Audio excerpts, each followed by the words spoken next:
And we are now live, and I have Rob again with me to discuss. What are we discussing, Rob? Well, I thought we were going to, accept the premise of this downfall of the West that's occurring at many levels, and the need for something to bring it out, bring it up, save it, prop it. I Yes. don't know, but something is required. Clearly, we can't go back; can only go forward. I am a blank slate as far as it's concerned with secular Quranism, so it's all new to me. But I thought, we would take certain, where we're obviously going to probably agree on a lot of things, where things are going wrong. You can give, put secular Quranism in action. Yes. I can obviously have my Christian view. If there's any need for opposition or an alternative angle. So I thought, a progressive investigation into the fall of the West and can we save it? Yes. Thank you. And I want all Christians listening to not feel threatened about it, because I'm basically saying secular Quranism is for non-Muslims, as far as I'm concerned, because I'm not Muslim myself, but I see that society has a way of organizing itself in a successful way or in an unsuccessful way. And I go on about marriage and family values because I see the eugenic purpose of marriage. And, it really is as simple as that. If you don't respect marriage, then you won't produce quality offspring or bring them up properly, even if they are quality offspring, which means that they might as well be bad offspring, genetically. And so it is a problem of genetics as well as parenting. And people don't talk about these things anymore.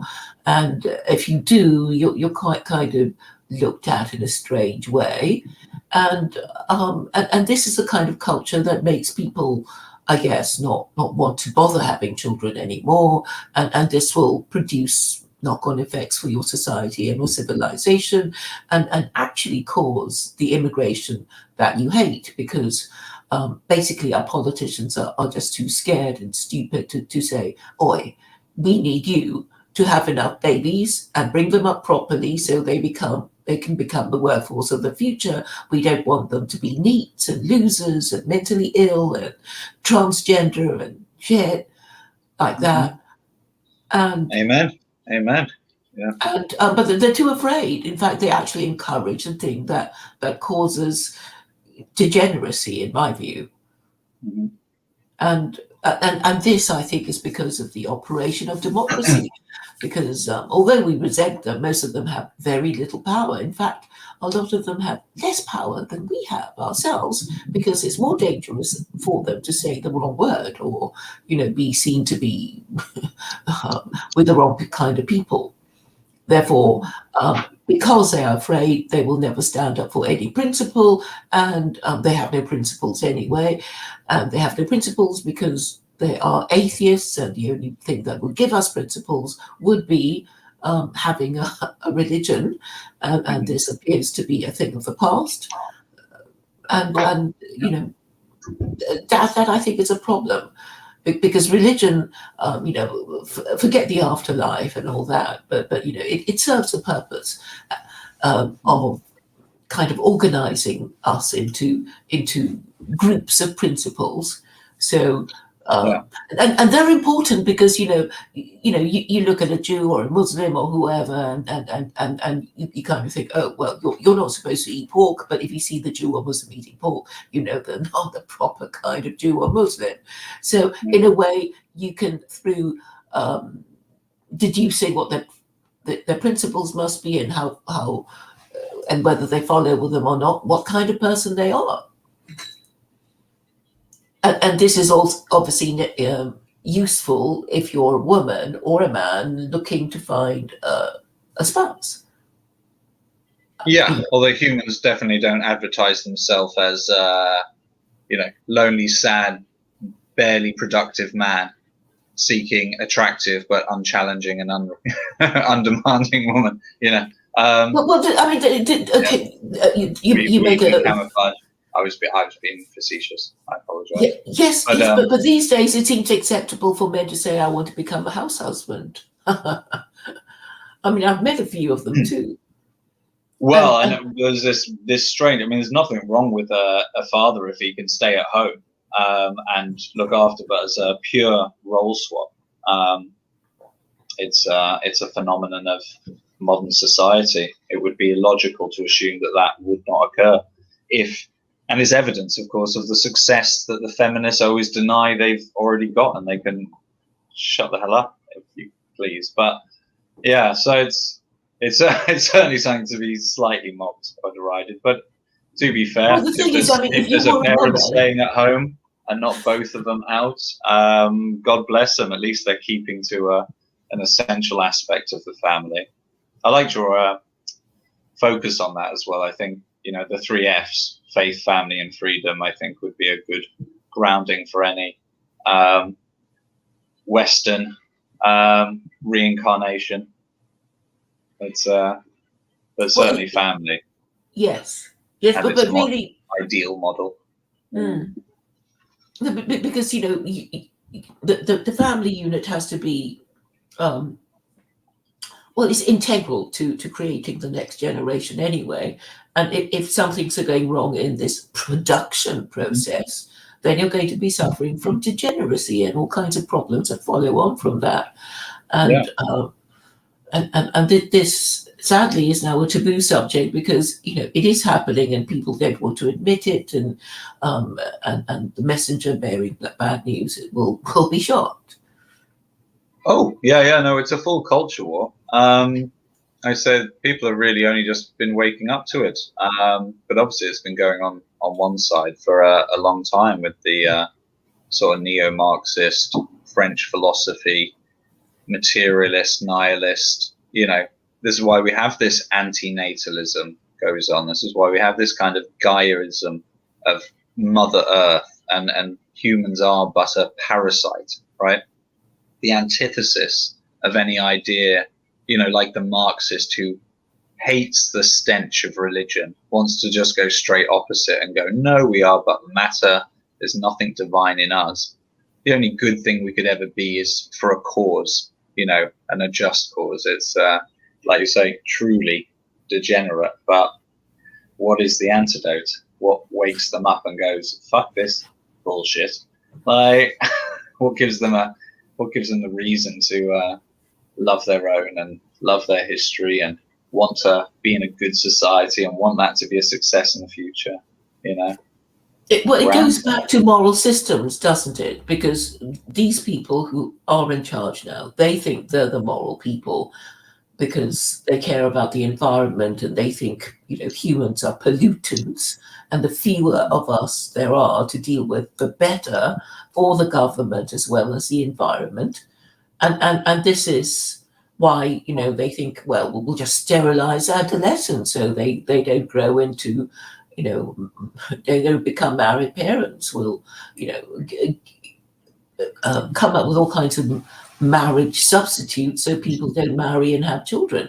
But fundamentally, the difference is between what the scripture says, which is go forth and multiply, which that's what the Bible says, and the environmentalist restriction against that sort of thing. So we know it's a lifestyle choice.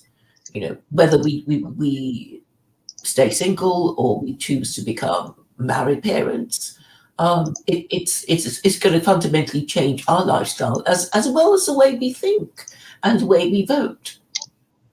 Oh, absolutely.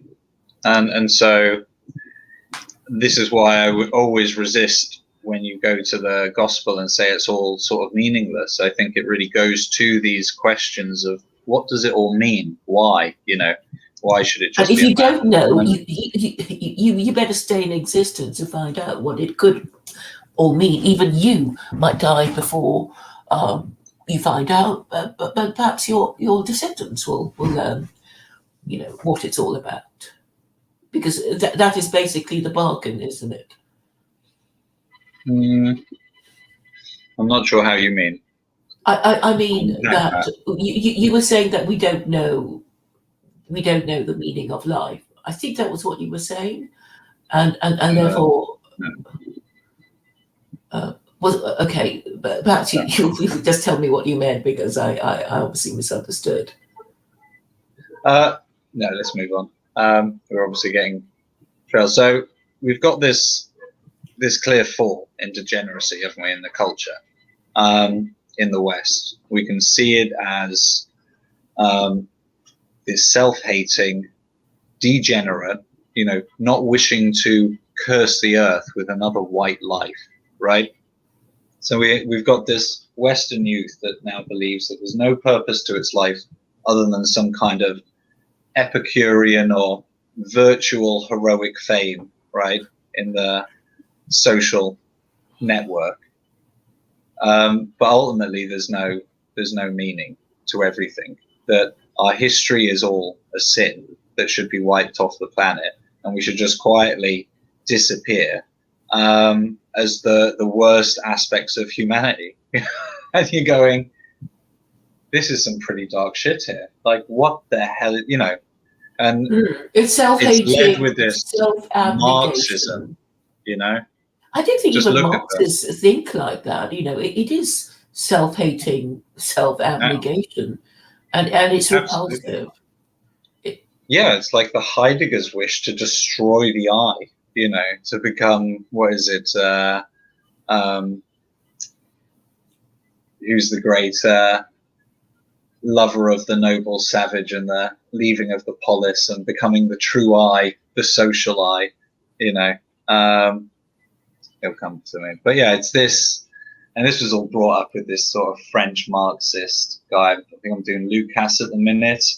I did a little bit of. I'm afraid I haven't really heard of these people you mentioned, but I would say that it's really the difference between the male and the female preference, because the male wants to advance and the female wants to stay at home. And I was suddenly reminded of this. Now I'm trying to remember. It was this island. It's not Capri. It's not Corsica. It's Corfu. Yes, Corfu. And there was a. It's not quite okay. I can think of it as a stately home. And anyway, it had two statues of Achilles, and one was the male version of Achilles standing tall and proud with a shield and in a conquering stance, and the other was Achilles dying, with a thorn in his foot in pain, not a thorn but an arrow, because that was how he died. Somebody shot him in his Achilles heel, and this latter statue was sponsored by a woman who kind of liked that sort of thing. So that I think epitomizes the difference. I think the female is basically a little masochistic, and I don't know. Well, has to be in some way because she ultimately has to be materialistic, being a bringer of life and needing to sustain that life. She has to be protected. It's a completely Yes. vulnerable thing to do. So, And she needs to be fed and protected, so she needs material things. And yes, I think if you have a woman, you won't be you won't completely go off the rails in your wonderful theories. You will be brought back down to earth by the need to, well, keep her happy or protect the family and that yeah, kind of thing. So exactly. it's a kind of can't live with them, can't live without them kind of thing. Well, I've got this kind of little two towers theory, but it all works off the archetypes of the masculine and feminine and much of this stuff. But I would say, yeah, modern Western man, when you have the screaming banshee-like feminists, going on with their nonsense, but what they're actually screaming to or about is pretty much true. If we have the two towers, the masculine and the feminine, well, everything's been put into the masculine. All the women want to become males, right? All like everything's gone into the masculine tower, right? The order, mechanics, industry, everything's in there, and all the aspects of the feminine, right? Of of love, charity, these sentiments and these archetypes is just this horrid left abandoned thing from pre-Renaissance sort of period, where everything was starting to get turned on its head. And so I think that there needs to be this investment in society of the feminine again in some real sense. Now, obviously, we see the church as female, and that is supposed to be I would say, the tower of power that Protestants might have done better to work with. That people go to church, people have their faith and their family and their life in their church, and government is something that's voted in and bossed about, but they never really get control of the people. So I think that's the thing that needs to be embraced again. This kind of, in the UK, it would be a kind of call back to the Britannica, to that archetype. Like, what are we doing it all for? And it's the women and the children and the next generation. It has to get back to basic archetypes. Yes, to remain in existence as a nation or a tribe, you need to produce the next generation. And I don't think it's a specifically European thing. It's happened before to other races and nations. I don't know if you heard of yin and yang. Have you heard of that? Yeah. Well, I think, the Chinese, even with their ancient civilization, kind of know they haven't got it quite right. They, are either too repressive against women or too liberal, and then, things go wrong. And they kind of,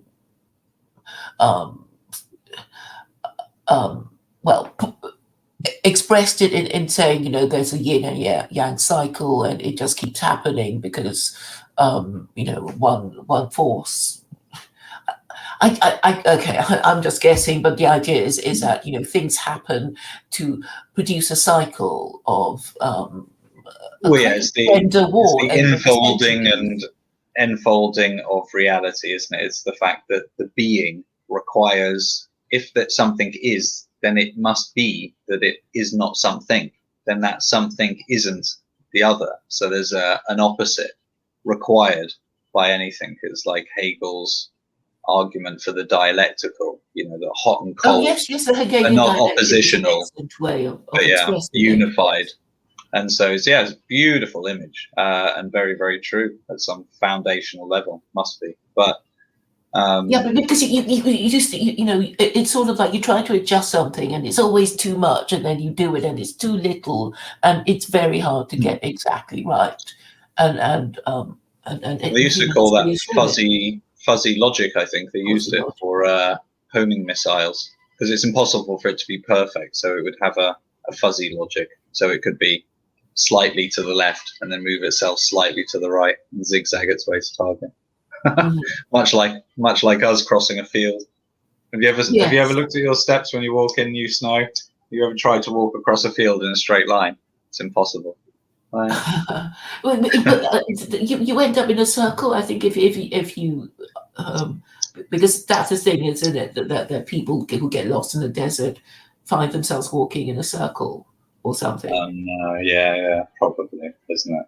Just orientation. So which is a good point for interjecting here, that people need rules, that they need a compass, or they need to know, they need to know where they are, and then they need to know where they're going, and they need stuff to, orientate themselves so that they know where they're supposed to be. So we've got this, I'm not gonna fight you on that fact that society requires and cannot be society if it hasn't got rules of which it does live by. You are 100, no problem there. So we have got now this degenerate society whose ruleless rules it wishes to have by a government that rules them but is them, but they are it, right? This absolute upside down turvy world. So come on then. Yes, because the hierarchical is now introduced to them, and they go, how are you going to challenge these insane ideas that they've been fed upon, from these Well, I rainbow mean, teachers. I've tried to make it simple for people, if they're prepared to listen. So thank you for asking the obvious questions. I Mm. can't really even get people to talk about these things in a, I don't know, socio-cultural historic way. And I think I reject all conspiracy theories because I think that they're actually very unhelpful, and it's better to see it through a historical social lens. Um, and I think there are certain rules that we have to follow, or everything else will go wrong. And I think that must be marriage because it's actually eugenic. I know not many people say that, but surely that must be its purpose because it's so restrictive. It's saying you Right. can't have sex with anyone other than your spouse. No, Um, agreed. yeah. So, what's the what's the SQ on this issue? Family. Is the state in control? What are the Well, guides, yes, measures? it Just has give to me the be in outlay. So, control. yeah, so tell me. So, we're now in It really is state very of Claire. simple. What's going to happen? I'm a single man. What's my world in Well, it SQ? depends on whether you want to. If you want to become a married father, then what I Yeah. offer would would be more likely to produce marriageable women for you, and All right, cut to the it's chase. No intended need to fluff it up. Like, get down to the what's the and dealio? also to make marriage a better bargain for men. Because Great, what's happening is that men don't want to marry because because the deal they can have sucks. extramarital sex, they can have premarital sex. So, The deal men being sucks. Like, primarily it's motivated better by off to be sex. single than it is to be married. You just get effed. Like, it's ridiculous. So yeah, if you're going to fix all that and even bring it down to some basic actual equality, that would be fantastic. But you're saying no, we're going to make a marriage and it's going to be a marriage that sticks. And so you've got a system. You just match me up, get me on a few dates on the way. Why aren't you running a billion-dollar Well, dating actually, site? I had tried to because I had so many single friends. I thought I'd run an introduction agency, and then I realised they were they were complete duds, and they all hated each other anyway, or they wanted quite different things from each other. So for the marriage thing, I think in terms of political activism, people who want to restore the patriarchy can only begin by asking, by demanding that no fault divorce be abolished. That would be the first step to making marriage a good bargain for men again. But and I've tried to do this, but men are just not interested because they're not interested in marriage. They're not interested Well, I think in you've got to saying get to the anything like heart of that. it. I think you've got to get a emotive narrative going. Well, yes, yes, and so I mean, I've done secular Quranism, which some people have said is a rhetorical device to frighten Western men into thinking only that would save our civilization, Well, and I then don't know they all about run that, out of the room and, and and tell each other never to speak to me. So but anyway, I suppose that's also a telling response. But the thing is, the only so what I'm proposing is not that scary, and it's like, well, people don't think it's that radical, is it? Do they? I mean, to reform the institution of marriage and to abolish no fault divorce, I men know could. men's rights has been fairly clear and erudite actually on what the issues are, depending on the country, and lots of case studies to back it up. So yeah, there's a wealth And of information on the problems and inequalities going on in yes, Western areas. Yeah. and in Britain, there is actually even an anti-feminist party run by a man called Mike Buchanan, and I thought, he would at least want to consider my idea, but he basically said no, and he refused to explain why. I can guess though. I can guess why he's not interested in the idea because he expects a complete lack of interest in men. Well, it just Because depends. You stepped on it a couple of times, and you go, it's scary, but I'm not, concerned. But if it is looking at the genetics in some sort of means to be managed, as in the state may benefit marriages in women who are of certain genetic spheres as measured out. So how much science and state is involved in my positively approved marriage? I'm afraid I don't understand your question at all. I don't. Is there any breeding selection? Is there any lack of choice due to certain conditions in your state? I'm just going to go by the rules of, men and women may marry provided they do not fall within the forbidden degrees of consanguinity. So that No you know, cousins. which is kind of the biblical Quranic, you know, You think Islam what the disallows Bible and the Quran says. marriage between cousins? Between first cousins, yeah, that is allowed, but that was actually how the European royal families perpetuated I don't think themselves. they So died of I'm anemia. afraid, I don't think you anyone's. can't be I think having a everyone's go at fairly convinced on Muslims. the science. Yeah. So You okay. can't, So yeah, you can't secular be doing Quranism a is holier than thou attitude about that. yeah. So Because obviously the basically, temptation to do that is to keep the wealth within the family and not have to of marry course, out too much. But unfortunately, it has dysgenic consequences. that certainly does. So, which is a natural consequence of trying to be greedy, isn't it? There we go. Isn't God good? Look at that natural order.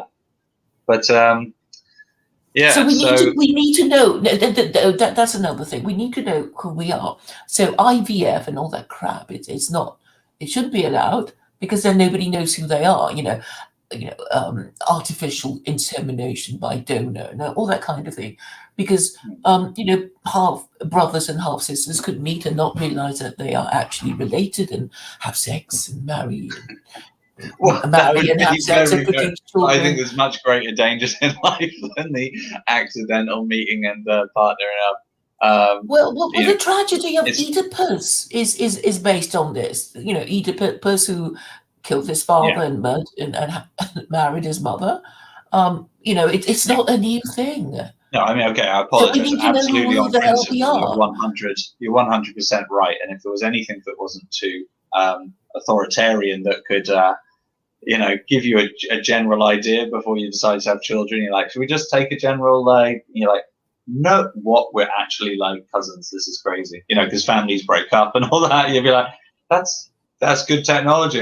That's got, if it's free to use, all for it. But I don't know how much we have to actually shift our secular English ideal, that we have already. I think. Sorry, what ideal of what? I'm not really sure what you're referring to about what needs shifting. Well, without doing genetic tracing on British people, if we're just going into very basics of like stop the mass immigration, that this is a British country with British culture, British history, all of which we're proud of. Yes, we did many things, no, we're not that sorry, because and just these basics rather than going, this is where I think maybe some of these ideas of secular Quranism, they need to get rooted into our actual story, our actual situation. Yes, Like, it will become the British story if you adopt it if you why adopt it would I? successfully, because then you'll have a shiny new British identity to play with. But You see, because I sense that the British I are have the Christian happy with history, that. which is basically the majority and the significant part of English history. There's no need to even separate. The fact that the Church of England and our whole politics has gone into this malaise, right, of this postmodern nonsense. But It's because Christianity has failed, and you kind of well, it okay. I hasn't know you don't failed, like to hear it, but it hasn't just failed in but it's Britain, just an has it? opinion. Okay, I know it's just an opinion. It's absolutely climbing in Africa. It's actually climbing massively in China, South America, obviously. It's Malays in Europe is not a world-bound fact. And the fact that there is actually an increase in certain areas in Christianity, and certainly what it's doing. Yeah, but you need to understand why it's so popular. Well, why it's popular in other countries and rejected in this country because of its its own history. Because, well, Well, this is other falling people into who this indulge in self-hatred the again, isn't Christian it? practice of Yeah. burning heretics at the stake, and Do you know what I think it puts was you people guys off who with had the you European wars of a little religion. bit? Is you've just got this massive over focus on shame, right? And the whole thing that lets people win, right, is taking on shame. And the UK has no reason to be ashamed of its history, right? It can be critical and everything, but it does not need this death, right? So there can be a rebirth.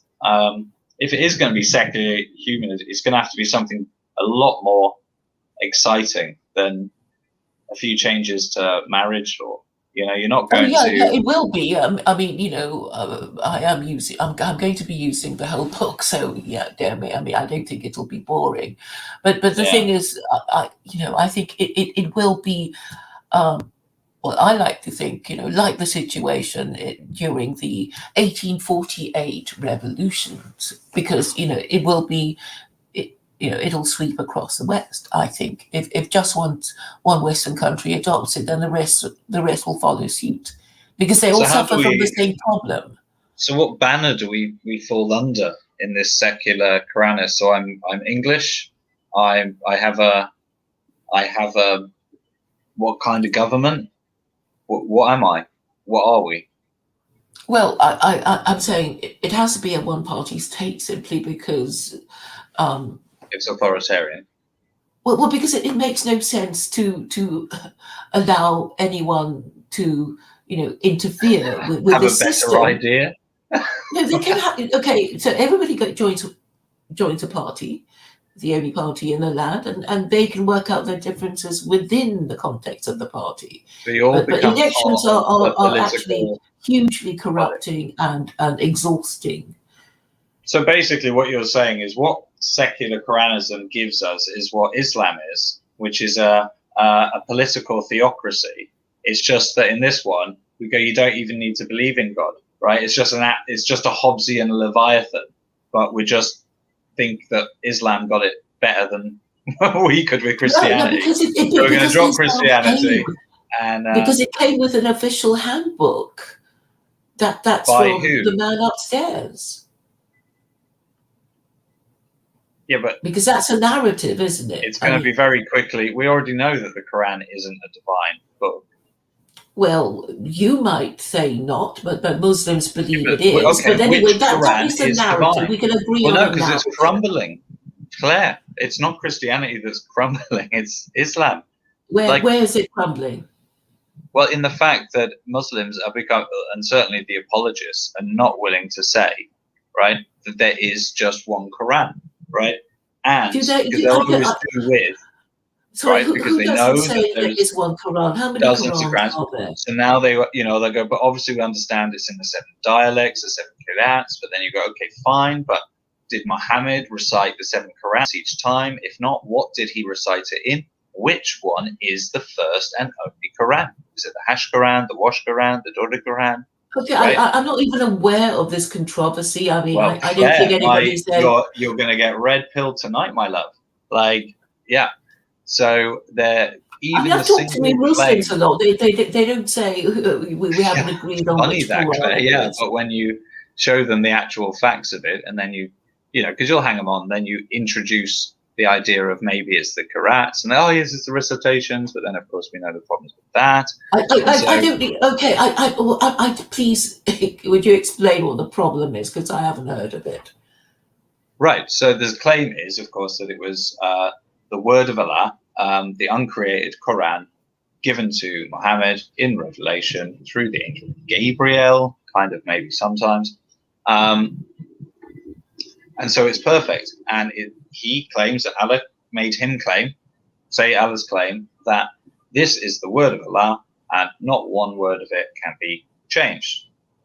It even says, I think at another point, it's something like that. And also as an invitation to non-believers to prove this statement wrong, or if you find any contradiction in it, then do not accept it as the word of Allah. Now, of course, we have now shown that no Muslim can agree which Quran is the true Quran. Because which ones? I mean, as far as I know, there's only one. So the Wash Quran, the Dura Quran, right? Also, what? There's like 37. The Quran in Morocco is not the same as the Quran in Pakistan is not the same as the one in Saudi Arabia. Actually, the one in Saudi Arabia might. Okay, so which ones do? Okay, which one? When we read it in English, which one is it? I mean, well, no, there's several Qurans that are translated. Okay. Corpus Quran. What's that about? Which Quran is that then? Have you heard of the Corpus Quran website? Is it Sunni? Is it Shia? Is it from Saudi Arabia? No, I think you're being deliberately confusing. No, these are real Qurans. The people claim this is the Quran. They read it, and when you compare them, they're not the same. Sometimes. Okay. Can you send me a link to this thing? This I think it's a fake controversy, but can you send me a link about this thing? There's all sorts. I'll leave it to you to discover. Now you can. You literally just Google YouTube. I want to read it. I want to read it now while you're here. No, it's not possible. There's hundreds of arguments, debates out there, evidences. But if you want to do you just want me to prove that there is like Wash Quran, Duri Quran, these different Qurans? Like, okay, I'm only talking about the ones I can access online. All right, so yeah, these are all accessible. And you can go to the different museums and. I just actually, I don't really care. I don't want to go to a museum. Okay, but now you are aware that the claim that there is only one Quran is not. You can't even prove which one. I'm happy to use the one that people use when they translate stuff in English. That's the one. That's the one I'm on about. And you're saying there's 37? Well, I haven't heard of it. And when I ask for evidence, you just say, YouTube. Well, when I was about to give it to you, you're like, actually, I don't care. But anyway, now you're aware. You can investigate it. Fine. Okay, I'd like a link. Well, I was about to, and you said, actually, I don't worry about it. So I was like, okay. No. You can find, honestly, like, you'll find it quicker just typing in yourself now, probably. Okay, saying what? What do you want me to Google? So the different Qurans. Okay, just recitations. Hash, wash. I've got one here. So, and this is just from the different Quran's recitations. Islamic explanation. Yes, this is what they say. Well, they use recitations just for different versions. They say, "Oh, it's recitation." You're like, no, because you haven't got the original recitation. You can't say, "Oh, it's just a variation of what." I think why the hell should I care? Are you saying that they pronounce it in a different way? Because if you're going, this can actually be used as a divine book, right? That has a divine inspiration. It's got ultimate truth in it, and therefore we can use that as a structure. We don't have to believe in God. We just have to believe in the rules. But if those rules are just nonsense, contradictory, they'll send your society into a mess. And you'll have no basis to then draw true truth because you've just already established an authoritarian, So I think the Quran would be an absolutely awful example because it's a terrible book. I don't even know what you are talking about. I don't even know what the problem is. Please, can you just send me a link so we know what you're talking about? Loads of people know. I can't believe you don't know about this. No, I don't know anything about that. How much have you actually explored the religion Islam? Because as far as I know, when I go to Corpus Quran, because that's the one I go to when I want to read a verse, nobody's saying, "Oh, but there's just too many different Qurans." Because from what I have learned about it, that there's only one. All the other different versions have been thrown away. Shall I send it to you in Discord? What? Shall I send it to you in Discord? Okay, or you can send it to me in the private chat. I don't mind. Yeah. Yeah. That's Okay, what I you're going to meant. send it in. Okay, Muslim prophets. So that's just a article describing the issue, and that's just with these major original texts that were found that are different, and they, say they're different recitations, and you're like, yep. Okay, so recitations is basically they pronounce it differently in Arabic. Well, it doesn't But the affect me. words are spelled differently. Sometimes there's a different word. Sometimes there's not a word. Oh, all Right. right. I mean, okay. So You know, this is the issue. So, okay. but It doesn't it's affect me. It relatively doesn't like affect 8 me. to 10 years. It's been like coming out from the West. I haven't got all the names, but I'll pop you a few links and stuff of the main people pushing these issues, so you can see it from that side. Okay, So yeah. I think it's probably people who want to do it down and say, look, it's stupid. Well, Look that's what how you'll get, stupid Claire. they But if you're are. presenting the Quran as like this divine book, then you get, and especially if it's a political, you can no longer hide behind, oh, but this is my belief. They're like, no, you're just saying this is a great structure. This is a great rule book. This is a great, and your secular Quranism is, drawn from that. So,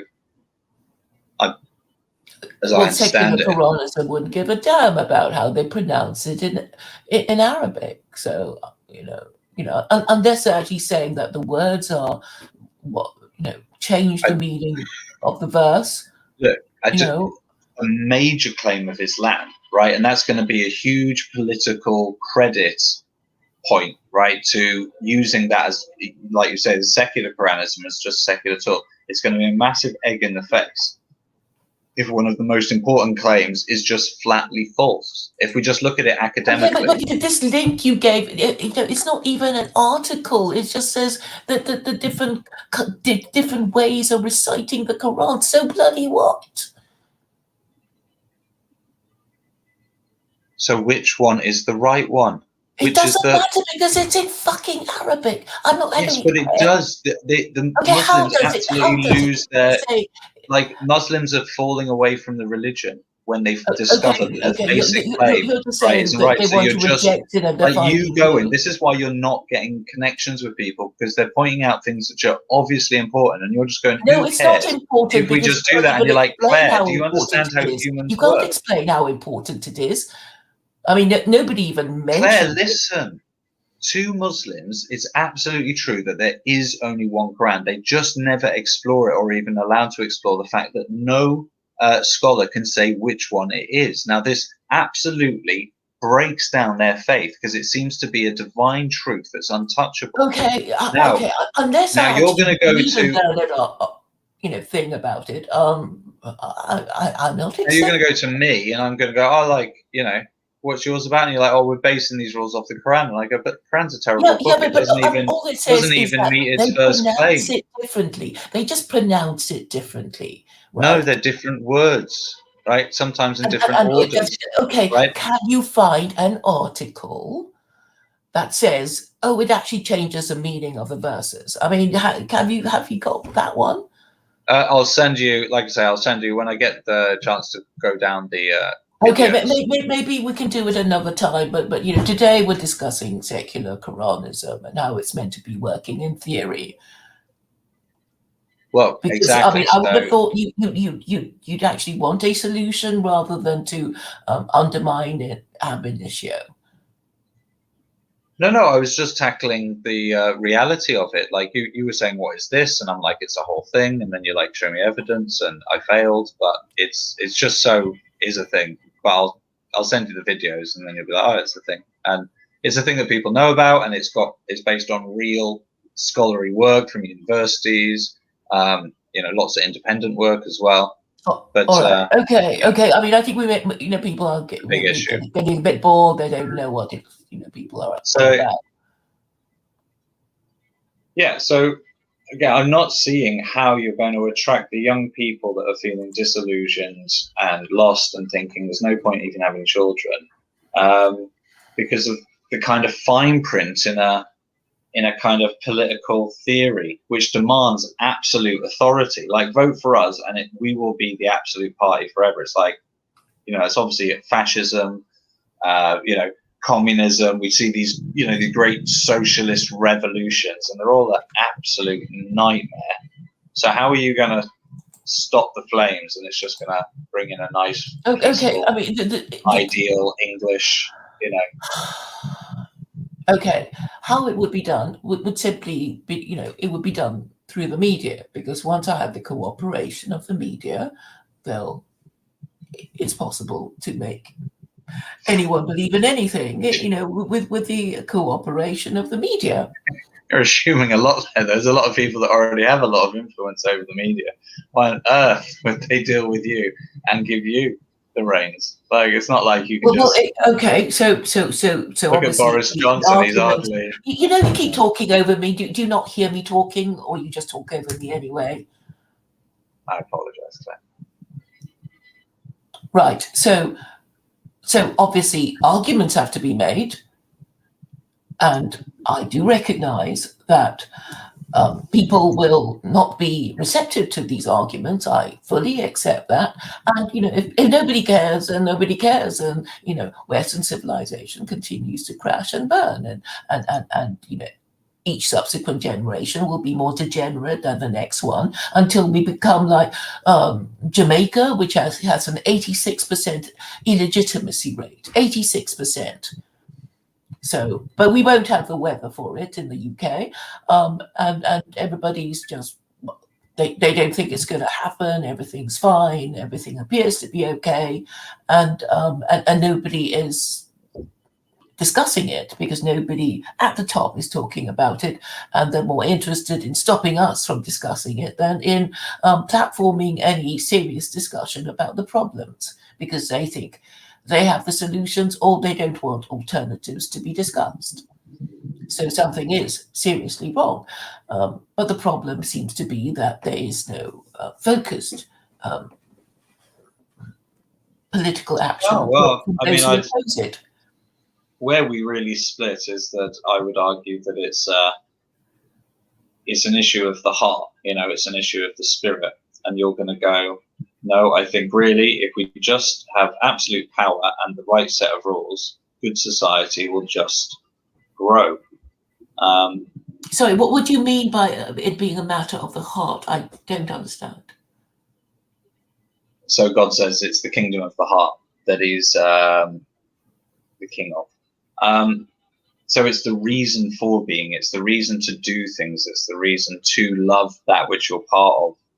And I think you go, no, that's just an automatic part of humanity. Give them good order, give them clear lines, and that stuff will just grow. So I'm not going, that is absurd, but I think it's got things upside down. I'm sorry, I don't know what you're saying. You're saying people will just won't care and will continue to ignore it. No, they will if they have no reason to care. Like, your reason, I don't know what your reasons to care are. Like, you certainly have good reasons. Self-preservation, but maybe that's that's not something but that's high on the list of other people. Because people who don't have an investment in the next generation, they don't care. They don't care about what's going to be, what life is going to be for their children.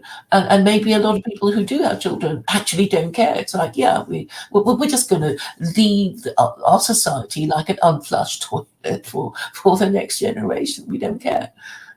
So you're just a very conscientiously natured being. It's just obvious, and I think that's good. That's fine.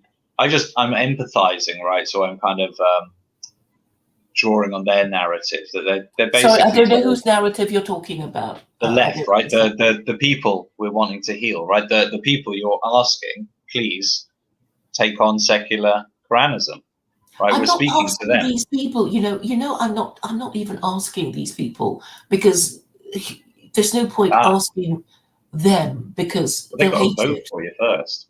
No, I'm not even talking about voting, because I don't think voting helps. I'm talking about, I'm going straight to the top. And the difficulty is that there's nobody apparently in charge, right? That there's nobody in charge. I mean, it's not Boris who's in charge. It's not, his cabinet who's in charge. They'll be gone in a few years, and there'll be has-beens. Okay, but still, we need to address whatever we have to say in that general direction. We need to address the political establishment, such as it is, in the hope that there is somebody honourable and influential and capable of doing things that will respond. I'm not wasting time talking to people, complaining at the bottom, bumping along at the bottom. We see the world completely opposite, of course. Well, I mean, what is the point of talking to these people? The stupid, the corrupt. I mean, they're just as corrupt as the people at the top. Do you know that? They lie to themselves. Yeah, I don't see. We're all equal under God, Claire. Yeah, pretty simple. So how we order ourselves and why we order ourselves and what for, to do what. Yeah, all of this. It's to bring the why back into the culture in a integrated sort of unconscious being, isn't it? That's what we want, good culture. And so how do we get it? It's this chicken and egg thing. But by talking, neither of us are 100% right, but you can't just bring something in and from the top demand that people accept it. They never do. I'm not asking anybody to accept anything. I'm just putting the argument. I mean, obviously, people either understand what I'm saying, or like it, or don't like it, or are prepared to engage, or they don't care. But I'm assuming that people who identify as nationalists want to care, but actually they're the people who don't even do what they're supposed to do, which is even want to talk about nationalism or engage on how it should be defined, because the other thing that I wanted to do is to define nationalism as government in the national interest, and in this way rehabilitate it and universalize it instead of making people think it's Nazi, fascist, invading Poland, invading, World War II. Another war. Well, yeah, giving the state a divine king head, like I don't know what you mean by that.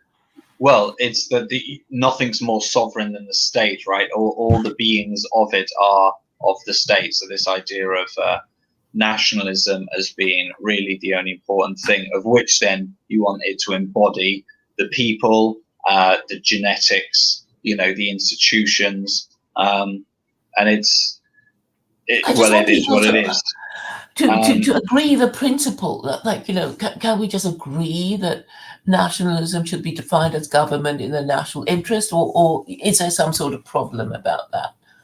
It's fine as it is, yeah, but it's never sufficient as that.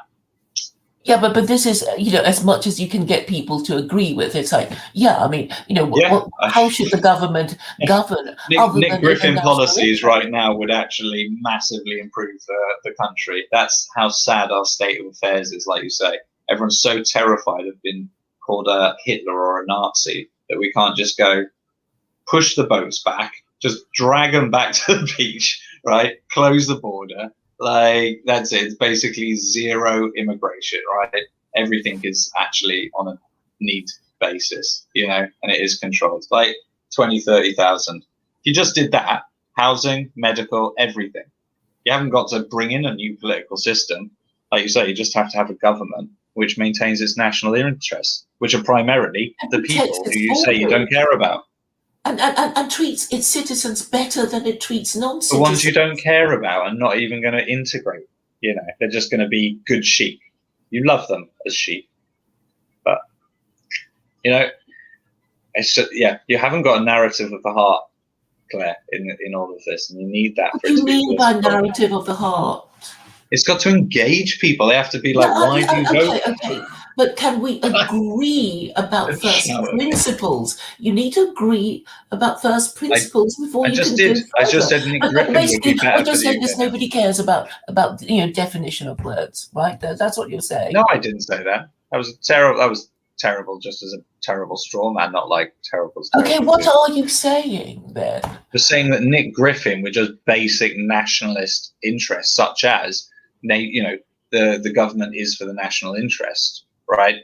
But then that must be defined. But Nick Griffin's basic defense, as club-like as it is, would be like, yeah, like England would just be so much more beneficial in the next 6 months, 2-3 years, because it would literally put the people first, as you're saying, is now a foundational aspect. But then you go, okay, so what representation do the people have in this? Well, how do they feel a part of it? How do they grow in it? Like, what is this government that you have, or is it just this communist sort of party I don't even know what the question is. I just find it so frustrating. Secular Quranism, you're like, we're bringing in say. the new political system. So it's like, what does this government look like? Why do people want to be part of it? Right? For this national interest. You're like, well, why don't I just vote for Nick Griffin? What makes you so attractive? They can go and vote for him. He's. Do you know what he's promoting? The basics, like Oz first. Love my beer, love my women, love my country. You haven't been following him, on video, on YouTube or anything. Have you? I watched some of his. Yeah, I watched some of his stuff. Yeah, he has nothing to offer. Like buy this newspaper about nationalism. I advise you to run for the hills and have lots of white babies there, and that's it. Oh yeah, and Christian nationalism. It's hopeless. Oh, but if you asked him what would you do with the country now, he'd be like, shut the borders, invest in the country, drop the taxes, get all the... Yeah, but I'm saying that he has nothing, none of them do.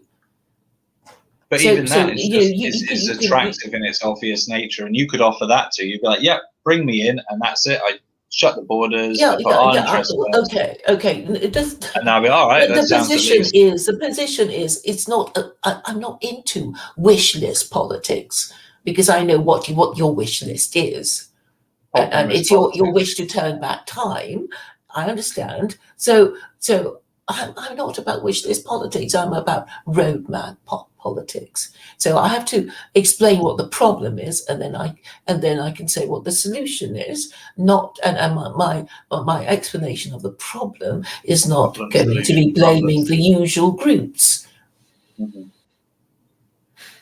So you've got absolute power with absolute power control with the media now. Somehow that's happened.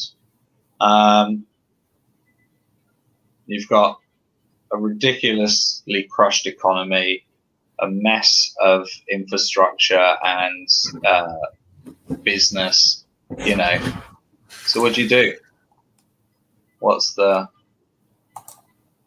You stand up? Up to the nation, going, this is going to be the next 6 months. What's our 12-month plan? Well, I'm basically saying, under my rules, things will get better, and you either believe me or you don't. I mean, that's all there is to it.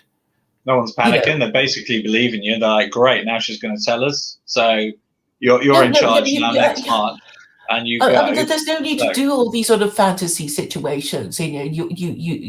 What I've done is explain what the problem is, and if you don't agree with me that is a problem, then I keep asking you for ways of explaining it, how it would work, what the government would look like, why, and all these things. I just need the power, and then I go, great, you've got all the power. Now explain to me what you're going to do. And you're like, I don't need to explain what you're doing until I've got all the power. And you're like, well, okay, fair enough. But then you know my proposals. You know my proposals. You're asking me a very broad question. You've been doing this for 10 years, Claire. I mean, you must have done it. I expected you to be a proper question. Ask me a proper question. You already know what my solution is. Your solution is just a title of which you keep hidden behind a veil. Yes, and I think you have a pretty good idea about. No, I told you I'm a blank slate. I haven't delved into it at all. I'm expecting you to be a river of knowledge. Like it's like this and like that, and I've got No. examples. Really, no. What you have to do is say what you're going to do about this problem, that problem, or whatever. So do you have any particular problems that you're going to throw at me so I can actually answer your question?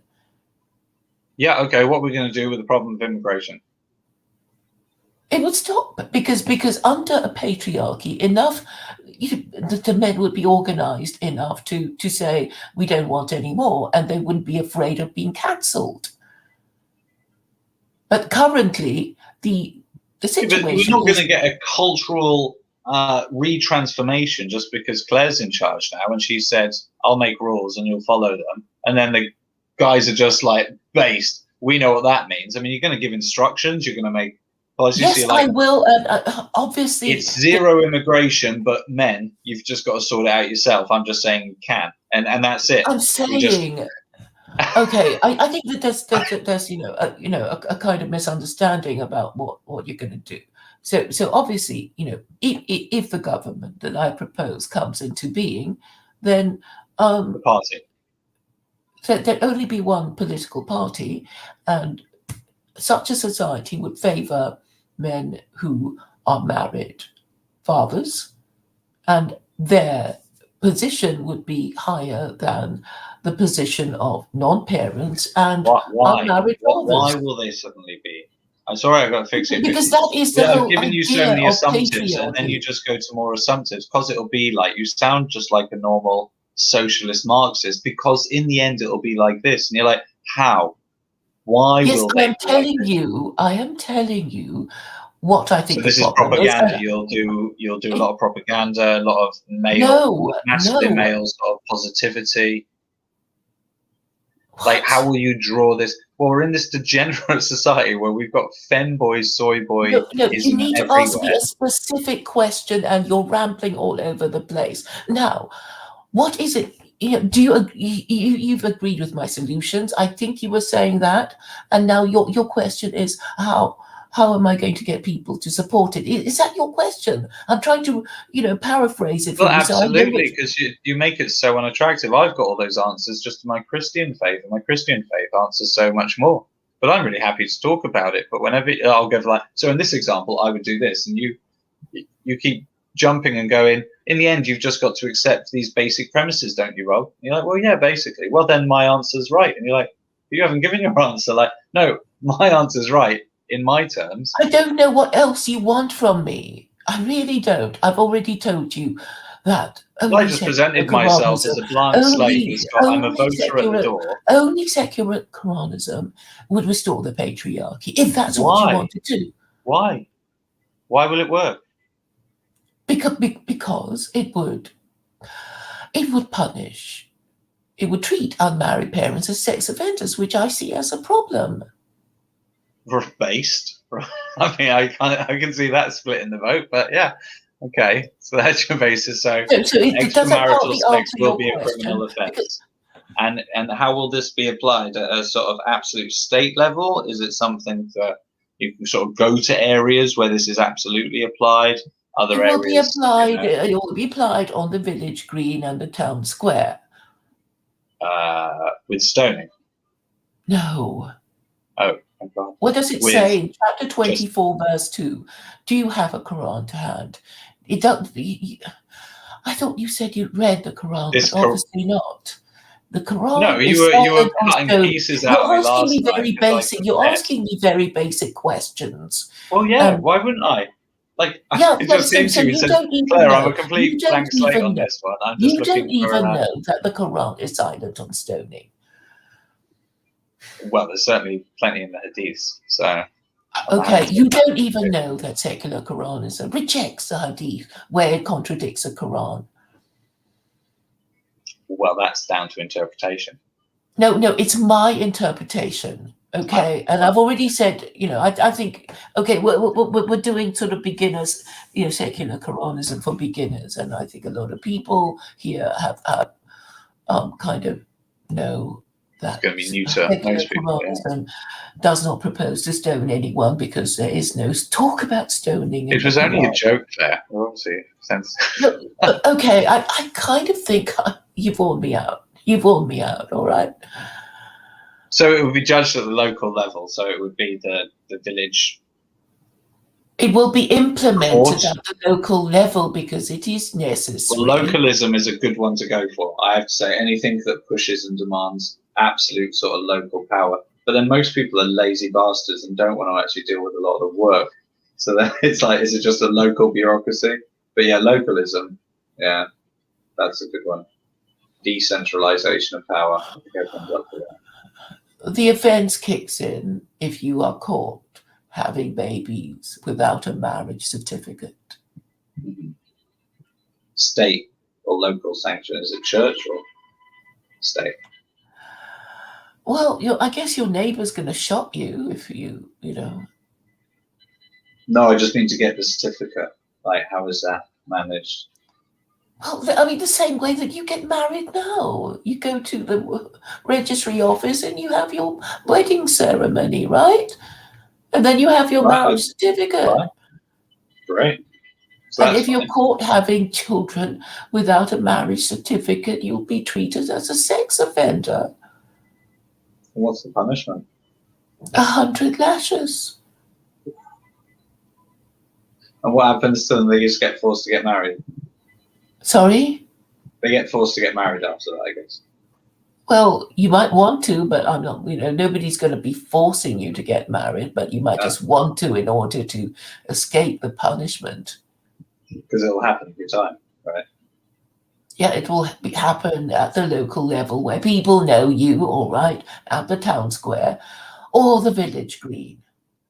You're absolutely off your rocker, Claire, but I love it. Like it's you're like Heidegger. You've got excellent perception of criticism, like things that are going wrong. You're like fair, and then you just go off into an absolute mad lad like direction on like how things will just sort it out, and that's it. Okay, so you asked me how the punishment was going to be implemented. I told you. Yeah. Why? What's the problem? What's the problem, Rob? Don't think society's going to go for it. Yeah. I know. I mean, I'm already aware that I think I'm going to go for it either. I am aware that my proposals are not popular. I am aware of that, but ultimately, you think that's a problem and it has to be solved, or you want to deny that that's a problem? No, I'm completely upfront with you right now. I just called you a total madman. So I think that pretty much. Okay, so how would you deal with it? How would you deal with this problem then? So the society that you want is definitely little n nationalism, no problem. Absolute basics, like you're saying. Control the borders, control it. Make a garden that is fertile, right, for people to live well. So the management of the wellness, I think, is an important aspect of the government, which is there to serve.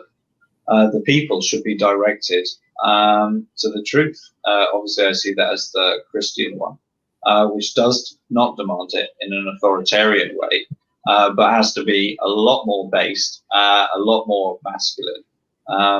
Your call to the masculine is absolutely true. And this is just a call to the youth of man, right? That men of this country, right? The fathers and fathers and fathers bore them and fought and built is theirs. They have an absolute right to it, right? They're not racist. They're not worthless, right? Their women are divine, right? And they need to keep this thing going because it's beautiful, but it's getting them back into their history, back into their identity, not to go backwards, but as a reason to keep on going forward. Exactly what you're saying again, but with absolutely no hurt. You're literally Cruella de Vil. Like my heart shrinks in front of you, honestly. Like you're so cold. Like 100, like you're just like Hobbes, like just fear them into good living. It just doesn't work. Like you'd have to fundamentally break man, like, and not just the males. Like you'd be worse than what's going on now. Like 100 lashes is not going to stop humans being humans. Not when there's no good reason to deny themselves the pleasure. There's nothing better for it. These are arguments from the heart, right? They're actually what makes the whole world run. Government and laws are there to represent the wishes. The wishes come from the heart. Like, but your values are right. The things that you're pointing to are absolute tragedy. I don't think you're as good as them at scaring people into madness. They're doing it now with the degenerate LGBTQ. I am unidentifiable, with the whole end of the world climate change stupidity.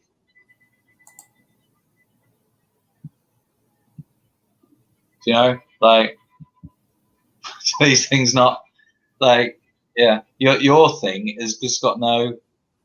You're trying to terrify them, but you're not even scary. You know, at least they use shit memes to get people into this state where they'll just say yes to anything. You know, to be saved. Like, how are you going to be our savior? You know, why would we trust you? Well, you either agree with my diagnosis or you don't. Right. Well, I clearly You were don't. I have saying earlier reasons for that that you agree with my disagreement. diagnosis. Have you changed your mind? Right. Well, this is why, I mean, I don't agree so far.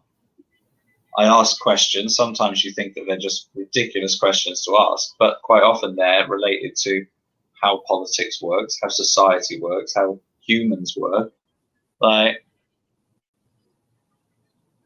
Like, are you going to be like Heidegger? You just want to get total power and then wipe out all of history, and then this set of Why rules would will I just want to be do a our. thing like that? I don't know what. Why not? Like, why? I don't know what I mean. Okay, I guess you did philosophy at university. Is that right? No, I did ecology, Right. biology. Okay, ecology and biology, and I don't know why you keep bringing Heidegger in it. I mean, I know a little bit about him, but I don't remember Heidegger talking about these things. He was talking about throners and living with authenticity, but I mean, Because the way that you talk, you just reject any requirement to empathize with the individual. And Heidegger was very much about throwing out the I of the individual to enter into this nihilistic oneness, right? Just give yourself to I don't accept that you know your accusation of me being a nihilist. A nihilist is somebody with no moral principles. No, And I didn't say just you because you were don't like my a solutions nihilist. doesn't mean I'm a nihilist. No, he was like, honestly, although he said he had the true nihilism, which was like a divine elevation into the true being, right?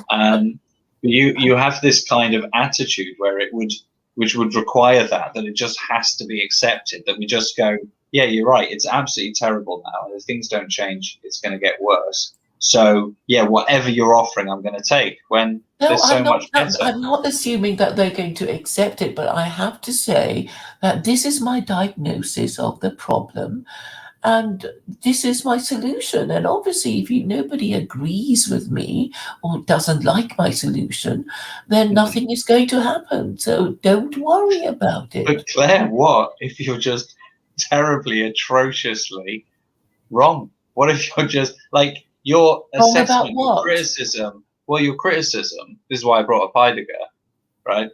Because he had this perfect criticism, so great criticism of society, modern philosophy, where we were going.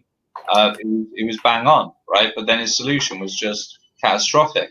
Now, I'm putting you there. That kind of Sorry, I like, don't know. Okay, well, what are you talking about, Heidegger? so What did you're he do going wrong? problem, solution, problem, society, falling of the West, solution, secular Quranism, right? But I'm sorry. one I mean, doesn't assume the other. I don't even know what okay, I'm glad you mentioned Heidegger in relation to secular Quranism, but what are you saying about it in relation to Heidegger? I actually Right? don't know what you're Your talking about. Heidegger as a person, right, had a great criticism, like you, of the situation. Now, so that's problem identified, right? So you were great. You've been great at identifying the problems. 10 points, gold star. Now, this does not automatically qualify you to be the solution maker. Now, quite often you find people that are very good at seeing the problems, often women, right, aren't actually those that are very good actually making the solutions, right? And this is often what I find goes wrong. People think the problem, right, the being that discovers the problem is the being that makes the answer. I think this is a factor that you've just not even distinguished between I yourself. don't know what you're talking about. Okay, so why are women bad at solving problems? Is that what you're saying? No, women are very good at perceiving problems. The feminine aspect, right? All right, The so they're good danger at sense, perceiving right? problems, And the but they're bad masculine at. is very good at actually establishing the solution, right? And the order. But they're Okay, actually two okay, separate okay. aspects. So I was just saying that, and we're as an individual, like me, if I see a problem, it doesn't necessarily mean I'm going to be good. I'm good at asking, I've got this problem, can someone help me, right? So here you're going, here's the problem, and I'm pretty much 100% with everything that you point out. But then you instantly just bring in, and so secular Quranism. You don't go, this has been tried, or this would be a close attempt, but secular Quranism is better. It's just this complete acceptance, this demand to accept or not accept. What you're saying is true. Okay, so what do you think I have said that is not true? I've had no convincing evidence that secular Quranism is a solution to any of these problems that you've correctly identified. Oh, okay. So what alternatives are there that you think might be better? Well, Jesus, obviously. But Jesus is dead and Christianity is kaput. Well, you say many things, Claire, and they're simply just not so. Okay, He's so the living God. okay, but people don't believe that. Westerners are post-Christian. Billions do. Yeah. And you have yourself said you were not Christian until, well, when did you become Christian? Yeah, a few years ago. Yeah, I was an honest atheist, but I was never anti-theist. I just didn't have any faith and didn't understand it, and knew that it couldn't explain the way things the way I needed to understand them. You know, through science or just inductive reasoning. You know, things that satisfy most people that aren't digging All a bit right. deeper. So have you been confirmed? No, I told you, didn't I? Nom-dom. Right. Do you intend to undergo a formal confirmation ceremony? Yeah, I can't wait. Yeah. As an Anglican or a Catholic or something else? Do you know what? Honestly, I think I'm going to go Roman Catholic because it's the most based. Yeah. But apparently, I mean, have you not heard Catholics, traditional Catholics, complaining about the Pope being liberal? Yeah. Well, I think it's probably the most important place for a reevaluation, a rebirth of some of it. But yeah, you just have to look at the Church of England. Lots of different areas. Protestantism is just rife with all this New Age Christianity nonsense. So yeah, there's a lot of stuff, but it's just because it's part of society, and society's like that. It would be illogical and a little strange if someone was going, society is completely trash. Look at all this degeneracy, and then go, why isn't the church just full of perfect beings? Churches are places to heal. They're supposed to have the fallen in them, but these guys want to flip basic Christian understandings on their head, like everything else. Girls are boys, So black is white. which guys wanted to float what Christian understandings? What do you mean? Well, that the only sex that's allowed is between a man and a woman under a marriage under God, right? And you're going yes, and I'm going yes, but you're going secular Quranism, which doesn't even believe in God, and I go God. So okay, but what is your problem exactly? God isn't dead, and Christianity's been far more successful at giving good things to society and building a good Okay, but it's a society. spent force now, right? I mean, obviously, No, you keep saying it, there are Claire, but again, problems. it's simply not a spent force. It's simply like Okay, right so now where you've is got a Christianity society that's still strong? living off the good fruits, right, of that society that was living in that, right? Good Christian Okay, values in faith, not some leviathan, right? Not some horrendous authoritarian socialist theocracy or anti-theocracy as yours is, using what is a non-divine book to be treated as divine, right? With some absolute authoritarian state, which everyone knows still at least is like, so like Nazis. And you're like, no. And you're like, oh, so like Islamists. And you're like, kind of. You're like, this is the shittest sell, and you've been doing this for 10 years. Like, and you're getting frustrated with me. Like, you have the patience of angels. Like, how many times have just got people gone like, what the hell is going on with you, Claire? Like, where is your head? Like, you're just going to go to your death going, so ha I'm ha, all wrong, and everything's you shit have the because no one solution. listens to me. We'll I am take right. over Like, and talk to the chat. You have the solution. So, have you got a YouTube channel? no, I've got my God. You might have heard. Okay. So you're going to tell the people in the chat. Can you read the chat? Maybe you can address their questions and problems. There's questions and problems.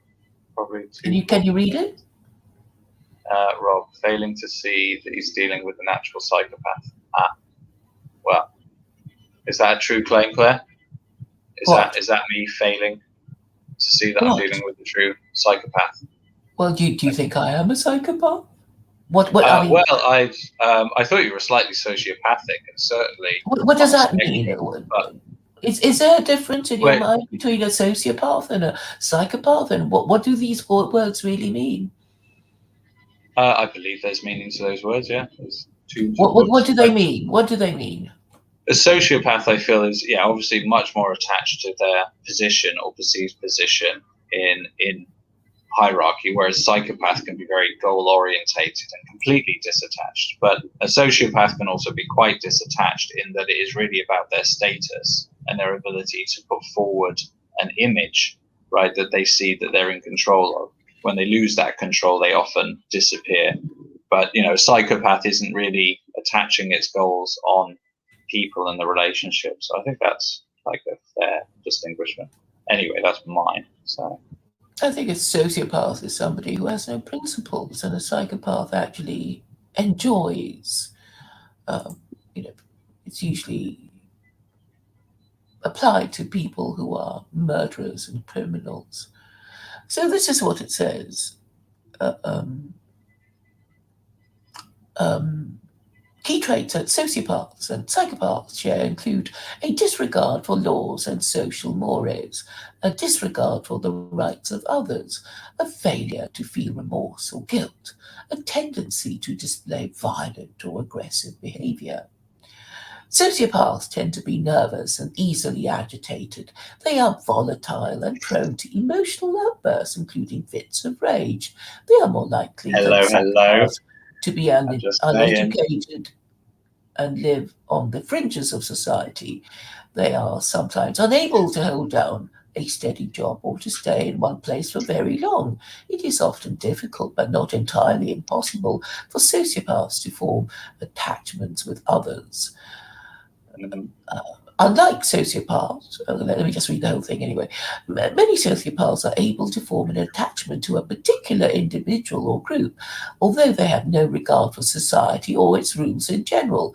Therefore, the meaningful attachments of any sociopath will be few in number and limited in scope.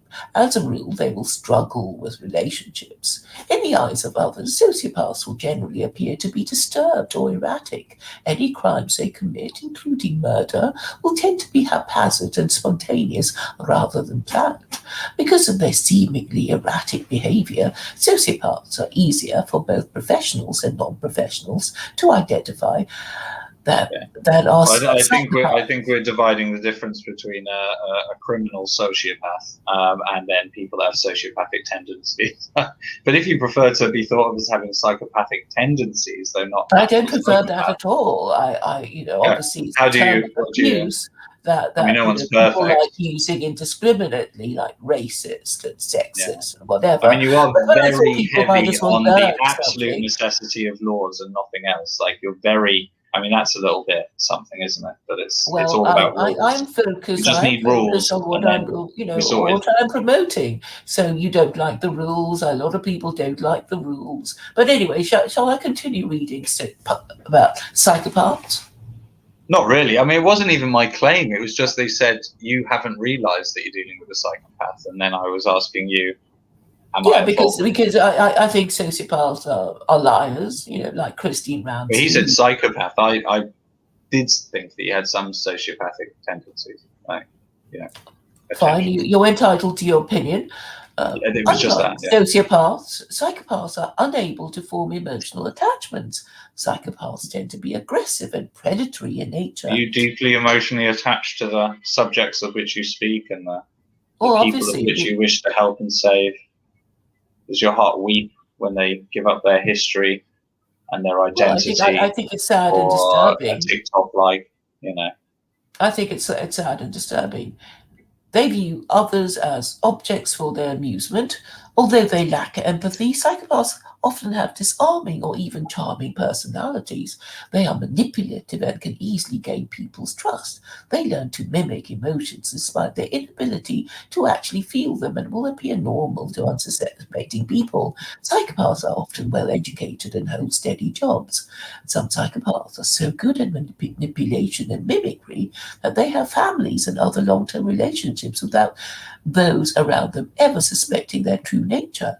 When committing crimes, psychopaths carefully plan every detail in advance and often have contingency plans in place. They seem unflappable in a crisis. Unlike their sociopathic counterparts, psychopathic criminals are cool, calm, and meticulous. From a law enforcement perspective, the cold blooded nature of psychopaths makes them very effective criminals. As such, they are generally more difficult to identify than are sociopaths. Unfortunately, it can be hard to know when a psychopath predator has targeted you for exploitation. Yeah. psychopaths are tidy. Well, I'm safe then. Well, I guess they're just more organized. Seems so. Yeah. So yeah, my definition was quite off actually, but yeah. A lot Yeah, of what I thought it was talks really about these sort sociopathic of was yeah, the psychopath. serial killers and stuff. Yeah, well, these are both criminal levels, but yeah, everyone's like, but everyone's like that, aren't they? Are So, they? aren't you? I mean, I'm like, what? You never try to fit in. You never try to put a mask on. You know, it's going like Well, I many have of to them put a have mask on families whether and I want to or not. I yeah, mean, yeah, I think exactly. everybody is to some extent obliged to put a mask on, to get a job, put on, to be on one's best behavior, etc. Mm, So, uh,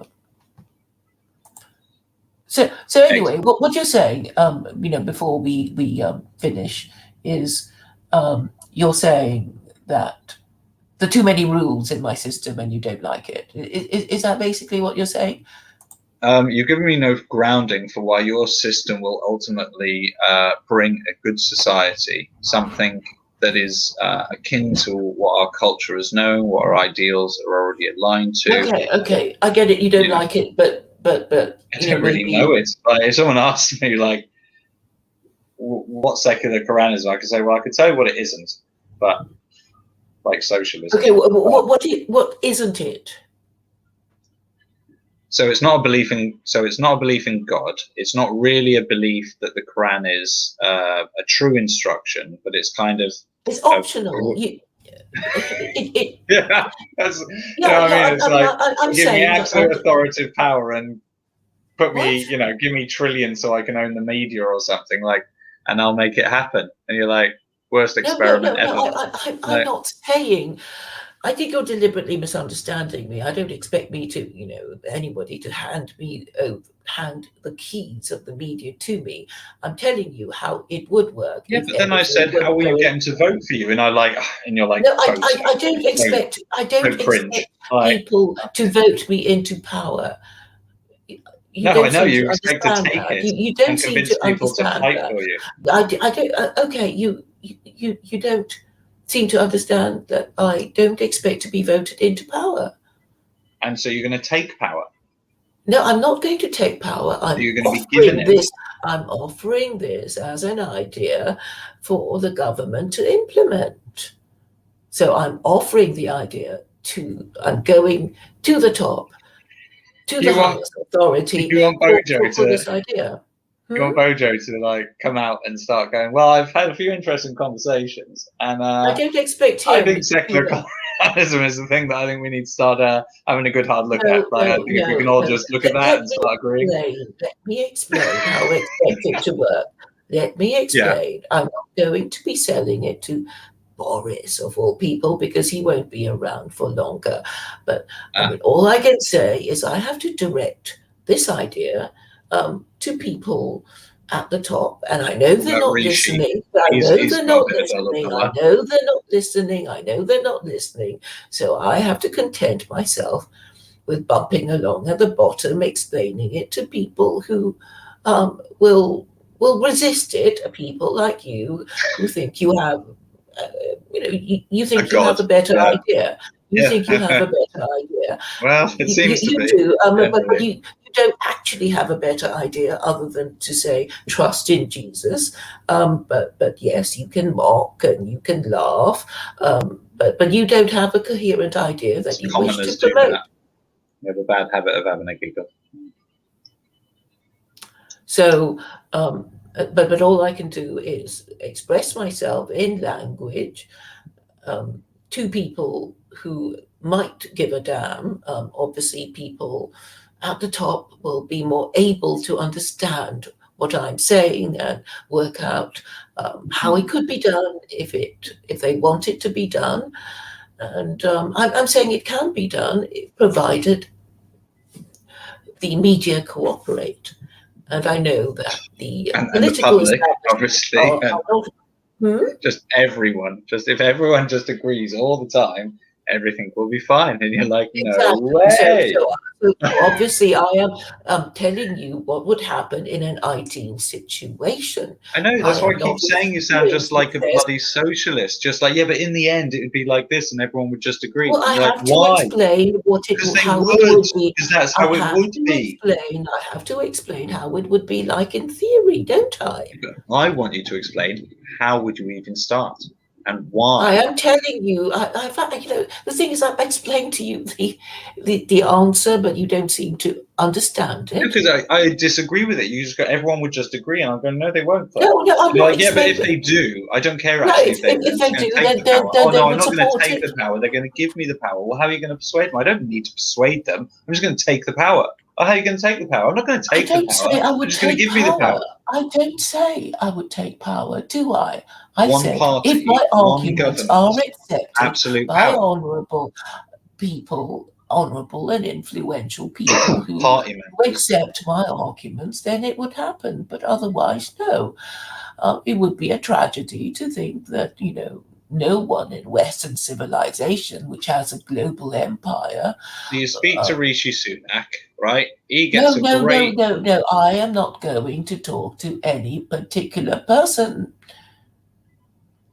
Well, you're All not I can do. exactly a memer, are you? It's not like now I've just got an idea, a brain full of ideas that just like, I just need to get these memes out. I've just like 100 lashes on the village green is what I've got from secular Quranism as an image, as a Oh, meme. good. I mean, If anyone could do it's that, that'd be memorable great. and easy to remember, and you have clearly remembered that village greens and town squares. I could make a 100 meme lashes, about that. yeah. To the young Hmm. couple that got frisky in the hay meadow. Like, Only, what a only beautiful if they New have, England. only if they have illegitimate offspring.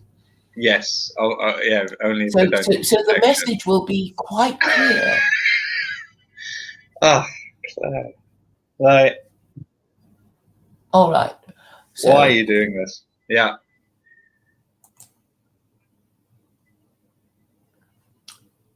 Why are you doing this? Like, what do you hope for? Like, I, what is this vision, this ideal where everyone just agrees with this? Like, what hope is there? Like, are we going to go Yeah. out to the stars? Are we just going to well, try and not make obviously, a people ripple? do think Are we I going to hope be that they will zero succeed. carbon and or are we going to breed the new Ubermensch? Like, Really? No, I don't talk about Ubermensch. I mean, but I'm saying, if you did have patriarchy, then you would have less dysgenic reproductive processes. I think that's been well expressed in the Christian ideal, a social ideal, the nuclear family. Like, lots of Well, avoiding Rob, meet Dr. Herbert 21, who I believe is an Orthodox Christian. based. Yep. I believe I've got that right. Yep. How long have you been an Orthodox Christian?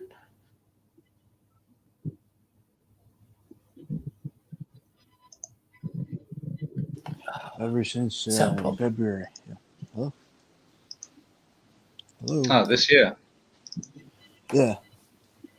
How long was the process with your church? Like, was it quite hardcore?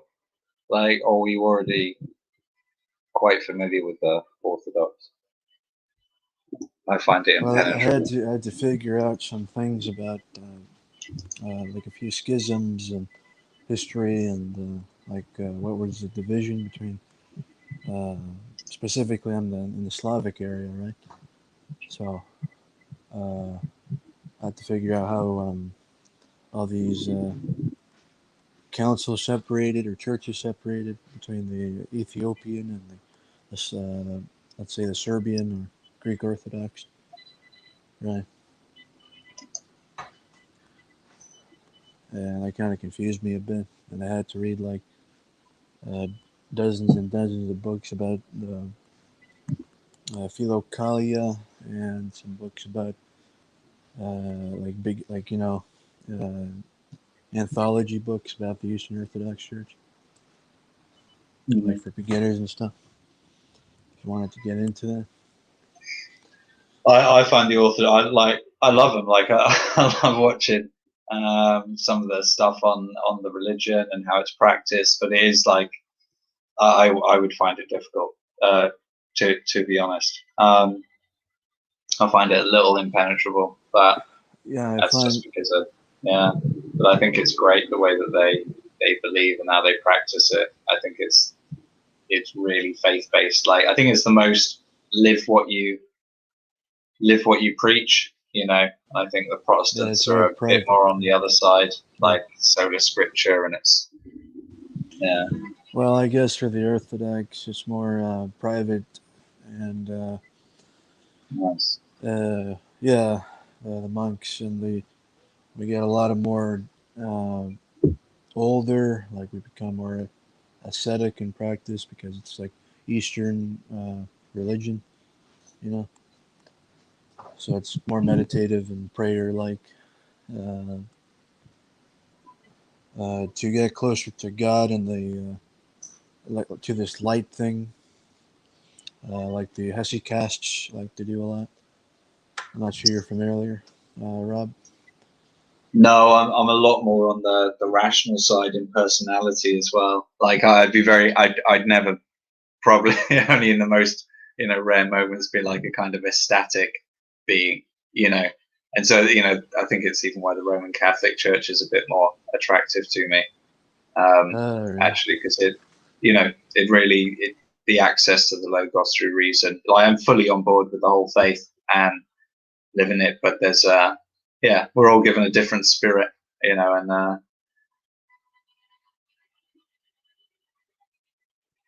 like a bit of ritual and iconography, the history, and everything I love. Yeah, and we disagree on like two things. I think the East and West churches. and like about Eastern Catholics, right?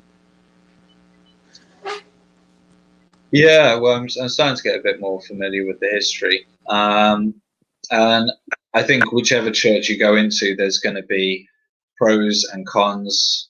For some reason, for good reasons and bad reasons, it's happened. But they fully embody history and meaning, and so I find them all interesting. But at a certain point, you've got to pick a team and get involved. So if I'm going to be a soldier of Christ, then I reckon the Roman Catholic Church could do with another body. Mm-hmm. And there's more important reasons than that. I'm being a bit facetious, but yeah, I don't have any animosity to any of the sects, just the individuals.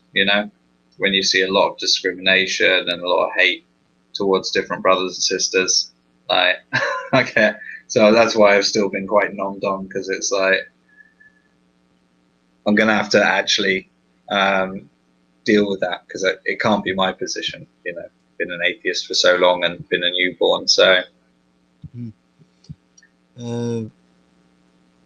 You go to church or no? Not regularly, and I'm not part of the church. Yeah, so yeah, just a baby in many ways. Yeah, but I think I'm going to try. I was actually baptized in a Catholic church, Right, but that was just as a kid and sort of for my grandma. I wasn't ever religious at all. Just do it. Yeah, and then so only ever actually became religious really recently. So. Yeah. What I find amazing is that people are susceptible to recent endeavors into New Age, Wiccan traditions, the traditions of Rudolf Steiner and Crowley come up a lot. I mean, I'm biased, but I think it is this just post-Marxist, anti-religious stuff that's just infused so much of the West. It's so insidious and everywhere that it seems too obvious just to point at it every single time. But for a then, lot of these transgender individuals are getting influenced by academics. People like Judith Butler and some political activists that support. and the total, like, this is where media, like Claire was like mentioning its utility. It's like, you've got all these stars, a lot of them like childhood Disney ones, which are all about innocence and wholesomeness, then been absolute degenerates, basically been satanic, been anti-natalist, going in for all this mad paganist kind of views. It's not like you can't join the dots on what the hell's going on. Isn't this the same with like identity politics and this whole? That's Marxist, based. Oh, okay. Wait, yeah. Really? Well, yeah, because it's the oppressor and the oppressed, right? And then you've got like it sounds like Foucault, but it sounds intersect. Yeah, right. Okay, yeah. So it's more postmodern. It's not has nothing to do with Marxism. Well, Marxism definitely used that. Marxist was part of the modernist take. This whole gender crap is infused with the self and the negation of the self and like post-Hegelian stuff about. This new Hegelianism, this left Hegelianism, that's an absolute horror show. Yeah, I was reading a bit up on that as well. So you see its birth from a certain field of thinking, but it ultimately leads to this nihilism. It ultimately leads to this no meaning but my own, nothing greater than my experiences in my life. Mm-hmm. This kind of Epicurean materialist, it is degenerate. Like, no, okay, so apparently it was influenced by Foucault and all these like post-gender studies, like black feminist socialist groups, in America in the 1970s, and this is just the result of that. You have people like Barbara Smith and yeah, so it's basically socialist feminism. Uh, at least that's what I'm seeing from Wikipedia and all these other. And that's what's causing all these separatist movements. And yeah, Black Panther Party, Black nationalism. Yeah, it's creating all this separatism between blacks and whites, and oh how what's this called? Not gender. Oh man, they had a term. I mean, yeah, all this intersectional Civil based rights. theory, Yeah, yeah, yeah, break down the society into its ranks of oppression, give them points of oppression, and then the society gives due, you know, due payment to that oppression or due effort to that, and then it equals everything up and pulls everything down. But it's just where everything is equal, you know, it's just ridiculous. But that's all Jordan Peterson, isn't it? You know, equality is equality of opportunity, not equal result, or however he words it. Equality of outcome, you mean? Equality of outcome. Thank you very much. so that's where all these and there are a lot of critics of this whole like social ranking about uh, determining people on their categories like particular genders, race, social background, class, and other identifying factors uh, to interact with these systems of oppression that may affect their lives and come from various identities, I guess. But it's Uh, it's absolutely anti-Christian. It's literally based on jealousy. It's basically measuring everything by the haves and have-nots. You know, mhm. and this demand that they automatically must have it. You know, if you have something that I don't, it's because you stole it in some way. You know, it's completely degenerate. It doesn't allow anything to grow because by growing it will become different and be pulled back in. So yeah, it's the worst of systems because it can't ever move forward. So there are subsets of identity politics. So you have things like queer nationalism, Islamism, Cornish nationalism, and like something in England called Ulster loyalism. Right? Yeah, yeah. Okay. Uh, Intersectional critiques. I'm not. I don't get it. Like, where is the like the colonialism coming? Because you see a lot of leftists talk about colonialism as if it has something to do with identity politics. Well, it did initially, right? So, like, I mean, post-colonial theory has actually inspired all these sort of liberation movements and neo-Marxist movement. I actually sort of profoundly disagree with Rob here, who says that everything sort of went wrong with neo-Marxism. I think actually these sort of post-colonial theorists made much more of an impact and actually influenced these sort of neo-Marxist currents much more. So yeah, that was the original sort of oppression. Um, But oppression. colonialism was a net positive, objectively. Like wine, like everything, right? Every civilization was a conquering one. Like that's it. Like it doesn't matter what color, what time, what history. So giving colonialism some status of negative um, reverberation into the modern world that needs somehow now cleansing, or so, it's just nonsense. Like if you accept it as something because you fifis, then you go, okay, well my fifis now say this, but it historically it's just a asinine, pointless point of view to think Well, that everybody always hated it. post-colonial theory is a theory of anything other than everything. You're like, there's no Well, but divisions. Oh, this is post-colonial theory is a bit more specific, huh? So it doesn't only talk about sort of dependence, yeah, how the colonies sort of or the colonialism underdeveloped the country, but what it also does is this idea, like what Gramsci has as well, that people don't have their own realities anymore. So they're sort of like their realities are determined by the mainland, by the colonial power. had. This is like what they call ideological hegemony. So people don't have, what would you say, like the autonomy anymore to think about their own reality. Their own reality is sort of taken away from them.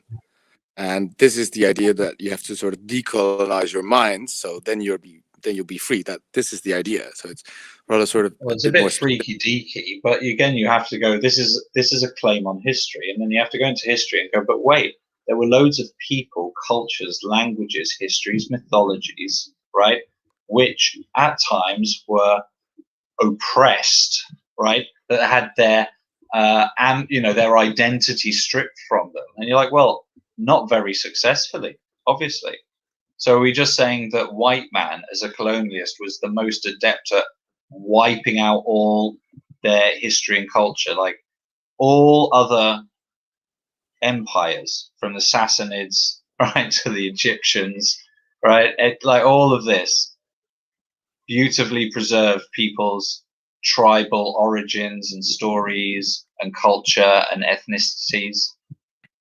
But once the UK, we basically say once the English got around, like we were just masters of cultural destruction. Or did we just have an incredible culture to offer, which was taken on, just like we took on Christianity, right? We took it up, right? We didn't destroy all our paganism. We actually incorporated it in because it was pagans becoming Christian, well, right? And this is like colonial areas becoming westernized. Right? When we left, they carried on.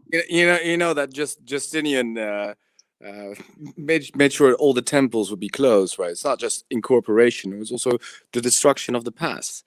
So we're saying That yes, there was always this aspect, right, of empires, new civilizations, cultures coming in, but we also have this complete evidence of preservation, nations and people with that, existing.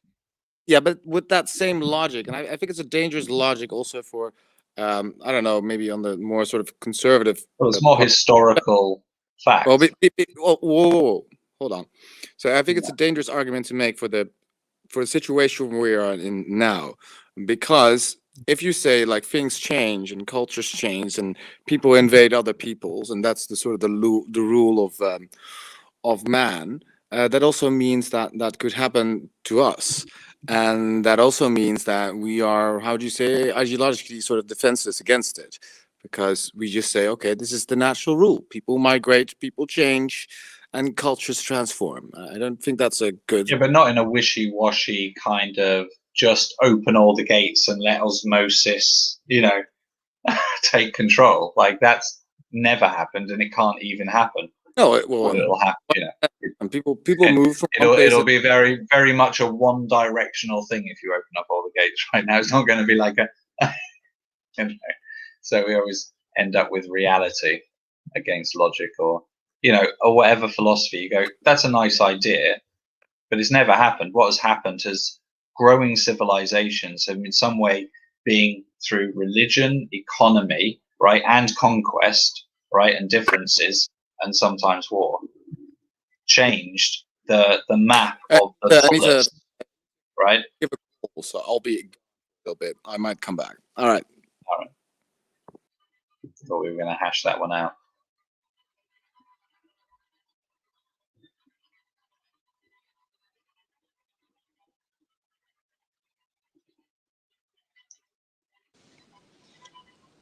I'm kind of curious of whether or not is it all just like music and entertainment, and we're just sitting around doing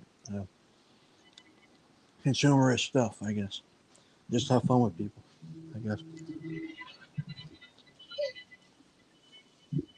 What do you mean in her? What I mean is that is that all there is? Just be refined to the pleasures of life. Don't become a revolutionary or some Well, sort of certainly not for me or you. Yeah. As I understand it, but I don't know. Pretty much the worldview that the West provides is, ultimately a materialistic one. That there might be some sense or realization of self, discovering oneself, but not in any sort of ultimate or infinite sense,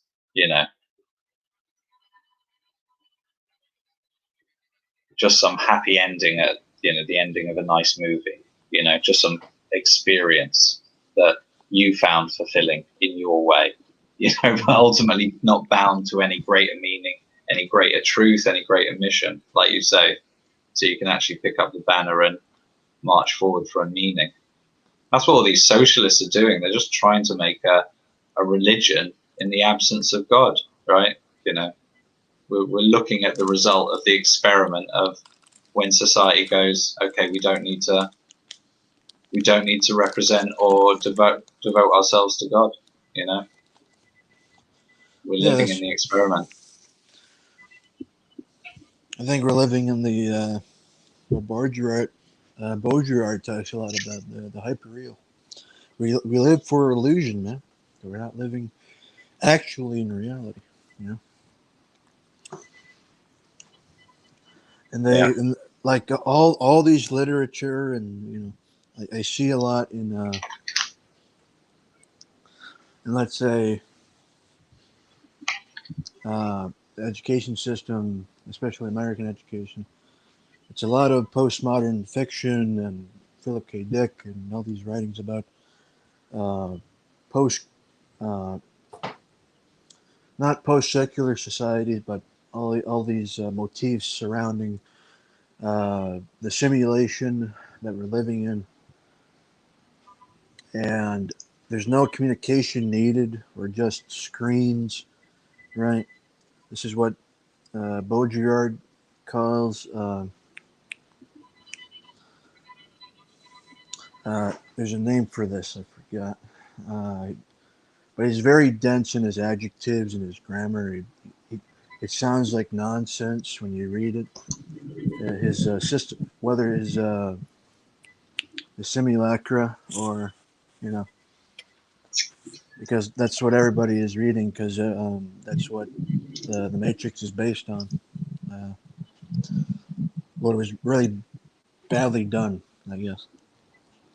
The Baudrillard. I think it's like all these good people, good writers, isn't it? They seem to delve into theology for the really rich characters and archetypes and stuff, but they're just stealing it. It's just like the West right now. They're just stealing from our Renaissance, that amazing, self-belief that we were going to build something amazing and, give it to the world. It wasn't an ambition of colonialism. It was just an ambition of exploration. And now it's got all this postmodern, self-hating, self-disgusting, Yeah, the rejection of everything that combines the whole into a meta-narrative, Yeah. This is just the constant cognitive dissonance. You see them getting fed from both ends. It's like you go, make them complete materialists that can't be in any way really spiritual. It's all about the God of I. And then make them absolutely, immaterial, hating everything that they are and do, thinking they're literally a parasite on Earth. And what they want to do is exist and never make a ripple, against Gaia, the true God. It's just like, what the fuck have they done to their poor minds? They're just broken, Yeah, they're NPCs, man. They're like, that's why they reference video game lingo a lot, because that's the motif now. We're stuck in the postmodern psyche. We're stuck in Disney World, Yeah, little circular loop. But people are snapping out. I mean, I really do have hope for like the whatever you want to call it, the Gen Zs and the Gen Alphas, because the only way they can rebel, right? And they haven't got rid of youthful rebellion. The only way they can go now is,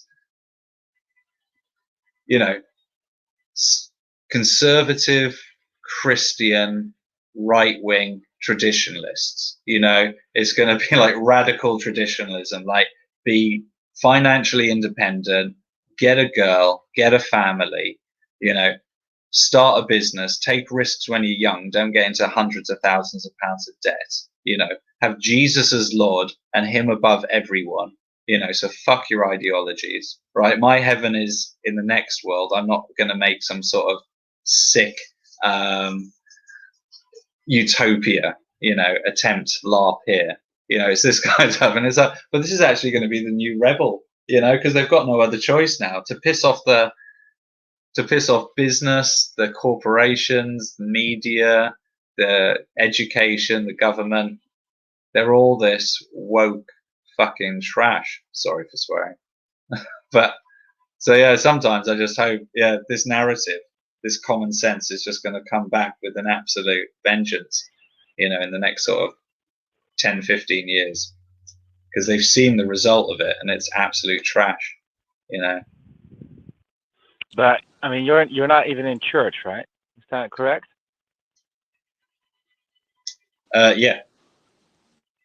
So I mean, how are you expecting people to sort of adopt values like that when people don't really go to church? I mean, it's not organized. It's all fine and perfect when everybody's saying on the internet, "Oh, I want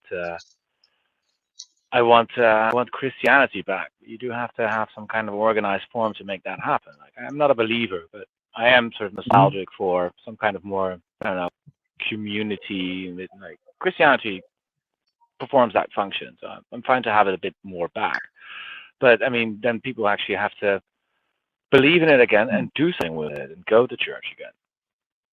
Well, people have to decide. Again, you wouldn't use the church and God to create a political system, right? So, but you can take the ideals and you just go, if you can find something better, but you don't have to be a Christian to live in the Christian world, right? Or the worldview. So you're not going to, like, whether you choose to be a Christian and put yourself under more authority, right? But that's a responsibility. But outside of it, to live as a Christian, and under those ideals, and nationhood and our whole history is all there. So it's not about taking it apart and trying to reform it, right? It's just normal narratives that are going. They're already out there now, and they're already developing. That's combating all this far left, Brave New World disaster. The Great Reset and all of this. Just give up and become part of the Matrix. There's a reason to go beyond it. There's a reason for self-sacrifice. It is your own salvation, but it's everyone else's under, one. Yeah, but it sounds like a lot of window shopping to me. I mean, this other guy that's here, he's a Christian Orthodox, right? I mean, that's not part of your tradition, or is it? Are you Slavic or this kind of Slavic roots, Me? or no, not him. you. You're the other guy. Yeah. Yeah, I'm Russian Orthodox. Yeah. Yeah, you're Russian Orthodox, but are you like Russian, or is your mom Russian, or do you come from that culture? Do you have anything with that culture, or are you Ethiopian? I don't know. I'm part of the Russian culture. Yeah, so I mean, my problem is this a bit, like if you're gonna adopt some form of Christianity, why not adopt the Christianity from the country you're originally from, or from the traditions, Like if you come from a Catholic family, adopt Catholicism. Dude, I can't fly over to Russia, man. There's a Russian church that practices Orthodoxy, so that's why I go there. That's why they come over here, because there's sanctions for Orthodox churches in America. No, like there are Greek Orthodox churches, there are Russian Orthodox churches, there are some Coptic churches somewhere in America, maybe. You just gotta find them. Yeah, well, for a Western Christian community to adopt a religion that has separated from, well, its own tradition since 1054, I find, I don't know, not really great if you want to get, how would you say, in tune with your roots, let's say. No, I mean, you can choose for yourself, but for me to say I might join the Roman Catholic Church, but wouldn't, so I couldn't or wouldn't accept the Protestant Christendom that developed in UK history. It's perfectly there, where it's established, right? And the separation of church in politics is an ideal that we draw in that English history of ours, where it's represented elsewhere. But of course, it's fine in the UK because we had our history with Protestantism and Catholicism, that we should have something that's at peace with that.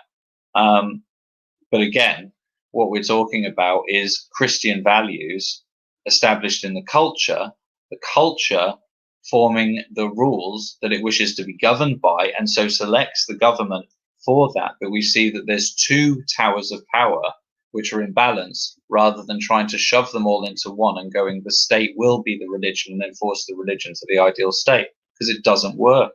That's why Christianity has developed in the most progressive ways, and there's regressive stuff that's going on, this socialism, it's just anti-Christian, it goes against the logos of how we work.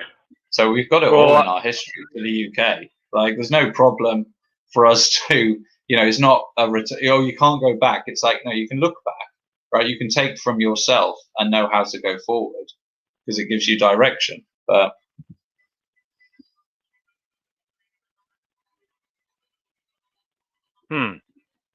can't hear you anymore. Hello. Sorry, I finished my sentence. Yeah, you still here? Hello. Yeah. Hello. Hello. Can you hear me? I think your mic is Hello. fucking up a bit. Hello. Hello. Can you hear me, Horde Ka? Run?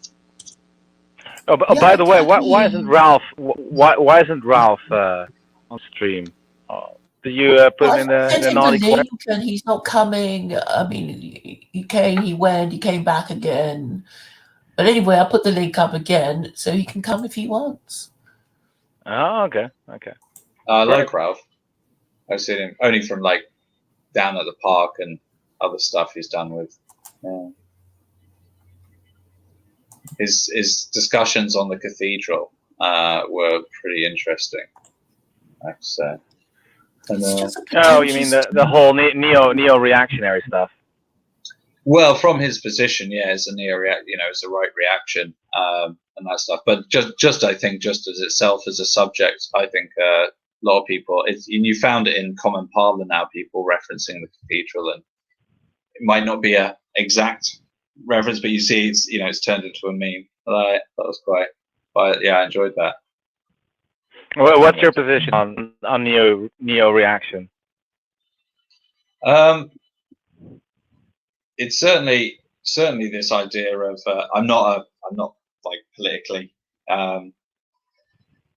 expert enough, but this necessary reaction from the right to pull the Overton window to something which is actually more normally expressed within the culture. We've got this battle, I think, between the zeitgeist, being pulled over unnaturally to the left. So on that state, on that basic sort of level, the right reaction is inevitable. My description earlier of a counterculture coming up through, that's based Christian, traditionalist, radical in that sense, it's almost so just a wave what do you that you should expect to ride, not produce. It's coming. Like, yeah. But what do you think about the racialism in sort of neo-reactionary thought, especially when it regards Roth? I don't know. I wouldn't be able to characterize it so much. He's obviously an interesting character, and he's seen, with humor and positive and negative reactions, isn't it, from the sort of ethno nats or the civ nat sort of positions. I think he's just a really interesting individual, and his turn to Christianity and his view on it, I think, only helps to develop his position. But I couldn't characterize him for myself. I just think, racial. The concept of race is fairly low IQ. I think you can only get really any common and sensible conversation when we're talking about ethnicities, of which races can or may not be part of as an important category. And really, in that, we're at the base of it is culture. which can surpass anything. So I think you just have to give some way to categories and some kind of hierarchy in the concepts of what we're talking about. And race is a category, which is there or not, is useful in its association consistently with an ethnicity and a culture, right? But you can't take race out and actually sensibly apply anything. You know, you take somebody that's first generation but born in the UK, right, in London, and he's fully just taken on the culture and everything. He's just a Londoner. He's, you know, the ethnicity is literally just a skin. You know, it literally means nothing. It might have some measure on a physical or mental, but the chances of that actually correlating to a norm when you're saying, you know, what's the general IQ of people from Nigeria? You're talking about a nation, a geographical place, an ethnicity, and a culture, and most importantly, a history. You know, take that individual out and grow him up in France in a way that he's integrated perfectly, you know, or perfectly fine. He's French, you know. His ancestry is a curiosity. It's not a living thing. So it's always culture. So I'm a culturalist. Well, me too. Well, yeah. Well, I think that in these sort of alt-right spheres where you have neo-reaction, there's also still a lot of racialism there. You know, like they got, I would say, red pilled after 2016 or something, and I think their ideas haven't really evolved since then. Unfortunately, well, I would mean, say. If I was going to go in, sorry, I was interrupting. Carry on. No, go ahead. So yeah, well, I think that was a fair point. Like I studied evolution and biology and stuff, and for the same reasons as enjoying the natural world, we can be conservative about our culture. And I don't, you know, I've got no problem being conservative about our race, right? As a normal wisdom, right? There shouldn't be a normalized wisdom that we just like to get all the Play-Dohs and mix it together to make a brown paste, right? It's just nonsense. Like, and the fact that people did go to a place and lived in a place, and it is a real thing, right? If you go to a part in your country and people have been living there literally for 1,000 years, maybe 3,000 years, maybe longer, literally, you know, and that really does mean something. And there is something absolutely obvious about blood, soil, and spirit, but it's not to give it a divine absoluteness. I'll say it's just more of a sensible category. It's like, isn't it nice that actually when we do the genetic results, we actually find that a lot of our genetic heritage, the people that were here, have been here and still are, you know, and so all this terrorizing about us breeding ourselves out, getting bred out of existence is a nonsense. Most people still hang around the places and we're still basically fine. So, you know, problems ahead, but it just can't be directed or worked out from a position of race. I haven't got the analogy, but you know, it's not steering from the position of the driver in the wheel. It's trying to steer the thing from an aspect of the whole. So yeah, that's enough. That's my breakdown on the use of race. Yeah. You know, it's fine to conserve, but it's not the divine principle. Like, there's already but how far would you go with that? Because I don't know. Like for me, culture is a fundamental category as well. That's what I think needs preserving. But I don't know. Like I'm not somebody who feels terrible about any. I don't know. Person gets to Thailand, brings home a wife, and then they settle in England. I don't see the problem with that kind of thing. That would not affect the cultural core of England. On the other hand, if you let swaths of people in, that will eventually erode what you are as a nation and will erode your culture. So I think the balance has to be somewhere between the extreme sense of being scared of contamination and on the other hand, being sure that your cultural core will still survive. Yeah, So if we're happy by self-selection, a protected environment to adapt as it will, right, to changes, to things, right? So we again take this kind of ecological approach where we go, we've got this woodland, right? There's diversity in it. We're not exactly saying there's a perfect tree, right, and there's a perfect bird. We're not going to kill everything until we've got the perfect wood, right? The wood is different. It's got variation, right? It's a thing. All we have to do is protect it. So what we don't do is flood in, 600,000 every year, have 300,000 leave, convince all the people in the north that they all have to go live in London, convince all the people in London that there's more to life than money, and go into, it's like, fucking stop all this nonsense, Given people, basic needs and the basic requirements in life, most can find it and enjoy it where they're born relatively near, right? And so this is the kind of society that we want, where given free choice, you don't have to go halfway around the world to find a decent woman that hasn't been infected with wild feminist desires, and will just be your wife and make you a home, Sorry for the rant. Yeah, on the other hand, I don't think actually many women ultimately don't want to settle down. I just think that the time they think that they have to settle down is longer than they actually have. I think that's much more of the problem. And maybe you also have to think much more about structures. Like, well, what are we actually doing with university? Like, does everybody have to stay that long? Does everybody get a valuable degree, or does everybody get in debt? And should we just make it a bit more like it used to be, like a school for elites that will be academic, the rest of us who would be, I don't know, like manual laborers or nurses or teachers or stuff like that. You don't have to go to university to do that kind of thing. Yeah, No, and and it's it's out that just the people just lie. settle down too late. Yeah.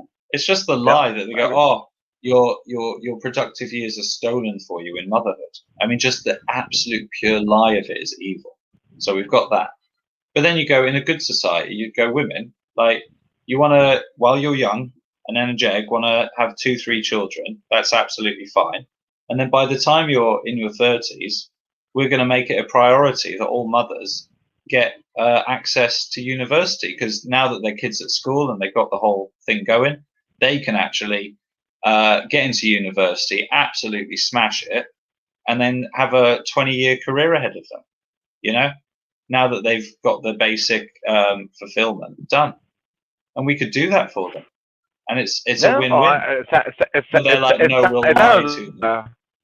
yeah, Sorry. it's like a better plan, I would say. Like, it's not to Yeah. say that I don't think women should go to university. I think there's definitely women that should go to university and should try. But I think like a scheme, once you get your baby and if you want to learn something more, maybe that's actually a good combo, raising baby and Well, doing the far some human right, work. I don't know. if they want to all be like Chad, like white Islamists, right, and have all their women at home, is unfortunately, a modern society is actually more rich because the women can fully involve themselves economically.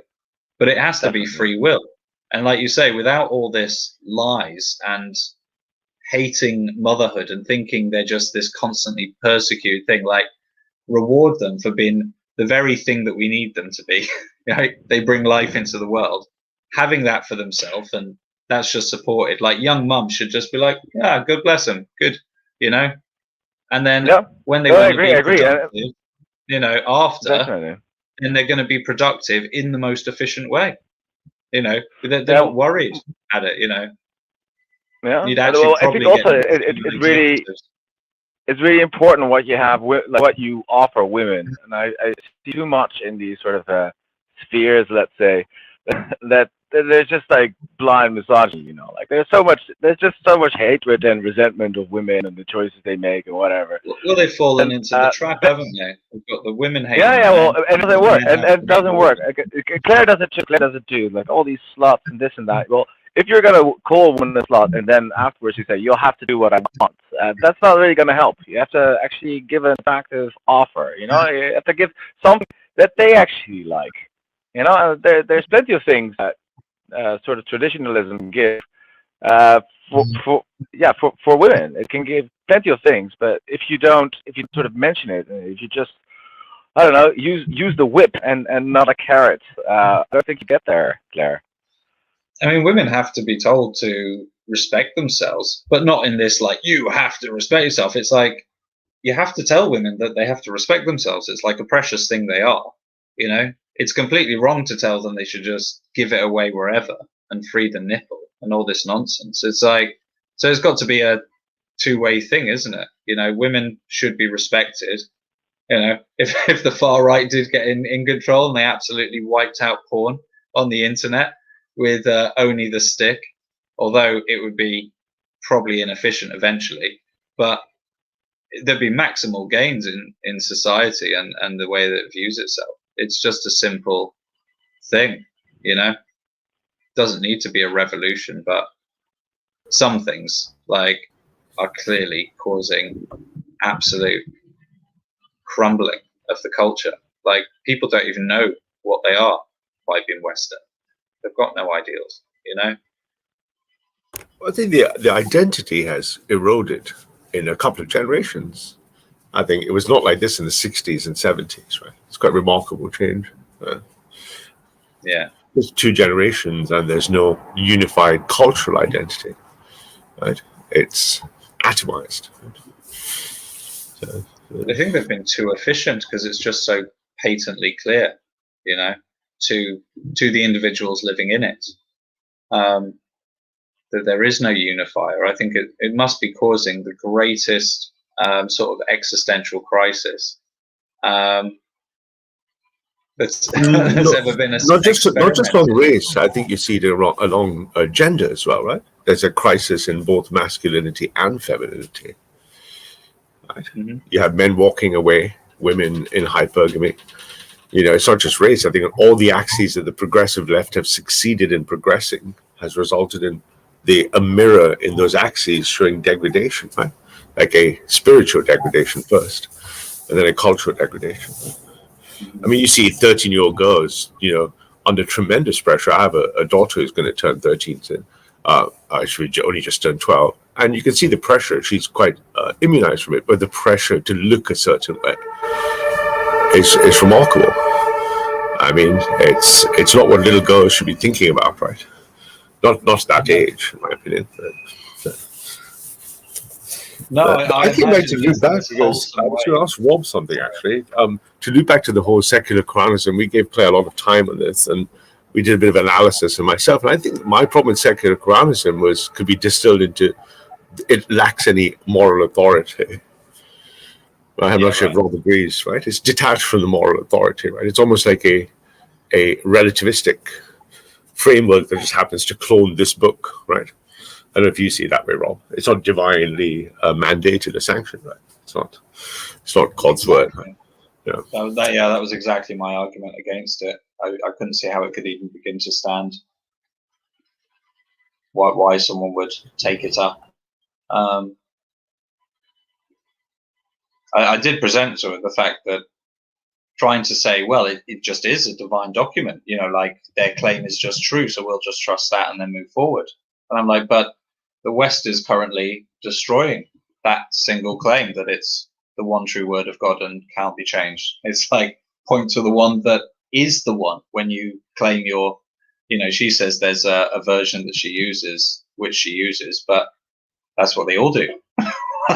You know, so you foundationally got a problem within its own claim. And that's the worst text to use. It's already debunked.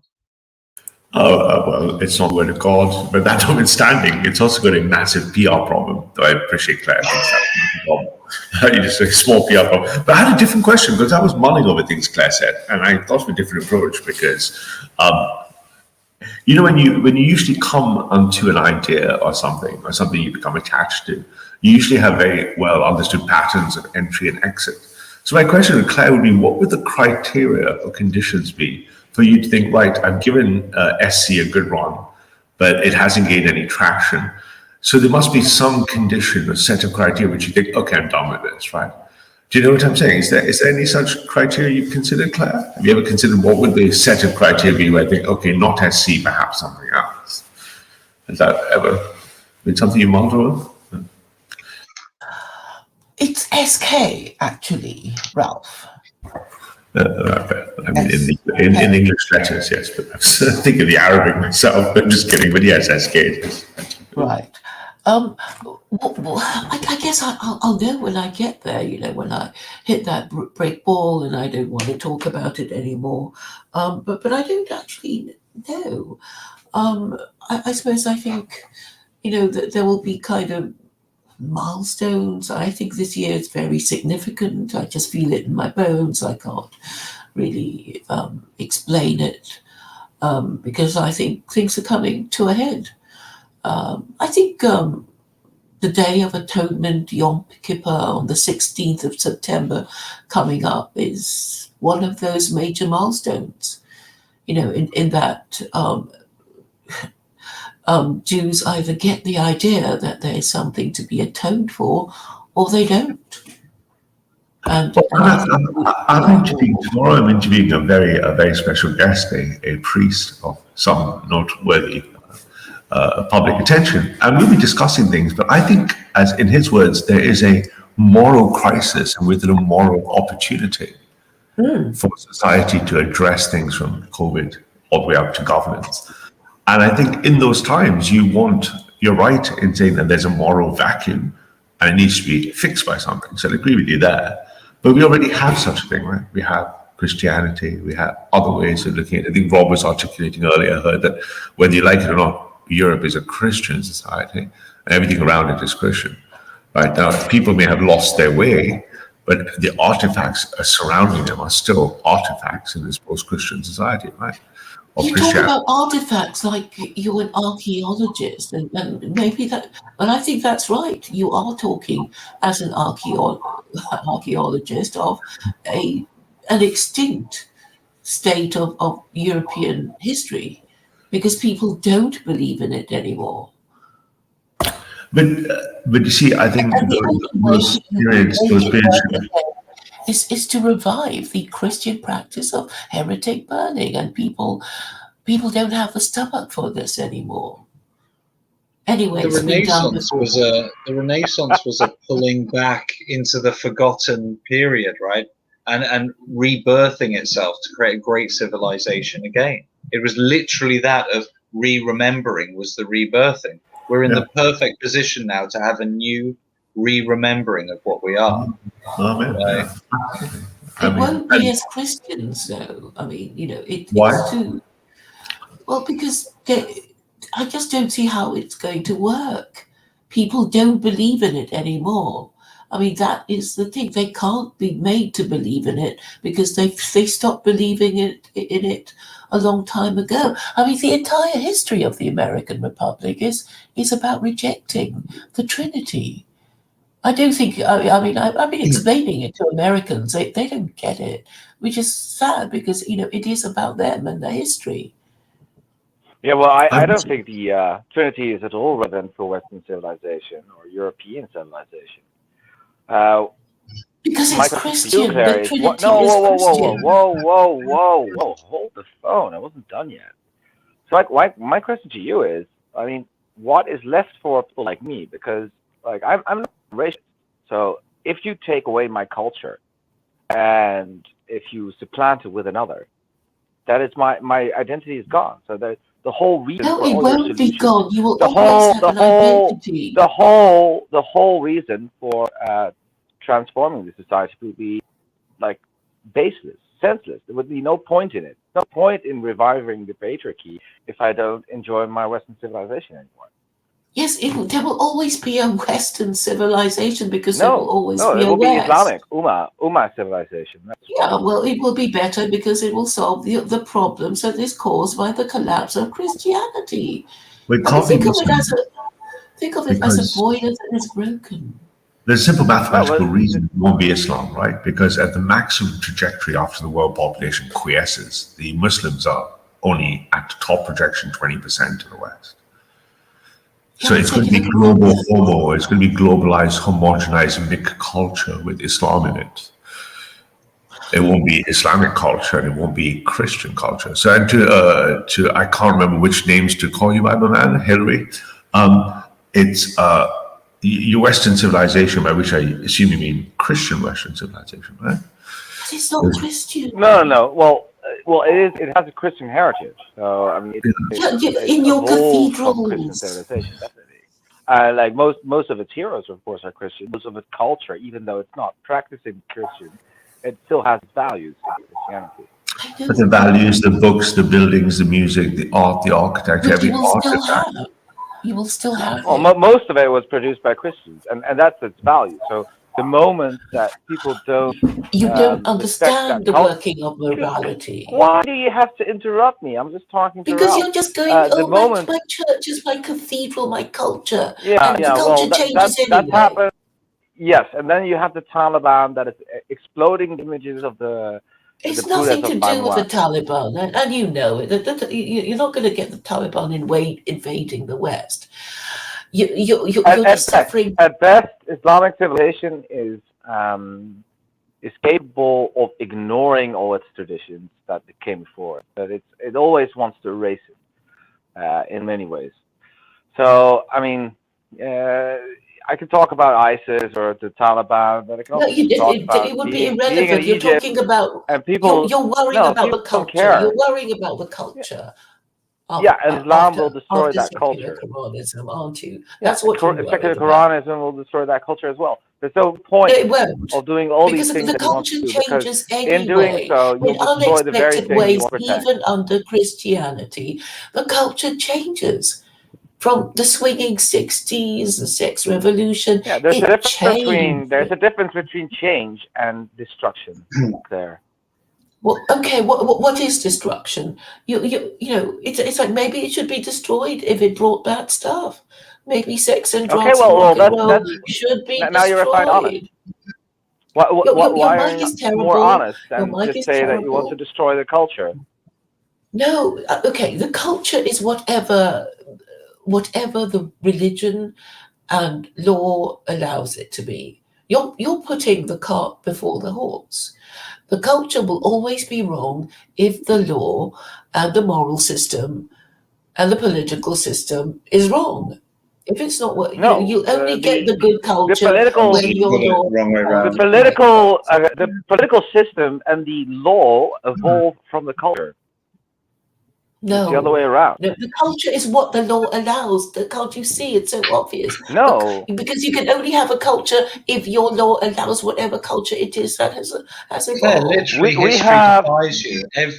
Every civilization, every culture has always been in opposition, but ultimately dominant to any political force. It can be oppressed, it can be a force, but your idea that laws are created and the culture just forms in within it, but you know, depending on how good those rules are, it forms into that which is adequate or not. But this is literally just your own fantasy. Okay, explain how I'm wrong, please. Because we see authorities come in, make laws, and we see the culture be forced to do some, accepts to do others, and it just ignores, right? I need you to give concrete examples to explain why you think I'm wrong. Music, culture. You don't.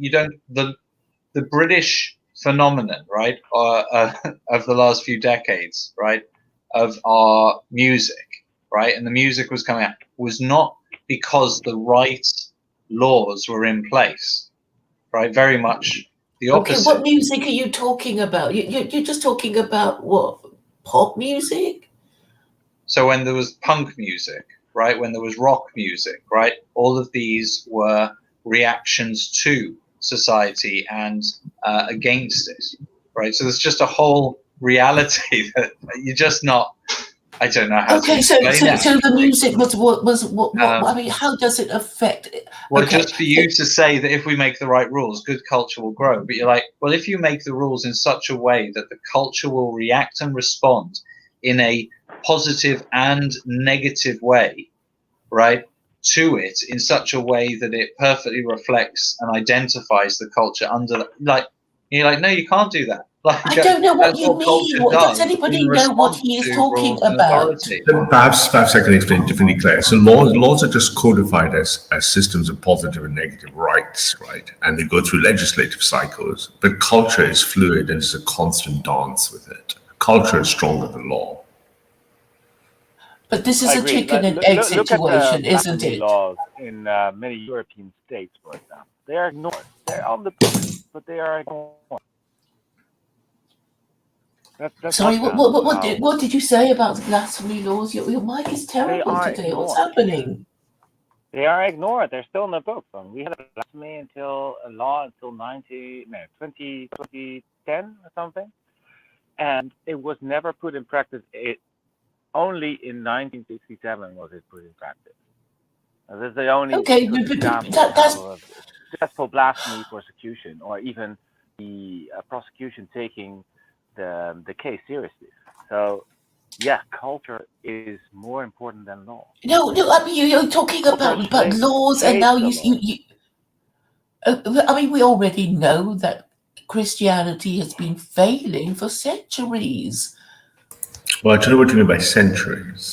Well, okay, I would say that the first rejection of Christianity came in the establishment of the founding of the American Republic, and it rejected the monarch, who was the head of the Church of England, and it also rejected the idea of Christianity. That's the importance of the American In the Republic in 1950s, Western history. in the 1950s, just under 90% of Americans attended church. So what happened in the 1950s? Liberalism.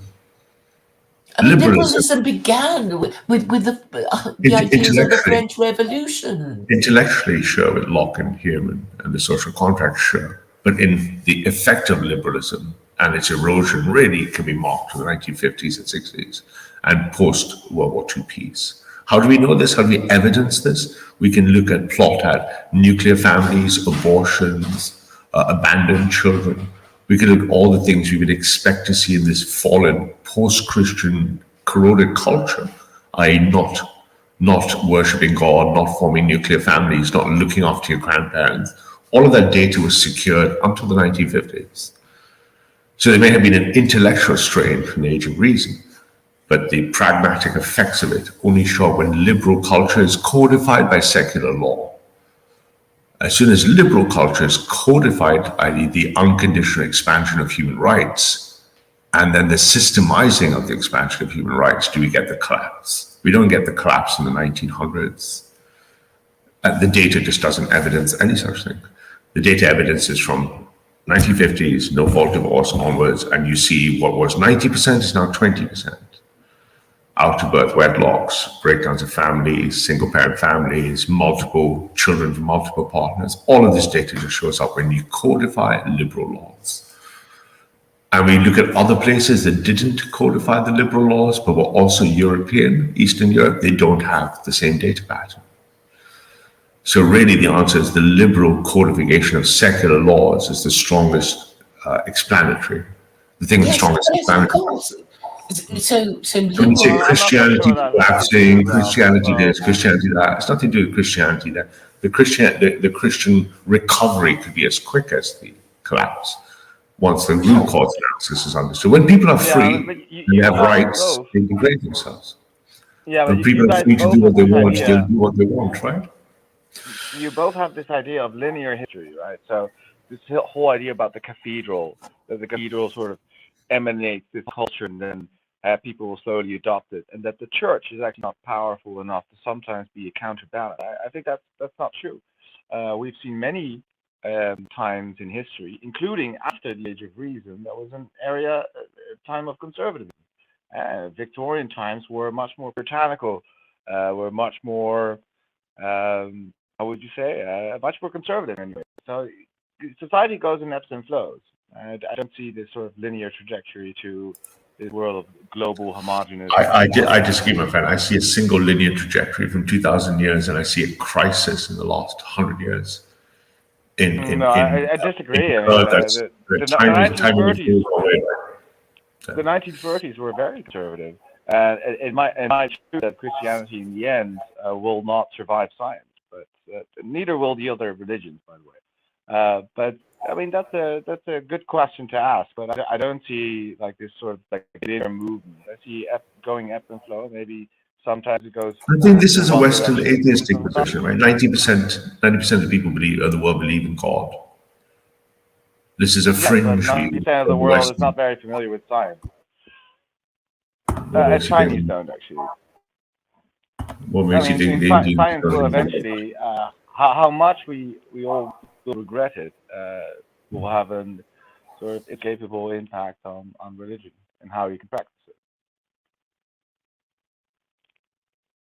Well, we'll see. I mean, obviously, the crisis is accelerating and the catastrophe will be imminent. And at some point, we'll see how that unfolds itself. But history is replete with ideas that when cultures become soft and weak, they eventually, who was it, Aristotle? Tolerance is the final virtue of a dying civilization. And as the tolerance increases, the death is imminent, right? I disagree. I disagree. I think tolerance is great, but you still need to be aware of the Popperian paradox. You can't tolerate the intolerant, not people who are out for your destruction.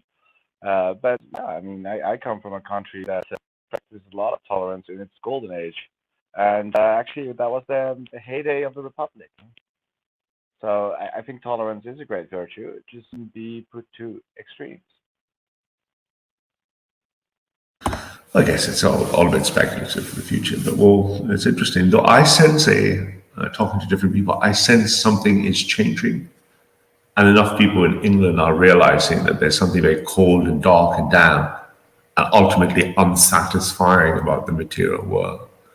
And where they may not know where the metaphysical is, there's enough around them that will point to their own English history and their own English culture and their own English traditions, which are Christian. Now, some might think, oh, that couldn't be, that it's impossible. How can one imagine a Christian revival in England? Well, I think enough good Christians can imagine a Christian revival in England. And, if we're wrong, well, ultimately the Corpus Christi is triumphant. Christ will remain king forever. So the church will be triumphant. We know this as Christians. But in a cultural sense, it'll be interesting to see how much of that. You see it in the protest movements now. You see it in the people who've done the sex, drugs, rock and roll. They've done the love. They've done the liberty.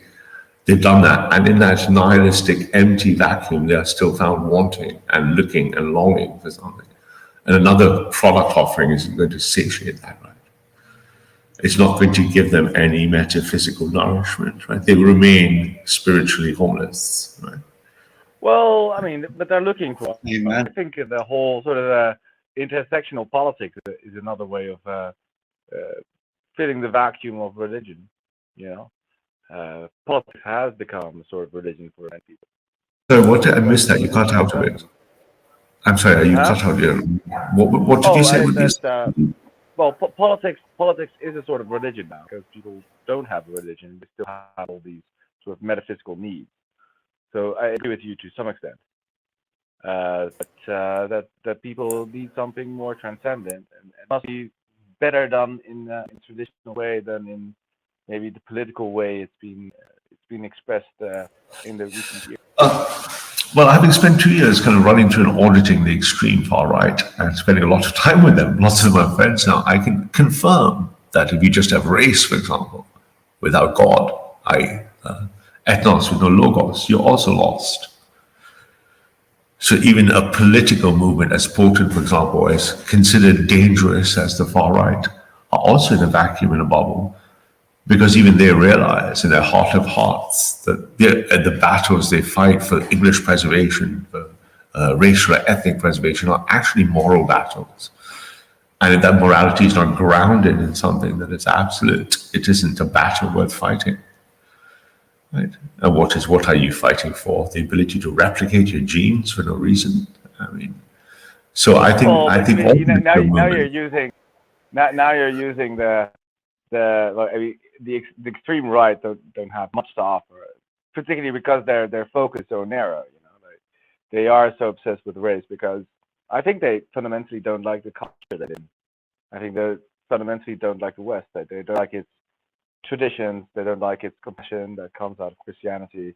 They don't like its sort of democratic tradition, which it always had to an extent. Never, of course, so pronounced as it is today. But it was always a a place where people would negotiate with each other about power sharing to some degree or another. The states, the cities, the guilds.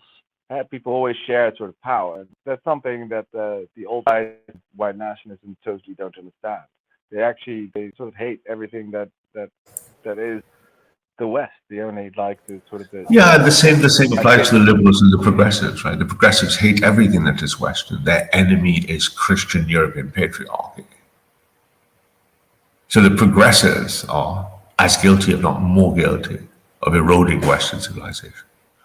And this conflict must be resolved under a moral arbiter.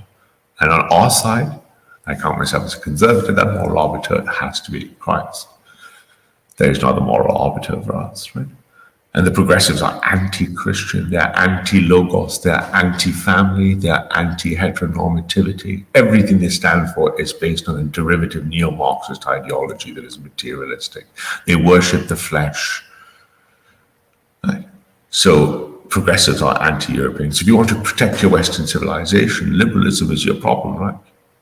Well, I think liberalism comes from the European tradition. It comes from the negotiating styles of the European peoples. We have done this over centuries, coming back from the Roman Empire. When we were a republic, especially. But yeah, there's always been this idea of having more liberties, like compared to places in the East. This is why we call it always Eastern despotism. Christians and secular people in the West would have agreed in the 18th, 19th, and until we had this influence of sort of post-colonial theory. I tend to separate traditional classical Locke, Hume, what have you, liberalism as a advocate for the rights of man against power, truth against power. That's already been lost, hijacked, and defeated by progressivism. But there was a mistake in there, I believe. I believe when those rights of man were separated from rights, inalienable rights of God creating man in his image, the demise had already begun, because humans in their natural greed will choose more rights and less responsibilities, right? We don't have a symmetry in our desires, right? You're more likely to take the sweets as opposed to taking a medicine, right? So I think once that expanded, the progressives just ran the liberals off the board because they hijacked rights that were meant to be rights against authority, rights against power, rights against injustice, which were Christian values predating Locke and Hume, being propagated through Locke and Hume, and then the progressives just wiped the board with you. So now the progressives in charge are going, no, we're going to keep doing this, more of this, more of this, until something plays itself out, right? Until there's what a Marxist would call some dialectical kind of cycle, right? Again, yeah, well, I don't totally agree. What I actually think is that a lot of these sort of thinkers, like post-structuralist thinkers, take Michel Foucault, for example. He was inspired by people like Heidegger as well. I think it applies to Jean-Paul Sartre. I think he even studied under Heidegger for quite some time. So these progressive sort of categories of oppression and who is doing the evil, it's almost like a sort of an inverted white nationalist one, or the white nationalist one and inverted progressive one. It's neo-Marxism. Neo-Marx.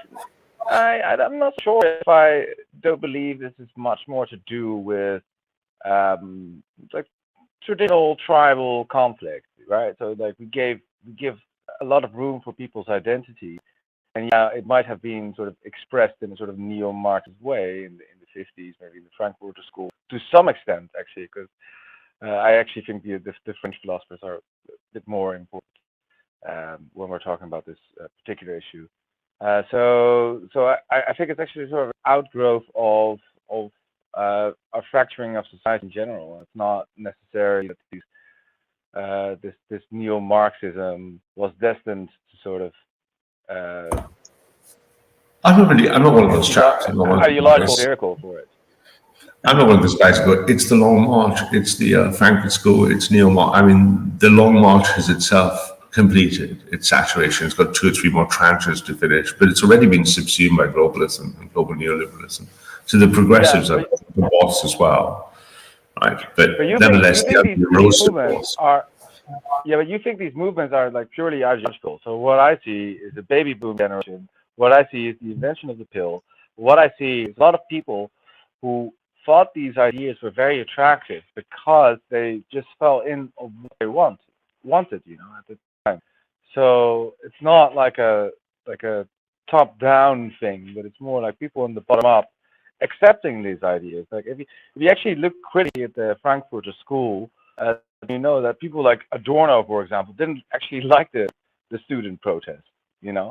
Like, it's not just this The wholesale. intellectuals, yeah, they're quite actually quite ironically or unironically, they're quite classist themselves, right? So Yeah, Leotard yeah, Foucault called them very classist themselves. They didn't yeah. really like the dirty, unwashed. They just wanted to fight on their behalf, right? So, which is quite something odd. But I don't even think it's to that. I think ultimately you're right, and this is Rob's point, that cultures and technology and law, etc., are co-evolutionary cycles, if you like. They'll evolve with each other, co-evolve, adapt to each other. But nevertheless, you're seeing this amazing time to live in where there is actually an existential threat for the European people, and particularly what I care about, the British people specifically, with a tiny percentage who are under an existential crisis.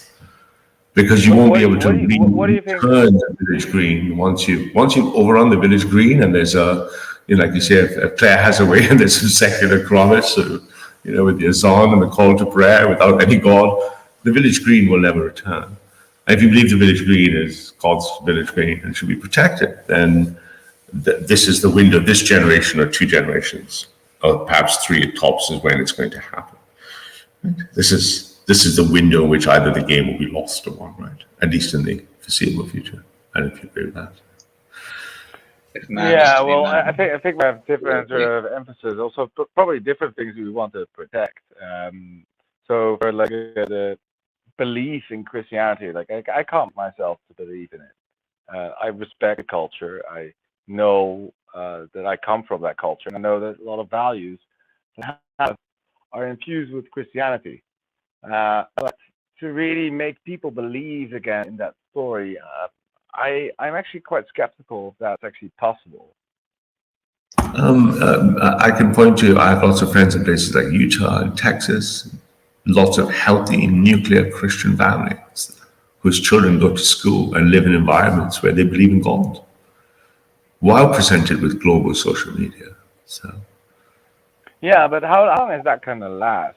So I mean, it's never stopped. yeah, you can sort of isolate your children from society, and maybe at some point, like They they have start to social get in media. contact They're with not something isolated. on the internet, and what's They're going to not happen then? isolated. They're not isolated. They have social media and everything. They just have a Christian family and a Christian culture and a Christian society that has not been attacked.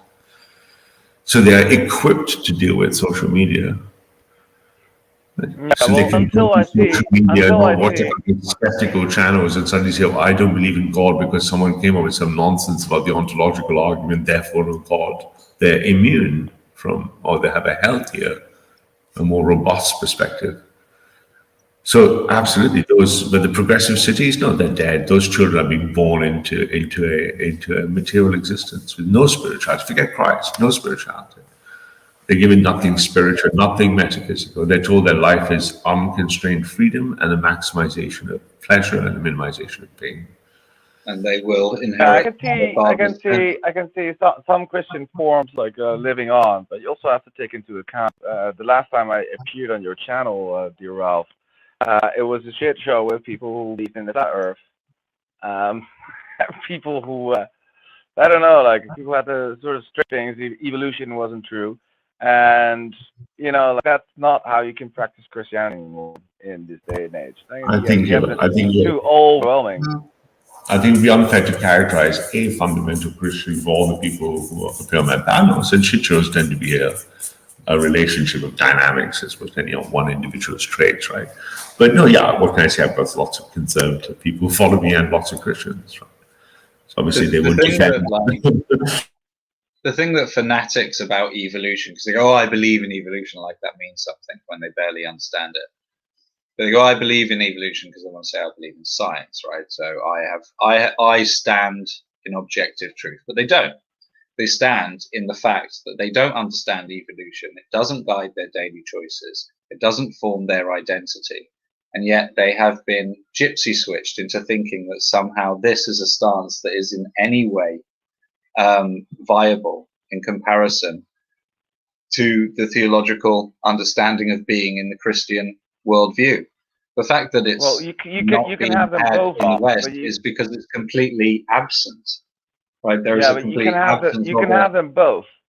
You can have them both, Rob, but you can't say if a child goes to a museum and he sees all these sort of hominin skulls and he sees that they all sort of progressively look much more like his own skull. At some point, like, reality is going to kick in. At some point. Well, I mean, just to remind you, again, you're just trying I'm to not a die Catholic. in at a position that I'm not going to defend. That the Bible in Genesis prescribes that humans did not come out of the clay, didn't come out of that which was made, didn't come out after the animals, right? Yeah. That I don't think evolution describes that which is, right? If you're going around saying, oh, but my argument is also against those that believe that fossils are a trick of God, well, I go, well, you better go talk to them then, right? Yeah. But this is not a position that you can take against Christians. Only those that have No. especially I minority didn't view. say that. I didn't say that. Particular I didn't say American version of Protestantism mainly. Yeah, It's not but- even a European issue. Okay, but I want to get a bit clear what I wanted to say. I say you can't believe in the way your ancestors believed in exactly the same way because there are scientific facts you have to deal with. So I Again, think Christianity it wasn't a to view of evolve my ancestors. with the science. It wasn't a view of my ancestors, right? That that evolution didn't exist because there was no concept of evolution. There was no True. concept, right, of adaptation to environment. It was as they perceived it, right, in an ontological sense, as things being with purpose that fitted into niches, right? We have niche theory, ecology. All the leftists that deny God go, oh, look at all this order in this rainforest. Look at all these things which are meaningful categories of things that we should preserve and keep for understanding, right? So, and then you're going, oh, these people held the belief that it was perfectly valid and it's still held. And I'm not sure there's even an argument there. So I'm a scientist and I accept evolution, and I'm a Christian and I don't understand. I have no conflict in those positions. I don't see myself as a genome of 20,000 long string unfolding in space-time. I believe God created man in his image and I have a soul. Evolution is no threat to me whatsoever. There's nothing science can reveal to me that threatens my faith. This is a kind of trick that skeptics and atheists play, usually, not you, Hillary, when they play on people saying, oh, more science, therefore more no God. And they forget that most of the greatest scientists are Christians and have been and continue to be. So I'm not sure why there's any, I'm not Catholic, but my wife is. But the Catholic Church endorses both the Big Bang Theory and evolution. So it's not like the Vatican has a problem with it, right? Now, if you are a fundamental Christian and you believe the Bible is literal, then you're going to have to deal first with your other Christian brothers and sisters. But nevertheless, I mean, I don't see for I don't want to call myself a standard Christian, whatever the word you want to use is, but I have the existence of God does not invalidate science, and science does not invalidate belief in God. I mean, I'm not sure. No, not necessarily, although there are things that are rather suggestive, right? So would a God really wait for billions of years and then all of a sudden give a revelation somewhere in Bronze Age Palestine? I mean, these are sort of questions I think are suggestive. Did you just say, it's not a slam dunk, not at all. Wait, did you just say, would God wait billions of years? Yeah. What God do you speak of that is beyond time and space and has made everything from the beginning to the end? Knows the end from the beginning, and you're saying, why would he wait? All right, so we don't hear much. About the nature of God is God all of space-time at the same time. But we don't hear much about God in all these other periods. It's Right. always somewhere in an area of the world that nobody When you gives look a fuck at the about. Bible, do you not see a progressive God, a God that creates a full story, a narrative, right? That is through time, progressive, through the covenants, through everything, right? And so you're going, but this Yeah, but it development stops of the somewhere. So universe. it starts somewhere and it stops somewhere. So Yeah, but the moment it actually no, starts, everything I that think is revealed why, about God is why didn't God progressive, talk right? about maybe the ancient Aryans or something like that, or why didn't God talk about Island civilization, or If, why if he didn't talked God about What everything made you that think? was, What made you think God didn't communicate with different people at different times in ways that only they understand and God does? What makes but you then think that what is God the has people to of Israel communicate? then? Why is the covenant first with the Israelis and Because with all the other people of the world? because everything changed. So let me throw a different kind of couple of things at you. The only thing that separates our species from every other species, including say the 750 million species that went extinct in the Cambrian explosion, is that we're the only ones that have been given language. Now you might claim it evolved, and with that language we were given John 1:1. And 2,000 years ago something happened.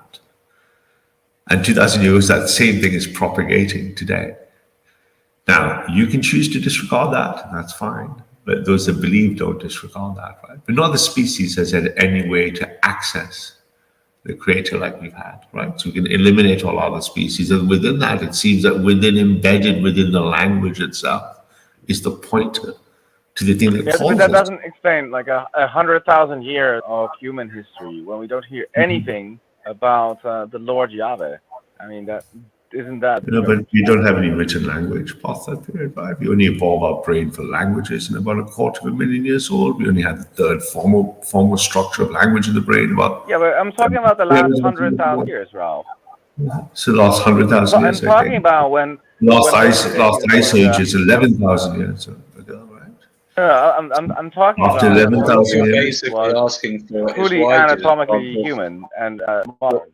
yeah, this is this. He wants this two-dimensional cartoon world that only he would. If the world was this cartoon world where God made the universe all at once, made us all at once, made everything with its name and place, and we were living in Eden, but then it's just because he hasn't read the Bible. Like you, this is what we'll end up here with, where you'll just go, why does God let bad things happen? Why isn't it all perfect all at once? Why did we have to wait for anything? And you're like, shut up, you brat. Like, how is that an attitude to Well, why reality? don't you have any satisfactory answer? How is that a reality? You know, if that's not a good attitude to reality, why do you think it would be a good attitude to God? Like, it's Christians have been defending theodical arguments about God being good and evil and allowing evil and suffering for 1,800 years old. We're happy to defend the theodical argument of why God allows evil and good and why we have free will. And we can become very technical. We can talk about modes of compatibilism. We can do all that. But we don't seem to have a problem with understanding God gave us free will to do good and evil so that we can find our way to Him. Now, I mean, Yeah, we have I think that's a bit of a 1,000 years of approach. greater minds than me defending every variant of any attack on the theodical state of whether God is good and we have free will. I mean, it's not really a big problem. But I bet you anything, it wouldn't matter what argumentation I use, you still won't believe. Right? And Well, no, likewise. if God sort of presents if God presents himself to me, or I don't know, to a big group on camera, in maybe time with a I'm people definitely willing in to believe. history with a But story and an for some reason, explanation God and a only fulfillment of the operates prophecy, when there's nobody and it really was all there given to to you. take proper notes, And, and that is what I find very suspicious. No Why do you need? evidence of Christ Why does at all. God need prophets? Why can't he talk himself? I mean, what is this? Just gives everyone a personal visit, like when they turn 18. Like, But why has to be circumspect? Why can't he just appear? Say, it's a hi guys. relationship. You have know to what you're actually doing reach out. today? You'll Yeah, have to God say isn't hello going to today. turn up I'm while sure you're sitting everybody back will. and going. I'm sure everybody will be thrilled. Okay, so God turns up in the skies. Well, we all get it on, like, I don't know, 20,000 phones, right? Mm-hmm. Like something, it's all on TikTok and everything. Like, so it's Jesus in the Yeah. sky, and he goes, I am that I am, Yeah. get over it, drop mic, and then disappears. Yes, exactly. That's what I want to have. So then we all go to the Bible. Then there's also no need for a Bible, right? So why would be there? Like, I mean, if you just could. Well, don't you want to know what he said? Don't you want to know why he did it all? Don't you want to know he who is who he is? I am that I am. Did all this. Started it all. Presumably, he can talk directly to us, can't he? Or so you just want him to be up there, and you can just point your questions at him. And answer all the questions. It'll be like a meta oracle in the sky, a holographic meta oracle. You can just go up and go, "Hey God," and he's like, "Yeah, man. How you doing, Heather?" Yeah. I was just wondering, and he just. So where's the free choice? Well, there's still a choice. Could potentially still. Wait. You look up in the sky, ask God's advice and what to do, and then you don't do it? Well, it is rather. Look, it is the same. It is the same thing as no. It is the same thing. It is the same thing. It is the same thing as God giving you scriptures and saying you have to obey. No. Only this time, in the sky, only this time, there's more evidence of his existence. You know, it's not something that is being penned up by. You can't fall back into reality after I've given you everything you wanted. Like. You said, I want a God that just is in the sky, right? He's there. He's absolutely God. If I want to communicate with him directly, he is there, right? And you go, and I go, fine. So you do, and you go, great. And then you ask him shit, and you're like, yeah. And he tells you the answer, and you go, yeah. And then you do it, and you're like, no. And you're like, so what was the point of God in your life?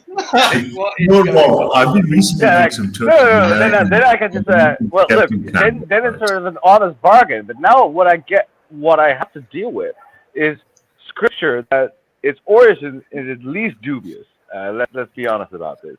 One point before you do that, Hilary. Look, Rob, I've been recently doing lots of tours of the American because I might take on a big debate in the coming months, and I'm one of the well-known possible atheists or something. And whenever I'm confronted with skeptics, it's the same thing. I say, look, okay, what would it take you to believe that, like, well, God must appear, I must be able to wire him up to a CAT scan, I want 10,000 witnesses. And ultimately, when you probe deeper and deeper, and I've done this in panels, they just want to experiment on God, but they won't believe. They'll find a materialistic explanation for a great big white man with beard in the sky, right?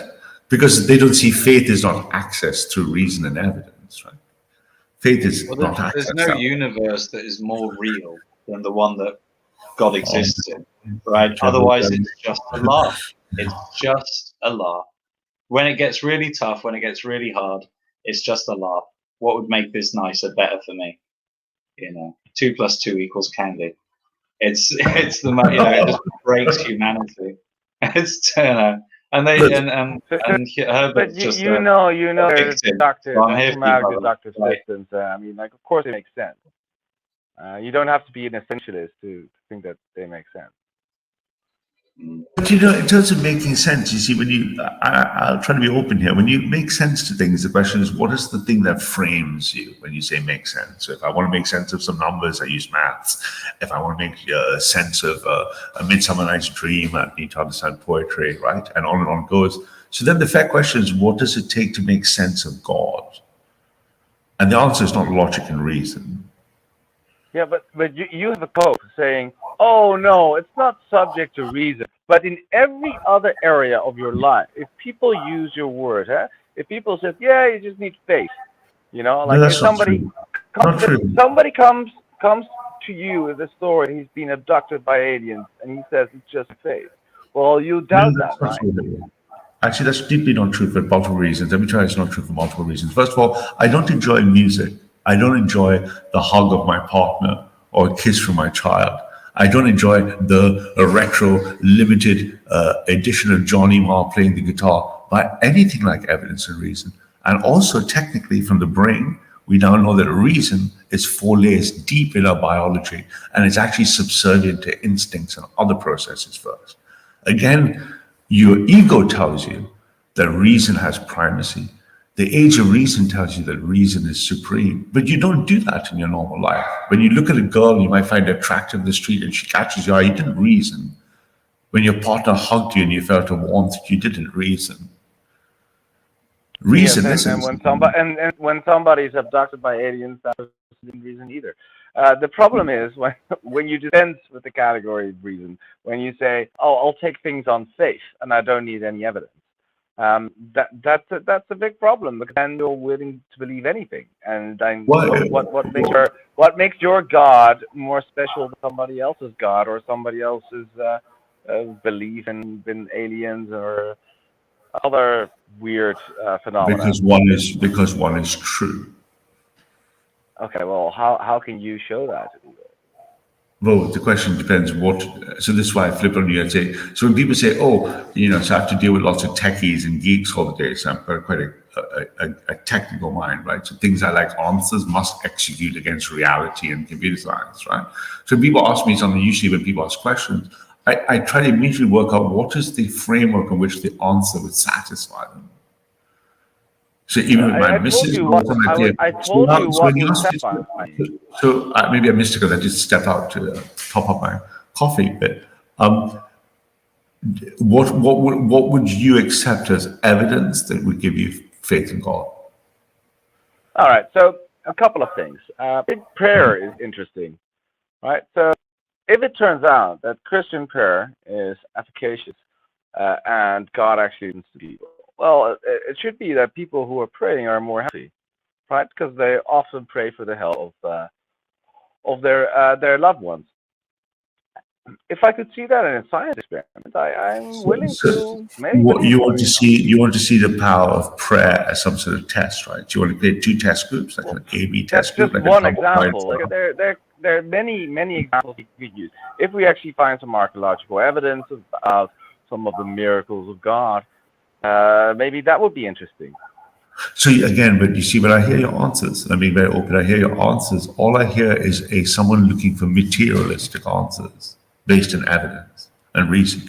Of course, but we know, of course. Because you would also only accept these rules for conversation when you're talking about somebody else who causes another. No, let me take God off the table. I'm a scientist. Every ontology created by science. Let me just give you the 2,000 years flash history of physics. The first thing the atomists 2,000 years ago thought there were 4 elements: air, fire, water. Run around alchemy. Eventually we get to chemistry. Then we get to the periodic table. Then we get to Newton. Then we get to relativity. And now we're wrestling with unifying field theory. In every case, that thing you use called evidence and reason was actually wrong. You don't seem to have a problem operating history let's take knowledge that's wrong. Democrates. So the answer can't be evidence. Okay. Let's take Democrates, for example. Right? So he believed in something that we later call atoms, but actually he didn't have very good reasons to believe in that at the time. I think you're missing my point. It's much more of an assumption. But now we know more. We know much more because there's much more observations. Hilary, once more, let me try. Forget democracy. Let's stay on science, hard science. Right? I'm a computer scientist. I'm a hard scientist. Since the atomists, through Newton, through the laws of gravity, through the periodic table, through field theory, every time this thing you got evidence and you expand about reason, every scientist will tell you has always been wrong till it went through an epistemic revolution. At each of those periods in time, you were happy to operate in the world. So 300 years ago, people were happy to build steam engines. Then we built cars, and we built all these things with knowledge, bodies of knowledge that were wrong. They were just good enough for some purpose. So the body of knowledge itself can't be the actual yardstick. Can you understand my point? You're making a couple of wrong, right? Yeah, but you're making a couple of assumptions, and you're almost saying like all these things are equally wrong. But what we see is a progressive trend to things being more right. Of course, you don't have the whole pictures, but at some point you have the science down to create these steam engines. At some point, so you agree that you've always had what I call the science. Then you can demonstrate which theories are clearly wrong. And yes, of course, you don't have a whole sphere about everything. We don't have that. I think we will never have that probably. But we have things that are less wrong than they used to be. I think you're answering a different question, my friend. I think you're missing my point. My point is you've always had with you a method, a mechanism, a technique type 1, type 2 errors, falsifiable novel hypotheses, giving me Newtonian mechanics, the periodic table. And these had pragmatic, measurable utilitarian value, but have nevertheless never been true and never been capable of exploring the metaphysical, just probing its boundaries. So the state of science right now, the consciousness conference finished 2.5 weeks ago with Penrose, Hammerhoff, all of that. We just still don't know how nature works, consciousness works, and the universe works at any foundational level. But you're happy to wander on labeling such a thing evidence, claiming as another label that reason has primacy, yet it has never done anything than build a material world or probe the deepest questions people have always asked. Why does my life mean anything? Yeah, I think that's also a rather silly question. Like, why does my life? Does it? I mean, you give it. Everybody gives. What is the purpose of your life? What is the purpose of your life? Is it to minimize your pain? It has no sort of final purpose. If you're asking the question in this broad sense, but you give your life purpose because you're a human being. You have needs. So, what purpose do you give your life? Other people want to give it good to you. So what's the purpose of your life? And then my purpose and the purpose of it, sort of any rational sort of human empathetic being to take care of other people. And for me, rationality is just like digestion. I don't rate it. It's essential to my being, but I don't give it any primacy. Digestion is critical to me, as is evacuating my own bowels. But neither of them have primacy. But my question to remains: so what is the meaning of your life? What's the purpose of your life? I assume you think you're going to die, and then your matter is just going to decompose or burn, right? So what is the purpose? That's a very distinct possibility. Yeah, that's going to so happen. what is That doesn't so mean what is the meaning your of your life life? isn't meaningful because you give it meaning, but there's not like a cognizance of a. I'm granting you I'm taking God off the table. And I'm granting you the entire body of knowledge of science, and I'm asking you a simple question: given all your observations and evidence and reason, what is the meaning of your life? What's the purpose of your life specifically? The purpose of my life, I give it meaning because I want to give it meaning. I'm a human. I think my purpose is to be good to others and to make sure I'm happy and that other people around me are happy. I don't know what's difficult about that. I've answered it 3 times already. So you just want to maximize, so liberal hedonism, right? You want to minimize pain and maximize pleasure, right? No. You are calling this hedonism. No, I'm just using the textbook philosophical definition of your moral position. I didn't make it up. It was made up 3 centuries ago. No. This You is said not. you wanted to be happy. No. Hedonism also means take no care for tomorrow. But I think you have responsibilities to not just to yourself, but also to your descendants.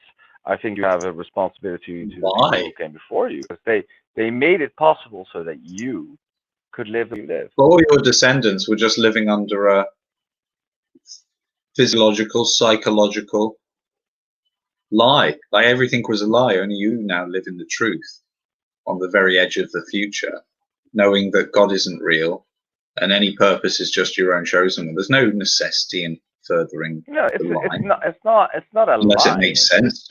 Like there's no reason to. It was people's attempt at science and people's attempt at explanations when there were no real good explanations yet.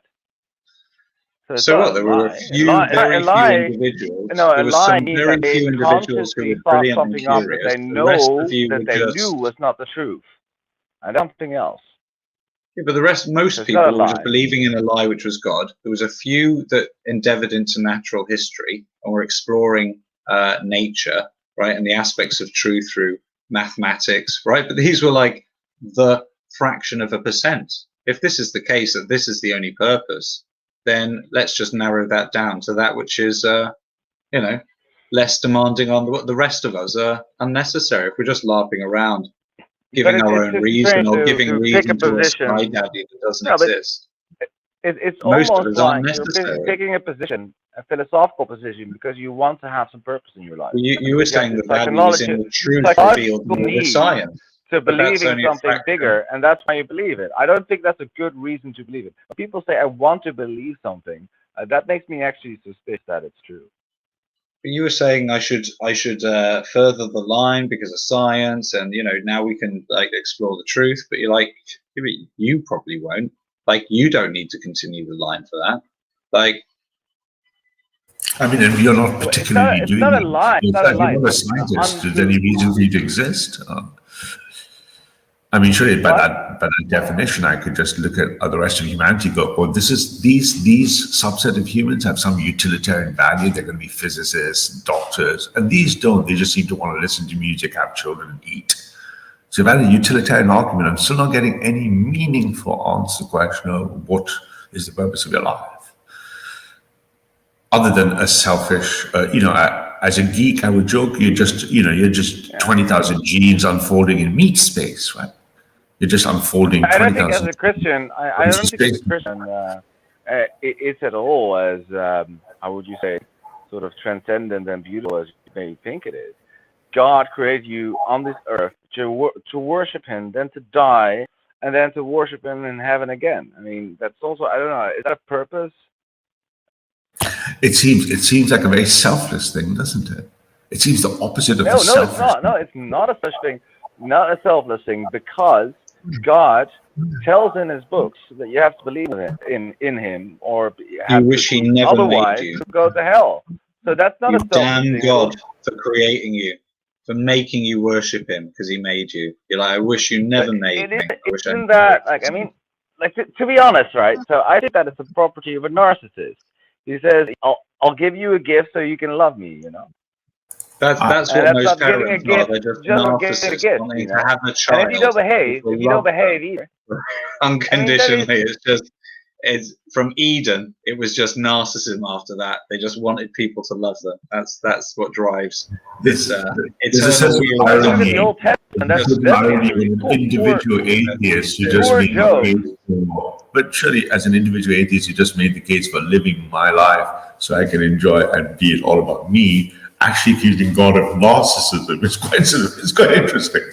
Right? I mean, your worldview must be individualistically centered, right? Now you might claim to care for others, and you might do so, but studies show again, and no doubt you're familiar with Sam Harris and all that other stuff, that really even your so-called altruism is just an optimization function of your salvation. No, that's it. It's not true. You have nothing but a relativistic, altruistic optimism. You have to work.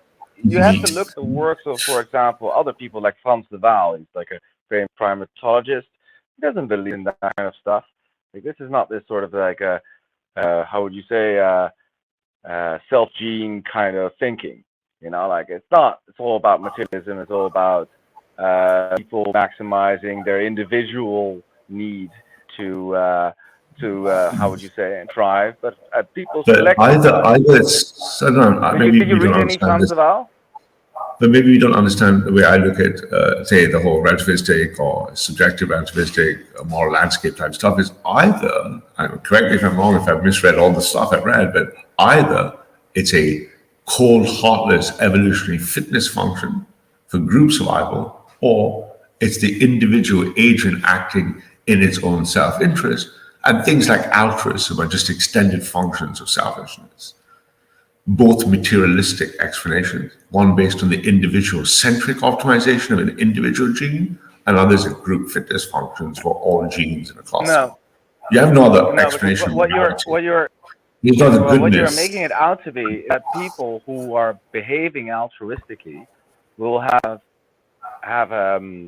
in their mind that they are doing that actually to get themselves correct. Studies can show that better thing. But that's not what I meant with altruism. Altruism is also something that you do selfishly. It's like completely, even though maybe let me make it simple. Can I get a word in? Why would you love someone else? But not within the framework of altruism, right? When you give that free framework and you go, yeah, that's what it is, right? It is that behavior. Did you actually understand what I was saying? Ultimately benefits me. Is at its very foundation. Well, what was I actually saying? Give charity to.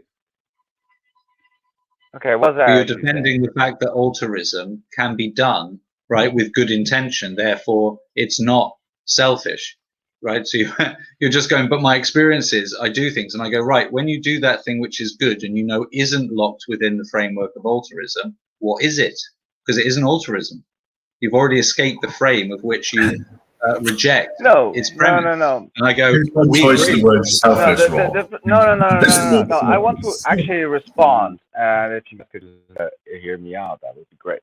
So altruism also means that you are not conscious of the motive of that it might help you someday in return. Right? Altruism is just like pure doing the kind of love. It's ingrained in your DNA. There might be some evolutionary So you accept function any that it intention will to be good replicate. is, Jesus irrational. Christ, fucking hell! Are you not You've just said capable of it's listening? subconscious. Yeah, I've listened. So you're saying it's embedded in the subconscious, this altruistic behavior which makes you feel that it's good, but it isn't really good for them. It's ultimately good for you, but it's embedded, encoded somehow in the genetics, right? So you're just you're an unconscious agent. No, right? it's not relevant if it's good for them or not, because most of these times these things are reciprocal. So actually, you help each other. Meaning back to the reduction to it being selfish for both agents, right? And that's the whole point. No. The agents are not aware of themselves that it is for a selfish reason. So you're calling it selfish even though it's not. Well, it is because it's optimizing the self. I think you're thinking of selfish as a moral. No, because then you have to be aware of it. Think of it as a function. No, you have to be aware of it. That this is just trying to reduce something I said to a conscious level that I'm not saying that people have. Well, maybe make it easy for you. Let's take intentionality and consciousness or any sense of moral admonishment off the table. Just look at it technically. It can only be one of those two things. It's your individual optimization in a network, or it's a group optimization. Because you don't believe in the soul. You're only going to live X years. Remember, you're just going to decompose back to physical matter, right? That's all you are. Your life is just the evolution of your genes for 80 years, right? Remember, you deny the soul, right? You deny the metaphysical. So really all you have is a fitness function of the group model or fitness function of the you model, which when I mean selfish means it's normative descriptors are around self, physical self. Hence you get liberal hedonism, altruism, progressive, all of these are different classes of morality models. And all of them lack the truth.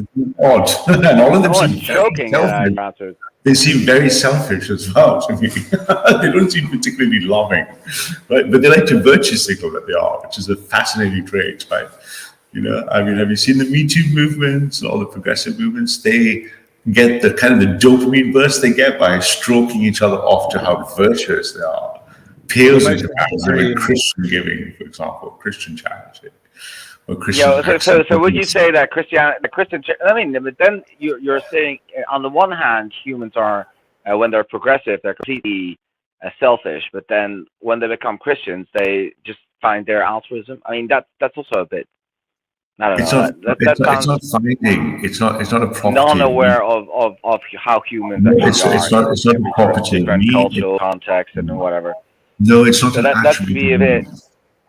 No, Henry, goodness is not an attribute of a Christian or me. Goodness is a selfless service of something that is not me. It is the antithetical opposite because we are taught to love the weakest. Christ kissed and touched the leper. We are not taught our nature. Hey, I'm going to do this and I'm going to feel good about it. Right? In my worldview, there's actually a place for people who actually believe that kind of stuff. Right? So I'm not saying that's all because they actually want to be selfish. But what you're trying to do is to conflate a couple of things: what's happening on the area of the brain and what's happening on the area of the genes. So the fact that the genes are not what sort of concerns me in human relationships. I don't think that's the purpose of life. So I don't think genes have any purpose in life. I think what happens at the level of the brain is physiology. I thought you're a materialist. If you don't have genes as the foundational expression of all traits of behavior. No, that's social Darwinism. I'm not a social Darwinist. That's social Darwinism. No, forget social Darwinism. First of all, do you agree that the individual is only composed of genes? So 20,000 genomes, 250 cell types. I know 518 genes code for intelligence. I know less than 22 plus prenatal testosterone code for homosexuality. Are you telling me that you reject the same materialism? No, Forget I social agree. society, No, you're just conflating things. You're conflating the fact that this is the case. Yeah, of course they're coding for everything, but that doesn't mean like we should sort of follow up what all these genes say. Some of Why? them actually code for rape. Well, do you want to do that? No, of course not. So I No, mean, no, no. Where's the No, gene no. for free will? you're saying like I have some kind of naturalistic fallacy, but I don't. I'm sorry, but if I'm just trying to paint my canonical atheist material worldview. You accept science, you may know science at You different levels, trauma but in my position. That's what if you're I don't doing. mind, I'm not trying to solve my position. I'm mapping what you've said into a model. Correct me if I'm wrong. And if you're You're a making physicist, the model. You're making the you haven't heard model the and are model yet. presuming a lot of things that I don't believe. Okay, well, I'm happy for you to tell me where I've made mistakes. But in the canonical model, which most people will be mapped into, you've got a physical description of the world, space time, and then you've got a thing called a genome. It codes for the 250 cell types that made you. Your parents coded for a genetic process that got them to make you as an offspring, and on you go. At that physical level, I would then look at what of that I can use to describe society and social things. I know if I perform GWAS studies, I can show very quickly that political views have got a genetic heredity of 40%. We know IQ has a variation. We know divorce has a variation. Are you telling me that that's not the canonical description of a material worldview? Is my question. Yeah, but you're confusing normative with descriptive. I'm just using, year one genetics. If I was doing a postgrad degree in genetics, this is the stuff I would know, right? I would know that genes describe bodies this way. If I put genes Yeah, into sure. society, they mate this way. And if I derive this, like Sam Harris, I derive these things, I can get metrics, what percentage of traits I inherited, propagated. And that would be Yeah. a scientific view of the world, right? Yeah, So- but you have to be careful because then you're going to the moral dimension, and then you say, for example, because we are coded for certain things, right? So because humans are coded, for example, for certain tendencies, that's why we sort of must follow them. No, that's not true. That will be the Well, naturalistic it's fantasy. absolutely true. So from that model now we've got two orthogonal models. I can model all of morality using moral foundation theory in 6 dimensions. I can model all of your behavior scientifically using the Big Five model in traits. I also think you read too much Jonathan Haidt. I don't know what reading too much is. I just like data. I don't really care about names and egos. I just like the information. He's always repeating Jonathan Haidt. Always Christian got the same scientists stuff. are really annoying people. I tell you, how can I say? So when I look at these models of information, they're the best models we have for looking at. They're all materialistic models. The question still remains, I think, Rob and I were asking, why do you do? What is the meaning and purpose of your life? And the answer must be a selfish model that's relativistic, right? No. I mean, what else do you have? I mean, help me out, man. Help me understand something I don't. I'm not seeing what else do you could have. Honestly, the first time. Because you think on the level of genes, like a organism is replicating itself, but that doesn't mean you have to. How would you say? Make sure that your own survival is a good thing. Like you can even self-sacrifice, even though things are encoded in your DNA not to do that. Like we are humans. We have sort of left beyond that position. Surely there's someone just going for some ideal that you say doesn't exist. Somebody that's like self-sacrificing. I think no. These ideals exist because these deals you can't explain that. Jesus Christ. Because I can't explain, because you also always interfere with my explanation. If you want to hear what I have to say, maybe you should just shut up for a bit.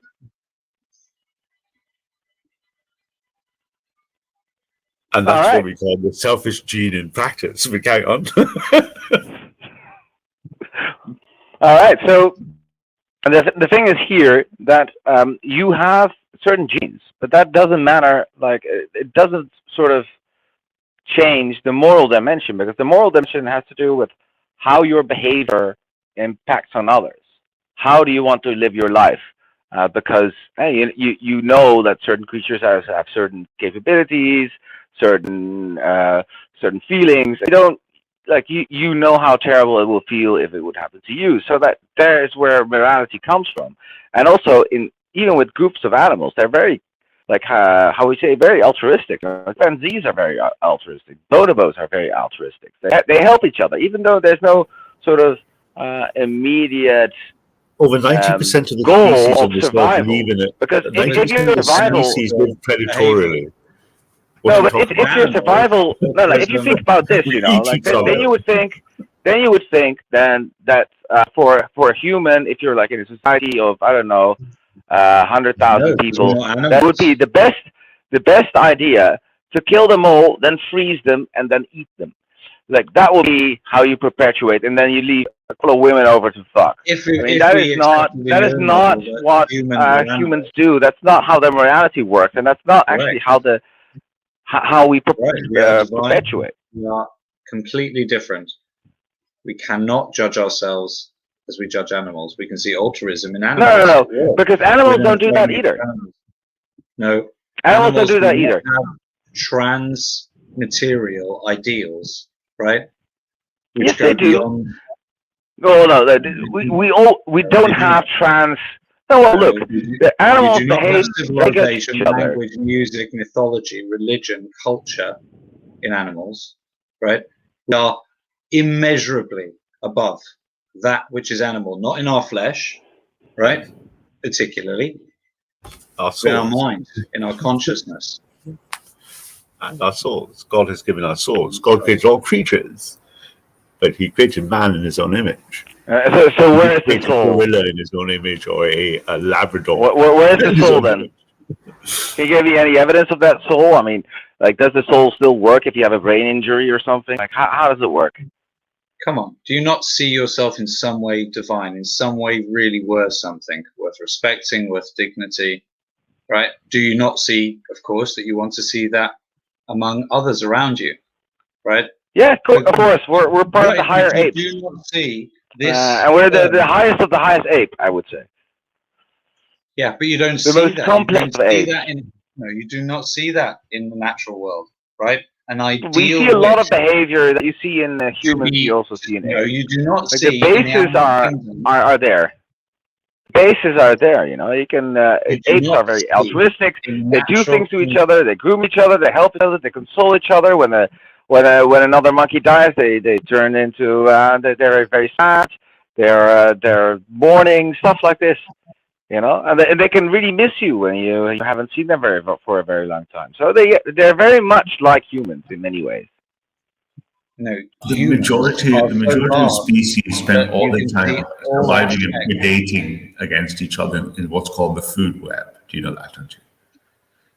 The majority of species live in a predatorial. The majority of species in biology live in a food web where they spend most of the time surviving by predating on each other.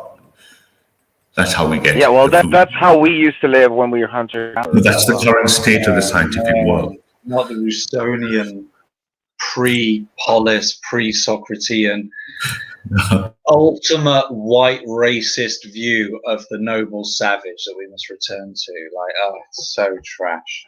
I'm not saying that there is a noble savage. Of course, humans were dicks to each other in many ways, but so are monkeys.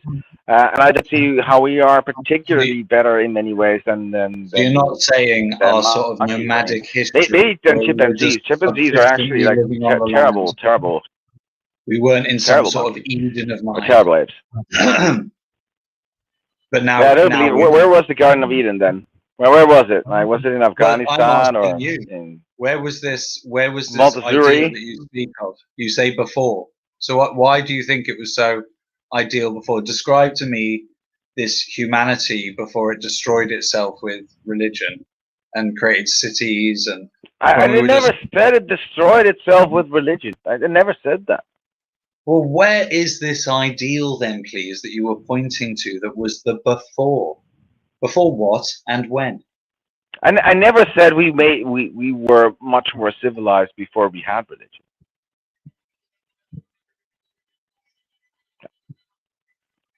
So you have to be rather careful. You're presuming a lot of things because you're not listening. No, you said you were pointing to an ideal that was before. And I was going, what is this ideal, right? And then the minute you're asked to like actually make a positive claim, you start throwing like. Well, for example, I'll give you an example. I'll give you an example of a universality. For example, the golden rule was not first penned by Jesus. Actually, not even by Rabbi Hillel. It was first coined by Confucius. I mean, these things are sort of transcendent of cultural sort of norms and values. Yeah. But we So, know I mean, now. there we must now be know- something in our brains that But we makes don't us know. That's not sort true. of altruistic and behave like good no, we humans. now know. We actually now know from the late 90s in complex theory, particularly in game theory, that reciprocity is one of the three classes of rules that generate cohesion versus competition. The golden rule is us telling ourselves we found something special. But reciprocity in game theory is a strategy used from everything, Axelrod's work, Prisoner's Dilemma. So reciprocity, you giving reciprocity something special. It's not special if it's man-made. It's just another material phenomenology. So what is heaven and worshiping God, but not reciprocity? Submission and servitude. Servitude. Worship, Then saying, faith. okay, all right, I'm going to pray for you because you feel so flattered, and then I'm going to let you to heaven. I mean, that it sounds like an exchange to me. Well, it would do, because how else would you see it? You try to shoehorn it in some material worldview, right? No, it's just basically what it is. How can you see it any other way? Like, how is it any different than That's a big question. I will do something for you, I'll pray for you, and then I'll promise to get you to heaven? Yeah. That is a good question, right? It's actually technically really good. How would you answer that question in a different way? Have you ever tried to answer it in a non-material rational? Why don't you answer it, Val? No, I'm trying to help out. No. I know you just want to ask questions and not answer them. Oh, I love it. Oh my gosh, I've never not been accused. I can speak for hours without anyone on the stream just talking. I'm not sure about that accusation. But how else would you? Because it doesn't look like rationality, reason, and evidence and materialism are the right tools for looking at it, are they? It looks if I called a plumber. It's a rhetorical question. I just profoundly disagree with you. It's not a rhetorical question. It's rhetoric being used. But why did you answer my question though? Because I'm trying to steer you like a shepherd steers. I am actually. I'm trying to steer you, like a shepherd steers a lamb. I'm trying to point you to hopefully, because ultimately me telling you is in a very roundabout way, I have to say. Absolutely, yeah, in an elongated, deliberately slowing it down, calming it down fashion, yes. Because when you look and you go, okay, if reason, evidence, altruism, all these materialistic, naturalistic explanations don't seem to be doing very much in two fronts. They don't seem to be answering the simple question, what gives me meaning in my life, very well. And secondly, they seem really blunt in exploring why I should look at it a different way. So the question then becomes, if I want to learn something I didn't know, like jazz piano, I'd look and ask what jazz pianists did. And what do Christians do? We believe and we accept, first of all, axiomatically, dogmatically, that this universe, this world I see revealed to me is the first and foundational proof that God exists, axiomatically.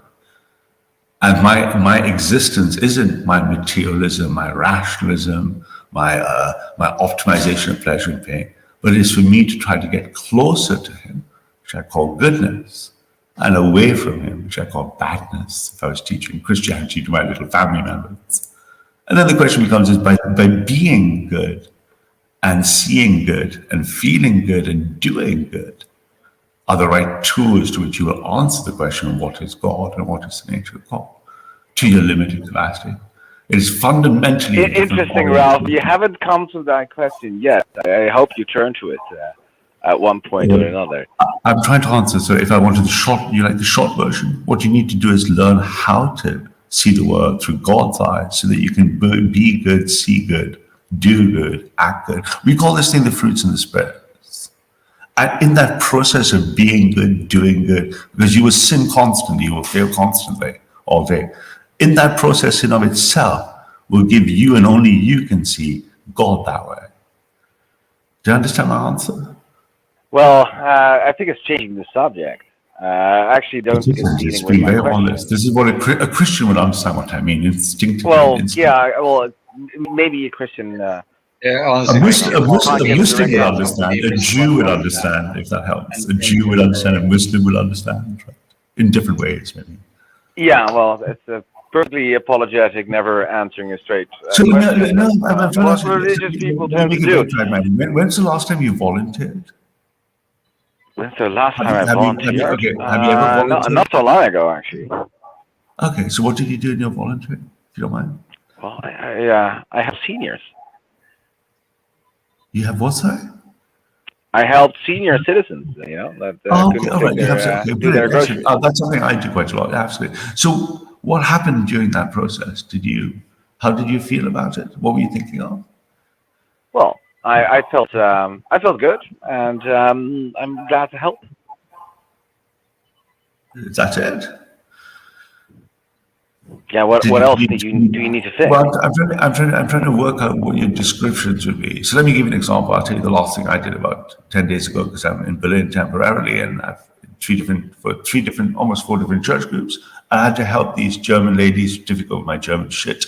I had to help them because they were stuffing hundreds of envelopes. And every time I did, I managed to hold their hands. Some of them were laughing and giggling because they didn't speak English. And what I got from my experience was listening to them, watching them smile. I helped them make coffee. I helped them stuff the envelopes, but really it wasn't about stuffing the envelopes. It was about being with them, letting them have something that they couldn't have, companionship. Let them have something they couldn't have, novelty. Not what they get very much, because their children and grandchildren have left them. They don't get much contact. They don't get someone to hold their hand. Those are the descriptions that flow out to me. Your description was, I liked it. It made me feel good. Well, that's a very, how you see, brief summation of the experiences you you summarized in a more than I'm trying to point to you. How none of those descriptions had anything to do with reason and evidence and logic.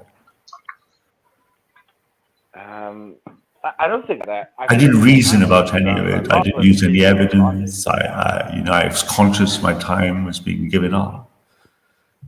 But you see what I mean? Okay, What I'm trying to point you at is, can you see that the orientation is completely different? Or is that something? No, but you're making a couple of assumptions. So that my willingness to help somebody has only to do with a rational process, and that it needs to be rational. How would you say, like thinking about how to help and how it's going to benefit me? Like, of course, I don't have these things in my mind, right? When I'm helping people, I'm just getting a happy feeling because of it. You know, I'm not even thinking it's making me happy and that's why I'm doing it, right? Because sometimes it feels like an obligation, and then it could make you happy, make you feel happy too. But the fact that you don't rationalize it doesn't mean it's not rational, right? So it's a rational thing to do. No, it isn't. It's a good thing to do. Studies from the brain show it isn't. I don't have to go to metaphysics. I can just go to the brain. Yeah, the brain shows you rationality isn't driving you this have a warped perception of Darwinism. And I didn't mention Darwinism. I mentioned just the brain and consciousness. One of my favorite topics. There is nothing in the brain. There's no single brain. No single brain scientist, no single philosopher of mind will tell you there's a thing called reason running your mind. Okay, I might not be the Daniel most Dennett. I've spoken to Daniel Dennett quite a few times. Daniel Dennett would disagree with you, right? Yeah, but I'm not a Daniel Dennett. Okay, so who tells you that? Where did you read that reason runs the human brain? Why did you come to that conclusion? Sorry, what did you could you say it one more time?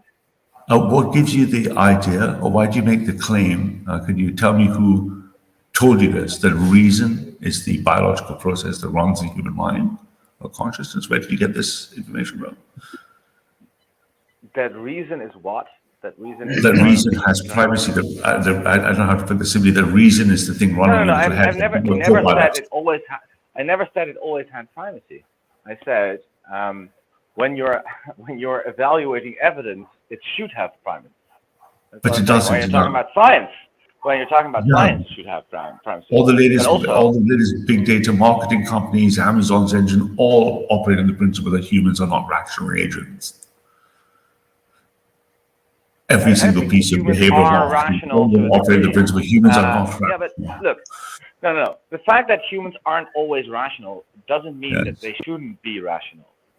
Okay, so that's something else. Now, that's a different claim. Now you're saying that we should be rational, but before you were saying we are rational. You understand we're not rational, right? We don't operate with rationality as like fundamentally.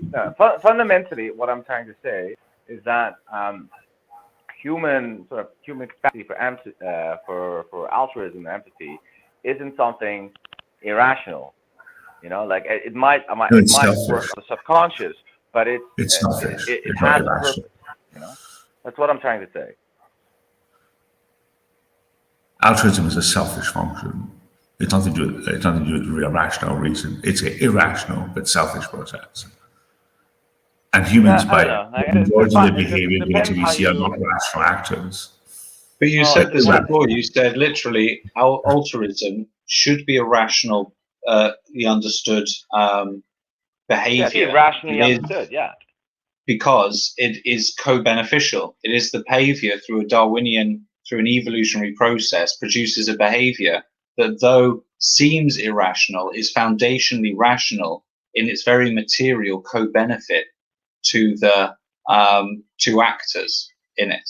Yeah. Right, and so you're going to look, there's a fundamental material grounding to this that foundationally exists in our unconscious. Our behavior will do that which we seem irrational, and we gave it this fake idea of goodness and justice and charity and selflessness, but those were just constructed frameworks we put upon a self-benefiting lie that was altruism, which is truth, which means that ultimately you accept whether you're doing it seemingly irrational or rationally. The ultimate aim is benefit. You're just saying it shouldn't just be benefit to myself. The most rational to get most benefit is scientifically proven to be co-beneficial. So I'm co-beneficial in a way that can be measured as both beneficial, aka socialism by the back door. It's horrendous. Right? I don't think that's horrendous at all. I mean, wow. No, I don't see what's wrong with that. I mean, whoa. There we are. I'm outside. Exhibit A. I'm outside smoking a cigarette. I can't scream. All right. Okay. So, look, like the question is still if the moral agent is always aware of the actions that he does, and that they are benefiting him, yes or no. And I think in many ways people are not aware of this, and that's actually a good thing. I don't think you can make that into some kind of cold, deterministic, egocentric universe, No, but that's groundingly, setting us free will just lead to ultimate good, right? Let the unconscious altruism of millions of years of evolution, right, which obviously just leads to us giving dignity to each other and creating an ideal society. Just what we need is less rules, right? Just let the genes take control, right? How's that working out? How's that working out for ignorance? I didn't say that. I didn't say that. But you have another point, Henry, though, is the difference, of course, for me and between me and you, or just generally, nothing personal here, is that when you talk about moral models and you take the classical moral models pre-hate, you get the rest model, right? And in that, there's always the fourth stage where there's a moral judgment. There's no other models of morality that matter. And in our case, the difference is I don't care for any judgment by man on earth as I care for judgment in the afterlife. Whereas those that don't believe in God will always have a moral model where the judgment component is always going to have another human or a group of humans codifying a judgment. Man-made laws. I mean, that's how it works, right? I mean, the noble lie, I don't think it actually achieves a lot. It doesn't matter to me. It matters to society. Achieve a lot through socialization and punishment, retribution and punishment. Claire knows about the punishment part is Claire's specialty. 100 lashings on the on the village green. I did like that line. Yeah, but don't say that Christians haven't punished. I mean, Christians were also a fan of wheelbarrowing and chopping off hands and noses and shit like this. when we were in the medieval times or even in the Renaissance and the good old days. yeah. Humans Corporal do punishment. thing, I mean, ergo Christians God also bad. understand that this works. That makes total sense. Yeah, it's Nothing great. like a Christian Inquisition to clear up some matters that need resolving. Like I'm telling you, Hilary, a weekend with me in a nice medieval castle with a cauldron and the word of the Lord, and this will be over. We would have resolved the matter, right? But obviously, I'm joking. I'm not threatening to kidnap you or anything like that. No, I'm not very intimidated, Ralph. Good.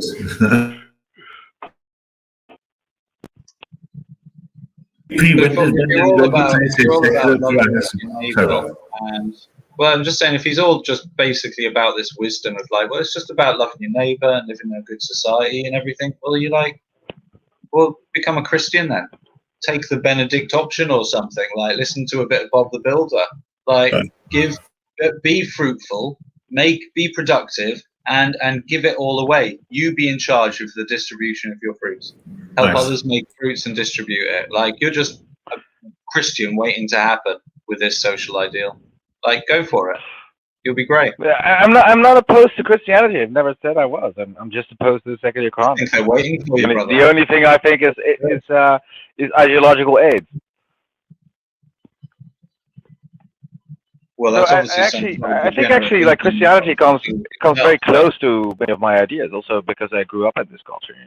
I think Christianity actually did a great thing. The Roman Empire, for example, is always lauded for its great achievements, but it didn't have any compassion. It was very brutal regimes in many ways. So I think Christianity it's been a force for good in the world. You often found throughout the European just priests with whips, just flogging and enslaving one way or another the people around them. I think that's a perfect description of the Christian church history. I think you nailed it.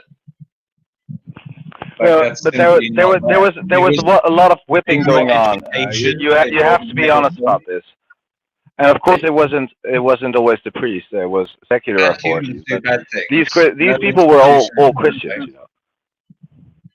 They were all Christians to different degrees. To say that they're Christian and therefore they are the representation of the ideals, no. I didn't say that. Well, exactly. I didn't say that. I'm just saying. I'm saying it didn't prevent it. Did it? Christianity helped develop a lost pagan world, right? As the Roman Empire influence for or against, right, disappeared, right, erupted a Christian sense of self, right, pagans becoming Christian, right, and all the ideals and everything else. Like, you're just trying to ignore history, like, and you can't do it. Whatever. What are you talking about? Like some Heideggerian baby, right? You want to be this absolutely undefinable, authentic experience, right? That just looks as history, but as a reaction, right? And from seeing all the bad things there, you are filled with the ultimate wisdom to go forward in your own individualist experience, and you're all going to just join force together in some sort of cosmic rainbow. Like, it's just nothing. And I said that. Well, why do you assume what I think? I think that's sort of the lowest kind of debating tactic, to presume that somebody actually believes something, or just to frame his position like it's his real position, and then attack it. That's not, I would say, an honest way of debating. I never said everything will be fine and dandy when there's individualism. I never said that. But you demand it. You say that's absolutely the only thing that can be. We can't have this sky daddy. I will not give up my autonomous reasoning. There cannot be anything that truly knows me better than myself. And we go, you want to bet? I don't even know if that's true. Maybe there will be machines in the future that can tell me more about myself than I can tell about myself. But who knows? Like this idea will be greater than you. You will be the antithesis of God. You will reverse the very forces of creation and create that which is greater than yourself. Thus, God doesn't exist. Well, Good luck with that. No. I did say, like, I mean, that's not evidence for not believing in God. There are plenty of other reasons why I don't believe in God, but that's not one of them. So maybe if you attack somebody's position, maybe you should attack somebody for a position that he actually holds, and not a position that you just made up. No, it's just accepting that you can't lie to God, right? You are known, right? You have a conscience, you have a soul, right? It's not hidden, right? It's probably not as hidden from other people as you'd like to think, right? But from God, you don't have any evidence for this stuff. You're just like saying this because it's in a book. It's in a book full of frauds, full of desert myths that are comparable to the other fucking desert but we myths actually that you have don't believe history. in yourself. Go, what happens when Christianity touches things? And it's like basically good things. Yeah. Right? Even if slavery, a system could be wrong. Right? A system can be intellectually flawed, and at the same time give a lot of good results. Anything is flawed. Humanity is flawed. We live in a fallen world. Over that, right, we have to aim for the good. Right? You're not going to get a perfect system. There will be no utopia. To go for it is hell. Good. Well, I never said there will be a utopia on Earth. You're not talking to some kind of and to strive for it would be foolish. Irresponsible. I never said I wanted to destroy Christianity either. It's a bit of a strange situation that I have to defend positions that I don't Christianity. You say there's no purpose to it, and you don't understand it, which is honest. I think pro-Christianity, I like the culture. I like the people who are doing good works and stuff like this. But yeah, of course I can't believe in it because it's actually intellectually unbelievable. If you believe in that kind of stuff, you don't have a brain. At least you're not using it. Conceive something does not make it so, right? Okay. Very smart people, Christians. I have no idea what you mean about that comment. So let's go to the sources, right? So the sources of Christianity. Paul writes about 20 to 30 years after Jesus would have died. Why isn't there any contemporary account about Jesus if he was supposedly so amazing? It would make no difference if you had a video recorded. You still wouldn't believe, right? Oh yeah. Well, they presume that. But maybe that's not true. Maybe they don't believe it on adequate evidence. But I thought you went there before, right? I thought even if the evidence had been recorded and live streamed, the Lord's crucifixion and resurrection, you probably go straight into like, the videotapes were edited by someone, right? Am I right? It's independently verified by experts. No, you would. I don't believe so. On one side of my family. Also, it's a bit strange. It's a bit strange. It's a bit strange that God sends His Son, and that in a place where there will be no sort of eyewitness accounts of what was actually happening. But then it turns out it's written down after he died, and then most of the Gospels really much later. We're talking about John, probably about 90. We're talking about Mark and Matthew. You get very 70, excited respectively, 80, 90. Before you run away and run all over the scripture, actually, let me make it personal. From the Indian side of my family, 2,000 years since St. Thomas the martyr landed the Apostle of Christ in the south of India. St. Thomas himself doubting Christ at the moment of the resurrection and after. So doubt is built into our faith a lot better than you have an idea of doubt. Without doubt, we have no faith. So when you say even the people who saw him doubted him, the evidence from Mark or Q and stuff, first and foremost, evidence is not going to help you deal with your doubt, right? Of course it does. It does in every position I hold. Doubt is very important in resolving doubt. There's loads of evidence that we're not getting into catastrophic climate warming, right? That the glaciers aren't melting at a catastrophic rate, that the world isn't dying at a catastrophic rate. There's been over 40 years of doom. I am not a geologist. I don't know why you know a lot of things that experts are stating. I don't know much about it. So again, you're just saying, but I don't know. I believe that there is absolute truth out there in some scientific evidential reason. And then when we say there's evidence for something, you go, but I do not know. And they're like, you're going to see, this is this unconscious Godplex you have, where your knowledge and reality. You're talking about a subject I don't know link, much about, like which global I would warming. like to And of course, question. I'm not going to make any definitive position on global warming then. because I haven't read up. But I just gave you evidence, Hillary. I gave you the direct evidence. St. Thomas was present. Yeah. Okay. So what are the sources of Thomas I'm in holding India? the word. Give I am me holding the word. give me some sources of Thomas in India. Give me some sources about Thomas in India. Yeah, Which but are the it doesn't sources? matter. Listen. No. You said I gave you evidence. Why you get so excited like this? You don't need to be like this. You really don't. Just give me evidence where you're talking around it. Just give me evidence about Thomas in You India. do this sometimes when you get a little heated up, don't you?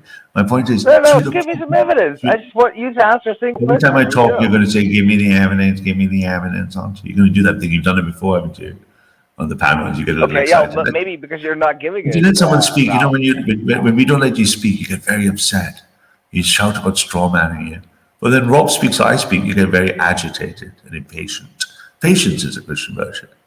So the evidence of the propagation of the trust from St. Thomas all the way to his crucifixion spot, through the propagation of 2,000 years to my blood and through my blood, is all the evidence and faith we need. I what's know. wrong with that evidence? Everything on no evidence at all. But so what's your evidence? What's wrong with St. Thomas was present? Okay. What's your evidence? You have kind of like Thomas is the propagation of the word. The propagation of the word. That's good enough evidence. I don't need more evidence than that. Where is it recorded? Where is it recorded, Ralph? Yeah, but you're just going, okay, I accept the fact that there is evidence that a guy who came and told of this event, but I just think he's lying anyway. But you're like, why? You want history to be this irrational event where you don't have to accept any rationality, just the physicality of the event. So you go, okay, I accept the physicality of the event.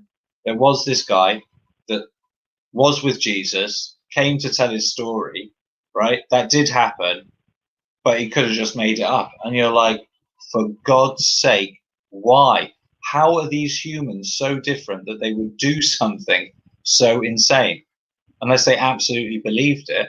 And then why would Thomas believe it if it was a lie?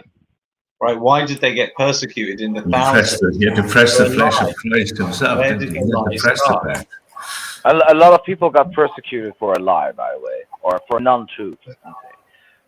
So I mean, like lots of the followers of Muhammad. Lots of the followers of Muhammad were persecuted. Yeah, but they just all they had to do was reject that's not a real good argument. Why wouldn't they reject it? Reject what? Right. You say, right, Muhammad existed as an historical figure, right? People witnessed. Yeah, sure. Right. And so you can exactly go, well, from that, they believe in it because it happened. And you're like, well, yeah, that makes sense. No. And then we go, Christianity, right? The reason they believe in it, and there's lots of people that believed in it and died for it, is because they witnessed it happening, and then the people who witnessed it spoke to people that witnessed it, and there was a lot of crossover. No, just like Muhammad. No, just like Muhammad. And it's whoa. Okay, just like Muhammad, I believe that Jesus was a historical figure. So I mean, great. So we've got Jesus, the real man, really existed. Now, was he a madman or a trickster? So we're in was he a man or was he God? Real time, right? So if you look at the mark, who is this man? Sorry. So we have this man, Jesus, right? Who is not God in your view, but a rebellious Jew, right?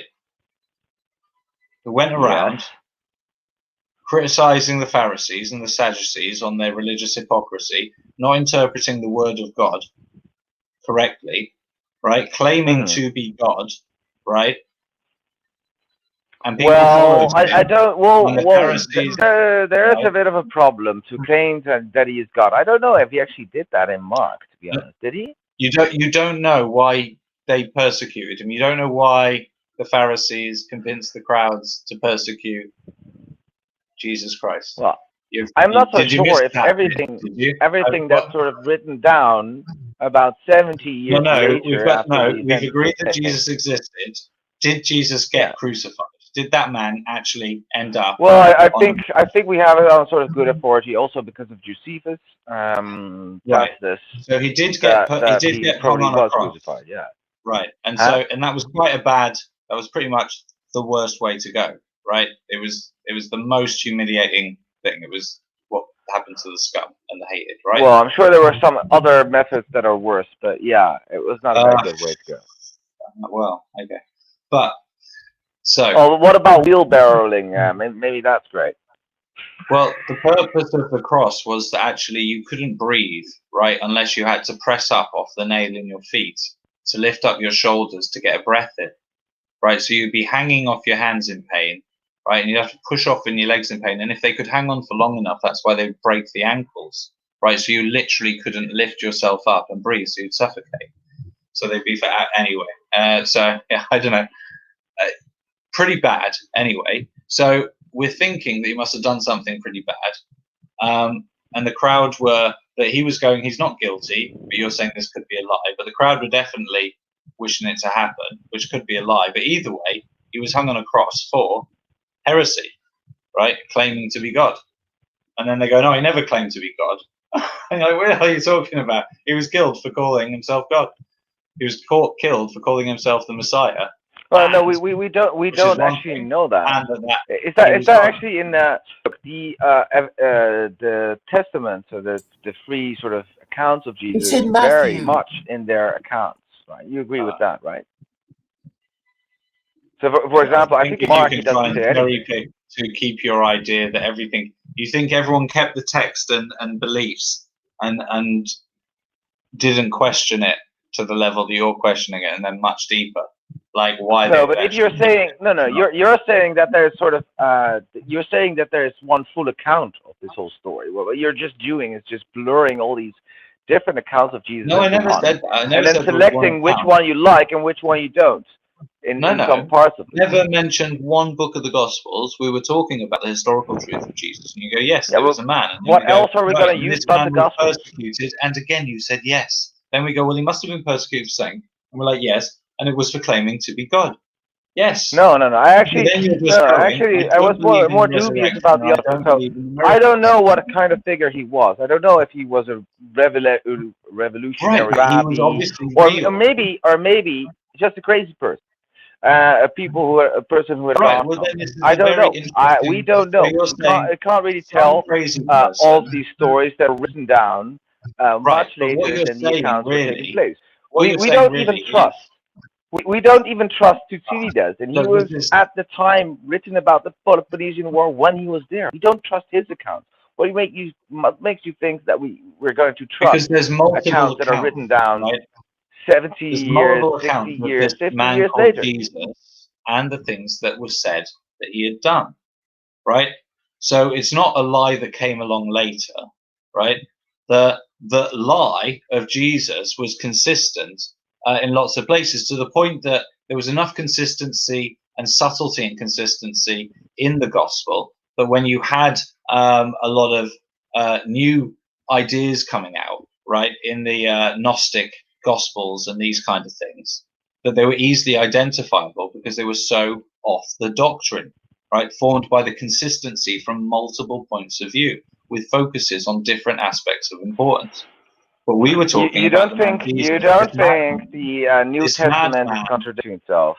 What you're saying is we had this madman Jesus, just like any other madman, really. We obviously didn't take account of what he was saying, but somebody at that time said, listening to this madman or just witnessing him, I am now inspired to create a whole theologically revolutionary new concept based on a reinterpretation of Look at Joseph Smith. Look at Joseph Smith. Of course this happens in history. It happens a lot of times. I mean, you think Joseph Smith didn't have followers? You don't think people believe he was a prophet? Yeah, no, people follow it, but it doesn't, like, theologically and in academically, and nobody thinks Mormonism is real apart from the Mormons, and even they I think, go for the Nobody moral thinks lifestyle. Christianity is real apart from Christians and Mormons aren't Muslims Christians. to a certain degree. They absolutely reject basic premises of Christianity.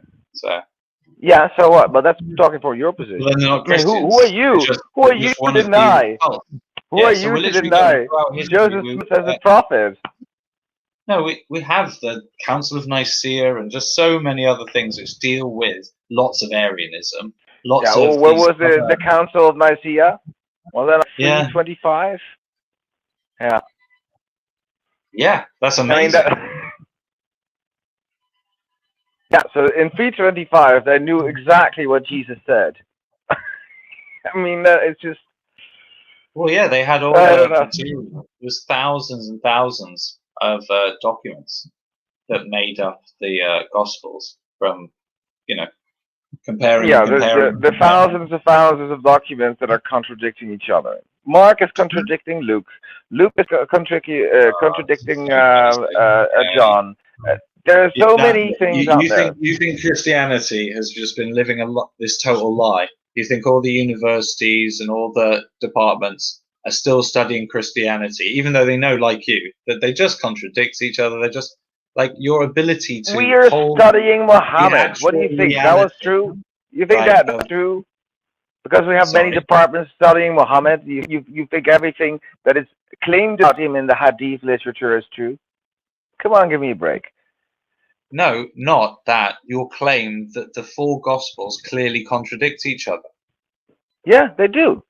Bart Ehrman wrote down, I don't know, like 50 or 60 contradictions where the story is blatantly different. Yeah, well, that's not exactly how Bart Ehrman put it. I think you're giving Bart Ehrman kind of priest-like concepts. He wrote down these. You can look at them up. We can also look them up together if you want. You want to look them up together? I'm absolutely fine doing that. Not now. We'll have to do it another time. It's 11 o'clock. But yeah, Bart Ehrman is not going to settle this. We can go over them next time if you want. I'll have them prepared.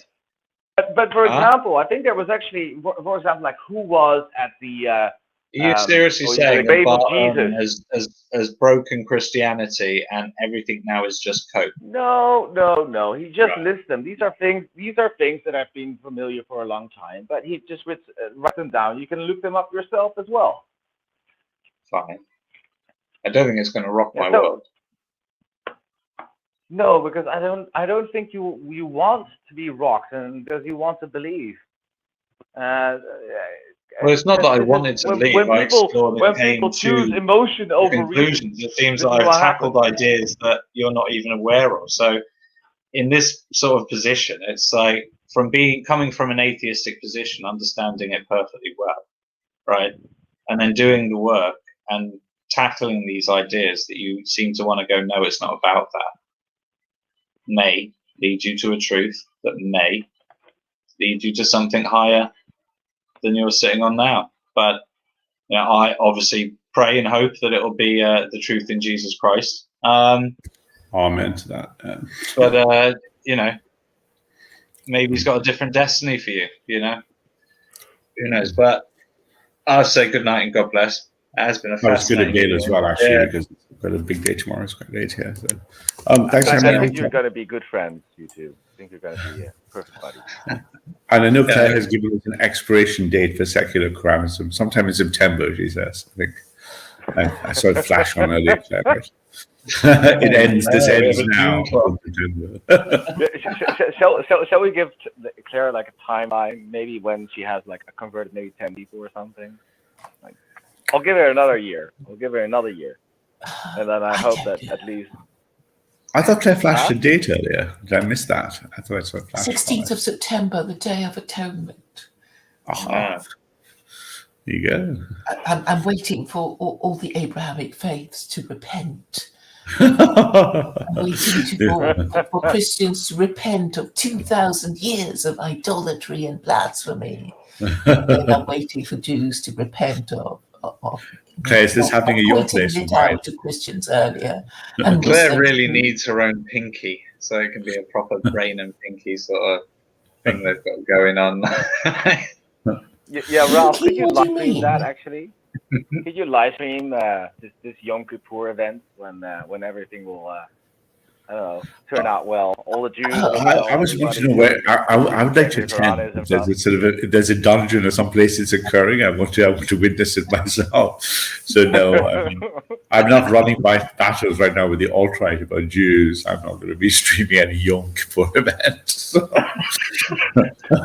That's right. I've got some. I'm sure I did A last message year. for Claire from Jerusalem. That'd be great.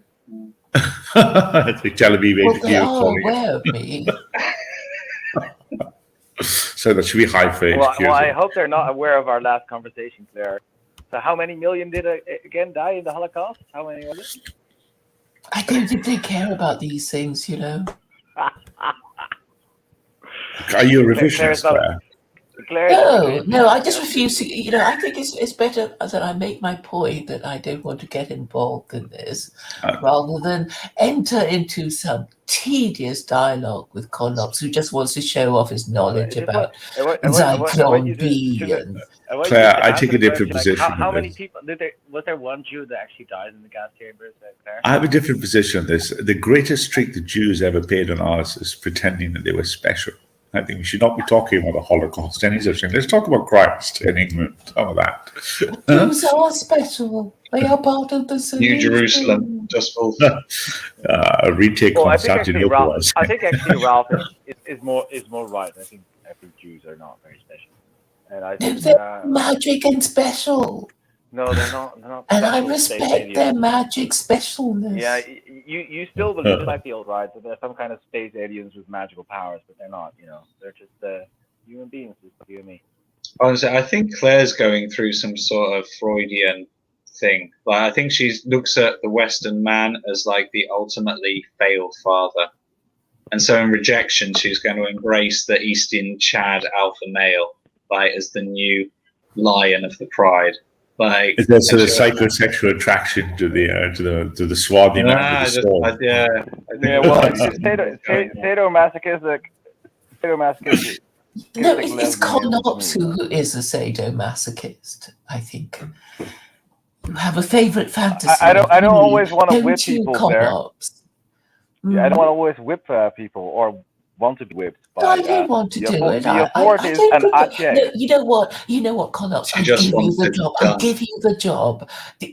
Would that make you support secular Quranism if I give you the job? Only if I can whip administrator of corporal punishment to the ladies. Is that what you'd like, Connops? I'll give you that job. Thank you so much. Can you buy first? I mean, just to set a moral example that you put your money where your mouth is. Oh, really? Is it you want to physically chastise? Just little old me? Yeah, absolutely, Claire. It's been my wet dream for quite some time, ever since I met you. You'll get a special uniform, you know. Well, what kind of uniform is that, actually? Like in Aceh province. And you'll be wearing a kind of burqa. No, God. Like the one in Aceh province. And now it's degenerate witch hour. I'll have to bid you adieu. I'm getting a bit steamy now. Christian time is over, you know. Christian hour is over. I noticed Carol's in the chat. Good evening, Carol. God bless. Late, you missed the action. But it is quite late. But obviously, we're not going to change your mind, and neither are you ours or anything like that. Connops. That's well established. Gets a bit repetitive. It should be good. Yeah, I think it's just sometimes there's a strong and rising Christian voice that goes, look, certain people need to see the collapse, so let's bring it on quicker and sooner, right? Let this thing run. You're an accelerationist. I think you might be surprised at how bad the acceleration might treat you and treat the Christians of Western society. Oh, so once when they come to the children, happening, I'm not so sure you can stop it. That's what I'm trying to say. Well, when they come for the children and sexual intentions, I think there's a certain limit where you think, okay, the signs are here now, right? Sexualization of children, animals next. No, but the sexualization of children was actually much worse in the 60s. in many respects. Also, I'm not so sure why you're so enthusiastic about Islam. We talked about this the other time Oh, as your well. fear of I think that's Islam. actually a much Your bigger fear of problem. Islam is understandable. If I was an atheist, I'd be terrified of Islam.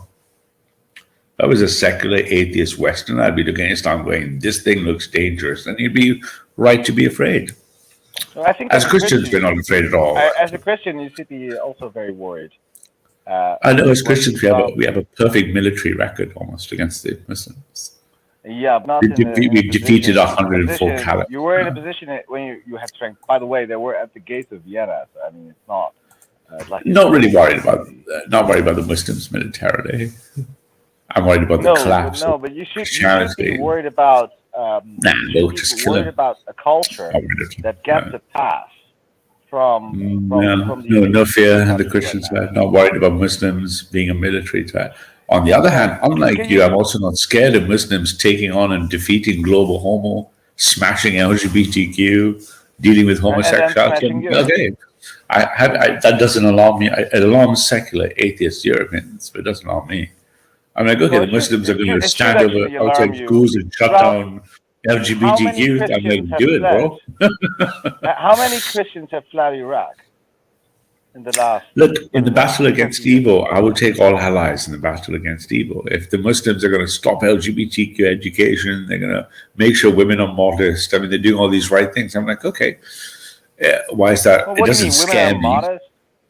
Little girls are being married off to old elderly men. You think I that's don't know modest? any little girl in England who's been married to any Well, elderly man. then I think I know lots of people. actually read some I don't know reports. any. Claire, have you ever met any Yeah. young woman that's been married, young girl married off to anyone in your In the life? newspaper. No. No, this No, is well, fear. certainly, I don't It's in know the any newspaper. Muslim Maybe you should look proposing at to it marry more often. 9-year-olds There's either. illegal Sharia law marriages that are happening all over England, and you haven't really looked into it. And the only reason why this is now not as prevalent as it otherwise would have been is because of secular feminism. You know, that's actually the reason why it stops, and in Christianity as well.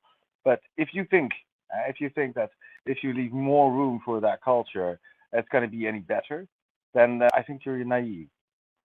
No, I think the Muslims under liberalism and multiculturalism and all this great stuff, they're just going to more and more Muslims are going to keep arriving. They'll just keep arriving, right? Because I equality. don't actually think so. No, because actually, you know who the biggest vote is against Muslim immigration? The biggest The vote gays. against. The gays. Yeah, but the they're gays. not, they're not Because many gay demographic people.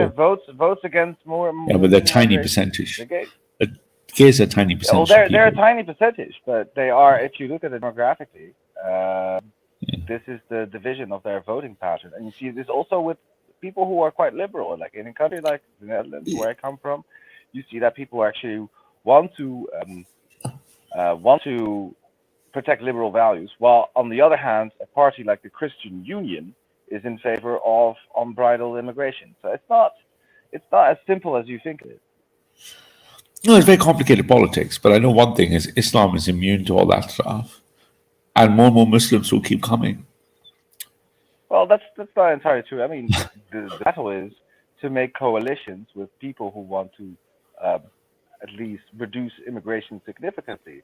And you're not going to do that by alienating all these people by talking all. I would the way stand with against- conservative. I would against stand with all conservative some people. of the with gays that Muslims. you don't like, their parades and shit like that. I'm like, who gives a fuck? You know?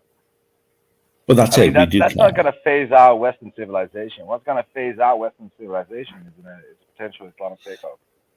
No, what's going to phase out Right. Western civilization is LGBTQ education, making young white boys and girls incapable of healthy nuclear families of more than 2.2 children. Yeah, you So really yeah, think that? homosexuality is a problem. Yeah. You really think like the few trannies are gonna convert everybody?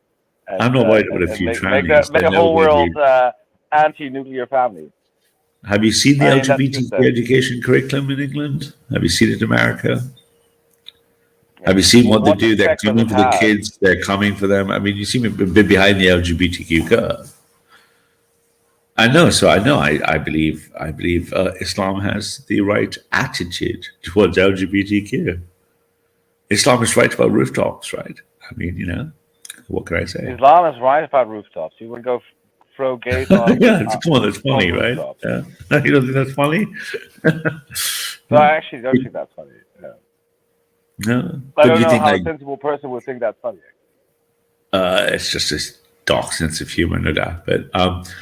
but You're too much time. you're like a 50-year-old dude. You're not like an edgelord of 14. Come on, man. Well, I have friends of 90s, 80s, and friends who are quite young. I try to keep I know, but lots you of all drop generations. off on you. You're an adult, you know. I'm definitely not 18. No, yeah. No. But nevertheless, I think edgy jokes notwithstanding. I mean, again, back to the primary point: tolerance is what gets us into this mess. Right? Tolerance has permitted No. everything from no-fault divorce, Limitless homosexuality, tolerance. the pill, gay people, trans people, next to animals and children. How are gay people going to stop anything in society? I mean, like, the problem is heterosexual marriage is not going well. It's not that gay marriage is being allowed, it's that a heterosexual marriage is not going very well. And that has a lot to do with things in the economy. Do you think gay culture has done anything to feminize European males? No. Really? Yeah. Wow. Okay. Now, I don't see how it's Have you traveled around the world recently very much? Let's say to non-European nations? Yeah. Okay. Where were you lost in a non-European nation? Last time, India. Oh, yeah. So do you see much gay education anywhere there? No. Do you see any signs of gay people, LGBTQ flags now? Well, I saw some gay people, yeah. Yeah, there's X percent of people primarily gay. in Mumbai and Delhi and stuff like that. Yeah. Sure, big cities you'll find everything everywhere when you look. But generally, did you see anything other than one of the highest marriage rates in the world, largest population cluster, no gay culture? Yeah, and I saw a lot of poverty as well. Poverty has nothing to do with gay. Well, poverty has lots to do with societies that are not tolerant. Yeah. That's a side topic, but a different topic. But so, of course, when you travel to non-Western European nations and cultures, same with the Middle East, same with Africa, you don't see any of this. Well, in the Middle East, actually, in the West, you see Western European men falling. You see them weak. You see them effeminate. You see them incapable of defending their women. What I encountered in Egypt was a lot of closeted homosexuals that were really creepy. Yeah. Well, if you look for that kind of stuff, I'm sure if you're looking for closeted, I don't know how many closeted homosexuals you meet in life, but one can only assume that anecdotal data. But nevertheless, these cultures have not been eroded. I'm actually a bit more attractive than you, Ralph. So. I have no experience in this area, nor will I probably have much experience in the homosexual. Then it turns out that women and also both men do try it on with you. I don't know what. Yeah, I've had no. You've never been approached. You've never been approached by a man. Ralph? I have been approached a few times when I lived in San Francisco. But when you say approach, that's probably one of their shortest interactions they've ever had. So what did you do? What did you say? I'm going to throw you off a rooftop, or what was it? No, I think that's pretty clear that they should just fuck off, right? Yeah. I mean, but that's still. Do you welcome solicit sexual advances by other men? I mean, I don't like people approaching me that I'm not interested in. No. So that you're not interested. Women, by the way. Okay. So what if you were interested? Are you? Sorry, that changes. I'm sorry, you threw me off there, man. It changes my questioning stream. Are you occasionally interested, or how does this work? No. I'm aggressively heterosexual. I'm just saying. I don't see what an ugly woman is different from an homosexual. So I don't see the difference. You don't see the difference between a man wanting to have sex with you and an ugly woman? I don't see the difference between both people who I'm not interested in sexually. No. Okay. So you don't. But I also don't know why you're sort of creeped out by it. But I'm just saying, in Egypt, I was approached a couple of times by Creeped a out. couple of No, very I don't know. Yeah, I don't know. creepy individuals, and that actually Yeah, didn't I think happen to men me in men who Holland. come up to other Didn't men they happen to don't know, me want to have in sex with them France. are pretty creepy, man. Didn't happen to me in Italy. Didn't happen to me in many other countries, but in Egypt, especially, I don't Well, know. it's just Maybe a they like numbers game blonde as or well, right? Given the size, but I mean, this is fascinating. So you don't actually do you feel any physiological reaction? Obviously, no no, psychology. Do you feel nothing physiologically that a man comes up to you and he wants to have sex with you? no. You I don't. don't Do you feel not? Do you feel anything. any emotional No, reaction? no. Okay, so you're pretty open to the idea of No, someone coming. I Okay, really don't care. right. Like, it's just somebody You who I'm don't not as you're interested in. ambivalent. Okay. But that doesn't mean you can't have a chat, right? I mean, so I mean, I don't want to be personal. Do I assume you're bisexual then or something? Or No, no, no, no. I said, if somebody comes up to you and you're not interested in it, you don't have to say, I'm throwing you off a rooftop. You can just also say, no, no, man, I'm not into that kind of thing. That's also very easy. oh, so you're concerned for the advancing male homosexual's feelings when he's rejected. Oh, I get you. Okay, so you're saying I should reject his advances in a polite fashion, You so I have to don't hurt. reject it for like, but just like you have to do with ugly women, right? Ugly You're not gonna women. say like you look ugly, you look fat or you look I don't know, your nose is all squint or whatever. You're not gonna do that. If you're a Well, gentleman, though. that's. I think maybe you're missing. I think maybe the key point here is that women are not the same as men. So if a woman were to advance itself upon me first, it's nothing to do with her ugliness or looks. It's the fact that she's actually a female, right? I think the Yeah, fact but that I the don't other wanna I don't person is wanna a fuck male. an ugly I don't wanna fuck an ugly female if I have better options. Well, I mean that may well be the case, but I think you're kind of ducking the issue that you don't feel any physiological, emotional, psychological response, but you're concerned about their feelings if they were rejected badly. Okay. So the few Yeah, times sure. this happened to me, yeah, I've not taken the approach must be considerate of their feelings under rejection. That just didn't happen. My reactions were completely different. So, yeah. Yeah, I don't know what your preoccupation with this is. I don't know where it's coming from right Preoccupation, now. I don't really. I'm not. It's other than it having a political interest for me, I don't really think about it. So other than it being politically part of a problem, But it's okay, a large part of the political problem. what are the gays going to do? This gay marriage or I don't know, gay couple? Weaken How's this gonna heterosexual marriage, make how weaken the Western family, how? feminize male. Just everything about their culture and behavior is antithetical to a nuclear family. Okay, but this is interesting. So you're almost saying like everybody has the potential to become gay. Is that the threat? No, it's the disruption of the structures that matter. How is it disrupting the structures? How is it It makes destroying men more anything? effeminate. They're predatorial on males. Males who are bisexual potentially could be tempted. Well, there's actually interesting research about the 1940s. Actually, and it turns out that at that time there was a lot more bisexuality and homosexuality happening than nowadays. I don't have a problem with homosexuals. I don't hate anyone. I don't hate any individual groups of individuals. But the behavior is not to be sanctioned, encouraged, Yeah, but allowed, permitted, the moral. behavior is gonna happen anyway. And the problem you'll It should have happen now, indoors. look, there are many very unhappy heterosexual females because they were married to homosexuals, and now with That's gay okay, marriage, actually. and yeah, that's actually true. And now with gay marriage or with civil partnerships, we have at least prevented all the suffering of these poor women, But the problem with this approach, however, and prevent them from having AIDS and other.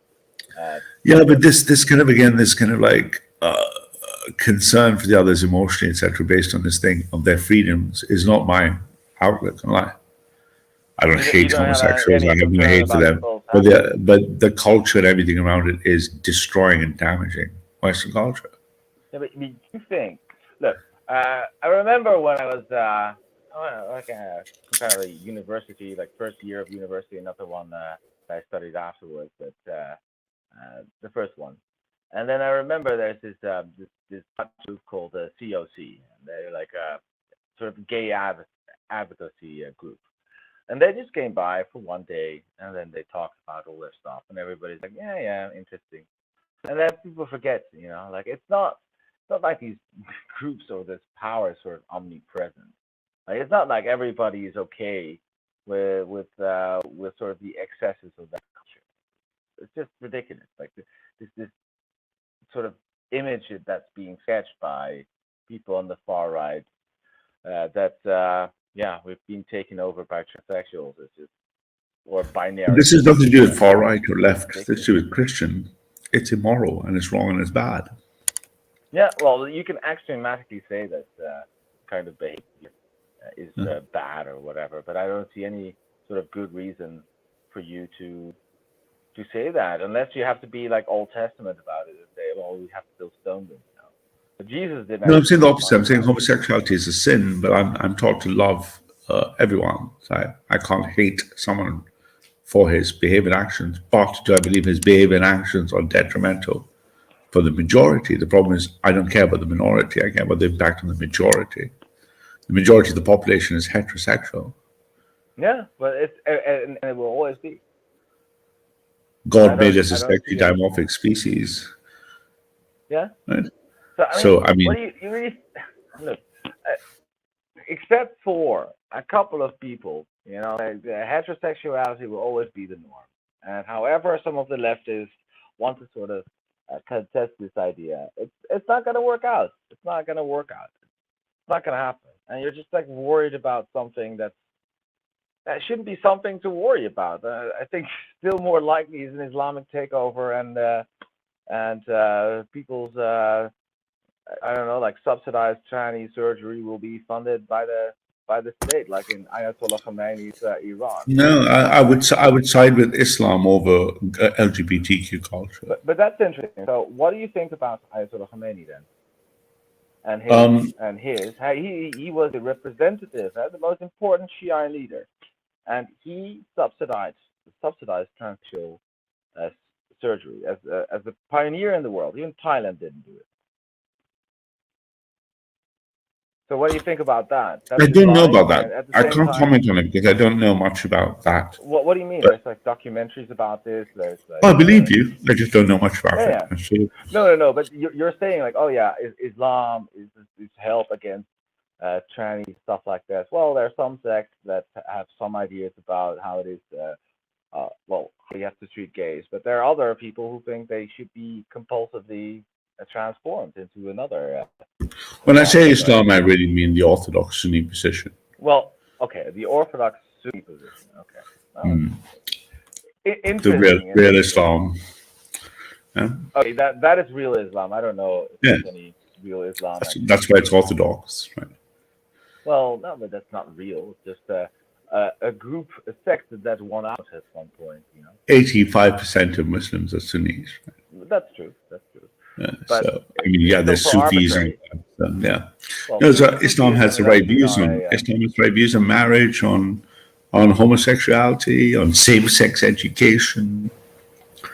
I think little boys and little girls should learn in same-sex schools.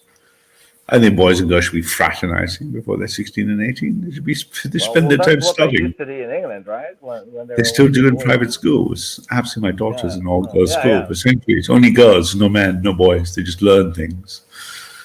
They play. They get to learn, play with other girls, get to do all sorts of stuff, and then eventually they're gradually introduced to boys. Yeah, well, and that's same-sex education as well. All these good things. Yeah. It happens the other way around as well, and therefore, I think there's a lot of things going on in these boarding schools that are no longer going on. Most of it is not sexualized so much as it is sexual bullying.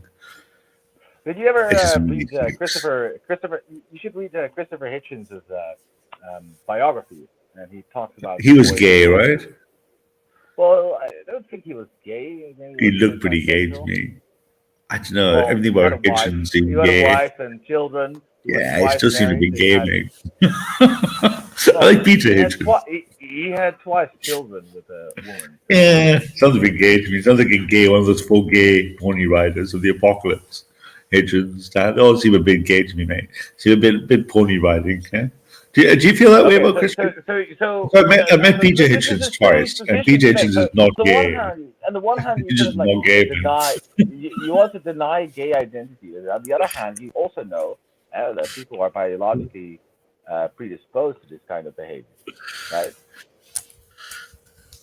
And so what Well, do you what want I'm to saying do? is, look, You want to condemn.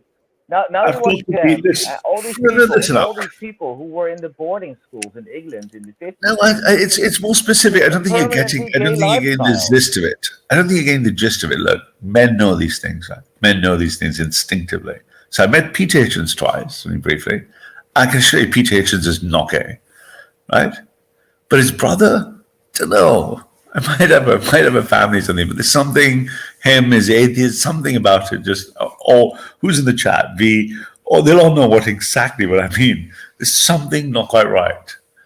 And there's no surprise So that that's he had two instinctively families. wired. Whereas Peter He had Hitchens, two, there's he nothing fucking gay had about two. that man. Okay, Rob, Right. all right.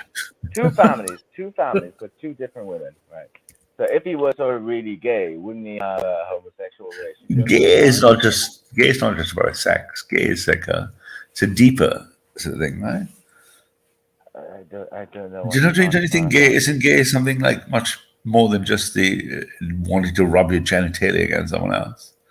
There's something deeper. There's something more prolifically kind of, any man should identify. I guess that's the difference because you didn't feel anything when the guy wanted to have sex with you, right? You didn't feel anything, like you didn't trigger anything, discuss sensitive ratio, no sense of violence, nothing. Yeah. I think that's the difference between Christopher Hitchens and Peter Hitchens, really. I think you're probably more of a Christopher Hitchens man, right? Right? I mean, I like Christopher Hitchens much more than I do Peter. That is definitely true. Peter Hitchens, I always think, is a bit of a cranky, austere guy who always thinks that the society is going to end, and he sort of whines and does nothing about it. It sort of makes me always very depressed listening to him.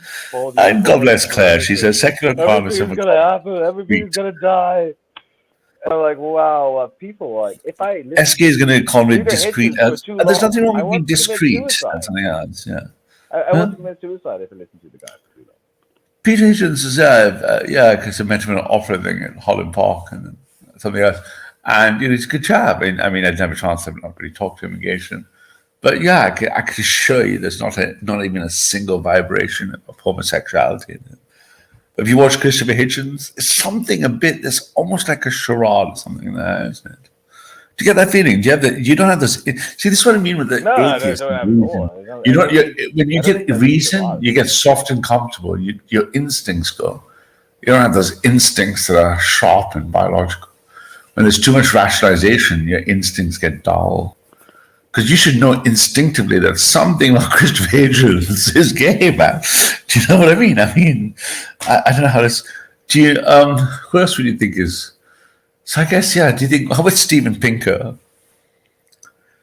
Steven Pinker, I think he's great. Yeah. Do you think he's a bit gay, man? I'm just picking all the liberal heroes one by one. Steven Pinker seems a bit gay. Yeah? No, he's not, right? Is he gay? Well, that's what I mean. I'm trying to gauge how you. Me, I'd just instinctively go, yeah, sure. Just like instinctively, I know some people are not gay, right? You're like making. You're saying about a guy who has two different families, two different women, who left one woman for the other. Like it's not like a how we say, like a guy who reluctantly smashes pussy like many people in the old right. But he's a guy who like seriously left one woman for another. I mean, that's not gay, you know. No, that could just be there could be a range of explanations to that. But this is what I mean. Something to Brian Cox. There's something in chat. Brian Cox. You look at me. Brian Cox strikes me as gay people out there, and they're all there to tempt you. You know, they're all there to tempt you. And then you have this revulsion, which revulsion is also very interesting. Like you've seen this with many of these conservatives of a higher disgust sensitive. They say they hate Jews, and they yeah, No, hate. it I can't revolts hate them. anyone. I'm a But Christian. it revolts them as well. But then Yeah, no, but it turns that's out that actually actually measurable. they are rather jealous of being. No, it's not jealous at all. That's measurable, And actually. then Did you know that maybe the sort conservatives? of the gay thing is a bit. Let me try to explain. Homophobic gay thing Conservatives, is a bit the same. yeah, conservatives have much higher disgust sensitivity ratio in all studies. They have a higher blink Yeah, ratio. Blink. you have this I mean, I from mean disgust work of Jonathan sensitivity, Haidt. right? You have Yeah. this from the work of Jonathan Haidt. I have my skepticism. No, this is something I else. think, This is just generally from who is it understood. then?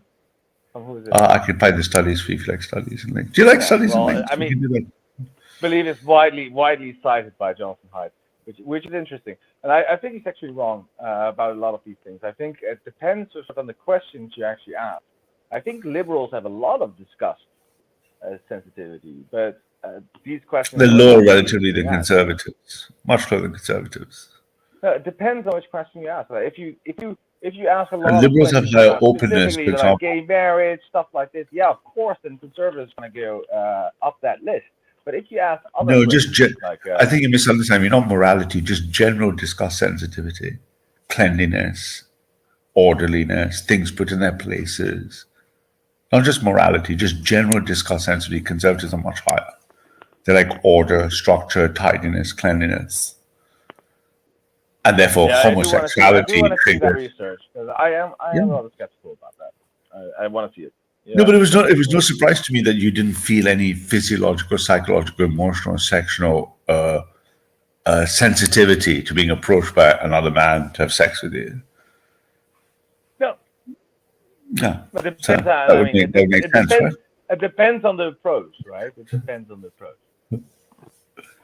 Depends on his approach. Well, Yeah, it depends I on the mean, approach, right? So, like, if the approach is, oh, how okay. would you say, So if he asked you cordial nicely, and cordial and respectful, then I don't mind so much. so I'm not sorry. So let me understand this, my man. So if you said, "Gosh, do you mind so much?" So let me try this. I want to get you answer. When he came up to you and he said, "Look, do you mind ever so much if I sodomized you?" You would think, okay, because he asked nicely, then he should be. He's going to be allowed to respectful question. Do you think that's a respectful question? Well, I mean, as Wendy says in the chat, sorry, do you mind if I sort of like approach you from the rear? I mean, however nicely couches it, you would almost like. Well, that was of course an example of something that is not respectful, right? So that would be, of course, met with a much more harsh response. But if you ask something nicely, like, oh, maybe you want to watch a movie with me, or maybe you want to do this or that. It's like, yeah, no, sorry, I'm not. Would you go to watch a movie with a gay guy if he asked you like that? Well, if he was asking like this, like go on a date, no, then I won't. If it was a friend and he happens to be gay, yeah, that's another story. Would you share a hot tub? Would you share a bed with a gay guy if you had to go on holiday or something? Like guys can share rooms with other guys. Right? It's a non-sexual thing for guys, right? For heterosexual men. But for you, would you consider going on holiday with a gay man? I think it depends if the person fancies me or not. Okay. All right. Fascinating. So have you ever done that? Have you been on holiday with guys who are gay? For example, when you're younger, maybe. Not in the same bed. Not that I don't know why you're so interested about this. I find these because they really fascinate me. It's a little that needs exploring, Ralph. Maybe there is. I'll stop if it makes you uncomfortable. Well, no, I think it's just strange that you're so interested in this. It's almost like Ralph. It's almost like Claire being interested in lesbians, and then it turns out that she is a non-practicing lesbian. You have that a lot in the old times. I don't wish she can just kind of disclose those by himself, I'm afraid. But yeah, interesting. Okay, so yeah, I don't know what else to say on the matter. Really, I don't feel the same way. Yeah, I think you're just a bit preoccupied by this question. I don't know if you need to explore this, if you have to, I don't know, get this out of your system in one way or another. Stop it, Claire. No, I'm trying not. Claire, you've actually got that exactly the wrong way around. I'm trying not to imagine Conops in a hotel room with another man. But, there you go. But Claire is rather clear about the fact that her system will accommodate, what was it, discrete? Like this. I think she hasn't said. I think there's some discrete clause of LGBTQ in the Quran. But isn't that not? How liberal of her? How does that work with the Quran, though? That's. Yeah, well, it says it's only lewd acts between men and lewd acts between women that is the sexual offence. So don't get caught cottaging, and you should be okay. Just don't have sex with somebody else in a public place, and you'll be all right. And if they live together, they do like the public places, though, don't they? Yeah, when they go cruising, so they should just be discreet about that. Hanging around in cemeteries and parks and stuff. Hampstead, Clapham. Yeah, what's happening in Hampstead Heath now, though? Is it a big oh, problem? they're still up to their own. I mean, look, no amount of money and power and fame, right? So, like, who lives at the edge of what's his name? George Michael, right? Lives at the edge of Hampstead Heath. And when you go around his house, even though he has a lovely house at the edge of the heath, he still just has to do it in public with some restraint, right? So this is what I mean by behavioral differences, Conops. It's a lovely house. Yeah, but look. But he's got to just slap it out in public somewhere. Right? He's just got to do the dirty. So now nobody's really in favor of people doing that stuff in public, is it?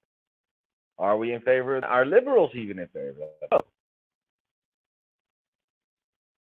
Right. So I don't know. Like, I think you guys are just so obsessed about the world going to end, but I don't think it's gonna end that much. I think it's gonna end when one of you guys takes over and turns our society into some kind of a primitive, probably autarkic, weird system without interest and without any sort of economical capabilities and technological capabilities. I think then we're lost, and we're just like the Ottoman Empire, the sick man of Europe that had to be divided up among the colonial powers. But do you think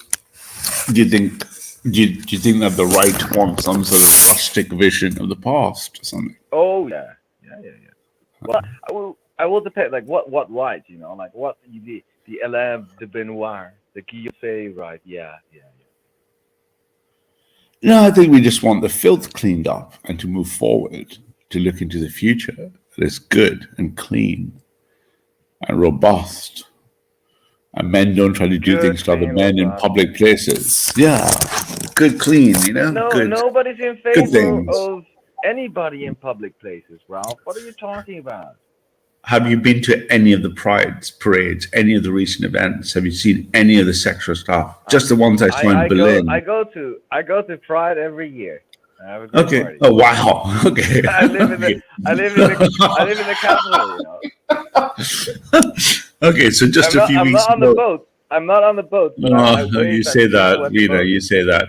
But just a few weeks ago in Berlin, there were men trying to clearly fraternizing or sort of warming up these younger men, and they were literally, a chap had flaps open in his rear, wandering around, and there were young people with families and young children, and he was just lifting his flaps. What I coined the expression anal grandstanding. He was literally just, and so when you say it doesn't happen, I have no idea where you're living. For one day a year, like somebody has like a weird outfit on. Who the fuck cares? Like, are you gonna block all the nude art? Are you gonna block all the nude art from Greece and Rome?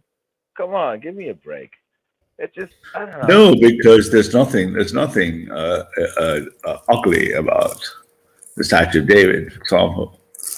And there's everything ugly about a man in his 40s or something with his anal flapping in the wind. People that are ugly. And I wish to put a burqa on a lot of women, but we don't do that because Well, this is the everybody problem, is isn't it? themselves. This is what the conflict's going to be about, because you never stopped it before it got too bad. And you said it was just this time and just this No, I once. don't care about gay pride at all. I think gay pride is a good thing. Would you ban Let it? them show once a year. Let them show once a year. Okay, you don't care about it. Would you ban it? No. Would you? Okay, Why would you would I make ban it? gay- Would you Why make it would a I public ban gay offence pride? for No, a I man to would wander celebrate around the it. street? Well, if I were the mayor of London, I would actually force you to attend gay pride. Yeah. And your I family. misspelled that. I'm lying down. You would, yeah. Well, we have a Muslim mayor of London, so that's probably going to happen in his Yeah, that's case, not right? gonna happen. Not gonna happen. It's rather unfortunate. Would you make it a But, criminal offence for a man to wander around the no. street with his anus exposed? Once a Or would year? you tolerate it? Anus, I don't know about the anus. Probably get a thong on. Get a thong on. At least get a thong. Well, so the men, so we go to different areas of Berlin. So we went around, Irish flats and stuff, around a couple of gay hoods. Yeah, but And they're it's just not, it's literally not the men standing idea. there. It's not the idea that on gay pride you shouldn't walk around with your children. Yeah, not gay pride, just talking about ordinary days in Berlin. There are areas where the men will just stare with their bits hanging out.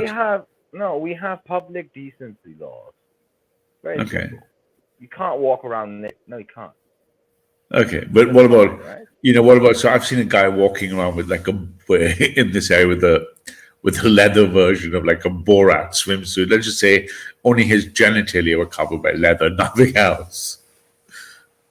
Now, when you see that and he wanders around with other men and their children and young people around, do you feel any sense that this is not right for society, and believe we should tolerate it?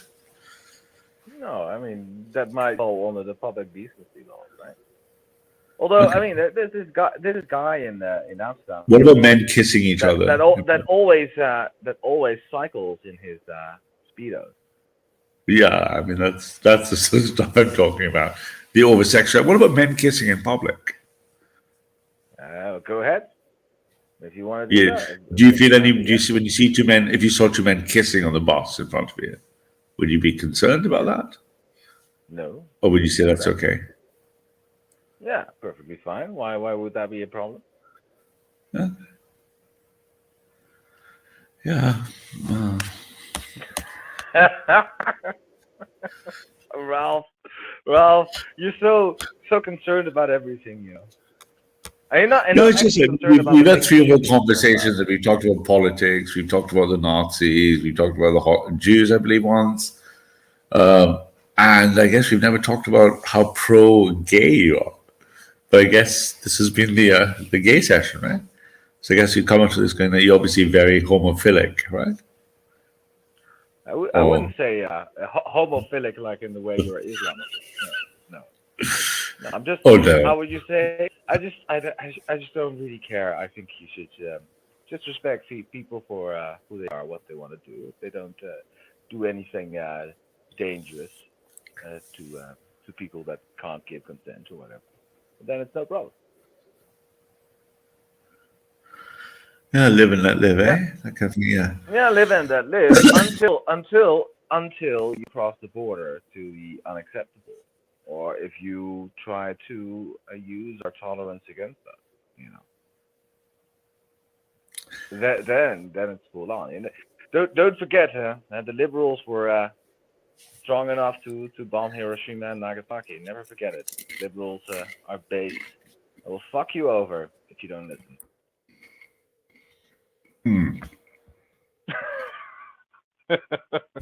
Sorry, I was chewing my crackers, and not to be rude, but no, that's not true. Actually, the liberal victory you had in 1945 was amassed on the back of all the work done by the conservatives. You only got the toys because we made them. You won't have any toys next time around. We were very compassionate, we let Germany to rebuild. We even helped it with this Marshall Plan like this. But all the generals never do that. The conservatives would never do that. No, all we the were generals and all the intelligence reports have warned about what the shape of World War III and this conflict would look like. And I'm speaking now on behalf of the generals, and the intelligence reports say it's not going to be tanks and planes. It's going to be door-to-door burning cities versus rural areas.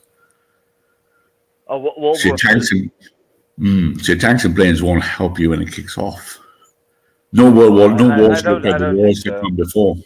No wars ever look like the wars that come before, right? You know that pattern.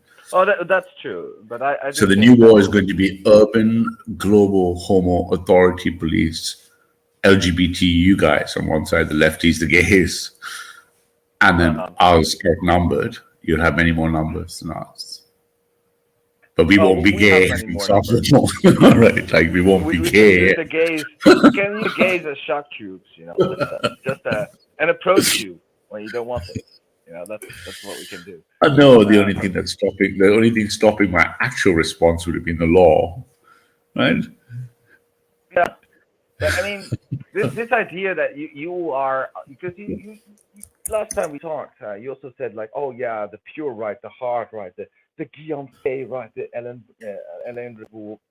Benoit right, like that, like anybody ever reads these authors? Who has read Guillaume Fay? Only the thinking class. No, the priest class are very small. The priest class, the layman doesn't need to read it. Just those that need to read it need to read it. No, but my point is, like, even people who are very fanatically Christian, they don't read these authors. They don't care about people. They read other people. And I'm not so sure that they are going to be on your side, even though they might not like my politics and the way I'm for it. I don't think it's going to be. In the Islamic war. I don't think it's going to be a one-sided war. It won't be a race war, my friend. It's going to be a war of two sides. Ones that believe in this. It's all speculative, obviously. In this war, there's going to be those that want to preserve, like you, the LGBTQ, the man with the anal grandstanding, the live and let live, and those that don't. No, I don't believe so. And if that's the case, if that's really the case, then you're already lost. Because people... Your hoods won't last the day. I would say 94% of... a couple of Taliban divisions will plow through like all of Brooklyn. That's all. They don't care. People in Sweden don't care. People in Denmark don't care. And what you do see is Christians getting very concerned about the impact of Islam. The fanatical Christian party in Europe are actually... Yeah, we're very concerned, not just about Islam.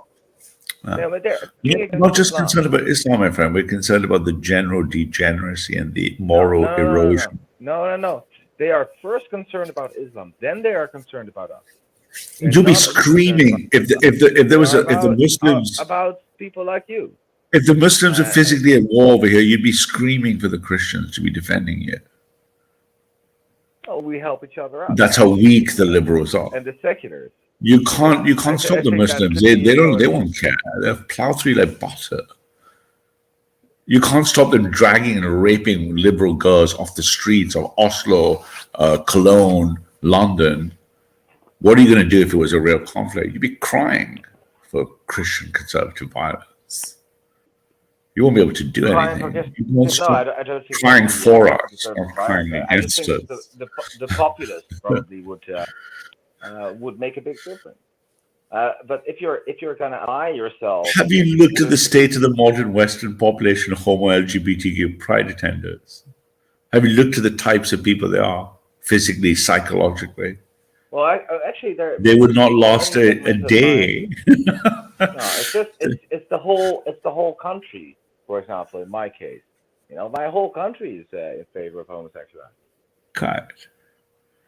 So, for example, if there was a fighting force that arrived, be it mainly refugees, Africans, Muslims, and your tanks wouldn't help because the people are in the population. How long do you think your little hoods would last? Little hoods will last. What do you mean? Yeah, each areas of your little liberal ghettos, your little liberal multicultural utopias with all the people going, yeah. How long do you think they'll last with 10,000 Africans steered by 1,000 Muslim fighters? You'd get slaughtered. No, what military? You think the military is anti? But it's street at that point. It's my street to country, street, or in right? Denmark, or in. But at that point, you it's think the street to military is street, though, anti-gay? right? The military What? have failed any street to street battle. They failed in Iraq and Afghanistan. They failed, and they're not taught. They haven't learned to fight battles No, within the it's population. completely different scenario. It's a different scenario. You're talking about a situation. You're talking about a situation where a military is confronting a population that is the majority. That's the majority. No, it does not. It doesn't have to be a majority. It just it doesn't have to be. It's not a 51-49. No, you're talking about now. You're making that analogous to a situation where most of the population is behind the army, and then there are some pockets of. No, most of the army very people will be. different situation. Most of the army people will be conservatives. Who will either choose our No, side or will they're drop and walk away. They're not conservative in the way you are conservative, Ralph. Well, not me. Don't You use have to me as a learn this. personal example. Just conservatives. No. So, for example, the what do you last mean German terror plot. Let me what give do you an you think example. The last conservative German. actually means? Let me give you an What is example. The Germany? last German. Let me help you. Let me give you an example. The last German terror plot stopped had long, broad, and deep support within recruits of the German police and German army. Of course, they're The conservatives. last terror plot? The last one that was stopped, the big one just now, it was prevented. There was a trial for months going on in Germany. And they found ridiculously endemic deep support for those people and their views within the German police, within the German army, because the plot went so high up. So, of course, the conservatives are. Could you send me the article? You can go do your homework yourself. You're a smart man. You can read it up. Don't trust me. All right. Do it Well, I yourself. have my doubts that there's actually an attack. People are in favor of. No, it was stopped. The German intelligence stopped the plot. Yes. They stopped the network. They dismantled the network. But when you look at the dismantling, you look at the court cases. What was the network? What was the name of the network? You can go look it up yourself. You can find it. It's been through Parliament. And you will see that the support is endemic, proving again that the conservatives are mainly in the stock of the army and the police. And if it came to the correct situations, you can't count on them necessarily to talk about kill their the own people. AFD and the AFD, the alternative. Not the AFD. AFD, a political party. So are they? Hang on a second. I could just go deal with this. making 1 second, man. I'm going to be mute for illegal? a second. I'm sorry. I'm just going to make a mute for a second. 1 second.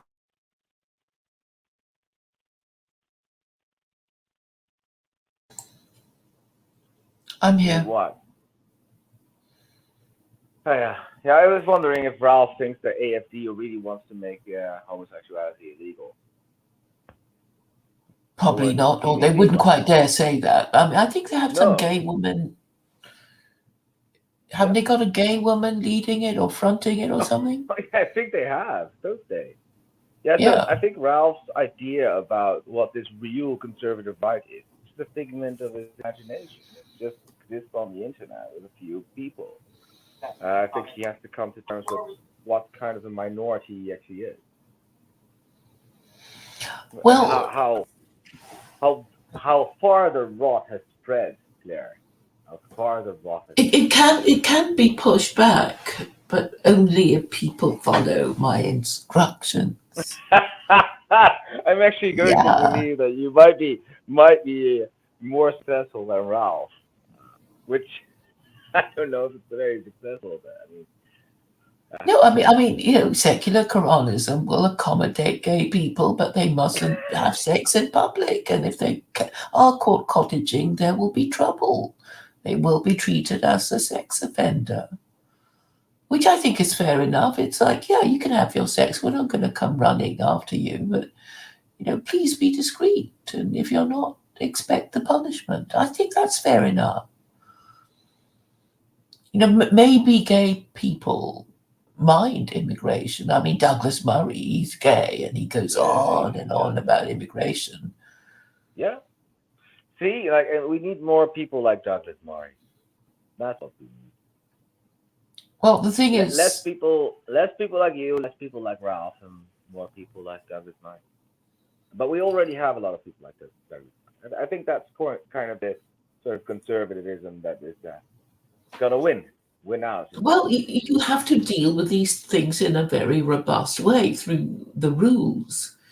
And I don't know why Yeah, okay, I was just thinking about why people like calling me sociopathic, and I think it's because people like Christine Ramsey can't get over the fact that I am proposing to solve problems using the rules, which I think is a very masculine approach, I'll admit.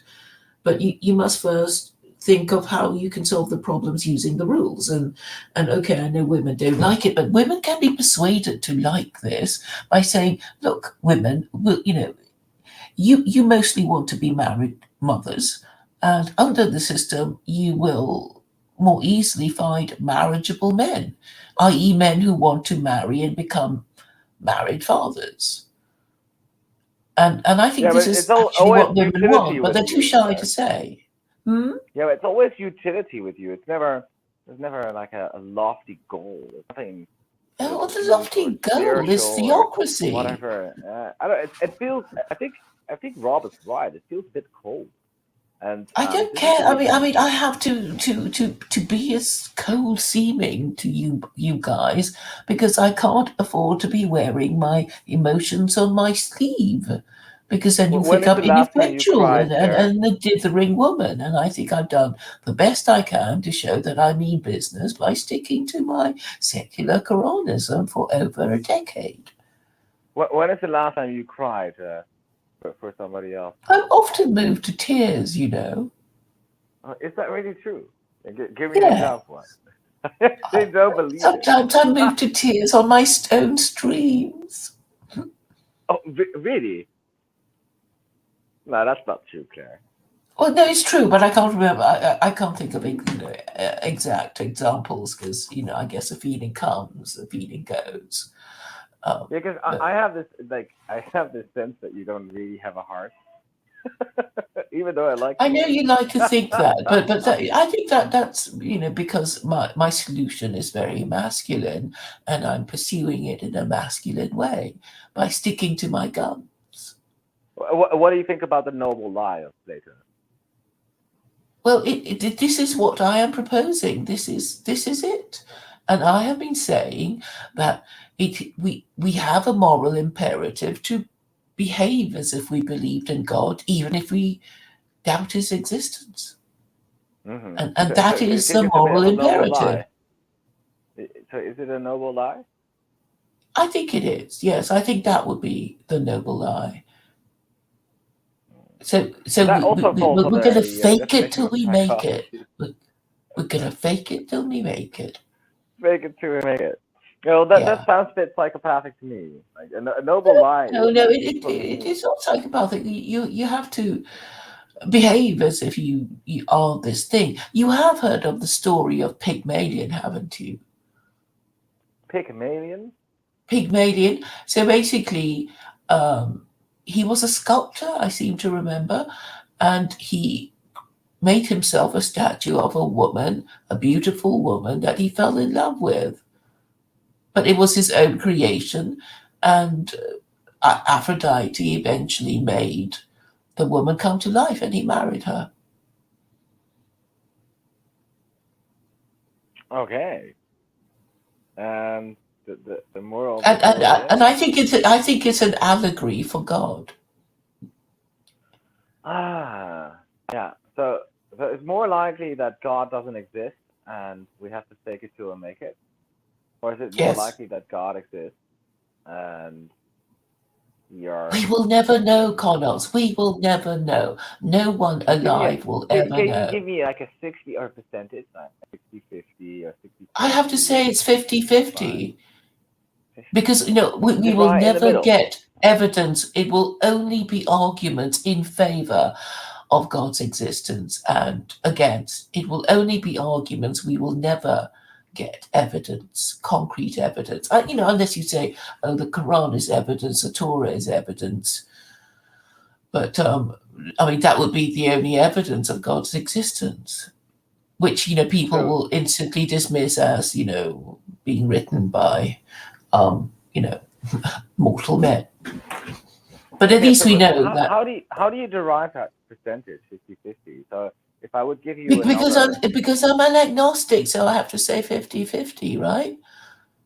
well, I don't know, maybe you can there could be No, degrees but of I think agnosticism. I think I think you will have heard that agnosticism is the most intellectually respectable position to take because, obviously lots of I people heard over that the from you. centuries have been arguing about this, and then they've decided nobody alive will ever know. Well, it depends on agnosticism to what. Like, I think agnosticism in respect to deism or pantheism is something different than agnosticism to something or a god that actually intervenes in the affairs of men. Of course, it's the only God worth talking about. I mean, there's no point arguing about Jen's God, is there? Well, but on the other hand, it's also a god that interferes in the natural world, and if he actually did, we would have seen some evidence of him doing that, and we don't really.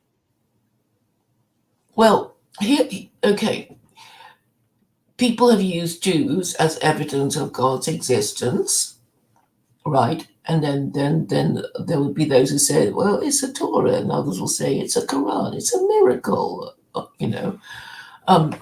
but these are easily dismissed. And of course, it's a nature of God not to. Why aren't I what? Well, I mean, I just don't understand the existence of Jews as any evidence for God. Oh yeah, come on! There's that video I kept showing to Ov, and he would forget after watching it, and I show it to him, and he'd get angry over again. You know that video that I keep showing when he was still talking to me? Yeah, I remember that one. Yeah, that one. There was a lot to agree with in that video, but there was also a lot to disagree with. I think that God existence of a people also validates the sort of metaphysical claims that people make. If that's the situation, we could have I don't know. We can sort of validate every system, maybe the Hindu system or whatever. That doesn't make much sense to me. Or maybe the Mormons. Well, it makes extra sense if I was spiritually homeless, I would also look at them all as like offerings for food and products. I'd be like, let me look at the Hinduism, the Hindu gods, the Muslim gods, because you're looking at it from the outside, right? So like a spiritual refugee comes up and says, "Oh, I've got to get into Europe. Is it France, Germany, Sweden?" But the orientation is still not the same as those who believe in God. Right? Our orientation of our worldview is fundamentally different. I don't look at the universe as some great experiment in physics that needs to be found out for its own sake. I don't look at cosmology like that. I mean, I think that helps or doesn't. I don't look at my life as just something. Hey, here I am, a piece of atoms. I just happen to evolve this way. So I was trying to explain to Connops that you don't have to really. I mean, you just choose. Because I'm saying it's 50-50. The evidence is 50-50. So we can only use our moral reasoning to choose whether to believe or not believe, and what we choose to believe will be dependent on our personal preference about the kind of life you want to live. So it's a lifestyle choice. If you want to believe in God, and you want to have children that you want to parent properly with your spouse, or you don't want to have children, it's a lifestyle choice ultimately. So would you say that the question about if there is something like Ganesh or Vishnu is also 50-50? No, because I mean, the thing about the Hindus is that they don't even want to argue with you about it, because they'll say, well, if you don't believe it, well, too bad. We believe it. We enjoy it. It's our religion. It's a religion of of the people of the Indus Valley, and we don't care if you don't believe it. And we've already established our temples, and we don't need to burn heretics if they don't believe. They just stay away from the temple, and we don't care. I mean, because of the peculiar organization of the organized religions, the people in the West are different to the people in the East. But then, the Chinese would be a kind of exception because, well, they have a different form of social organization. So all these, that's why I say that laws are the algorithms of human beings. Yeah, but you're not just making a claim. Oh, I think there's a God somewhere, but you actually think, oh, he wrote this specific scripture. I don't say that. He's sort of 50-50 about that. But if you're going to be 50-50 about that, why not be 50-50 about the Mormons? I mean, No, doesn't that play in? No, because the Mormons are Christians, and Christians have a tall order to. Okay, Christians don't only have to believe in God; they have to believe that Jesus is God. It's an extra light layer of faith to believe in all that, and most of the time, I don't think they really believe in it. It's just their identity. It's a very difficult religion to explain. Because, I mean, okay, you accuse them of idolatry, and I've had this discussion so many times. So Christians are guilty of idolatry, and they say, well, we're not guilty of idolatry if Jesus is God. And okay, and the next question is, how is Jesus God? And they can't explain it. What do you mean? We have no problem explaining it. We wouldn't believe it otherwise. This is the thing. I was watching one of these really annoying Jewish rabbis, so I'm going to probably jump on at some point. Rabbi Singer is his name. I don't know if you know him. Oh, yes. Oh, totally. Yes. Oh, yeah. Yeah. Yes. And he's part of the perpetuation of this anti-Christian message that Christians don't believe in one God. No, we believe in one God. That we worship idols. No, we don't. That we have wrestled with the idea that Jesus is God. No, we don't. It seems to be a consistent anti-Christian propaganda. And this guy seems to be, this Rabbi Singer guy seems to be very, very proactive in it. So I was really, really tired the other night. I jumped on when he was talking. I was too tired. I thought, okay, better give this a miss. But I've got him on my side. I mean, he's almost proactively working against the Lord. So, but Christians don't wrestle with these ideas. I've never met a Christian who believes in more than one God. Never met a Christian who didn't think Jesus is God. Never met a Christian who's confused about the Trinity. It's always people who are not Christians who seem confused about it. So I always have a joke. I always say, you've got 3 chances to get the Trinity right. If you don't get it right in 3, I want you deported from Christendom or executed. How about that? We'll give you 3 chances with the Trinity. You get it in 3, you get to stay. Otherwise, you should leave Christendom. That way, Christendom will only be full of people who understand the Trinity. Now, don't you understand that most Western politicians are not Christian? I don't care about that. I don't care about them. I couldn't care less about Boris Johnson or Tony Blair. They're criminals. Well, that's really unfair. The Christians been fighting about what the Trinity actually means for the first 3 centuries, right? Well, it had to be. It had to be. Look, we didn't have the philosophical depth or the intellectual depth 2,000 years ago that we do now. It's easy for us to look back with all the great thinking done in 2,000 years and appear all clever now. You would have been dumb as fuck 2,000 years ago. You would have never traveled 20 miles. You would have had almost no information. You would highly likely be illiterate. So the question, when you look with hindsight, 2,000 years ago, it took them 2 centuries to codify things, just 200 years after, because you're sitting with the benefit of hindsight of everything we have taught you. Of course, it would have taken time to naturally codify it in a way that made sense. And with that would have come narratives, stories, competing exegesis, all sorts of things. But the faith remains in simple terms you can tell a child. Any Christian knows we believe in just one God. We believe Jesus is God, incarnate as man, and he resurrected and went back to heaven. And none of this causes us any problems. Step into the Muslims and the Jews toxically trying to desecrate the faith. An atheist going, I don't believe in any of the faiths, 50-50 on the Ganesh. Right? I mean, but don't confuse that with what Christians believe. No Christians I know. I go to church all the time. I meet new Christians all the time in Germany. None of us have these conversations like ever. We never talk about these things. I don't know if this is news to you, chaps. But so, I'm not an agnostic. Like, I'm not 50-50 on Ganesh. I think that's the silliness of the agnostic position, because you think like every sort of truth claim is 50-50, right? So if you're agnostic, you say agnostic about Christianity or agnostic about Islam, then it's like 50-50 if something is true, but you don't have, or you don't have a 50-50 a belief system for something that there's no evidence for. I think that's very silly, right? Like, Assuming that was at Claire, right? Addressed to Claire. yeah, it was addressed to Claire. Yeah. Well, Claire's muted again. I don't know. I think it's, and I think also that Claire needs to come with some evidence for believing that this is really a 50-50 proposition instead of being a 60-40 one or a 50-70 one. Yeah, I think it gets a bit silly from the agnostic or atheist. It's just better to just say I'm a hard atheist, right? It's just simpler. Yeah. Because then you can just hold that position. Go, I don't have any reasons to believe in any God, and I maintain philosophical absolute skepticism. That's fine. But it depends on Because what. that's an honest position. That's sure.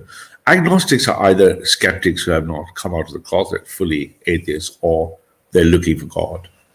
Yeah, but it sort of depends on what God you're talking to. Like There's only one God. Are more believable than others, you know. No, there's only one God. Yeah, and I know you believe that, but just from a perspective of a non-believer, you have to come from a scientific perspective, right? So I think it's more believable that there will be a God that created us and didn't meddle in any human affairs, because we just don't see any evidence for that too. So I mean, then it becomes sort of from an unfalsifiable position, and actually becomes something that intervenes in a material world that you can actually find some evidence for, and the evidence we found is actually on the contrary. Well, this is it, though, isn't it? Because you're again limited by this idea of having evidence and methods. Your metaphysical orientation is naturalism. Yeah, so you only have objectivism and reason. Therefore, you won't find an instrument. You're never going to build an instrument to measure God. Yeah, you believe, like Stephen Jay Gould, that religion and science are sort of non-overlapping magisteria. Well, that's no. I believe science is God-given to us to help us explain the universe, know Him better. Yeah. The more we understand the universe, the better we will understand our place in it. Oh, so why can't we measure the efficacy of prayer? Measure the what, sorry? Not a specific question. Are you just cut out, my man? The last bit, the efficacy of So why can't we measure the efficacy of prayer? Of Claire? Of prayer. Of prayer. This is another misconception. Prayer is not a way to get God to change things. Okay, so you're saying that if I pray to God, please let me win the lottery or make the bus on time, I don't understand what prayer is. Okay, but for example, praying for somebody not to die, does that work? Yeah, but that would really be sure. No, it wouldn't work, because only God decides. It would be a way of connecting to God in a time of hope and need and grief. Yeah, but can you say? I mean, can you? Could God intervene and conduct a miracle? Yes. That somebody will not die because many people are praying for them. No, because that would be a misunderstanding of prayer. I don't pray hoping God will give me something. So all these prayers that are done are not being heard by God. Is that correct? No, they're being heard by God. I pray before I sleep and when I wake up every morning. I know my prayers are heard by God. Yeah. I know, but the prayers. I'm not praying for like a car. Being heard. I'm just saying. Is that true? That prayers are not answered by God. Yeah, well, not answered if you're asking for good health for somebody else. It's not what or who you're asking for. It's what you think you're doing with your prayer. I think it's your misunderstanding. No, I'm just asking if I prayed, like if I had a child and she was really sick and I wanted to pray for her to get better, I could do so to be in touch with my spirit, but I wouldn't be expecting God to therefore heal her, fix her. No, but I'm asking you on a sort of macro level. So if you got like 100 or 1,000 people to pray for the same person, yeah, to get better, would that prayer be heard? The prayers of people who believe would be heard. Into the physical realm where that person would be more likely to be healed. Only God will decide. Our prayer wouldn't heal them. Okay, We would but be able to God, heal them by prayer. God decide more likely if he had a lot of prayers. God will decide the good and the evil that happens in the world that we do, and how much suffering.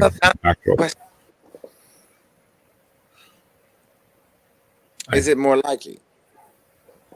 Is it if 100 people prayed to fix someone? No. There are lots of people that are praying people's well-being when they're sick and in the hospital. Correct. It's more likely that God will honor these prayers or listen to these prayers and actually make these people better.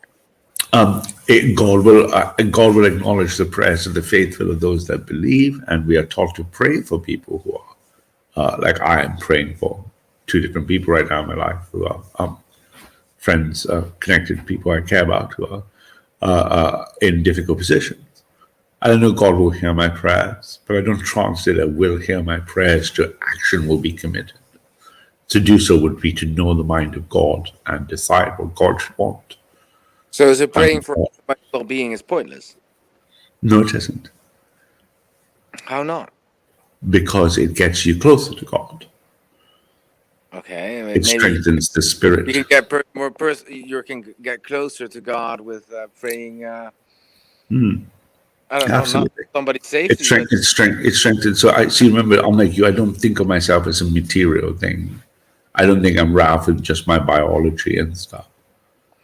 I believe I have a soul, and that soul is nourished and in connection by the spirit with God and with others of spirit together in a communion of spirit, if you like. Have you ever seen a soul, Ralph?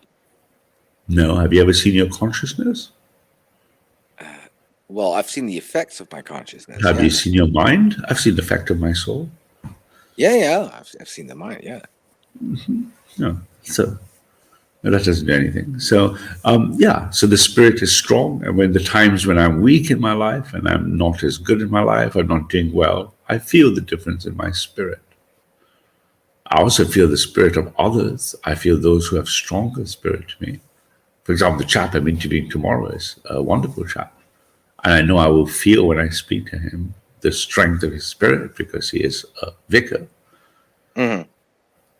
Yeah, so when I speak to this one German priest here, who I'm getting to know better and better, and he's very inspiring. And I feel in his presence, I can feel his spirit. I feel the presence of his spirit with me. Yeah, but people are feeling a lot. Maybe what you feel is what you explain as spirit, but what you feel is just somebody's, I don't know, somebody's presence. I only fear the Lord. I don't fear anyone else. I don't fear the car. I don't fear the number 42 bus. I don't fear the neo-Nazis who want to harm me or Muslims or I don't fear anything but the Lord. It's not fear I'm feeling. I thought you were so good with the neo-Nazis. I'm feeling the presence. No, but I'm feeling the presence of a man who is good and spiritually rich. I'm feeling his wealth. Let me give you a material analogy that helps. Have you ever been around rich people in your life, like wealthy people? Yeah. Have you felt their wealth? Felt their wealth. Yeah, have you felt that you're in a house that's very wealthy and the people are wealthy and there's lots of resources everywhere? You're in a resource-rich environment. Okay. That I have. So the same way, imagine that analogy for the spirit. Okay, but then, I mean... You can feel the spiritually rich people. They don't have to have money or poverty. They just have to be spiritually rich. You can also feel the spiritually bereft, the spiritually desperate. Yeah. But I don't think that has to do with religion. I mean, there are lots of people who are like have a good personality, and then you feel much better. But I just don't see why you have to sort of make up all this mumbo jumbo. I don't have to make it up. It exists. I don't make it up. I didn't have to make it up. It exists.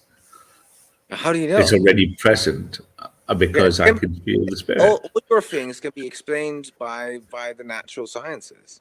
Natural sciences can't even explain gravity. Extra God concepts. Natural sciences can't even explain gravity. I think I'll leave natural sciences to figure out gravity before asking to do things like that. It can't even do gravity, right?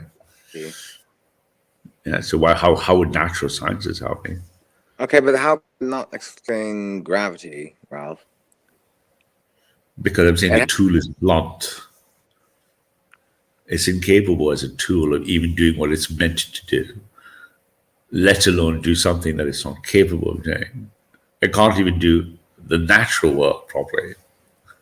I don't understand how science can't explain gravity, but maybe you can go We ahead. don't have a unified model of quantum gravity, my friend. Quantum gravity. Well, yeah. Well, of course, we don't know all the ins and outs, but we do know how it works on the Also basic known level. as we don't know, right? But no, you're saying again like a unified field model. I think she knows, she has found one. But for the rest of us, like we have to just work with what we know, and we have to be humble. You seem to know that that a God exists, that He knows Yes. you, knows me, Yes. written book and all these things. I am much. You didn't write a book, but the books are written of the stories of God. The Christian Bible is not a book written by God. It's a book written about God. So what's the point? To get you close to God. Book? Is it an accurate book then? It's a book of stories of what happened. It's not like the Quran, literal metaphor. Allegedly the direct word God. Direct word of God, and Noah and the flood. Mm-hmm. I mean, wait, well, what happened in the flood, Ralph? It is difficult, isn't it? It must be. I would love just for a day to be in the mind of an atheist or someone like you, Chaz. It must be amazing. It must be like you wander around, you see this thing called religion. It makes no sense to you. You don't know what it is. You don't like it. It doesn't seem as comfortable as science. Science, despite how many times you tell people, depending on the levels of science, that science is just a constant. I don't know until the new one. I don't know until the new one. Literal things in the Bible that are demonstrably untrue, Ralph. They're demonstrably untrue, like the fucking big flood and the animals 2 by 2. That's just bullshit. You had no problem with Newtonian mechanics being demonstrably untrue. And when I tell you, you don't have a problem with it, you're like, hey, I just got something better now. Absolute. Science is revised all the time. So right now, for example, if I tell you, let's take a guess. Right now, but you have no problem. But you have no problem believing in it being untrue. Written down a very long time ago, but I know exactly that this is the truth for all eternity. I'm not making such claims at all. It's not just the truth. I'm not even making truth claims. I'm dogmatically asserting there's nothing but that truth. You sound like Jen. My axioms. I have my axioms, and because Jen is just a crazy hippie chick who likes physics. Yeah, I know, but she worships the cosmic vibration of a stone or something. Right? She doesn't believe in God. Right? You can't prove your proposition, and that's why you're saying, I'm just dogmatically believing it. Well, there's nothing as dumb as believing in something that you have no evidence at all for. Yeah, but you don't have a problem in doing the very same thing yourself, though, right? No, I don't. Yeah, you don't. You don't have any dogmatic assertions for anything given by science. In fact, the opposite, the history of science is the precise opposite of what you're saying. I am not dogmatically attached to any of the outcomes. Yes, you are. You're dogmatically attached to your skepticism. Maybe it turns out that some of the method is not very good. Well, we can revise it. Yeah. I'm not. Yeah, you're what I would like to call ontologically promiscuous. You're happy if every 10, 20 years science gives you a new story. You throw the other ontology, you take the new ontology, and you be promiscuous.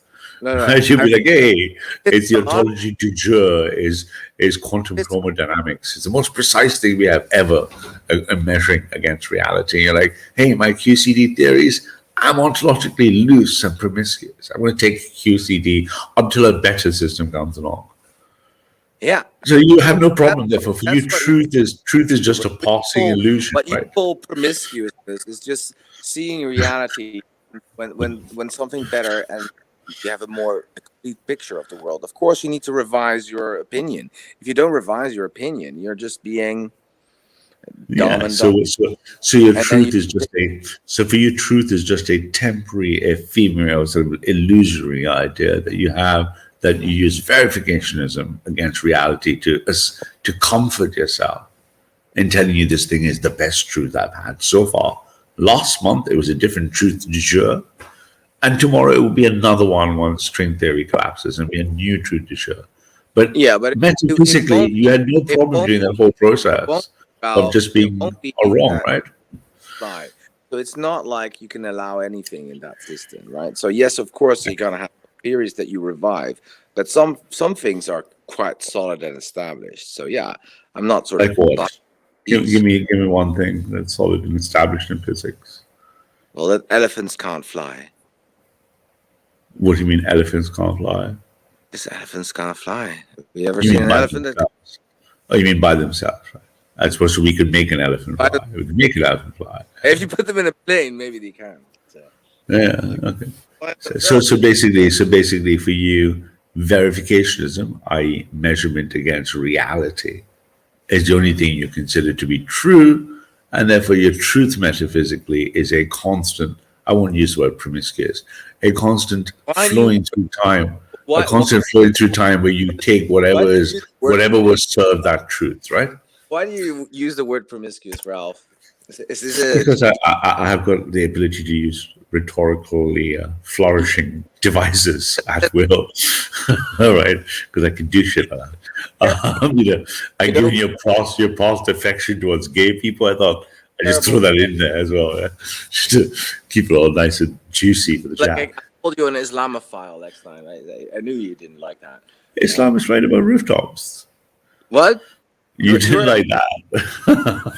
You didn't like Islam is right about rooftops. That's what I'm concerned about Islamophilic tendencies. Well, I know. But you can see the deeper point, my friend. You can see the deeper point. You look at religion as intransigent and dogmatic, with claims to absolute truth. But you, as a skeptic, have only position as to every day I go through with my little trolley down the supermarket aisle. And this week I've got a spot of this, and that week I'll have a spot of something now. With always the promise that we keep going down the aisle in perpetuity. There'll be something better further down. Because the past, when I look past, all the way, say, 2,000 years to the atomist, everything I've been sold on the hour so far has proven demonstrably to be incorrect. Yeah, but it's not that, especially for the last, I would say, 200 years, ever since the scientific method has really sort of kicked off, the last 300 years or so. It's not that... what does that mean? All things have been sort of radically revised to an extent that everything they said was completely untrue. No, what happens that? Yes, completely untrue. So yeah, Galileo. Completely untrue. Gravity, nothing of Newtonian mechanics, energy, none of that. All of that's expressible now in quantum mechanics. Completely wrong. It's just completely wrong. Complete picture. No, completely wrong. No, completely wrong. 100%. I see. This is what I mean about your promiscuity with truth. If I used Newtonian mechanics to do planetary motion or send the Mars rover to Mars, it would be wrong.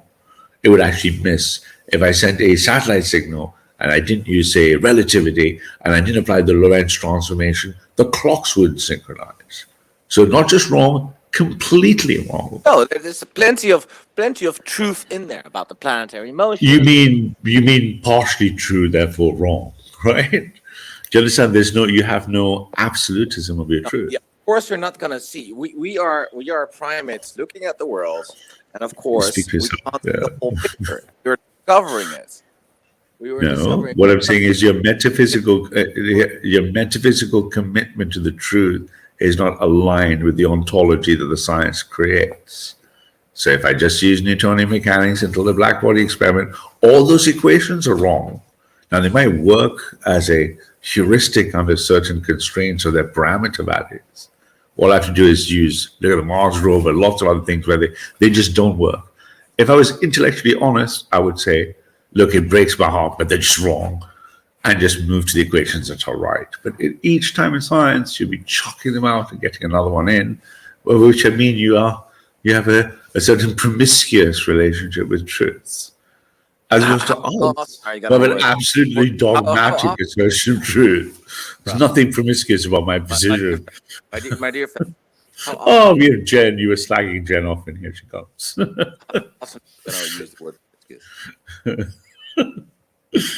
She's sulking at me. I think Jen is upset because she tried to troll the Christians. You're obsessed with homosexuality and promiscuity. I know. No, It's but fine, Jen is upset with me right now, so she might not jump in because apparently she tried to troll the Christians. So we said we'd burn her at the stake, but she took it as an explicit threat.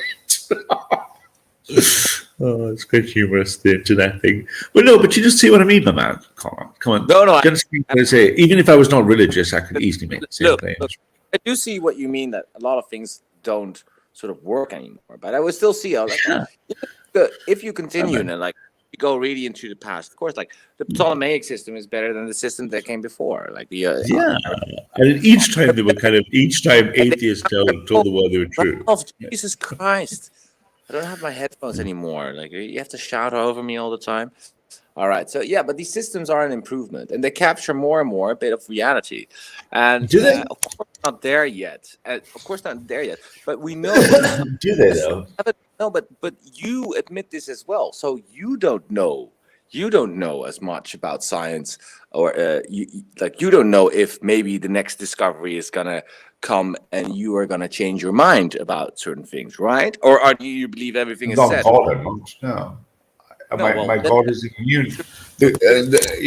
God is immune to anything the scientific method throws at it. No, I'm just saying that the only difference between you and me then is that I also think that God is a part of this equation. No, the equations are derivative of God. No God, no equations.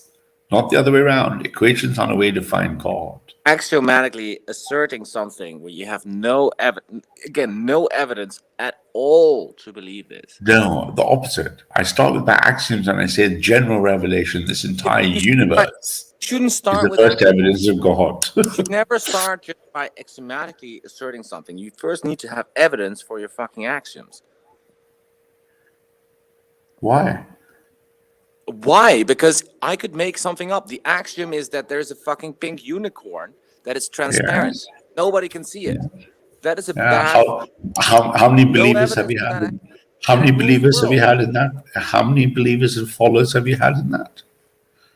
How many people does it believe it? Like, it's the theoretical potential of the. How many people believe in God? Well, how many people do believe in Islam? Does it make it true? 90% of people believe in God. So if you want to play with some popular fallacies, we've agreed that science can't give you truth. Whoa. The more people believe in things, the more true it is. Is that really what you're saying? I don't care if it was only me and 100 Christians and everyone else in the world disagreed and we are right. I don't care if you disbelieve. You're just if there was evidence for this pink unicorn, evidence is the thing. But you guys need evidence, right? Then we must believe it, right? Would we? No, but you remember we went through this before this evening. You don't. You have this thing of this evidence and experience and reason. This matters to your secular materialism. No, it matters also to you when we're talking about any other questions about that. Well, we went through this. We don't need to repeat ourselves. We went through all the examples. Remember all the examples I gave you? It didn't matter to you and me. Other subject, and you would agree with me in no time. If somebody would but remember, are we having a Groundhog Day moment? First thing you would ask for. Are we having a Groundhog Day moment? Didn't we just go through this earlier for about 20 minutes, where I gave you and you and I agreed experiences after experiences that we live our life that do not involve evidence or reason? No, you don't live your life as reason. What do you We're mean? not rational beings running around doing reason. Like what? Who does that? Give me examples in your day. I went up, what I chose to eat, the hug of my partner, the kiss of a child, the look of a stranger. None of this has anything to do with reason and rationality. Nothing. This is what atheists of the internet culture tell themselves. My age of reason. I'm rational. Nothing shows us we're rational. All the data shows us we behave in irrational fashions. Conversations, Ralph. You're conflating a couple of things. So yeah, of course, things that we have in human contact are evidence-based. Like if I see you smile, for example, somebody, I know that is most of the time not a warning for somebody to smash my brains out. You know. Yeah, that has to do with evidence, experience. That's induction. Experience, right? Okay. Yeah. Yes. And experience of reason and So if I change my icon briefly, because I can change it all the time like I do, if I switch it to another one, this looks like a good smile, doesn't it? He doesn't want to harm you, does he? Well, if you look, there's also different smiles. You know Ah, indeed. grim. It is still a smile, right? So, And you know that's bad. Well, you know that's bad news. the point again is, you see, you can't get out of this trap when you are a materialist, right, and you do believe that you're going to use objectivism because you're rejecting the metaphysical. So you have nothing else. You must have experience, more physics, reason, maths, logic, views on it, because you don't have anything else, right? So Ralph, when we're talking about another domain of life, you would also ask the same kind of evidence I'm asking you right now, and it's a problem for one reason or another. You just axiomatically assert something, and if somebody else would do that in a similar situation, you would laugh at their faces and ask for evidence. No, but you yourself are axiomatically asserting that you are skeptical and you will only have truths that are ethereal without evidence and reason. That's your axiom system, right? No. I did not say that. I said if God would appear. Will you believe? Okay, let me ask you a simple question that proves that. Simple litmus test. Will you believe things that have no evidence? Do I believe things that have no evidence? No. Mm-hmm. Okay, so you have axiomatically asserted, dogmatically, that unless you have evidence, i.e. my physics, my experience, and reason, some way to process it, manipulate it, be conscious about it, you're going to reject it. That's a dogmatic, skeptical assertion. Right? You have set up the axiom without reason plus experience plus reason, i.e. evidence, a processed evidence. I won't believe something.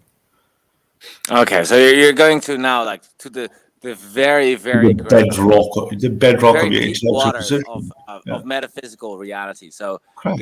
the fact that I say that I need evidence to believe something is in fact an axiomatic proposition, which I don't have any evidence for. Yeah, it is. Right? No, you don't have to have evidence. It's actually an axiomatic orientation in the philosophy of science. Yeah, but that's one about methodology, right? No, not methodology, philosophy and the metaphysics of the philosophy of science. You can either be into coherence or correspondence. You can either say this ontology is actually making real statements about the world, or no, it isn't. I just take my epistemic method and I'm happy to have another revolution where I throw out what I knew and put something else. These are philosophical positions in science. There is no science without the philosophy of science. No. Well, I agree with that. But look, there's simply no way to demonstrate something unless for some reason it can be demonstrated, right? That's within your worldview. But only within your worldview do you rank that as having value. Anyone who believes in a Hindu, a Christian, a Muslim, a Jew, someone who believes in the spirits in Africa would disagree with you. No, they would actually agree with me in every No, they wouldn't. In every other except for the ones that doesn't deal with their personal God. They would have the same skepticism about your God.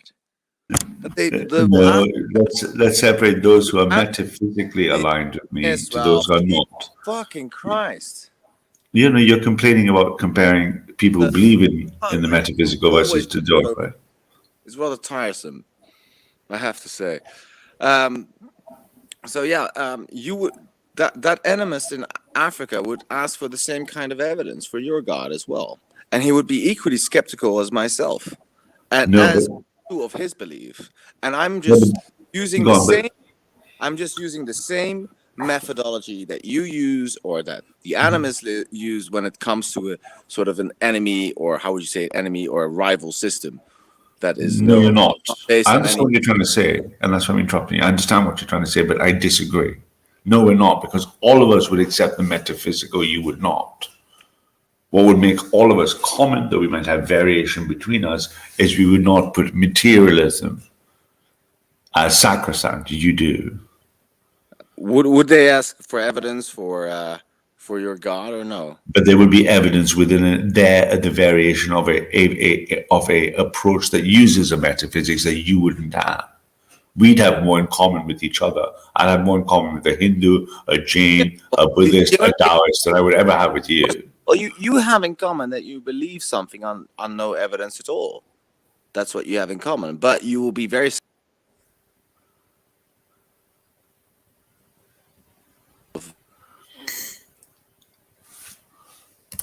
Hello, what happened there? I was put downstage in the naughty corner by Claire. Okay, And I didn't thought even talk about the Holocaust. What happened, Claire? Hang on, let me go for a quick I didn't do anything. You dropped out, and I put you back in. Oh, You actually I'm just dropped taking out, a little tinkle break. I'll be right back. and now you've come without your avatar, which suggests that something's wrong your end. oh, well. You're just a circle now. I don't mind being circle. Carry on. Yeah, so Ralph, I don't know. I think you're just making an axiomatic, unproven assertion that you would be very skeptical of if other people would use it. So in court, Ralph, would you accept somebody who says, you know, I killed my family because I was given the assignment by aliens? Do you take that seriously? Ralph? Claire, you still there? I'm here. Good question to ask Ralph. But for some reason, he's not answering. I think he's talking to God.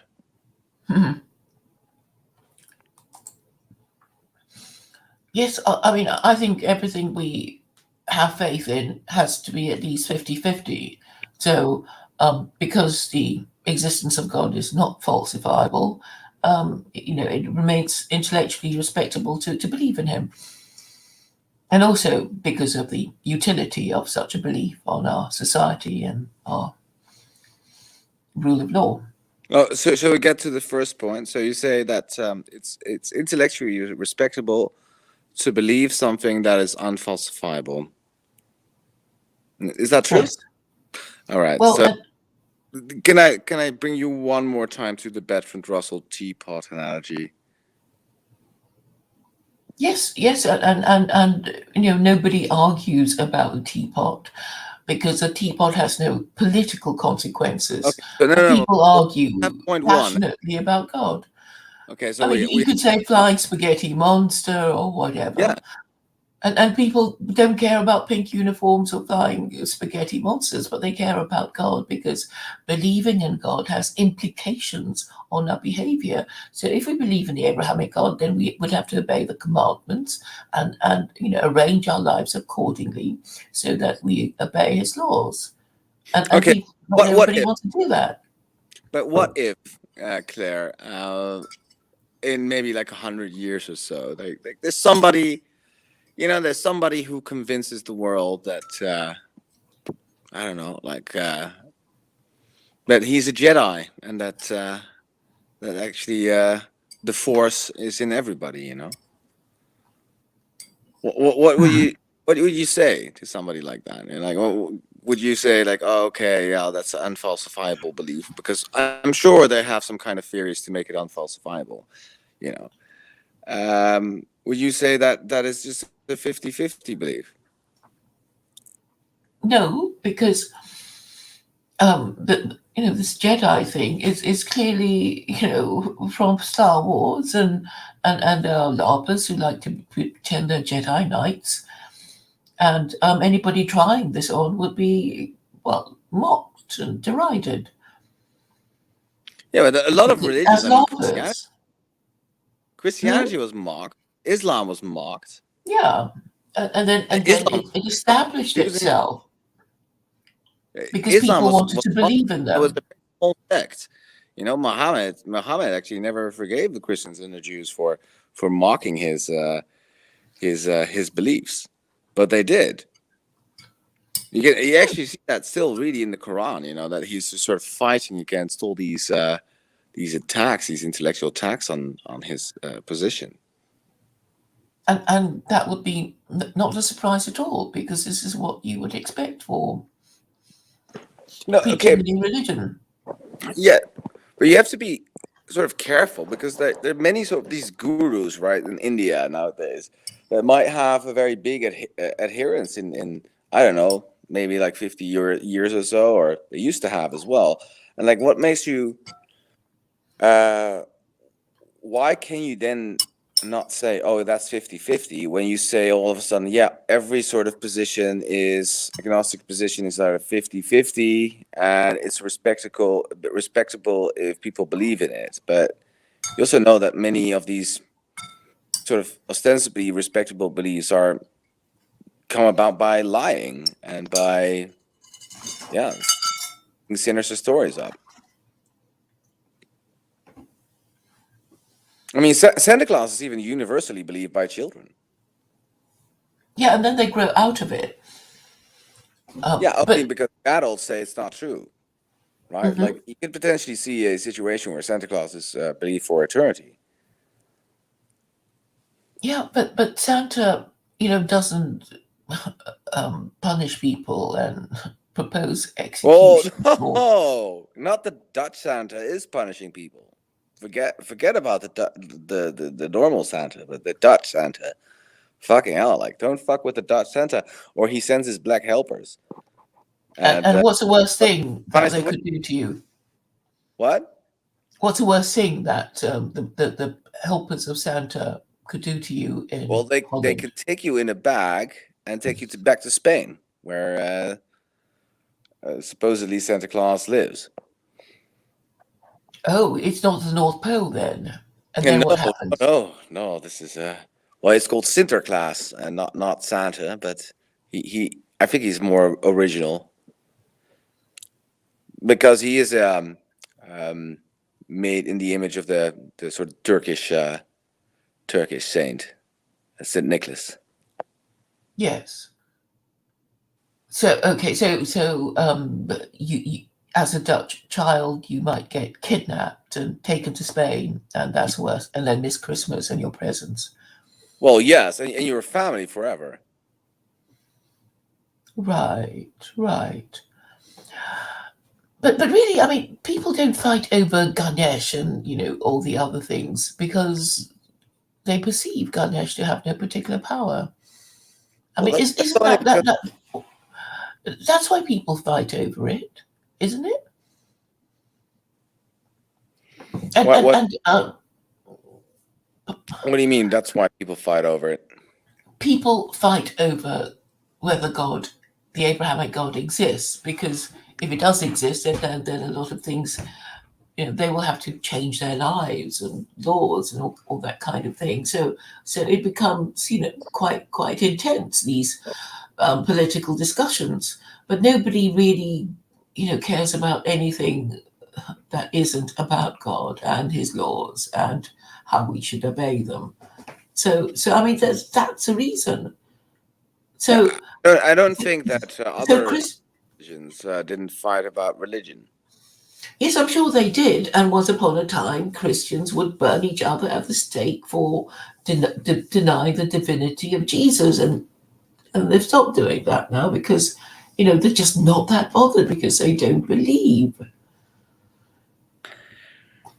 So we are I don't really know. motivated by our beliefs, and you're kind of not Something getting different. it, Conops. Huh? You're not getting that people are motivated by their beliefs. No. I know that people are motivated by their beliefs.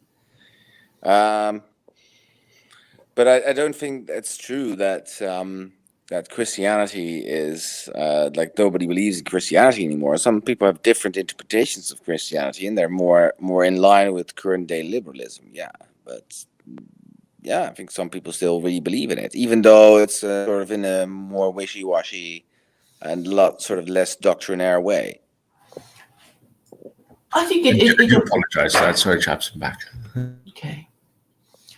Well, I think the subject of Christianity now arouses less intense debate because most Christians don't really believe in it.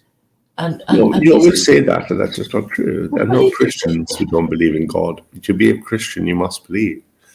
Otherwise, you're not a but there Christian. are lots of people who don't really believe in it. Lots of people who call themselves Christians. That's why They're not cultural Christians. Christian is Cultural Christian means you're not a Christian. well, Hey, I'm a I'm cultural Christian. don't diss me with that. I mean, a cultural And Christian is not a Carlos is a Christian. cultural Christian. He's not a Christian. Yeah, but he's not really a Christian. He's not a Christian, technically. To be a Christian, you must believe in God. And what's the next important thing? You must believe Christ died for our sins and was resurrected. Salvation. If you don't believe in those things, you're not a Christian. Yeah, and he's saying you're irrational for taking all these ideas on trust. Rationality is like digestion. It's important, but it's not, there's no primacy, right? Rationalization is after the fact. It's post, where's that place for Yeah, rationality? that's what I see with a lot of believing people on the alt-right. That's what I've come to learn. Yeah. Yeah, faith is a lot more, faith is much It's more a badge of powerful. identity. It's a show of hatred. Faith is more important than truth. Without faith, there is no truth.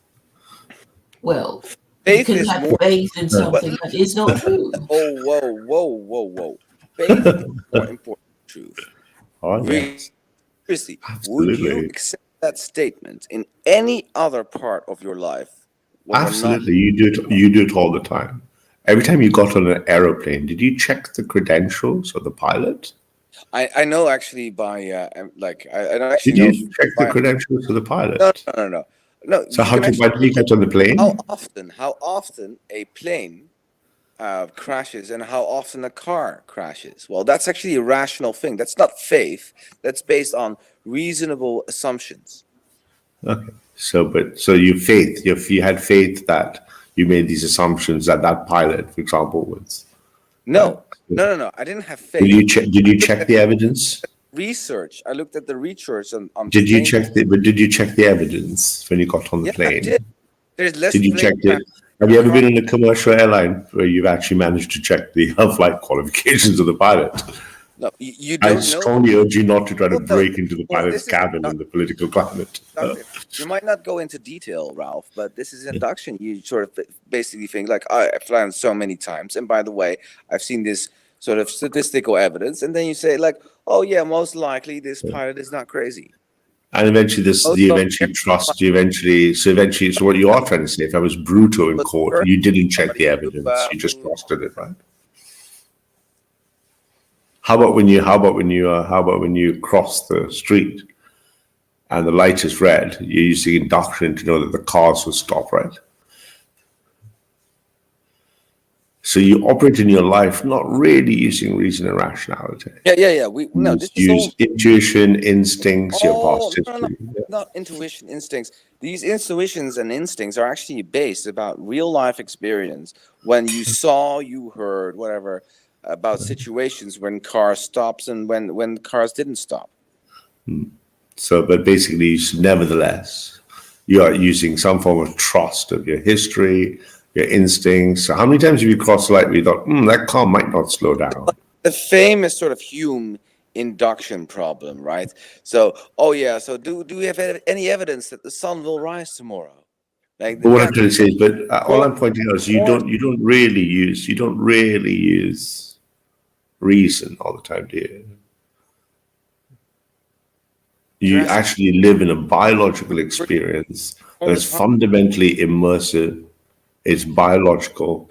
All your physical body systems are operating. Then there's this thing called the voice in your head, or the multiple voices in a draft, as Dennett would say, editing some story, and you tell yourself in that story, your subjective eye tells itself that it is rationally supreme, or it has rational primacy. And this is only an orientation of Western Europeans and Americans. Yeah, I know. The rest of the world doesn't think that way. The East does not think that way at all. People. No, that's the shame about the East. That's why they were left behind. Yeah. India and China will be the number 1 and 2 richest countries in the world. Yeah. Now, because they adopted the. And they won't have any demographic replacement, and their faiths will be protected, and their people will be protected. So I don't know what you mean by left behind. don't really have a faith, Ralph.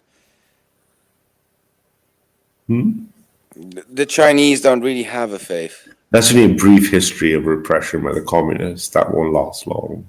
Yeah, They are Taoists. They are you fundamentally think of Taoist. Buddhism as a faith? Well, I don't think so. Well, I don't know. Well, they the have communists. Confucian principles. Correct. Yeah. It's more like a philosophy. But anyway, like the whole sort of point is mute. So the Chinese and the Indians now have adopted the scientific method. So that's why they're now all of a sudden successful. So they're copying the West.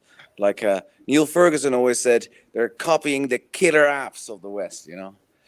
So that's what they're doing. That's why they're now successful. And when they didn't, when they were in ignorance and anti-scientific and taking things on faith, they were. Yes, Another benefit is they can have both. And But now they can have both, right? What? And they can use the Western. You can use the scientific method for when it's necessary, and use faith for when it's necessary, right? No, well, they both sort of are sometimes in a bit of conflict, aren't they? I don't ever believe this. I've never in my life, and I've been a science geek most of my life. I've never felt a contradiction. Well, this is the history of faith as well. When the first sort of cure against all these diseases and smallpox and measles and whatever all came out, there were all these pious bishops that would say this is actually you're preventing God from exacting his punishments, you know. So I mean, there is a long tradition of faith. And now Claire and I might share similar views on the need to punish people, but you know, it's probably for a different conversation. I know, but I mean, like you sort of can identify with the primitive, the religious. But like fundamentally, the fundamentally real things. Yeah, well, don't forget that the very religious empire, for example, the Ottoman Empire, was like basically torn apart by a very secular, relatively secular. And the Western imperial secular forces just had their asses handed to them by the Taliban. Well, nobody practicing any scientific method. Nobody got their asses handed by the Taliban. Vietnam 2.0, baby, is the biggest humiliation. It's humiliating. No, but we chose to leave. It's not that we got her asses. Did you really? That's something PR. It's not like a PR firm trying to do some mop up after 20 years. You think dead bodies everywhere, thousands of dead US troops, millions of dead people. If the and you gave up, go back to Afghanistan and actually made it a real fight again, do you think the Taliban regime will last for more than? Could have, should have been 20 years. And you didn't win. No. Nation before that, the Russians didn't win for roughly something else. Nation building. They believe in God. They believe in God. Jesus Christ, Ralph. Nation building is something else than fighting a short war. Of course, we couldn't nation build. You call 20 years short? In a country that is so decentralized, is so. You think all the formidable brains analysis of the entire United States Armed Forces hadn't done all those calculations better than you and I? Do you know the TIA software that runs military intelligence and the theater of war? Well, they couldn't make the sort of basic. You'd have worked on every possible permutation, still got your asses kicked. No, look. Actually, like I mean, the Middle Eastern armies, including the Taliban, cracked in just a matter of a couple of weeks. We see 20 years they haven't cracked. You can argue they haven't cracked since Alexander the Great, but the Afghani people have remained victorious. You're making a very dumb, or your lack of making a distinction between destroying an army and, for example, ruling a country are very different things. Yeah, you can't rule them. You were defeated. You have to look. The Americans left, dead Americans. God bless their souls, and millions of dead people in the Middle East for what? Some rational atheist secular idea that you can make people be all liberal. Well, this was actually never. I don't know if you know much about the history of Afghanistan, but been there twice. What? I've been there twice. Not a history buff of Afghanistan. Yeah. Maybe you should read a bit more about it. The history is a bit a bit inaccurate. So when we first got in, the first idea was to chase away the Taliban. The nation building actually came later. The idea that we were going to also stay there for quite some time. That was not the initial idea. But we did. I think that was a dumb mistake. I don't think we should have tried to make Afghanistan into a first world country, because of course we won't succeed. We didn't succeed in any of these. Correct. Like People don't want to buy Mick also, American, Ralph, Mick Gloho. yeah, They don't but want it. They want the product. yeah, you can't rule They these don't want countries it. unless you want to be really cruel. Then it might work. Like if Well, you they tried to be very, very cruel, but it didn't work. what? They tried to be cruel. The Russians tried to be cruel, and so did the Americans, and it just did not work, did it? Well, no. I think actually, if you were how would you say, like a this Khan style kind of thing, yeah, of course it would work eventually. I noticed one interesting pattern of behavior with you, Connops, is on one hand, you're always very much for, like, you want to welcome that homosexual man who wanted to have sex with you. You want to be very tolerant and everything, except when it comes to Muslims. When it comes to Muslims, suddenly you get this psychological personality shift, and then suddenly you go all gung ho, like full gimpy on the asses. No, I never. Have you noticed that thing? It's just the Muslims where you suddenly flip positions. No. I never said we have to be cruel to these people, because I think it's no point. There's no point. But I've noticed there was a little zeal in your voice there. Yeah. We could already fuck them up, yeah? Yippee-ki-yay, motherfucker. I'm not saying it's desirable, but I think it's possible. You know the difference between the two? I do, but in this case, neither was an option for the United States, and you're thinking. No. I don't think it. I don't think it's an option for a power like the United States. No. But I'm just saying what you're thinking, like the Taliban is sort of like defeats a power. No, that's not what happened. Actually, the Taliban are based. The real right around the world are celebrating the Taliban.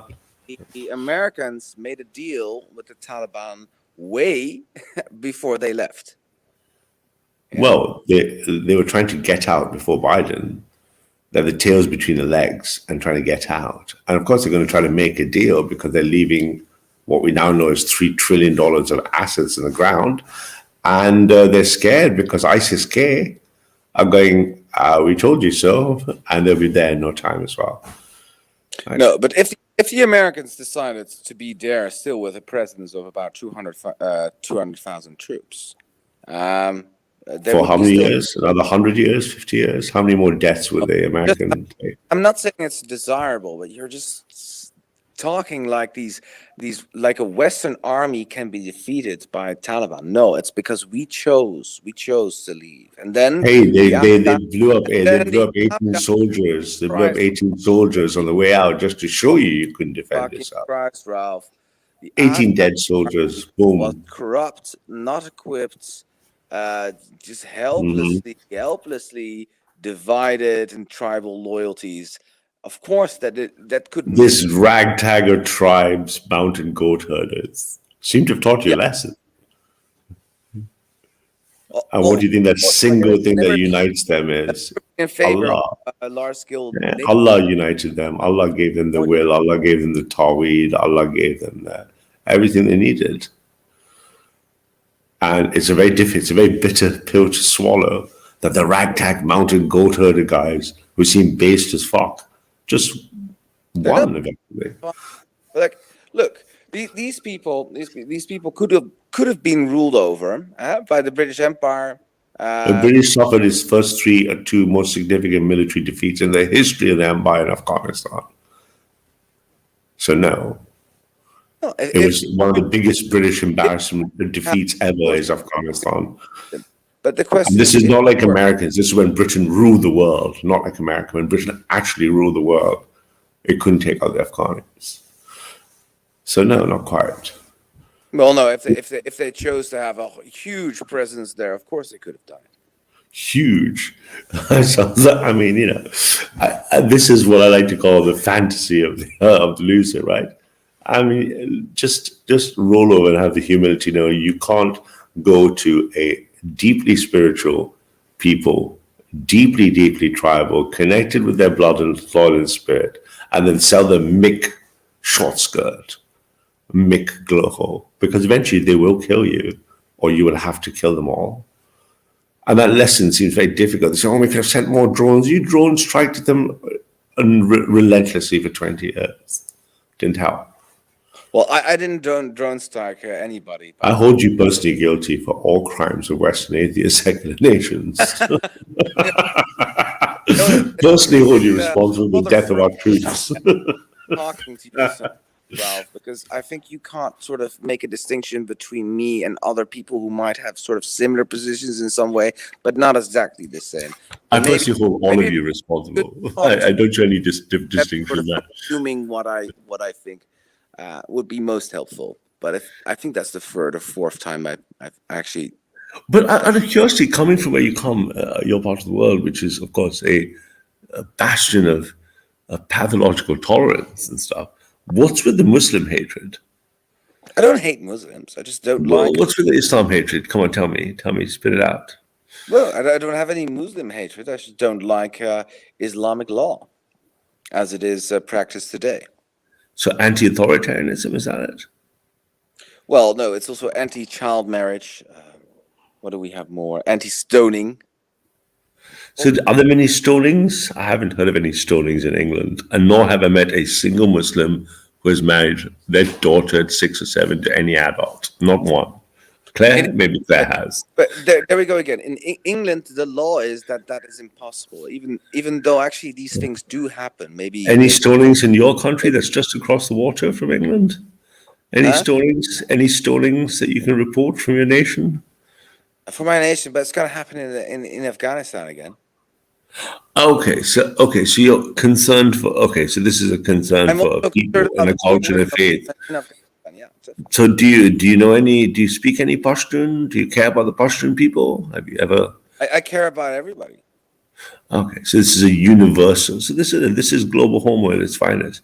It's a universal projection upon the world, an imperial worldview that you have a better morality, right?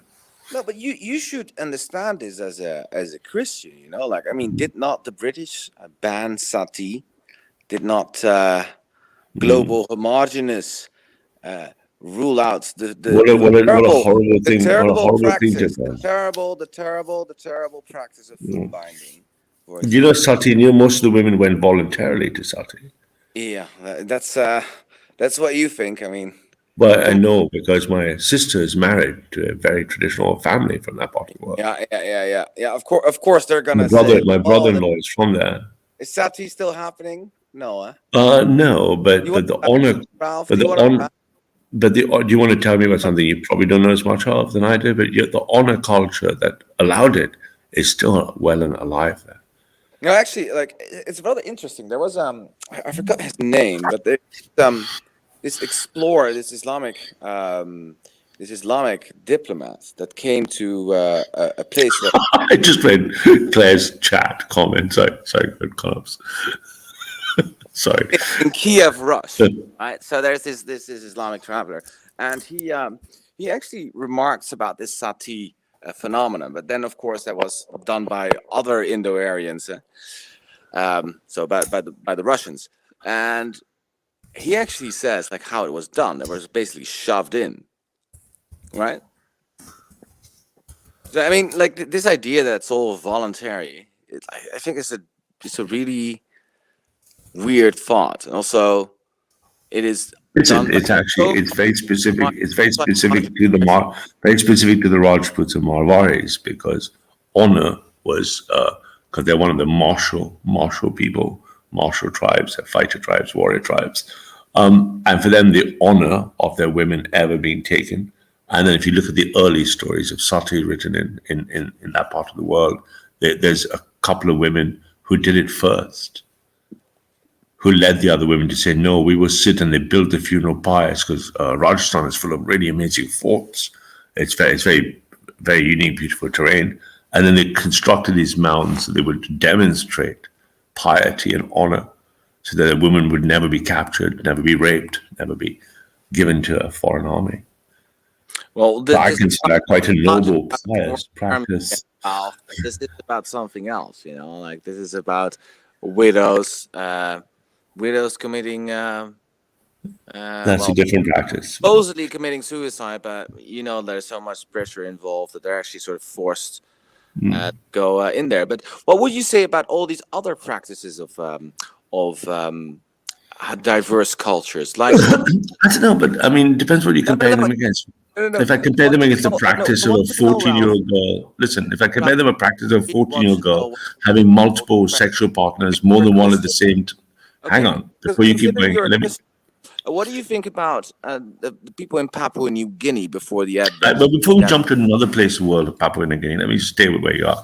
I compare this practice. Wait a minute. Whoa, before you run away, let me. You're You don't saying need to get about so agitated like this. saying But it doesn't matter what you say. I'm still going to say the homology. same thing, and Yeah. I'm still going to say the same thing. So you Okay, might as well well, let me say it. I want to find out. What do you Okay. think about Papua New Guinea's people in Papua New Guinea eating each other? Well, nevertheless, now that you finish, I'm still going to say what I was going to say the way I'm going to say it. What I'm going to say is that depends what your moral comparative thing is. If I compare a 14-year-old English girl, completely abandoned, the state has let her down, living in a difficult working class situation, having multiple sexual partners, on her way to being pregnant at 16 or 17, probably with sexually transmitted diseases, then destined to repeat a poverty cycle in England, what should be the fifth richest country in the world, abandoned by her culture and her people, sexual promiscuity, a life of misery and despair in a council estate with 4 kids, probably abandoned by some other man. I look at that whole moral context before I look at any one practice. And I would say anyone from the West and the secular West who permits the English daughters of England to suffer that is in no position to tell anyone in the world what to do. All They right, should be focusing on rescuing, repairing the young 14-year-old girl crying. It's worse than that. I haven't finished. When she's raped by foreign grooming gangs, and the entire nation does nothing, the police do nothing, the social services do nothing, and she's repeatedly raped and passed around by foreign men. I say that nation, those people shouldn't be doing anything. They should be protecting their daughters first and foremost. Unfortunately, Ralph. And anyway, you said something about cannibalism now or something? Right? Was it not? Like, I mean, I saw some video, and there was this I think this Antifa guy who said that you were on tape saying that you heard of a guy who said they were abusing a girl that was underage, and you didn't go to the police. Is that correct? I wouldn't worry about all Lister says. What he does is, but no, I didn't see any girl. This is all the mythology of scaring away. Did not hear about. Would you like me to answer? Or do you want to just do your jumping and thing? No, No, I didn't see any such girl. I didn't go to any such place. But at the insinuation of such a thing, I did the better thing than going to the police. I went to the most powerful Muslim patriarch. I told him to stop it, and it got stopped. Didn't go to the police. No, I went to something more. The police have let the girls of England be raped. Fuck the police. They let the girls of England be raped. Why would I go to them? You think They have systemically allowed the daughters of England to be ritualistically raped for 20 years. Don't tell me about the English police defending English lasses. Well, and look, there was definitely Your police, your global homo police. In other cases. Yeah, this gets me angry. What? This topic gets me angry, particularly because these aren't just people. These are English girls being raped, being abandoned by the nation of England under your ideology, under your philosophy, under your worldview. And under my philosophy. You are responsible for the rape and destruction of all European women. I hold all secular liberals responsible. With people who have had the same cultural values. I don't want to let anybody in with these. Your cultural values allow those girls to be vulnerable. Your cultural values allow them to be pregnant at 16. Your cultural values allow them to be vulnerable, to be predatory raped by foreign men. You are responsible for them. It's your sort of cultural values of patriarchy and it being indifferent for people fucking 9-year-olds. What is it? You're customary. fucking that's your obsession. That Islam is is irrelevant. that is the problem. Don't you look at Islam in 9-year-old? Your Germany, Dutch, Holland are looking for pedophilia. You want to lower the age of consent. You think it's No, we okay for a don't. We girl to wear higher short the age skirts of consent. and have promiscuous multiple partners? Bullshit. Don't you dare lecture me on There's sexual morality nothing when about lowering Western the age. European women are You're more such a vulnerable liar. than ever. You're such a liar, Ralph. There's no lowering of the age of consent, and it hasn't been for decades. What do you think the age of consent is? Only when it was proposed in the 1960s. You have to be a bit more accurate about your history. I mean the general whole package. You can wiggle at any specific. Your liberal sexual moral, your fact that you're happy with a gay man to approach you, you want women to have many sexual partners at a young age, has left English girls vulnerable, betrayed, raped, and murdered. I personally hold all of you and your ideology responsible. Don't get me wrong. I mean my words. Then there wouldn't have not been a problem, Ralph. If you didn't have all these people with these traditional values, there wouldn't have been a problem. And if we had a police that would kick out people who have, double passport. Blame the other, not yourself. Typical atheist. And typical atheist. Who actually, I have to say this, for typical liberal, actually, always counter signal. Tommy Robinson, the journalist who Tommy Robinson is not a journalist. This situation about the child grooming gang. Tommy Robinson is not a journalist. He got his info from Tommy Robinson. He's an asset to the state of Israel. Oh, there we go with the anti-Semitism. Well, you were going anti-Muslim. You were going full anti-Muslim. You're like Tommy Muslim, 9-year-old Muslim, prophet Muslim. Now, when I say Israel, suddenly you get all like frisky. No. It's Tommy Robinson is a documented asset of Israel. In 2014, the English Defence League, by deed under law, would like me to bring up the statement from the Companies House, changed their name to the English and Jewish Defence League. Okay, so you please. You think Tommy Robinson is an asset of the Israeli state until recently, when they cut off the money because he became a liability. Okay, so which funding came directly from the Israeli state, or from some NGO that was funded by the Israeli state? Just give me. Tommy's money comes. Money streams. Look, calm down. Just calm down a bit.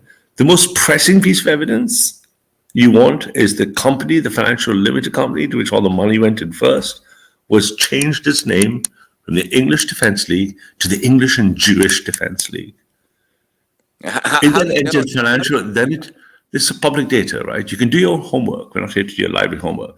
We're not here to run into. I don't want this to be about Tommy Robinson. Tommy Robinson, the ETNAP movement has completely discredited Tommy Robinson. Just check the last year and a half's worth of information. But my point is, you're running away from the main point. The point is, these girls, I want to speak about the English girls in Britain. Those British girls were led into a position of vulnerability since the 60s, 70s, and 80s by your liberal, secular, hypersexualized ideology, culture, led them open, made them vulnerable, and when the time was come to defend them, you liberals didn't go into the streets.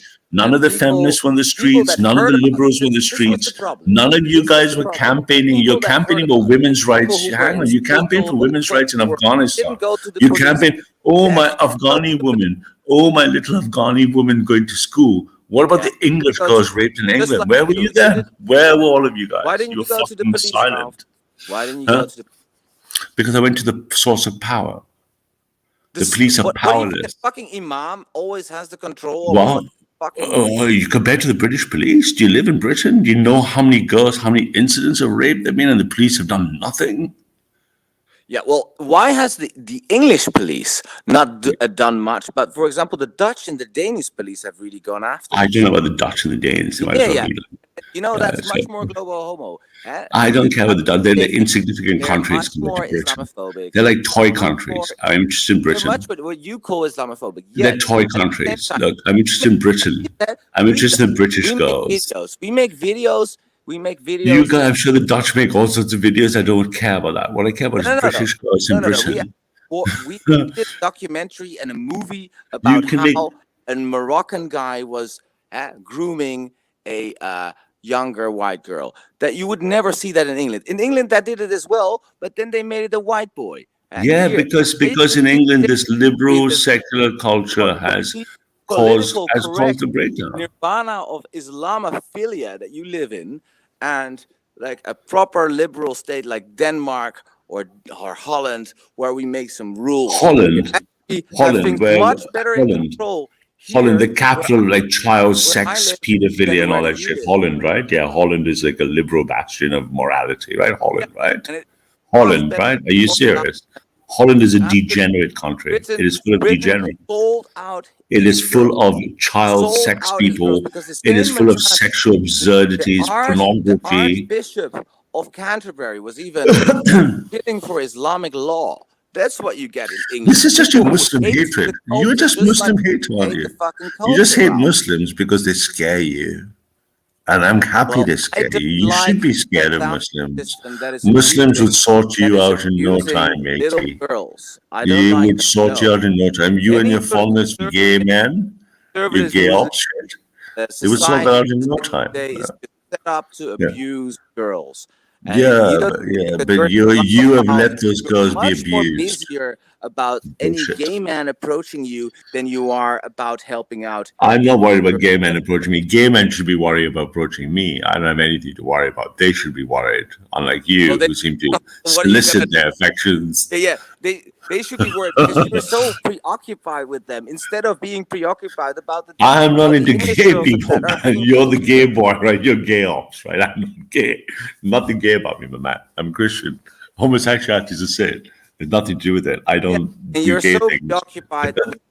But you are running away You're from the point also now. in favor You're of getting all liberal agitated speech because you want to hate on the Mozzies. You want to get the what great Mozzies. Christian you are. You know that's great Christian. You know Christians of a I'm a former day conservative would actually Christian. say about these. I'm not a turn the other cheek You know Christian, that is matey. evil. I'm not a turn the other cheek Christian. I would fucking have you with the sword. They I actually would, believes in I the would, culture. you know, Unlike you would meet you're the not a strictest punishment in my world. not a But my Christian, world would never Ralph. come about, so you're safe. Not a Christian. You're just I'm being not a Christian. yourself. You see, people I'm the should worst kind of tell them Christian. that the I'm like a Muslim my version. cultural values. My cultural values. What your culture? What is my cultural value? Letting my girls be raped, and be letting the European women be raped in Cologne. Is that your cultural values? Oh, it's okay. They just need to have sex. Oh, they got raped. Oh, sorry. Oh, what about the Afghani women rights? You fucking you failed to defend the women of Europe. Ralph, You have failed to defend the most comparing people precious who are resource that you have. Yeah, I mean, it's disgusting. Listen to yourself. You should kill yourself tonight, mate. That's how atrocious morally you are. What position do you have? You've let the most precious resource a society has, its women, be abused and raped by foreigners, by local people, and you've gone, oh, well, my tolerance, let's tolerate in a it. personal situation Disgusting. where you could have prevented And something. I would personally take you What to the you did guillotine was myself. going to a fucking imam and brag about it on the fucking internet. Yeah, that's how confident I am about my position being Shame morally on you. inviolable. I would say it on the number 10 news because my morality is unlike yours, not ideologically, temporarily promiscuous. Papua New Guinea eating Temporary, each other, and then fuck you're Papua saying, New Guinea. Fuck Papua New Guinea. I believe Forget in the my Aborigines. and saying, forget the Abos, mate. Who cares about the Abos? Why are you such an Abo lover? Homogeny, you know. Yeah, why are you such an Abo lover? What about European women? What happened to them?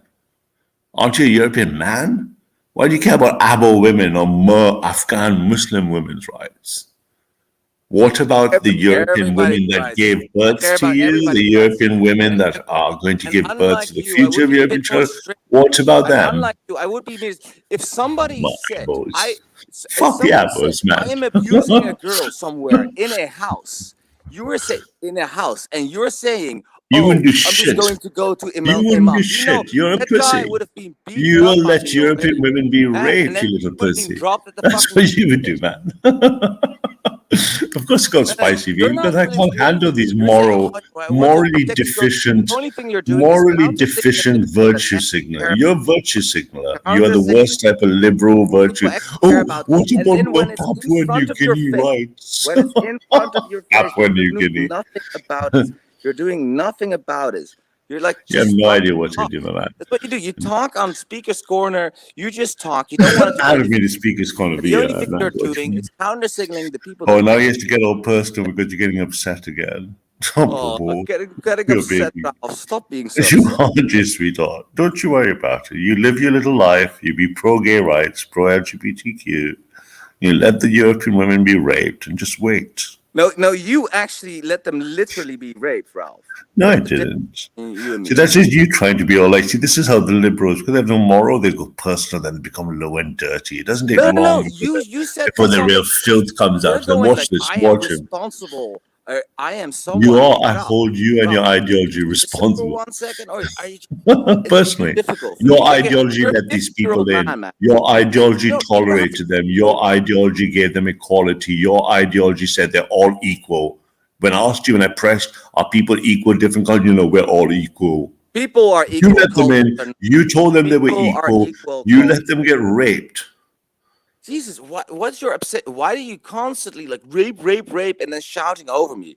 Look, Because your behavior is disgusting. You don't understand how your morally behavior is reprehensible you are. No, You sit here you have been in a advocating in an personal age of the rape of situation European where women. You sit here advocating, where oh, I you don't should believe in not God. do it, Give me Ralph. some proof of God. You could be Let women have liable. sex. It's okay if a man wants to fuck me and he comes up to me. From the same man who said all these things, you dare take a moral position?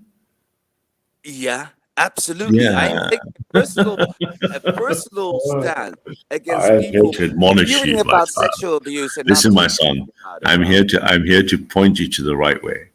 All right. Well, Now, with enough you're not doing a very confession good and job. time, with You're confession not and doing a very time, good job with of it, confession. Ralph. You should have set a moral That's example. only because I don't have a Maybe you sword. should stop counter signaling people who actually want to do something about it, like Tommy Robinson, and maybe Tommy you should, Robinson. Do you know how much? Do you know Tommy Robinson didn't give a single penny to all the money he stole? Went on cocaine. Not a single woman went to a single penny. Went to the girls. Do you know that?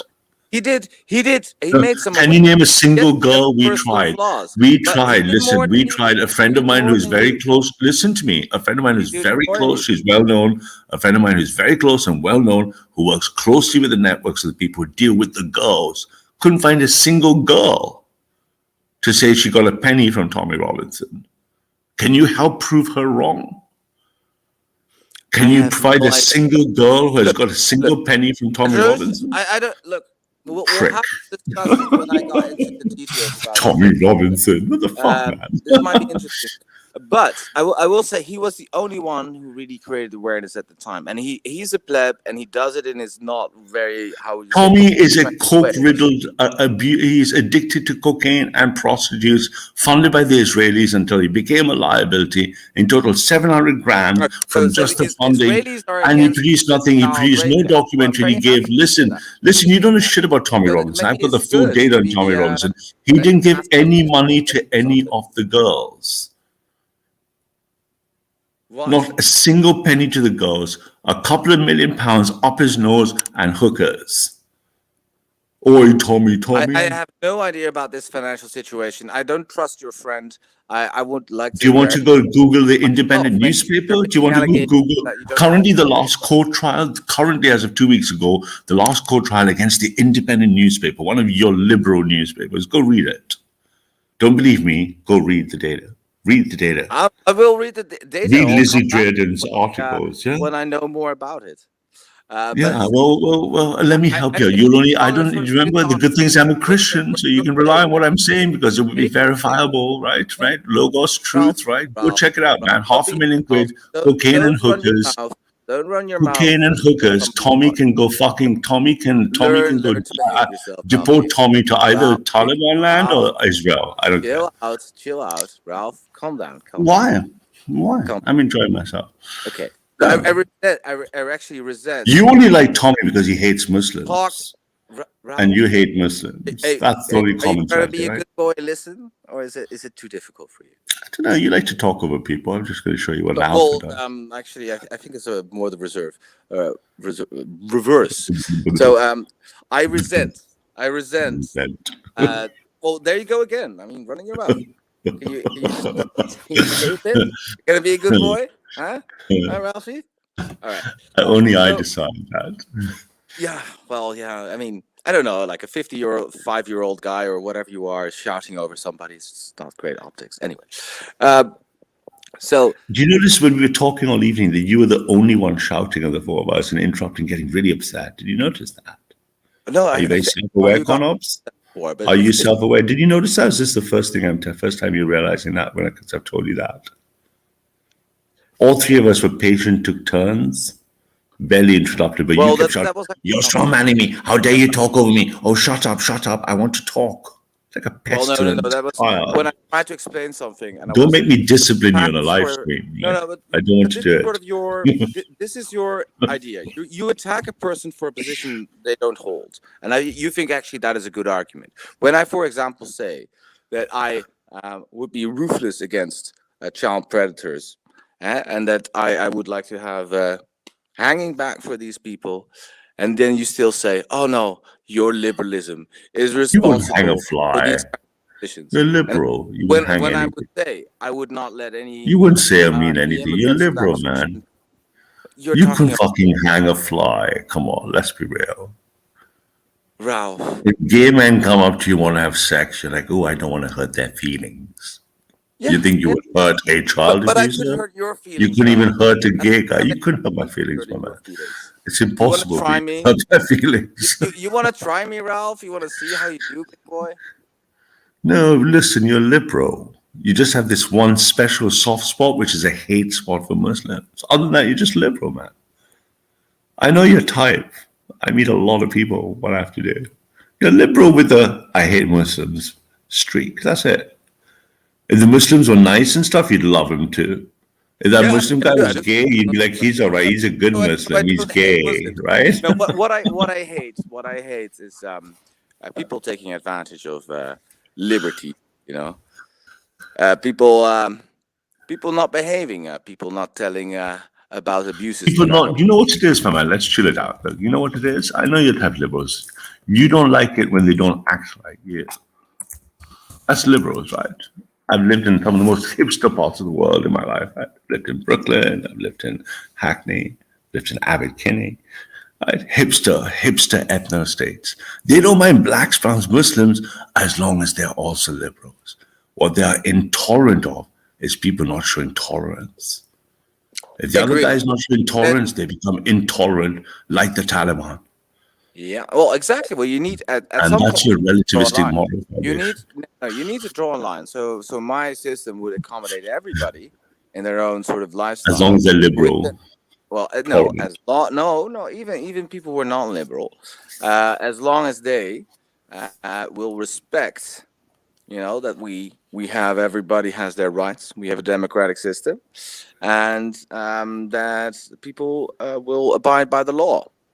If you don't do that, yes, you will get the full force of the state. And I want something a bit more muscular than we had a couple of years ago. So don't make me except you know the problem with that is you've lost that to the progressives, though. Practices. But you don't remember the state is not liberal and you don't own it. The progressives? No. I outnumber you 2:1. I don't own the state. Yeah, they outnumber you 2:1 in society and culture. 2:1. The progressives, they won't agree with you. No, but my people of my persuasion are not really in power, but we're rather close to getting in power. When you say persuasion, what do you mean by that? Well, of course, I mean ideological persuasions. What else could I mean, Ralph? Or are you just so shocked about the whole gay thing? You're like you are obsessed with this, Ralph. I think maybe you need to. I don't know. Maybe you have to give it a go. Maybe you should go to one of these places in Hampstead Heath and maybe.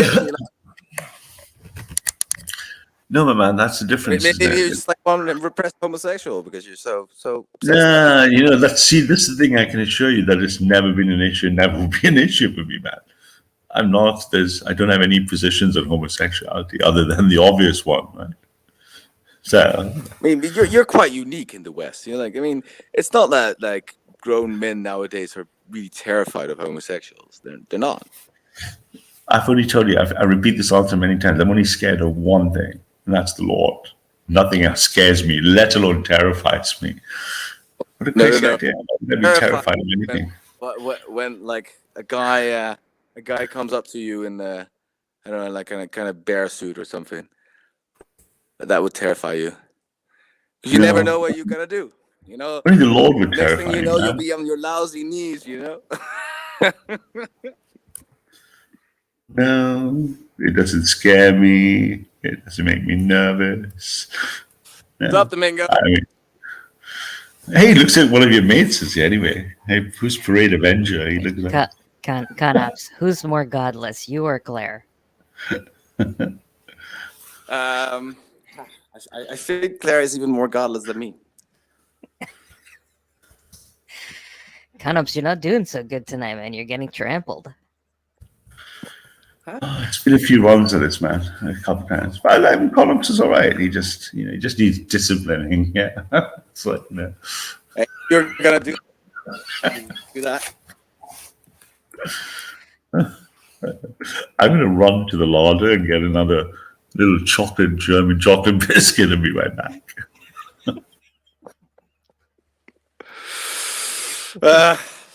He's gonna go get What do you a have to say chocolate to Mingo? biscuit. I've been thoroughly enjoying this, Conops. Ah, that's good. That's good. I mean, My last. listening to you get drowned out and just completely verbally trampled over is hilarious. Like how? Or could you not hear my the volume? Is it low again? It's odd when Ralph talks over you. It's like your audio gets obliterated and he just, Oh It's- shit! it's just perfect. It's perfect. Don't do anything, Conops. Just leave it like that. I know. I should get a new mic. Fucking hell! This is what I mean. That's why it's frustrating, You're as mean as a Dutchman with your mic. Your Just get a decent one. your mic sounds fine. Okay, it's just that when when Ralph When Ralph is starts talking, it's like your mic runs and hides under a bed. Jesus Christ! Listen to yourself later. No, I will. I will. I think I'm gonna go. It's not much point if I can't hear myself, and if nobody. Well, can hear actually, it's me. better now. Yeah, it was really, really bad at one time, and then it suddenly, achieved Oh, but clarity. That's because Ralph. Was talking, and then he talks over me, and then apparently Domingo says my sort of sound goes away. Yeah, but it was sort of quite bad to begin with, but it suddenly improved. No. In the beginning, it was actually better, I think, because I had my earphones on, but then it really it's really shit. It sounds really shit, but then I can still talk over people if necessary. But now I can't because I'm just doing it on my sort of iPhone mic, and that doesn't really help. Yeah. Okay. So I hope then that anybody actually heard what I actually said to Ralph, because otherwise it's just Ralph talking all the time, which probably is it, right? But I think we're familiar with your positions anyway. You don't want to restore the patriarchy. Yeah. No, but Ralph I does, don't and mind. Ralph does because he has a daughter, and he cares about her, and he wants to protect her from all these sex predators. Well, I don't think reviving the patriarchy will protect you against sex predators. Like, look at the 50s, like how much sexual abuse was going on, even in Western Europe. There was much more sexual abuse going on. How can you tell? Legal prostitution. Well, legal prostitution is fine. Illegal. Okay. Young girls falling into prostitution rings and networks. Now, at the moment, interestingly enough, like where I come from, I would say about 80% of the women that work in the red light district are not Dutch. Maybe even 90%. Not local. Yes. They all seem to be from Indonesia. Yeah, well, not Indonesia. Well, lots of or Thailand or somewhere Eastern like that. Europe, many of these countries, also the Caribbean. So interestingly, with our wealth, we have prevented so much of the prostitution that used to be going on, and actually, there's a lot less. Actually, it's arguably, except for this one sort of grooming gang threat, we don't actually have the gangs like they have in England, because our Moroccans work a bit more. How would you say, individually? Mm-hmm. So that there's definitely some weird stuff going on still.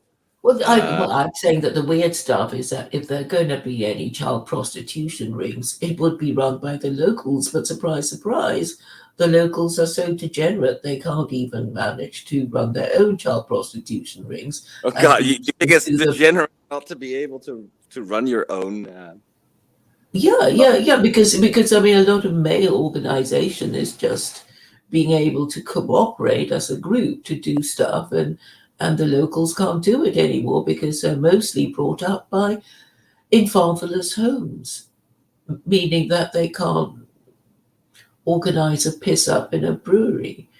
And this is, well, I think actually more alarming because, okay, this is how it goes. Imagine if the girls in Rochdale and Rotherham were being exploited by local white boys. Nobody would give a damn. They just wouldn't care. They'd say, well, these girls, they come from broken homes, have been sent from the south to the north because it's cheaper.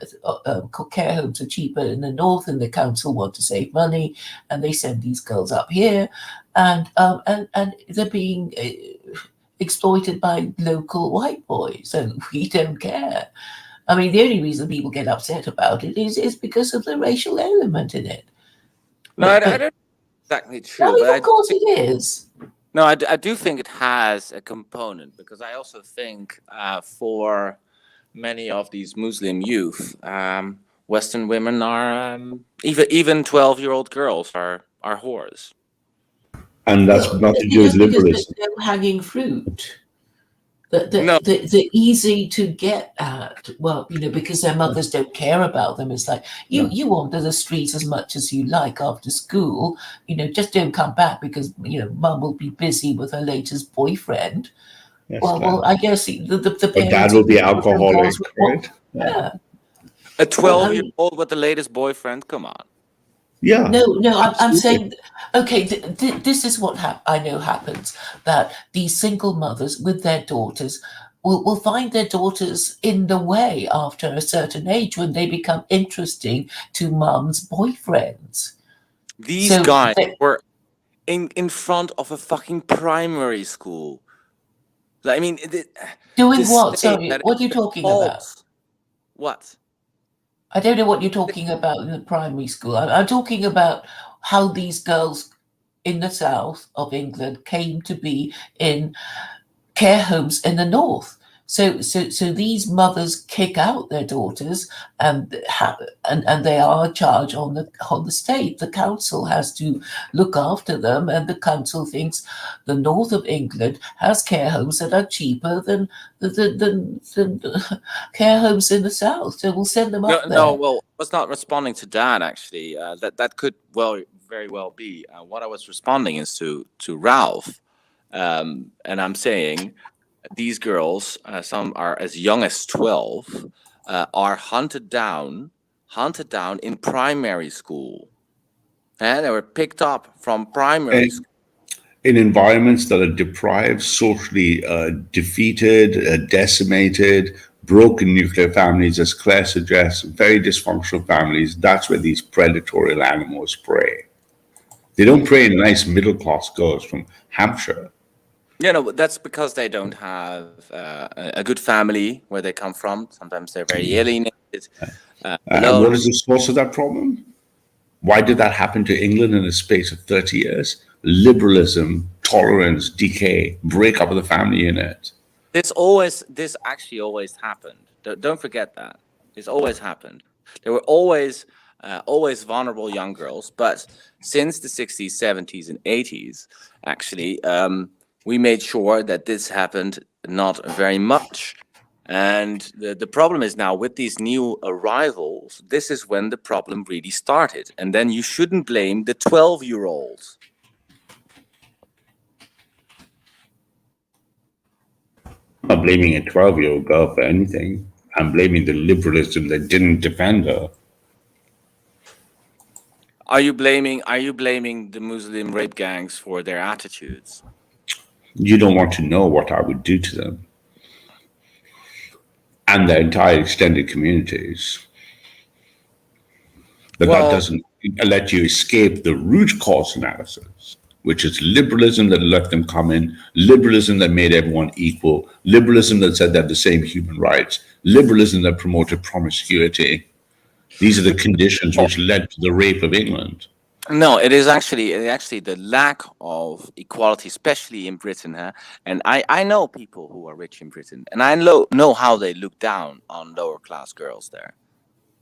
You know, I know, and I know what the analysis was of the police. It was the same one that you and Claire draw, that these girls were there voluntarily, and they were promiscuous girls, stuff like this. And this was the reason, this was the argument not to help them. You have to read the Rotherham report. This is exactly what the I read the Lost Cop and Grooming Redacted report. It doesn't take away from the root cause analysis that liberalism in the collapse of 30 years has caused the abandonment of the working class, the decimation of white working class families, the punitive measures against white working class boys, the abandonment of white working class girls to cheap drugs and alcohol, the conditions which permitted a foreign predatory force to prey on them. The foreign predatory force came after.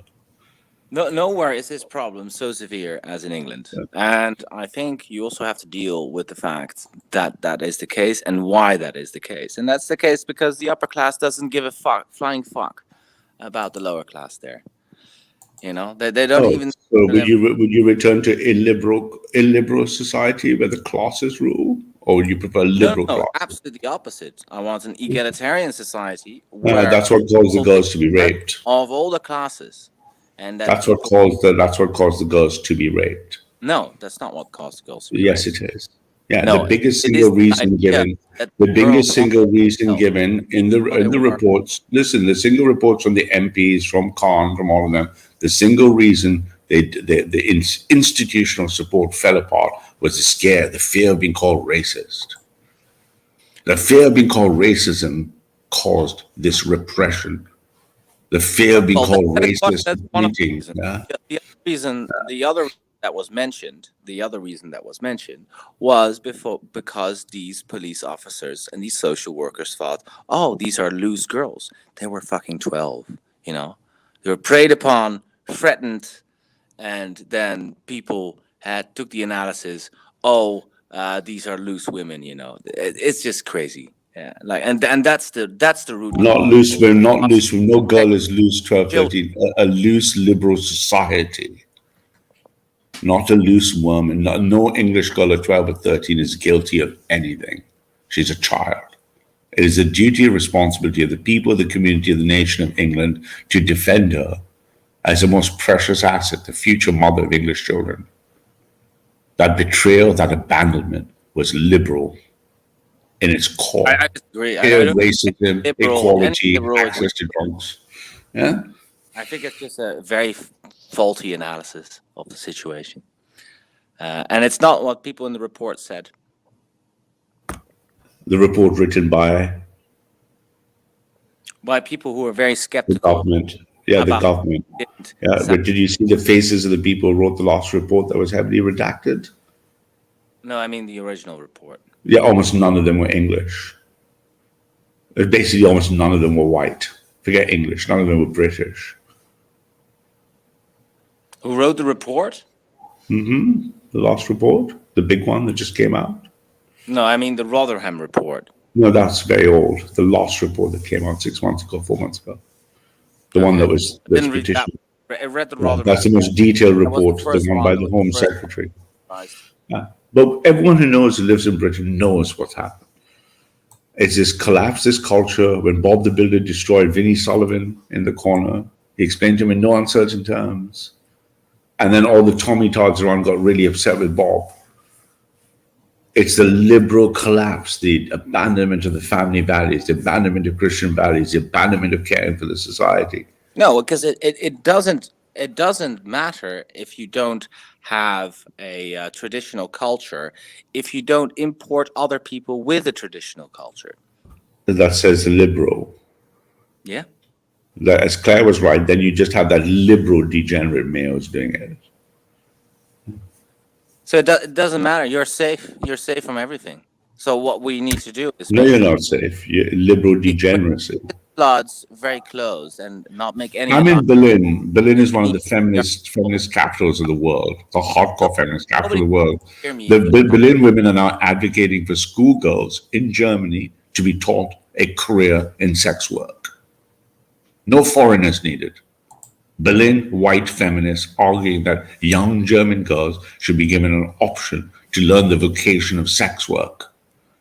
Where is that happening? I mean, like, I'm Berlin. sure it's some crazy isolated thing where that's happening. But see how funny it is, how quick you are to avoid any responsibility for your liberalism.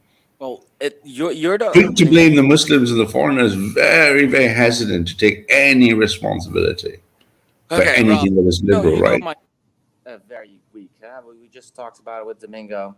Every time you talk, nobody can hear me. So I mean, I don't know. The point of talking over me right now is.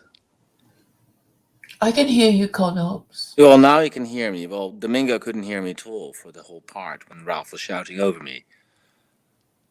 But anyway, I think this idea that that if we had a culture that didn't let any or not a lot of people in, this wouldn't have been a problem. It's only a problem because people with very patriarchal values come in, and actually you see that the moment people abandon these patriarchal values, the moment that people have really become integrated, they actually abandon these attitudes,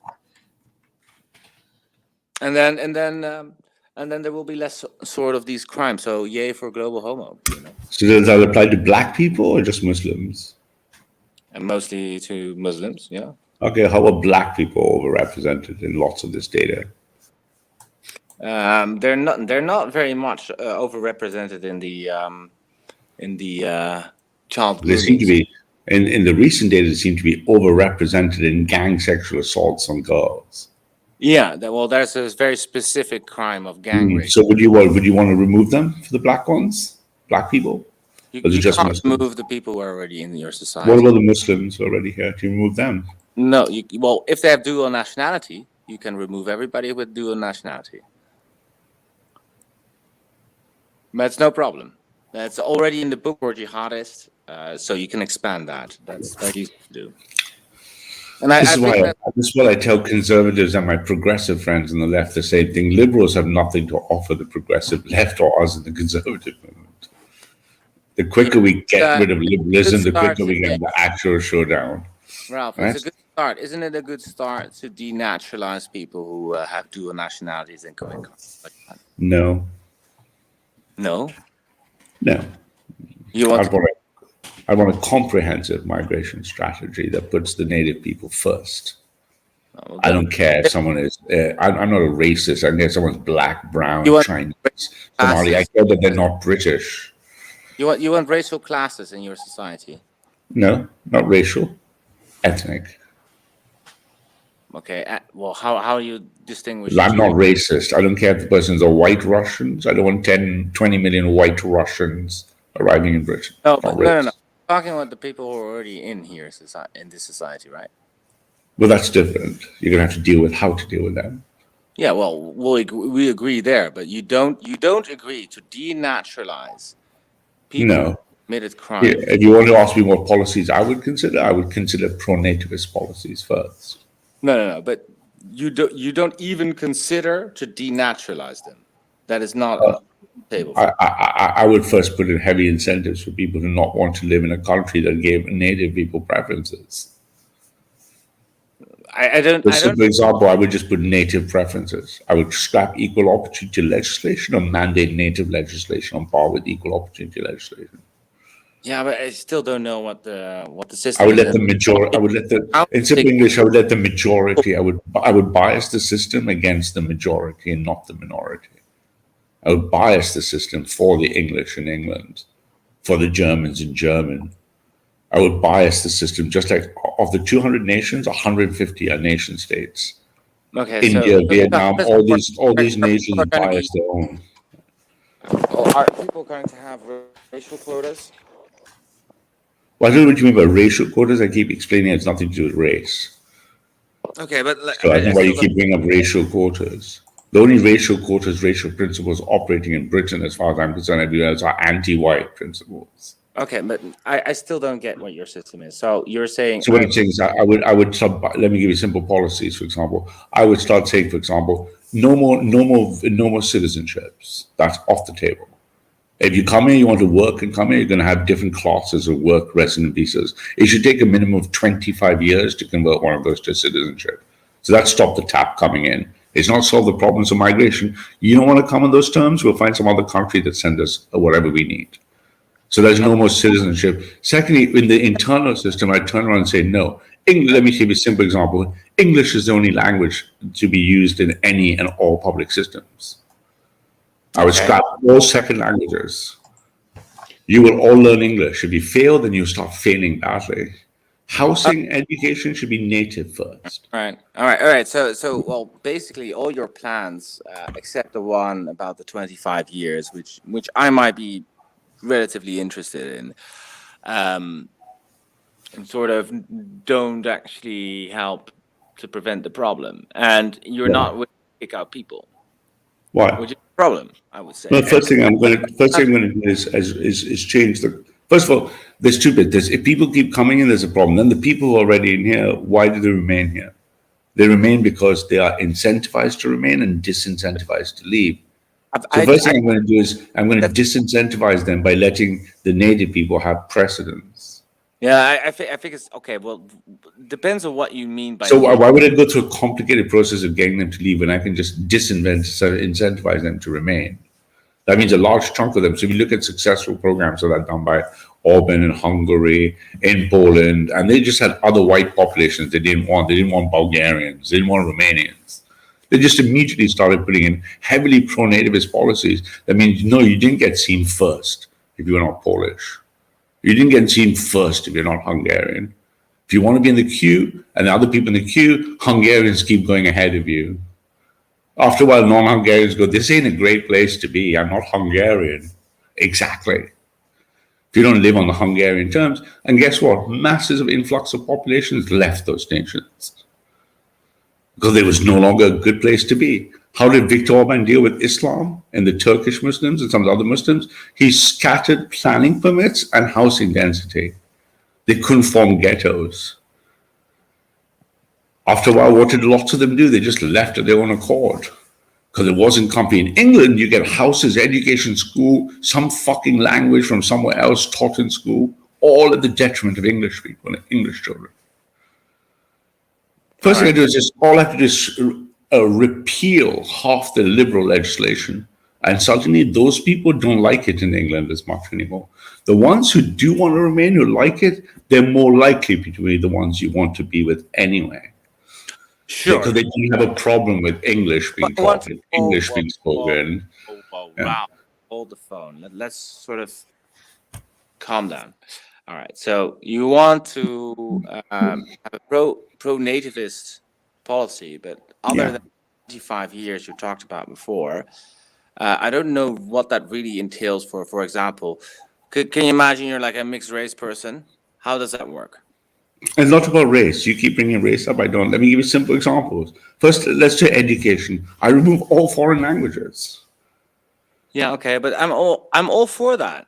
Like for me. Okay. So great. So we're happy with that. So in the education, the housing system, you don't get precedence in the housing list for any public services unless you're native. Well, unless you're born there, you don't get precedence. Yeah. Native. Well, what does a native mean? Do you know what an English person is? Well, you're going then it's gonna be that is it then going to be a racial quota or not? No, because Germans aren't English, and they both belong to the same race. But is English, so not race, also ethnicity. Okay. English people aren't Germans, right? You agree they're both white? So you keep mentioning race. I don't mention race. No, but would you, for example, a family that's been a Huguenot and hasn't intermarried for No, they're generations, English. Would you say that person potentially wouldn't be No, eligible? they're English. No, they're English. Okay, they're not English, so like They are English. Oh, they are English now. Yeah. Okay, but okay, what They married into the English stock over 2.5 centuries in the case of the Huguenots. Okay, so like, but remember, 90% of the migrants only arrived in the last 50 years, right? Where are you going to draw the line? There's no line to draw. Easy test. I mean, no one else has a problem identifying who's English. I know many people actually do. I mean, I remember when it comes to racism, white supremacy, white structural advantages, then it's freaking easy to find English. When I want to find white supremacy, white oppression, white colonization, whiteness, then suddenly dead easy to identify all the English people. When I say, hey, I want to give English people houses first, suddenly people go, hey, what does it mean to be English? I'm like, my answer is always the same thing you use to target the English. That's the same thing I want to use. Whatever you thought that said these English people are bad, I want to use that same principle. Suddenly the left or the liberals go, oh, actually, which is it? Do I know what English people are? I've got English mates all my life. I've never known an English mate of mine who ever doesn't know he's English. Okay, well, I've also known any other mates who can identify him as English. I mean, I don't know what this, this is identity erasure. Who's in the chat? Wendy, do you know your English, sweetheart? Wendy knows she's English. All right, she doesn't. Ralph, yeah? Calm down. I'm calm as fun, man. I'm having a good time. This must be the chocolate that's got me all excited. Yeah. All right, so I think it's a bit more difficult. So, for example, people who are half Polish, I don't know what you're going to do. And one half has the right in a council of state and one doesn't. Edge cases. We're going to do that. Ralph. Edge cases, though, right? There are not many. There's only a tiny number of mixed race people. Yeah, we can deal with them very generously because there are not very many of them. No, I'm not. We can deal with the edge cases with absolute English generosity because they're not the numbers that cause the problem. Yeah, but you're sort of like genetically are going to sort of make distinctions between people, and they don't have the same right in the country anymore. I think that's a strange system. I think that's a strange system for a couple of reasons. Also, because it's just really easy to do something else, much more mild, much more practicable. That's possible. But hang on a second. The English people were never asked for their mass migration replaced. Why are you suddenly concerned if the other people are asked? Whoa. Actually, they did. They voted, unfortunately, for excessive government that. Yeah, but that's because the democratic system is broken. What? The democratic system is broken. Just because the government does something doesn't mean it's sanctioned by the people. They could have voted for something else. They could have even, for God's sakes, voted for Nick Griffin. But anyway. Okay, whatever, that's a side point. But nevertheless, there's a policy over there. Same with language and education in schools, same with housing, same with health services, same with taxation. If you look at the economic impacts of immigration, it looks like they're super immigrants who've done great things for Britain, right? Certain communities stick out, Chinese, Indians, whatever. And it looks like about 80 to 90% of those gains for Britain have come from about 20 to 25% of the migrations. So basically, at least 50% of migrants are shit migrants. Anyone who's English in the chat, Wendy, Tim, V, you all know what I mean. You walk down the street and you go, those migrants don't look like they're adding anything to England. Then you see a few people, you go, okay, those guys look like good chaps. But you can very quickly, any Brit knows when he looks around the street, like, that's not a good one. Liberalism claims they're all equal. Worse, liberalism claims all migrants are equal and actually equal to the natives. The lies of liberalism. That the native is equal to non-native and then no discernment between the natives. So that's why liberals can't offer anything because you're intellectually hamstrung by your principle of equality. A principle of non-discernment. You still haven't really explained what your policy is going to be. And I'm just brainstorming ideas here. It's not policy. But also you haven't sort of explained why that policy is any better than just having a much more restricted immigration system, and also make. Immigration doesn't solve the problem. That doesn't solve the problem with English, does it?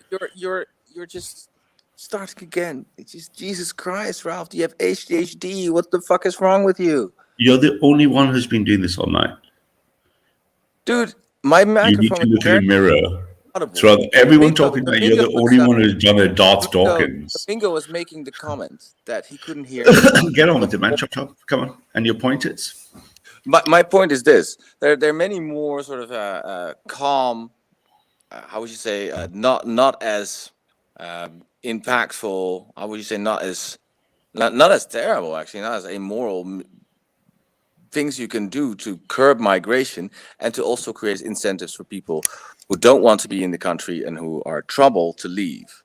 But what you want to do is do this on a genetic basis, and I think it's much better to indeed make sure the citizenship is only for people who arrived or maybe 35 years in the country, something like that. Well, that's because you don't want to make the English special. You don't want to make the English unique or precious. Why do you have to sort of?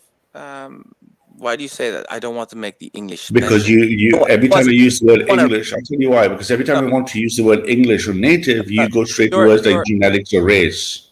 No, it tells me you want to conflate genetics and race with English because you don't want the English identity to be sacred. No. I don't want the racialized system. I don't like. That's what I mean. So you're not pro-English. Not Nazi stuff. See, you went to Nazi, which is why there's no offer you have, right? No, remember the English fought and defeated the Nazis. If I need, I remind you that the English defeated the Nazis. Do you know what my offer is, Ralph? Can you tell me my policy prescriptions? Because you've evidently listened so well. You seem to be very like a little girl about this interrupting thing. You've been doing it all day. It's like an ego needs to be heard. Try to make it more natural, man. So the difference is you didn't want it to be pro-English because you didn't want to put the English identity as sacred. Why don't you tell me what I think? That's great. I'm telling you what you just said, not what you think, what you said. Big difference. What did I say then?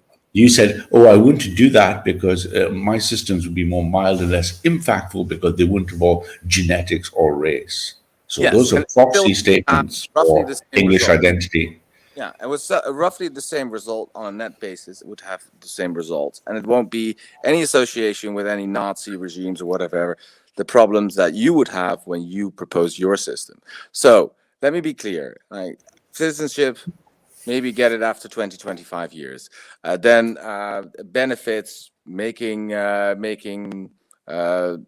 for example, council states, stuff like this, maybe also after 10 to 15 years. Okay, quick question. How does this help the English people? Well, this helps that helps everybody because... No, not everybody. How does it help the English people? No, well, depends on what you mean, the English people. We're back to square one. Do you know what an English person is? Well, I don't think it's a genetic marker, to be honest. You don't.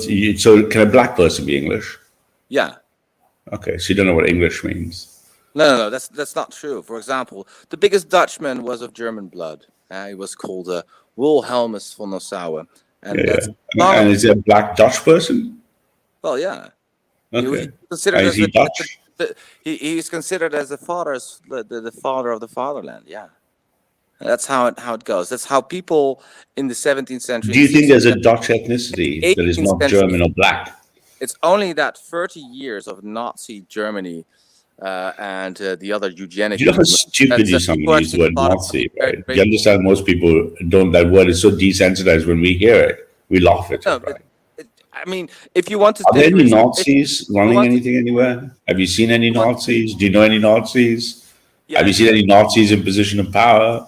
Can you name any Nazi officials, Nazi parties? Okay, so Ralph, why do you want to take... Why didn't you say witch doctor instead? It's more likely you find witch doctors than Nazis. Ralph, calm down. So why do you want to take your inspiration out of, I don't know, like 30 or 40 years of European history, but you want to forget... I don't want to use anything to this. I just want to talk about English people. When I talk about English, you say Nazi, which makes you a prick. No, I'm not talking about... When I say English, you have said Nazi consistently. As you talk about the English people as a genetic reality, yes, that is something that Nazis also would talk about. No, but can you understand how stupid and how disingenuous and how hateful you sound to the English? When I talk about English people, I'm not thinking Nazis. Listen to me. I don't think Nazis, But what you do is you try to erode, define, and change the identity. And any attempt to do the identity sacred, you go to Nazi. So therefore, to me, you're an enemy of the English people. You're erasing the identity. You're doing That's not exactly what the left will accuse. You are marginalizing the identity. Jesus fucking Christ, Ralph. Why do you? Do you really believe? Are you that? You're not a dumb man, like, dude. You're not stupid. You're well read. Do you really don't believe the English are an ethnic group? Do you really? Are you that dumb? You can't be that dumb, man. I have to shout over you because you clearly can't. Do you believe the English people exist? Or do you believe thinking the thought English people exist equals Nazi? No. Remember, the English defeated the Nazis, right? I don't have a racist definition of what an Englishman means, like you. You don't know what an English person is. Okay, let me give you two rules that will make it easy. Suppose I was in a criminal court case, the most important case in the world. Suppose someone killed Her Majesty the Queen, and we had to prove in the highest court of law who the murderer was. A DNA test to 99.999% would tell me someone was English. Let me give you a different test. Anyone born with a grandparent born in England before 1945 is 99.999% going to be English, because 90% of the people who are not English arrived recently. So two simple tests: no genetics, no race, no Nazis. Okay, but you said 99%. So is the other 1%? Is that? Yeah, we'll be very generous to them. Is that going to be English? And now you said the Huguenots could actually be English. Yeah, they'll be that same group. Or is it not racial? You're contradicting yourself. You keep bringing up race. Only time I bring up race is to show you how stupid you sound when you use race. So by that test of 99.9%, I would listen to me. By that test, I would evict right now in Britain 1 million Germans and 1 million Poles as not being English. Notice they're white people, nothing to do with race. There's 1 million Germans, roughly 700,000, 1 million Poles in this country, and they're not English. They're just not English. That's an immutable characteristic that is tied to the English people, and it's always their DNA that never changed. That is the racist theory or the racialist theory. Yeah. What racial superiority? I'm not saying the English are superior to anyone. I'm just saying the English are superior in England. I'm not saying anything about superiority. You say good. Immutable. I'm not saying anything about race. Notice, right? Nothing racist in my comments. Nothing racial, because I'm evicting white people who are not English. Well, when people used to talk about the English race, they also meant the same as with ethnicity, right? So when you're talking about 1940s, 1950s, people would talk about the English. Right? You know, these are the conversations that are very frustrating with people. I mean, most normal people in the world know what someone's English, or someone's Somali, or someone's Indian. It is only liberals who go through gymnastics that try to make sure that anything that identifies the identity of a person based on their heritage and history is diminished. If you travel, and I've been to over 100 countries in my life, most other countries would consider this absurd. You go to Pakistan, you go to Indonesia, you go to Malaysia. I'm just picking all the countries I've been to in my life. None of them have a problem identifying ethnic groups or talking about them naturally, or talking about them normally. Not talking about them, no gymnastics. If you took an English guy to Pakistan, the Pakistani guy would say, "Hey, look, he's English." Right? Wow. I mean, mental. I think it's a bit pointless with my mic. I think I'll turn back to this conversation once I have a better mic. Then sometimes I can also sort of scream over you, but now it's clearly not possible. I think we have to. Why do you want to scream over people? Postpone this one. Why do you want to scream over people? Why can't you just be hey, backstage, Claire, if you're around?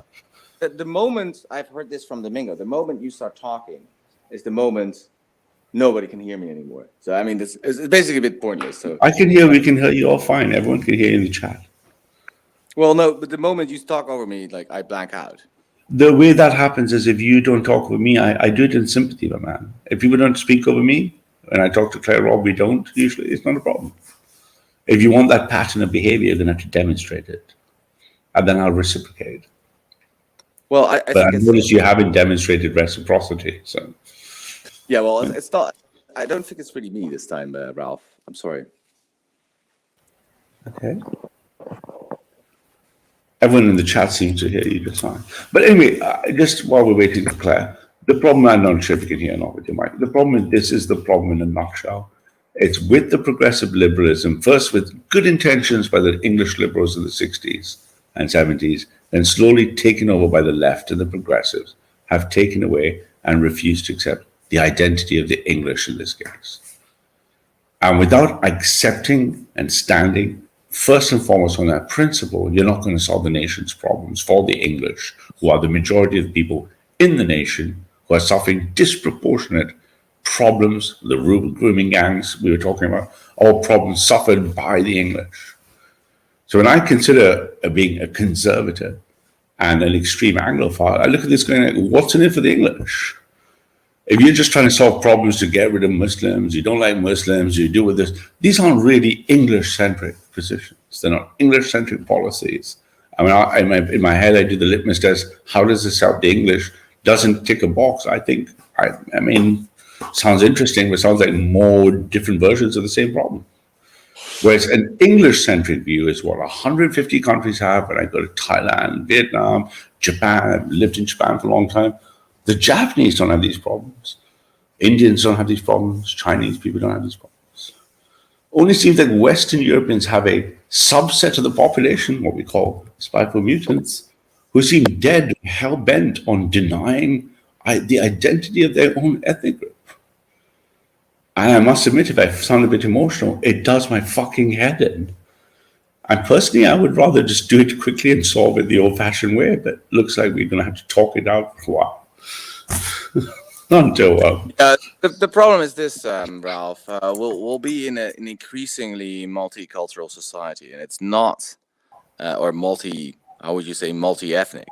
Right? Claire, wake up. Someone said, sorry, I'm sorry. I apologize for the interruption. People want Claire to wake up, so let people in. Claire, if you're around. Sorry, go ahead, man. Well, I don't think she's waking up.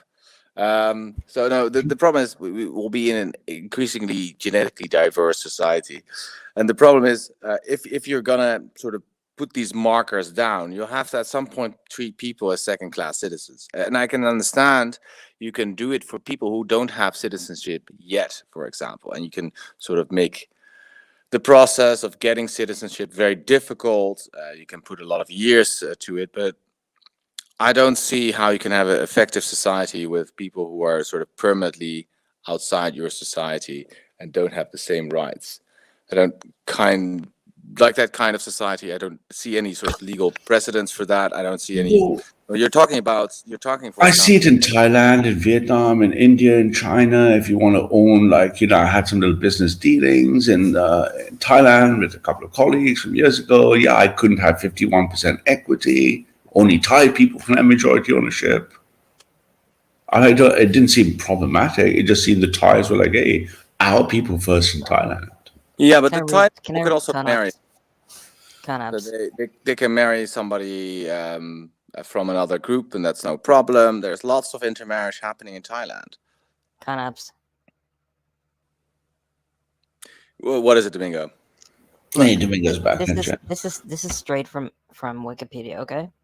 Ethnicity is a grouping of people who identify with each other on the basis of shared attributes that distinguish them from other groups, such as a common set of traditions, ancestry, language, history, society, culture, nation, religion, or social treatment within their residing area. Mm-hmm. Did you notice that the word race is not in there? No, but I think that Ralph would put it in there. Thank you. But Ralph made it clear to you. Ralph made it clear to you 20 minutes ago or more that he's an Englishman, and England will be an ethnic. It's determined by ethnicity.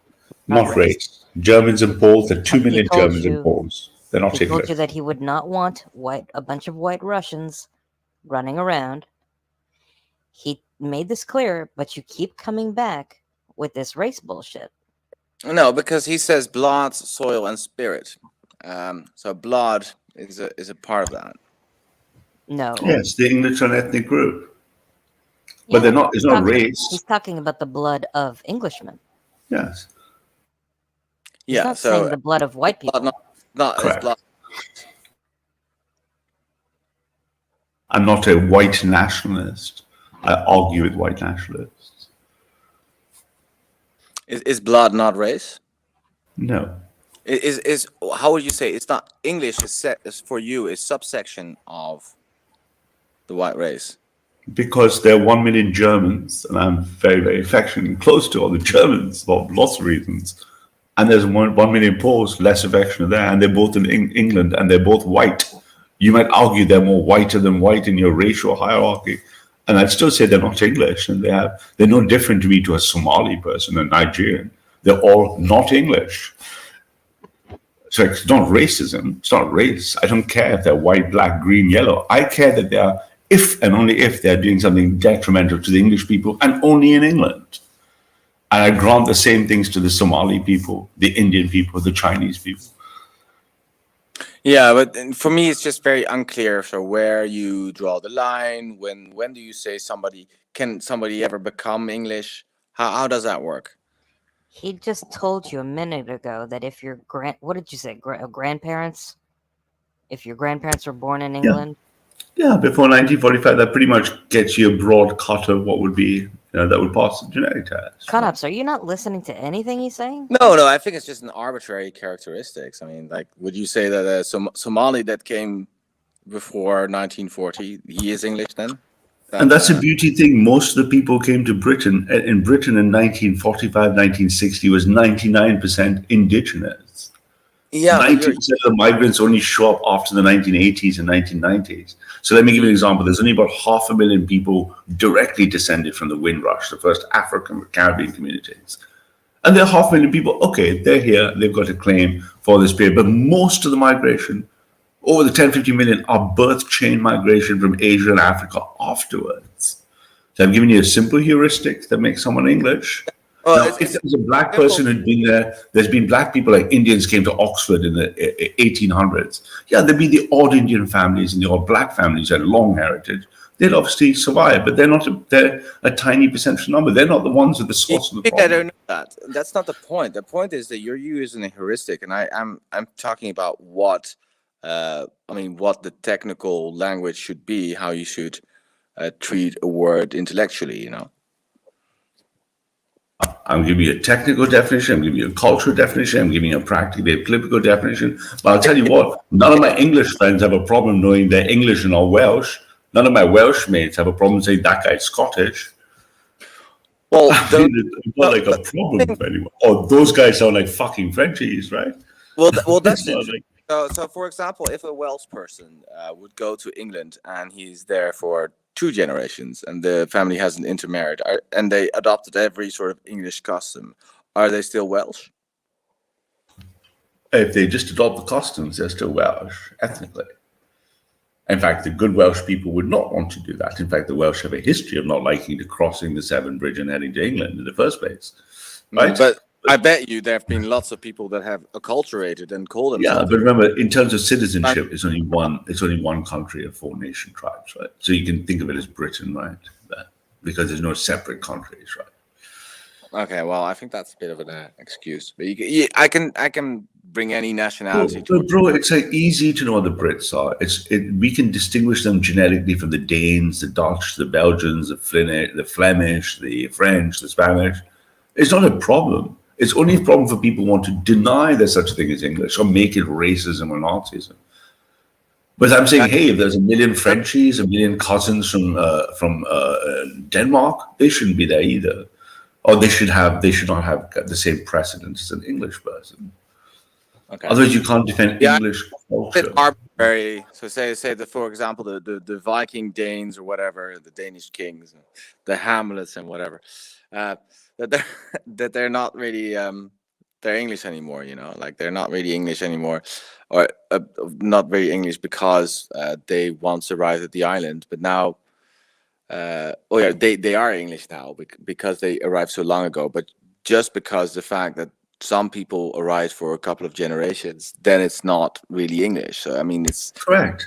Because we look at the ethnicity, the strongest component of ethnicity is language, and then all cultures, traditions, by the definition that Dom read out, For example, all those things are things that evolve over time. You can't just say, hey, this new group of migrants showed up in this part of New York City and they're now American. Now, maybe in 5 generations, 4 generations, they become Americanized in the country that will make it the quickest to become a monolithic kind of identity, right? But in places like England, France, where they have a long traditional culture in the same place, you can't just say, oh, for liberals, it might not sound fair, but it isn't fair because it isn't real. You can't just drop a bunch of people from India into a part of Oxfordshire and expect them to become English. No. But there's where we agree. Not English. That is also a very important thing to stress. This is where we agree. I think people have to be acculturated. People have to be really sort of tied to the culture, the history, and embrace it.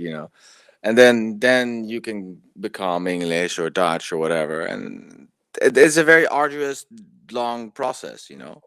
And people often don't make it for the first generation. But I'm not so saying it's impossible. And what I don't like to do is drop or make different distinctions between citizens of the same country. So if they have citizenship rights and they have all the same kind of citizenship, I don't want to make different hierarchies in this. I think that's a problem. Are you going to tell the Chinese to tear down their Chinatown?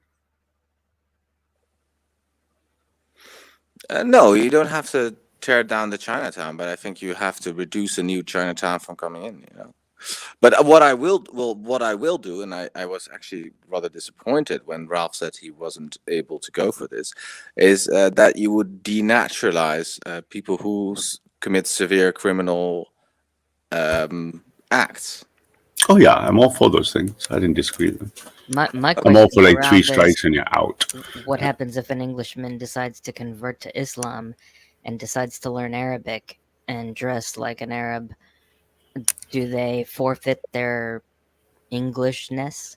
Well, if I they think he's have, voluntarily adopting another yeah. culture. I think his home is Saudi Arabia, right? Otherwise, you can't do anything about it, unfortunately.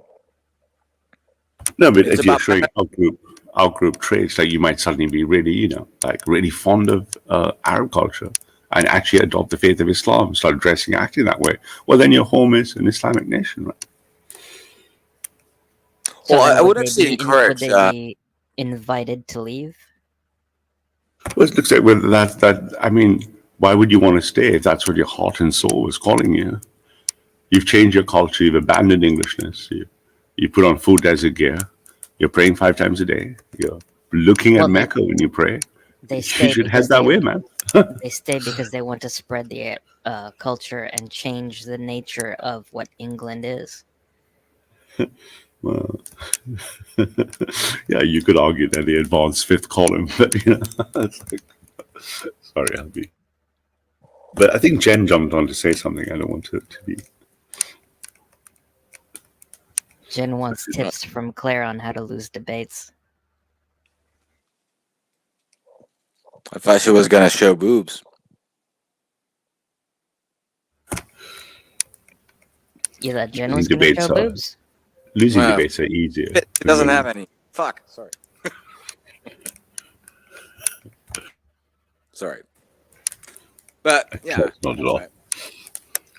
I think. But can you see what I mean? Though, at my heart, my problem with Hillary is, you tried everything to deny what is natural and real to English people. It's the liberal proposition D. Just takes away what is real and makes it synthetic. You're not a person, you're a citizen. You don't have culture and history, you have rights and values. And anyone can have those rights and values. As long as they have the rights and values, you're one of us. Right? But an English person doesn't feel like that in England. You need a culture with some kind of cohesion, yeah. It's impossible to have a culture where everybody disagrees vehemently. That's the problem. That's the problem of multiculturalism. You need some kind of cohesive force to keep everything in check. It had it before. It was called Christ. Yeah, well, we had the nation. There are lots of ideas that can make communities cohesive. Although, I mean, Christ was also a bit of a problem, right? Because you had Protestant and Catholics. Well, many of these countries weren't very cohesive. Look at the 30 Years' War. Yeah, all I know is, look, I live in the world's most one of the world's top metropolis for diversity, and I mean, of the years I've lived there, decades, I've just watched it just decline. I mean, I know every square inch of London, one of the biggest cities in the world, and I've just seen the effects, and I've seen the effects accelerate. And who's the loser? Just one loser: the English don't have it, the capital city of England. If this is not a moral crime, I'm not sure what else is. It's a moral argument. Because if I went to India, to New Delhi, and I made the proposition that New Delhi, the capital of India, should be replaced 50% by non-Indians who are actually, for the most part, hostile against Indian culture, I mean, the proposition would have a secular Quranism has more chance than that. Let me tell you that, right? You have a better chance selling secular Quranism in Delhi than you have to tell the Indian. Now, which other city do you know very well that's like that? Cairo, for example. You go to Cairo and you know it's Egyptian. If you try to tell the Egyptians in Cairo, hey, we want to get a lot of Africans in here, a lot of white people in here, I mean, but the English are told you can't have your capital city. It's not just any capital city, it's the greatest city in the world. The greatest city in the world. I'm not so sure the Muslims really sort of care about their peoplehoods as much. I remember actually that, who was it? Ayman al-Zawahiri, he said if Bin Laden converted to Islam, there would have been no problem. He could rule the world. I mean, that. Well, I'll tell you, Samuel Pepys, the great diarist, said, "A man who tires of London has tired of life." And the amount of English people who are fed up and keep moving out of London is just a moral crime and a catastrophe from the greatest city in the world, right? And these English people are tired, they're culturally fatigued dealing with this a liberal proposition that we're all just equal, we're all Londoners. The idea has no more legs, it's morally bankrupt. I think it's still a problem that it's not the case that equality is the problem. Actually, like what happened is that many of these immigrants got a lot of precedence. So, for example, when people are looking for a house, in many of the cases, it's true that people who are recent arrivals, especially refugees, they get a house. They get a house first before somebody who lived there. Before an English working class person has been waiting for 10 years. Oh, absolutely. I think that is the problem. And I think it's not a problem like we sort of have preferential treatment. I think we should be abolishing preferential treatment altogether. Correct. We should scrap the first thing in England. I don't know what your legislation. We should scrap the equal opportunity legislation. If you want it to be fair and free, remove it. Let the market decide. Let the English people have a chance to fight. But then the liberals say, no, we must have protection for blacks, browns, gays, women, transgenders, the whole works. And as soon as you racked up this entire array of equal opportunity legislation, the only people left out were the English. And guess who lost out? The English. What did they lose? Their capital city, London, not just any city. 2,000 years of glorious world transformational history. Every street in London has history up the wahoo. All of it gone. And these new migrants who come in to second generation, third generation, they don't give a shit. Whoa. Hey, the aliens have landed.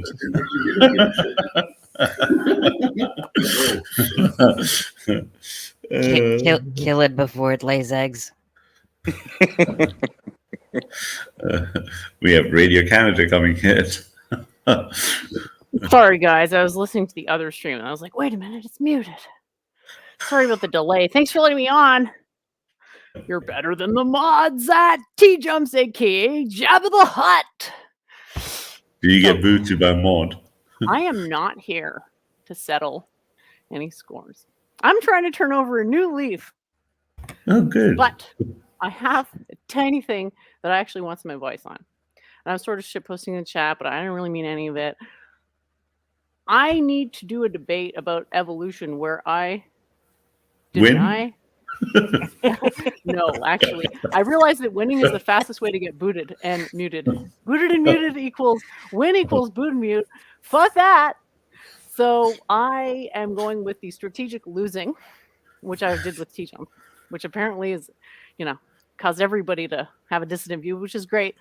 So I got to basically I got to Socratize evolution via mutation or whatever the fuck, however they're calling it this week. I got to defeat that. I'm taking the negative on that. But the guy doesn't want me to defend my position. He just wants me to defeat his. What's his position? Sorry, I lost the first bit. Is he just standard secular evolution? Like, okay, so he's arguing that we all Darwinism, but like whatever people understand today as evolution having basically its origins in Darwin's stuff. Natural selection, the fossil record, genetic mutation. I know a couple. Basically, I know a go couple. Ahead, please. Yeah, thanks. Yeah, irreducible complexity. All right. This is something that gets. I'm gonna get out my Microsoft Word and write this down because it means a lot to me that you take time to think about it. But I hear this bandied around a lot, and I find most people don't really understand what it means. Like they can't use the term because basically it means the same thing as quantum. For something to be irreducibly complex is basically the same thing as for it to be quantized. So you're basically saying don't. You're saying talk about quantum indirectly by saying irreducible complexity. I'm not so sure if actually it has to relate to quantum necessarily, but it means, like, for example, also the idea about how good is half an eye or half a wing. That's or like exactly the same argument as quantum. That's the same argument as quantum, dear. All right. Well, maybe so, it's quantum. So all you got to do is take what you know about irreducible complexity, change the word to quantum, and boom, you know a bunch of stuff about quantum already. Transference, bro. Honey, I'm trying to help you out. I'm trying to sort of translate your. So, can you tell me how I put it in a sentence? How do I say sort of layman's language? That's what I'm. I'm not going to be talking about my stuff though. They don't want me to talk about my actual theory. Yeah. That's why I think you should. How good? To me, irreducible complexity sounds like the opposite of quantum. The best arguments I know, Jen, I don't know if they will help you or not, is from one of my mentors, of course, is Stuart Kaufman, and he was the first one to show that lots of the what are called phenomenologies of evolution are actually spontaneously emergent order. So it may not be the case that most of the evolutionary richness and diversity you're seeing is coming from the mechanics of evolution, but actually the emergent properties of underneath. So I'm not sure if that helps, but it's a very strong argumentation line. So you might want to look up his stuff if you can. I've heard the word emergent a lot. I find it's hard to work with because people say emergent, they say consciousness is emergent, and then it's just like coming to a house, shitting on the floor, don't say anything, walk out the door. So it's like I can't do anything with that. That said, there is truth to this idea of emergence actually meaning something. So somebody actually said it on T-Jump Server of all places. It was a good point. Is like you can say something is emergent, or actually the word he used was created, but it's the same basic principle. It has to fulfill a certain criterion, which is that the sum is greater than the parts. So basically, a few criteria technically, right, Jen? Well, you can't just assert that something is emergent from nothing. Yeah, so if I use a technical definition of emergent, it's incoherent to assert that. Okay, so technical proper definition of emergence would be it would have to have properties that surface upwards and have an integrative level where those properties are not describable by the layer below. Some traffic cars. In other words, some greater than the parts. But more strictly, must have properties that have some. Well, that's what I'm saying. The properties of the sum are greater than the properties of the parts. So that would be one instantiation of what I said. Yeah, and the properties of the sum are not describable in the properties of the parts. And you said this is emergent. And somebody else made the same argument or similar to use the word created. And I say either one is fine. My issue with a word like emergence at this time is that it's associated with words, with phenomena that can't be described as emergent. So there's all this confusion associated. So I feel people speak about it wrongly. So I like your argument, but I feel that it has, in the way it's phrased right now, too much baggage, because you said phenomenology, emergent, and those two words I don't ever use because I can't defend them as, like, I won't use the word unless I can defend its use. So a great example I would use is traffic has properties, but traffic only emerges out of cause. Well, we're trying to cast doubt on evolution via mutation, aren't we? So with that idea, the arrival or emergence of speciation isn't just being explained by natural selection or random mutation, but by order emerging. So this is Kaufman's it's explained versus predicted. But I realize, Ralph, nobody knows the difference, and they can't tell. And they claim to be scientists, and they say they can tell when a model's predictive, but they can't. So I'm dealing with someone who's basically an insecure liar. You know who you're debating. I'm not talking about anybody on this panel. I'm talking about the way, like, I've seen where I don't want to say they're scripted, but I've seen where the script goes. Because in a way, even if you're not reading literally off a script, our behavior is scripted. Are you debating a heavy hitter? Have you picked someone above your punching weight, or is it someone you know? Or? T-Jump just messaged me saying, do you want to debate? Oh, you're going to debate Tom? Okay. No. Then my advice would also be the technical. No, Tom's moderating. Oh, Tom's moderating. I'm trying to find the name because I forgot it. I'm sorry. You can part of being as good at memory as I am is that you have to like purge a lot. So his name is Jackson Wheat. Wheat? He has 6.6 subscribers, 6.6 thousand subscribers on YouTube. So he's definitely more popular than me in terms of a channel. So he just seems like basically a biologist. Another thing, Jen, is most of winning a debate, a large part of winning debate, are not subject matter expertise, but techniques. Well, exactly. Like, who's going to ever win against me, though? Seriously, I don't. There's no way. So it's just whatever you guys want. Like, that's why I came to see you guys. You're the diehard fan base, not you, Ralph, but Claire and Konov's definitely. Domingo even are sort of becoming the diehards, even though I don't know if they call themselves fans, but maybe one day. Jen, you can attack genetic mutation, but that still leaves natural and man-made selections. Well, here's the thing. If I say that the environment is the reason we look the way we do, that's tautological. It doesn't actually tell me anything metaphysically. All it does is says that I exist, therefore what exists is the cause of me. So it's like, okay, that tells us. Basically, I don't think he would disagree at that level. Jen, so he doesn't disagree on the tautological level that there's a determination, which is the environment is the reason we look the way we do. We have eyes because we need to see what's around us. And then we can make a similar statement for every single thing that characterizes our bodies. Jen, have you ever seen a two-headed human? I have, but let's so say that they're statistically unlikely for sure. But if that two-headed human's reproductive cells carry the genetics to make another two-headed human? Well, that's not how it works. How well, sure it is. Genetic mutations have to be occurring in the reproductive cells in order for it to carry on.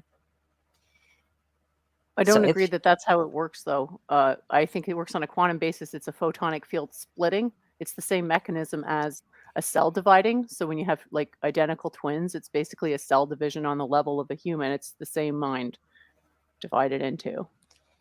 And there's a really compelling anecdotal piece of evidence if you're curious. Go on YouTube and look up real identical twins. And these girls, like you see, it's the same. It's one being in two bodies. It's very obvious. No, I know, but I'm saying if, let's say. But I can't even go down that road with this guy because the whole idea is that I'm not talking about my theory. The whole idea is that I just got to Socratize him. So it's like I got to be polite while explaining to this guy that his theory is, incoherent. Jen, did you take any wake-up pills? Caffeine pills or something? You seem particularly peppy than usual. Thanks for noticing. And actually, quite likable today. You guys know me. Jen, you could use party tricks, right? You could use distractions, like little things. I don't know if you know this, but people have been like, "So why don't you tell me what I'm thinking right now?" BDFO. They've said that to me a lot. And to that I say to them basically, novelties, party tricks. I basically don't. I'm not like a dancing bear. I don't do fucking parlor tricks. Like let's putting aside whether that's possible. It's not ethical. So my thing is that I don't want to have the optics of a person who is a dancing bear. If what I'm going to do looks in any way like a bear on a unicycle, it's a little late for that, Jen. we really want people to take us as seriously as possible. You don't have the optics of a dancing bear. You have the optics of a bear riding a bicycle juggling 6 bowling pins. Damn it. See, that's exactly what we need to move away from. Why did you pick this topic, though, Jen? I didn't. As if I'm in a position to dictate the terms. Most people crap their pants at the thought of debating me, like Claire. I broke her so bad, she didn't want to let me on this, but she did because she's a good sport and she's not talking now, but she won't debate me anymore. Claire's leaning back in her chair She's right now. She's going to deny it, but she won't have a moderated debate with me. With drool running down her face. She's But come on, everyone has defeated secular Quranism. Is that what you want to debate, Claire? You need to debate something else. Well, I didn't debate Claire out with that. I tried. Anybody who challenges me in a debate, frankly, out of religious dedication, duty. Theoretically, if Claire challenged me to a debate a day, I'd meet all of them. As long as it was a different topic. But I just found this channel, Jen. You probably know it. It's called Tom Rabbit. Do you know this channel? I heard that name a couple times. Can't remember. He's just dedicated to following Darth Dawkins around. That's all he does. Yeah, it's quite a funny channel. She's got all these Darth Dawkins. I don't know. Fucking funny. Good Lord, what time is Jesus Christ? Look at the time. Okay, guys. Wow, I have a thing tomorrow with the priest. All right, guys. Thanks for having me on, Claire. Nice to talk to you. So anyway, any ideas for how you guys want me to take this? Because I couldn't care less. I mean, whoever gives me the most compelling whatever, I might go with it. So. Well, there is something that was found not so long ago. There was actually a lot of skeletons of a rather primitive human-like creature. It's called Homo naledi, and it looks more primitive than like stuff that happened about, I don't know, like 2 million years ago. But the funny thing is, when they dated it, it was about 200 to 300,000 years old. So that sort of I should write that down too. Yeah, you could potentially use that to sort of Socrates carbon dating, because I literally Socrates carbon dating in high school. Sorry, I'm so excited. I'm going to mute myself. Yeah. So, well, I don't think it's a problem with the carbon data. I actually think that it's just a side branch of human evolution. But you could use it to attack this idea that progressively the fossils, going more to our time, they become more human. You can attack that idea. Yeah. Jen's so you're saying that this is somehow not what it predicts because the human that's at a later date is more primitive than. Yeah, so it's more primitive than it's a later date. It's more primitive than, I don't know, like a million years before. Yeah. All right. Awesome. So can you give me the link? Do you mind, or in the private chat, or like on Hangouts or anything? Like I may use it. That actually works. Another thing I thought I could use is I could Socratize carbon dating. I could make that look really unreliable. And guys, why not? Fuck it. It's not the thing I would ever think of, but they don't want me to win this debate. So why not just give them what they want? That's what the way deny is. The half-life of carbon-14? Well, I could say that what's the basis upon which you presume the concentration to be near equal, and then I just start railing, and then it's like, do you deny climate change, though, bro? I mean, radiocarbon dating there's a lot of presuppositions. There's a lot of presuppositions. Dating technique. Well, okay, do you understand the basic premise of radiometric dating period? Radiometric dating? Yeah, I can just, carbon is a type of radiometric dating, which I could explain generally how it works, and I could show you why carbon is not as reliable. What's the half-life of C14? 7,000 years? Well, do you understand how how radiometric dating works? I'm not quite sure what you mean by radiometric dating. Well, that's what carbon dating is, an instance of radiometric dating. Yeah, so it looks at decay. Yeah. Yeah. It's like the amount of time that it takes for C14 to lose half of its. Well, how do we know that, right? We're estimating it, and we're estimating that it's constant half-life based on what? You can't assume that because it's being replenished in the upper atmosphere based on the sun, which has a cyclic amount of creation potential, which we have no means to estimate the value of. So there's a huge delta in the half-life of carbon-14. Okay. It what isn't about present in other species, right? Because when we go to do dating of stars, we can do dating on any element inside its constitution. So we can that's what I'm saying, like radiometric dating is something that becomes more accurate as you get more measurements. If all you have is carbon, you're Okay, well, that's restricted to the just delta of carbon, which is quite that's large. just one technique. There's dendrochronology. There's true ring dating. There's dating all the based on more geological tenuous presuppositions, more geological tenuous stratas. presuppositions than what I'm saying, I think. But I appreciate that you're telling me all these things, so I will look into them. But do you honestly think any of those are actually compelling? It depends on the circumstances of where the site is. I mean, these are references that people use to ballpark the age of whatever it is that they're examining. Right. So it's based on their own model's interpretation of age. So it's unusable. But the radiometric dating is usable. I don't want to go and try to poke holes in something. Isn't it better to poke holes in the thing that's the most sure when it's not that sure? No. Yeah, I mean, what I think you should do is just cast some doubt on it. Say like, oh yeah, maybe it's not very reliable. We have seen many dates also for the same thing.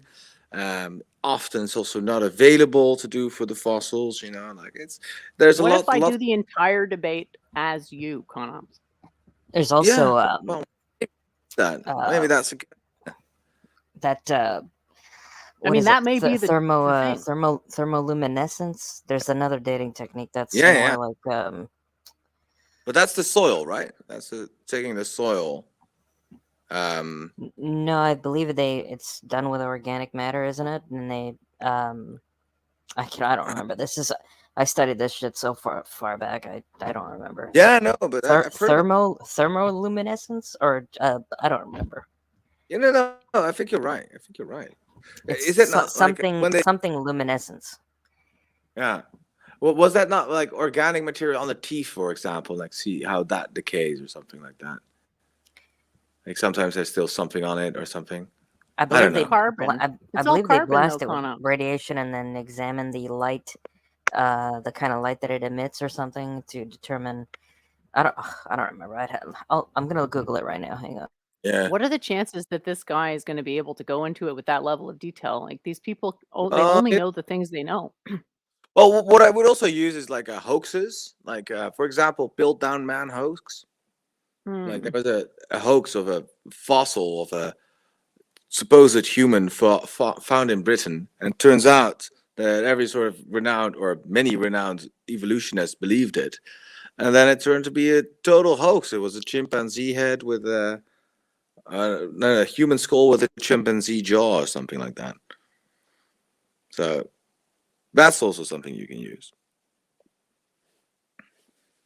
What does that prove, though? Like, what is this anecdotal evidence in support of it? It's to say that evolution is not happening by mutation? No, it's just not. The narrative that is cast is not so sure. You're just putting doubt on the narrative because you don't have to put in your own position. You said you just have to attack his. So you can just cast doubt on the narrative. Look at Kent Hovind. He's actually like a Christian, like a real. Come on Christian now. Are you trolling me, Kent Hovind? kind of thing. Kent Hovind, seriously? Yeah. He's actually like look his debate with Michael Shermer. Actually, like some One of of my friends debated him the other day, and I literally fast forwarded the parts where he was talking just to watch my friend say it. So, what is this? I mean, isn't he just like a Bible thumper? Yeah. Like, I cannot imagine myself using a Bible thumper arguments. Like, I've already got these Christians ripping off my arguments, and I'm going to the atheists like, guys, want to lose to the Christians again with ripped off, neo-Vedantic talking points? Again? Yeah, so I was right in what I was saying. Basically, thermoluminescence is a form of luminescence that's exhibited by certain crystalline materials, such as some minerals, when previously absorbed energy from electromagnetic radiation. So they blast it, and then, or with other ionizing radiation, and it is re-emitted as light upon heating of the material. The phenomenon is distinct from that of black body radiation. So they basically they examine the light that it gives off when they heat it or when they blast it with radiation. The amount of luminescence is proportional to the original dose of radiation that's received. And what is it in indicative thermoluminescence of dating? a presence of? This can be used to date buried objects that have been heated in the past. Wow. Since the ionizing dose received from radioactive elements in the soil or from cosmic rays is proportional to age.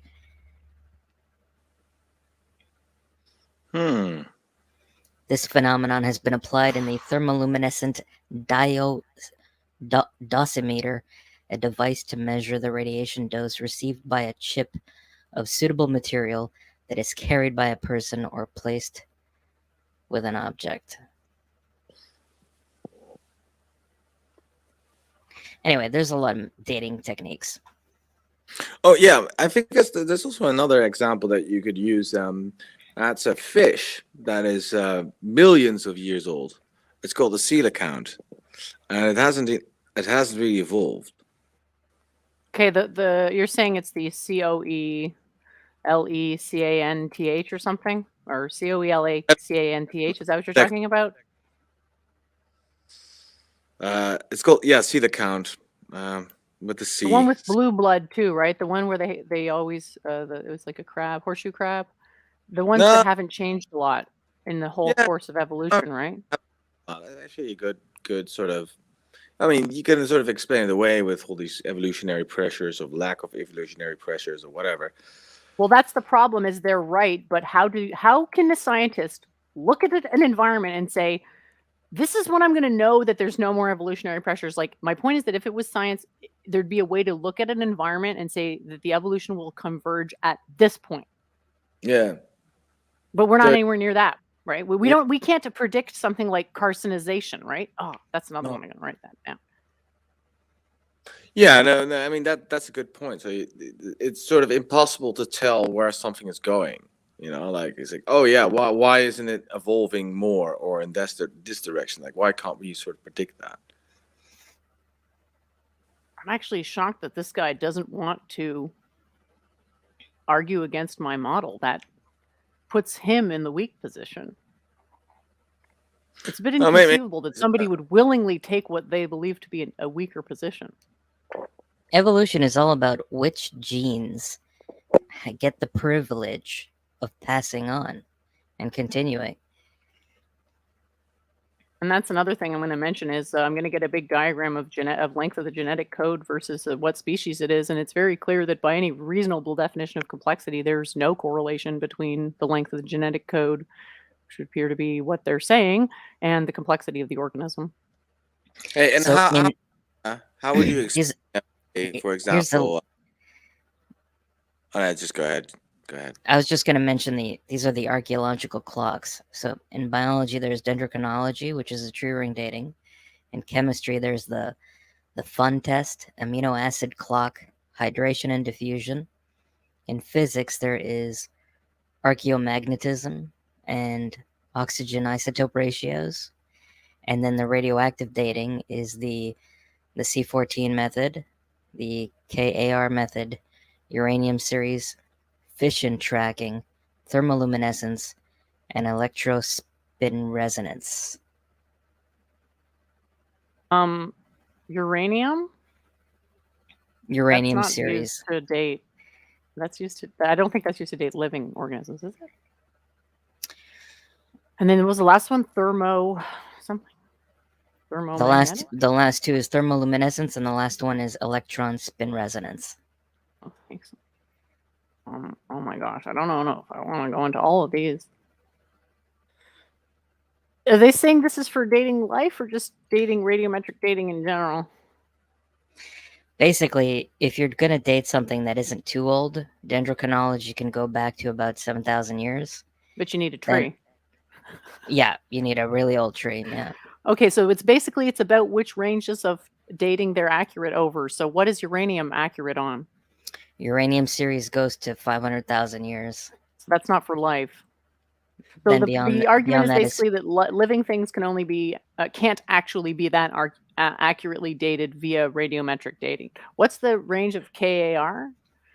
Never heard of that one. 100,000 years. So it's very, very tenuous that, like, because on what basis are we presuming that the half-life is constant? But just think about that for a minute. There's no answer, but just think about it. Well, they're looking at the decay rate, right? Exactly, but on what basis are we assuming it's base 2? Like, why can't it be base 3 or E or something? You know what I'm saying? Like, it could be. We're assuming that we can define a half-life. On what basis are we assuming that the half-life is always the same? Well, I imagine these are axioms that have been adopted by There you go. people in these fields. And can they justify them? So the answer is obviously no. And the question is, what do we do with that information?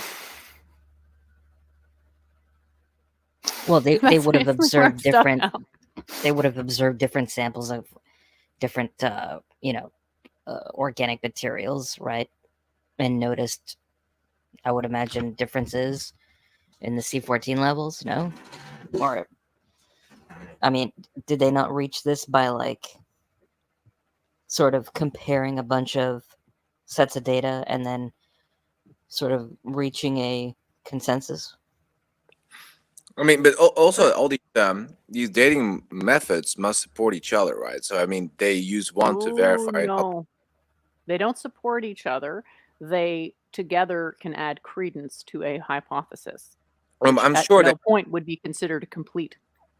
Okay, well, that's what you could say, but look, coming from my position, I just don't want to sort of argue about this, but it looks like I think scientists would be sort of smart enough to have a system that will be, like it would converge to some point. Like you can sort of compare one method with another, and then you can sort of see that one is reliable, right? Because they sort of converge on the same at some point. Convergence is always within one metaphysical system. So to know the supreme truth, you need to volley between metaphysical systems and ultimately converge to the least incorrect one, because they're all incorrect in some sense. Yeah, I think called Maya. Answer to a very sort of specific problem. But the problem is that right now we're not even phrasing it in order to converge. So if we wanted to converge, we'd have to say that we are open to any kind of metaphysics and any kind of physics, as long as it meets the Occam's razor principle, which I would choose to rephrase as the stationary action principle, because that's actually defined in physics and has tons of evidence and predicts things. But Occam's razor is sort of the non-physics version of it. It's this, and they say the spirit of the law. It's like the spirit of Occam's razor. So obviously I don't stand beside this, misrepresentations of what Occam's razor implies, but it's sort of that. Okay, but I don't see how Occam's razor is related to carbon-14 dating or radioluminescent dating. We're talking about the validity of the method of radiometric dating as it concerns life and how accurate it actually is. Yeah, I agree. It's based on a presupposition that we can't possibly know, which is that the amount of carbon-14 formed per year is approximately constant. Well, I mean, that you might know that by other dating methods, right? What do you mean? The dating method is you can do the dating method if you presuppose that it's always the same amount of carbon-14 coming into the upper atmosphere due to this ionization from the sun, which is the model. You presuppose that, you get any piece of biological material, then you can infer how old it is. But the inference, the estimation of the age is based on the presupposition that it's a constant amount of carbon-14 coming in. So it's based on two presuppositions. It's based on a constant C14 and C14 having a constant half-life. That is an unsubstantiated presupposition of physics, which has some evidentiary support, but is in no way established, proven. Okay? That's an assumption that a half-life of radioactive material is constant. Whoever decided that had to be a fact? Couldn't it change? Sure, but then... Couldn't it change over time? Like, what is stopping it from changing over time? But okay, but if you have like other dating methods, right?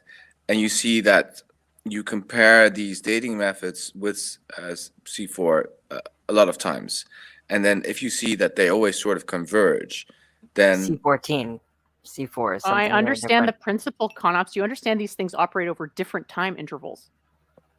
So if something's accurate on a 50-year range versus a 500,000-year range, they can't be used to calibrate each other because they're calibrating essentially different things. that's true. That's true. But if you, yeah, that's true. You could actually potentially use that. Yeah.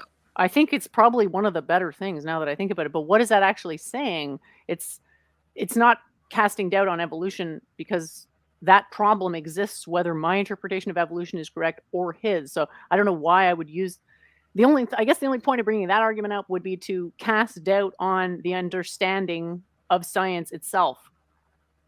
To just basically say, like, the fact that you think that this is right proves that you're wrong because of how many problems there are metaphysically with materialistic reductionism. Zing. Well, no, I don't. You don't even So need to go that far. You just need to say. The decay product of carbon-14 is nitrogen-14, and the half-life is 5,730 years. Okay, so even if that's true, let's say I grant you that those precepts are true. How do we know the sun's been creating the same amount this whole time?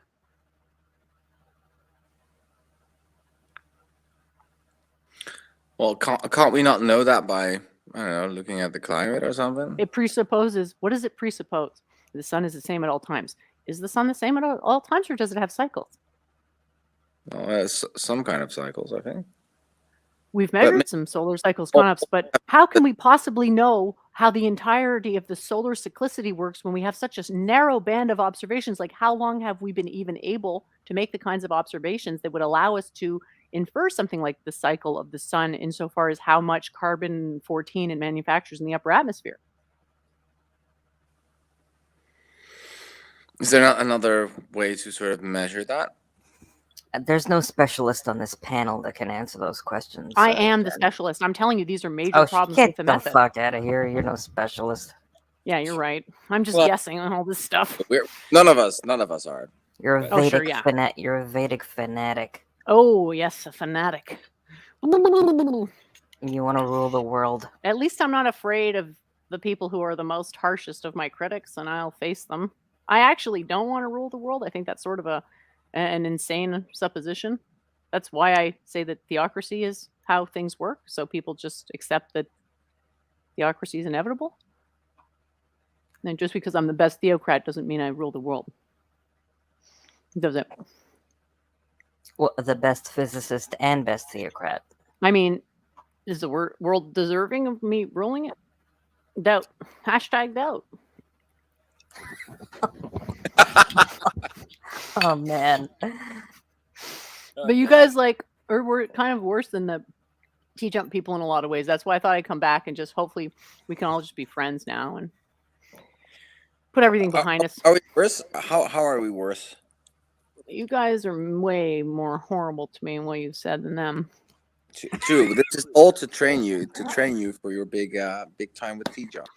Okay, Socrates, change your fucking diaper. Okay, I've heard this before. All right. I'll just say I believe you. Okay, just for the sake of the comments, I want peace. Well, there's no war. You don't want peace. You want submission, subservience. Oh, come on, you know that's not what I want. I dream of me. You want and cry in my arms. So if I want to subservience, apparently somebody wants to cry in my arms. It's not about what I want, Dom. Is it about what you deserve? It's about what's right. Doing stuff for principle. Is it about my model? The truth, I think it might be because of the rat that ran across the idol when I was 8 in my last life. Oh, shit. I was really fucking triggered by that. It's really fucking triggered. Looking back, I think that's probably why I do everything. A rat that walked across. What did you take tonight, Jen? I got really fucking triggered about it. High on love. Bang bang. Yeah, because it's like if God's so great, how come he can't not fuck over a rat walking on him? And I just Agree. could not resolve the dissonance. Shit, Yeah, Jenny. a That week sounds. from now, when you're streaming with Duvid on Sunday night, you're Yeah. gonna be like super lethargic. Duvid's gonna be talking down to you. No, that doesn't sound like do it. It can give you a lot of shit sometimes, Jenny. He's quite. I think he's actually harsher than me. He reminds me of my old master, to be honest. Except, he actually knew stuff, but whatever. You take what you can get. It's familiar. And there's a certain comfort in familiarity. Like, who else is going to talk to me like that and actually intend for me to improve? Jesus. Oh man. So is weekend review still every sort of week or so? Yeah. There's occasional times where it doesn't happen for like he's got some of these, fasting or ritual things. So we just either do it on a different day or just skip it for a week. But yeah, it's pretty regular. I think we're at 118 or something. Done a lot of episodes. It's really awesome. You do always talk about consciousness, right? I don't feel like we do. Well, we're circling it. I've always Not heard consciousness, the camera off. waveform reduction. Yeah, think of it like this. Reduction, yeah. Think of it like this. Imagine knowledge is a metaphorical palace. But the palace is printed from a 3D printer in such a way that there's no door on it. It's completely self-contained. So what's the solution if you want to know what's inside it? You can walk around it and try to catch the light glimmering, through a window, right? And catch a glimpse. Fair enough. That's one way to do it, right? Or you could you could Allah Akbar the front gate with a Toyota Hilux. Oh, okay, you could brute force. I hadn't thought of that, but theoretical brute forcing, if it's allowable, we could brute force, sure. What were you going to say, Connor? Oh, no, it's a bit like Plato's cave metaphor, right? But then... Perhaps. Another option is you could teleport into the center, but you'd have to know how to teleport. And another option is you could turn yourself into smoke and fill the entire thing up. Those are your only options. And brute forcing, sadly, doesn't actually work because it's a photonic castle. You can't brute force photons. They're kind of immune to that. Ha ha ha ha ha. But the thing is that people think they can brute force it, right? So it's like you're actually just a Totoro running towards nothing, and I'm like, Totoro, they're running off the fucking cliffo, which is basically what I do now, is the T-word wrangling stuff. But theoretically, there would be one of those four methods being used at some point. Duvid actually walks around the castle. That's my point. Most people are running off a cliff in the opposite direction of the castle. Or you could realize that there is no spoon and there is no castle. Yes, neti. I'm aware of the method. You don't want to go full neti. It's a technique. It's like the Socratic method. It is one thing in your toolbox, not the entire toolbox. I don't really like that type of trolling unless someone is like severely off the mark. Right? Jen, what happy pills did you take tonight? Be honest. You know what the answer is. You met me in a dream once. What do you think sustains that entire thing? Oh my God. What do you think that was? It's not real, is it? I think Jenny's even becoming literally, like a... I've never seen her this energized. Like, never. Oh, you guys are so sweet. Well, I got asked to do a debate, so I should, obviously should be feeling pretty good that I actually got solicited to do something that I don't despise. So, can you turn on your camera and do your rapper moves again?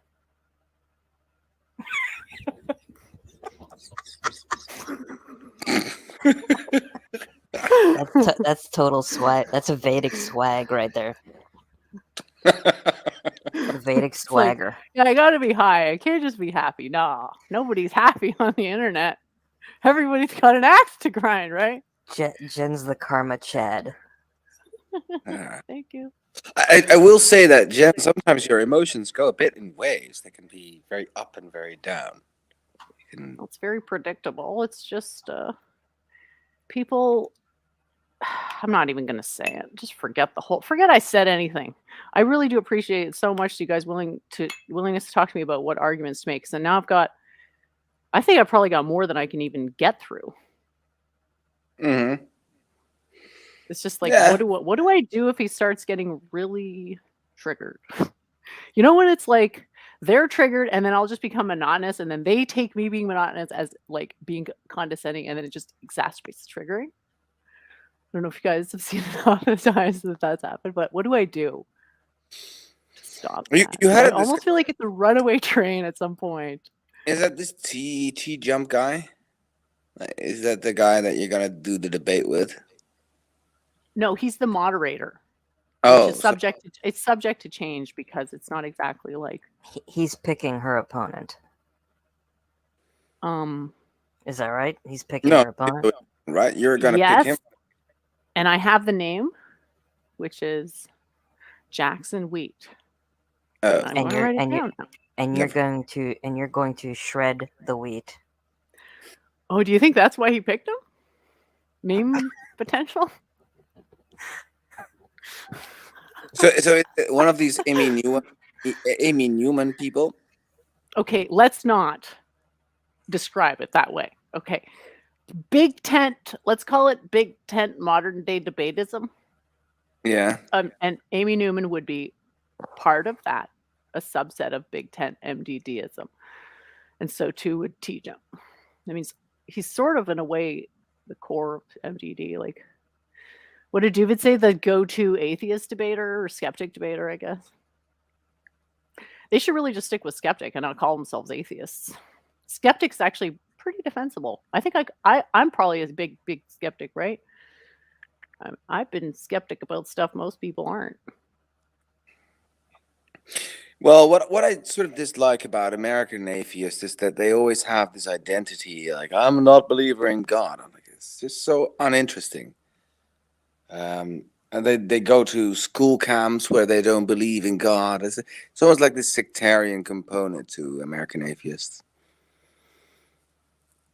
It's a sect of Christianity. They just need some help. They just need spiritual healing. Yeah, well, for I don't know, for us Europeans, because nobody really sort of believes anymore, or many of us don't. It's not an issue of identity at all. It's just sort of whatever, you know. Well, you're still crippled with the guilt. Well, crippled to some extent with the guilt. So you have Christian ethics, secular Christian ethics. Geez, that's hard to say. Yeah. That's an issue, but if you don't recognize it as an issue, then there's no point in trying to confront the issue. No, but I think the American atheist doesn't recognize that they actually have Christian-inspired ethics. I think they just think, I don't know, just got it out of nowhere, you know.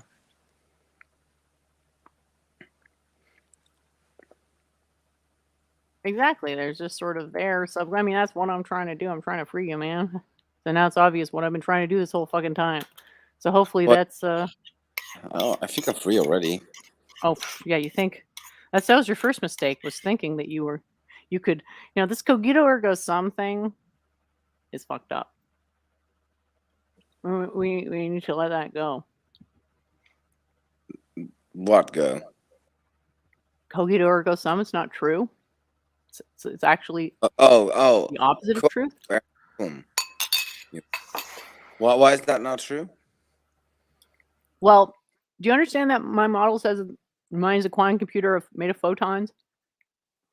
Yeah, well, you don't feel like photons, do you? But you think you feel like conops.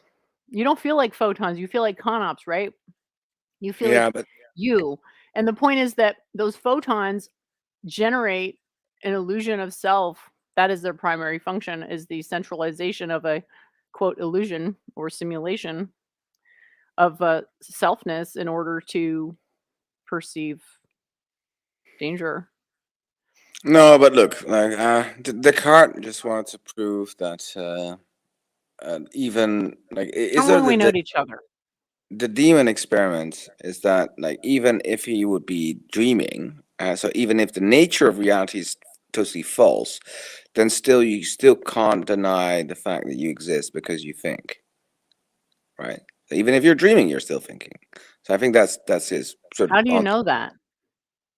Because you know that Knowing because and here's the thing, knowing and thinking aren't the same. And then once you say cogito ergo sum, you start to think that knowing is of the same form as thinking, and this is false. And it comes to these insane ideas that truths are propositional, completely unestablished thing. well, If you're I going can to axiomatize bit something more. as ridiculous as that, don't you think maybe there should be I'm sorry, it's my own issues here, but shouldn't there be some justification other than just asserted? Hostility levels rising. Yeah. I'm getting triggered. This is why, oh my gosh. It's a good How thing I is stayed away knowing from this stuff this long. how is knowing different from thinking? Well, I mean, just the fact that they're different words to some extent on an intuitive basis. Like I think language should always be intuitive. It's not as useless. Well, Knowing is we much could more also make fundamental than thinking. yeah, we can make it easier if we just transform cogito into like feeling sensation. Then you also have the same proof. The point So, I is mean, that what you are, okay, if we're going to agree that what we are is this photon waveform animating a fermion waveform, if that's what you are, then what you think you are isn't what you are, because what you think you are is something that what you are generates as a simulation as its core imperative. yeah, but it doesn't matter what you think you are. So cogito ergo sum can't be true. If Think what I just said is the true, fact that you cogito think ergo and sum can't be you true. exist. And thinking is not the proof of anything. No, it is the proof that you are actually thinking, or that you Again, exist. there's been no mechanism proffered for the term Even if thinking. you're not thinking, you There's still been no exist. metaphysical assumptions made about thinking, which means the system can define what it means to think. Okay, that makes no sense, because That's if it's irrelevant. not grounded in the right Think, place, even if you it think turns wrong, into I can you're define still reality. existing. Knowing Sorry? is just a passive form of thinking. Okay, think of it like this. You always know what your name is, but you're not always thinking it. Thinking is active. You can think a bunch of stuff. What you know is far more selective. In theory, what you know is built in. It's more fundamental level of the programming of your quantum computer. Your knowledge, in order to acquire knowledge, it required thinking. Again, that is not the primary, that is not the best way to express that fact. And Says it's not you. even true. Says you. Says me, Who gives who a has shit the what better you say? knowledge? Who has the better Who knowledge? gives a Right? shit about what you say? Exactly. Knowing is a passive form of thinking. I think, Yeah, therefore I know, therefore I am. Yeah, exactly. So that is a way to never learn anything. If you believe that, you will never learn anything. Wrong. You're just wrong. Your beliefs are where knowledge lands. If the belief is incorrect, the knowledge can't land. So you think we don't exist, Jenny? Is that What you thing? think is your core? I don't think that at all. I don't think that that assertion makes sense. I think that something exists. Absolutely, something exists, and there's no question about it. And it's subject to causality. However, what we feel is us and our core self. We can't presuppose stuff, something, especially as something as tenuous as cogito ergo sum, and then expect that that's somehow going to be self-fulfilling. Does the universe know that it is? We have to define no. And the last time we tried to do this, you got super angry. No, think of it like this, okay? No, you got super angry. The way I remember it, you got mad and hung up on me.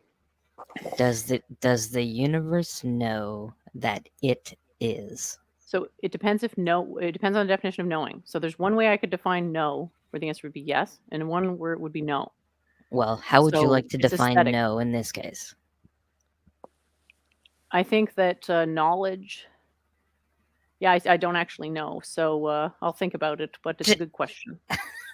I thought about I thought about something like sort of tangential to the question, but it wasn't knowledge per se, so I don't just want to slot in the answer I already have but having not actually thought about it yet. There's probably a pretty good argument on both sides, though. Because it's a question of axiomatically, metaphysically, what is the root of knowledge is in reality itself. Know. So reality you don't itself know. is the root of knowledge. You At this don't time, know if no. your God knows. I believe that's actually a quote. That's what Vincent was saying. That's why Vincent likes the Vedic religion, because the No, God he doesn't likes know. the Vedic religion because it means that there's a door open for maybe we're not 100% sure that what you're suggesting isn't a terrible idea. He likes the Vedic religion because someone told him that it's incestuous. Oh, let's not. No, I can't do it. He likes the Vedic religion because at the age of 3, he had his first incestuous thought. Okay, I'm sorry. Everyone had their first incestuous thought coming out of the birth canal. That's just definitional. So. Oh my God. Let's move on. I mean, yeah. So, what do you think the chances are this guy doesn't get ultra triggered? I don't know. I don't think it should sort of matter. Should it matter? You're cutting out Connor real bad. Oh, really? Fucking hell. It's fucking Mike. Today's been a day of pure L's for Conops. Just L after Shaping L up to after be L. pretty much like every other day then.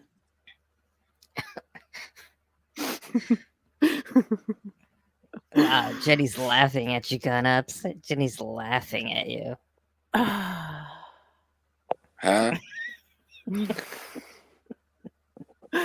Yes, you can't defeat hard solipsism. So God is a solipsist. And that is just a fact. So that's a metaphysical fact or a coordinate system or whatever you want to call it. Can't get around that. If you try to get around that, your metaphysics ends up becoming problematic because you map concepts to void, which puts a hole in your metaphysical system, which means you can't get into the knowledge castle, because the only way into the knowledge castle is to turn yourself into a knowledge castle template that can just be copied onto you, and that doesn't work unless your beliefs are the right one. And it's funny because I feel like Domingo's one of the closest people to seeing this, even though he's been just you're more of an opponent to me than all of those fucking mods on the T-Jump server combined. And I mean that as a compliment. You hate me because I hold up a mirror and I show you to yourself. Oh, really? And you get frustrated with your reflection. Oh. The final door of all the esoteric schools is invariably butt sex. I don't know what is wrong with Stephen James's comments lately. Seem really off topic. Yes. I believe that was a reference to Vincent. Oh, butt sex. Yeah, it's spelt like this, actually. So with a K. Nope. Butt sex. Oh shit. Jen, can you be like this all the time, Jen? I can try.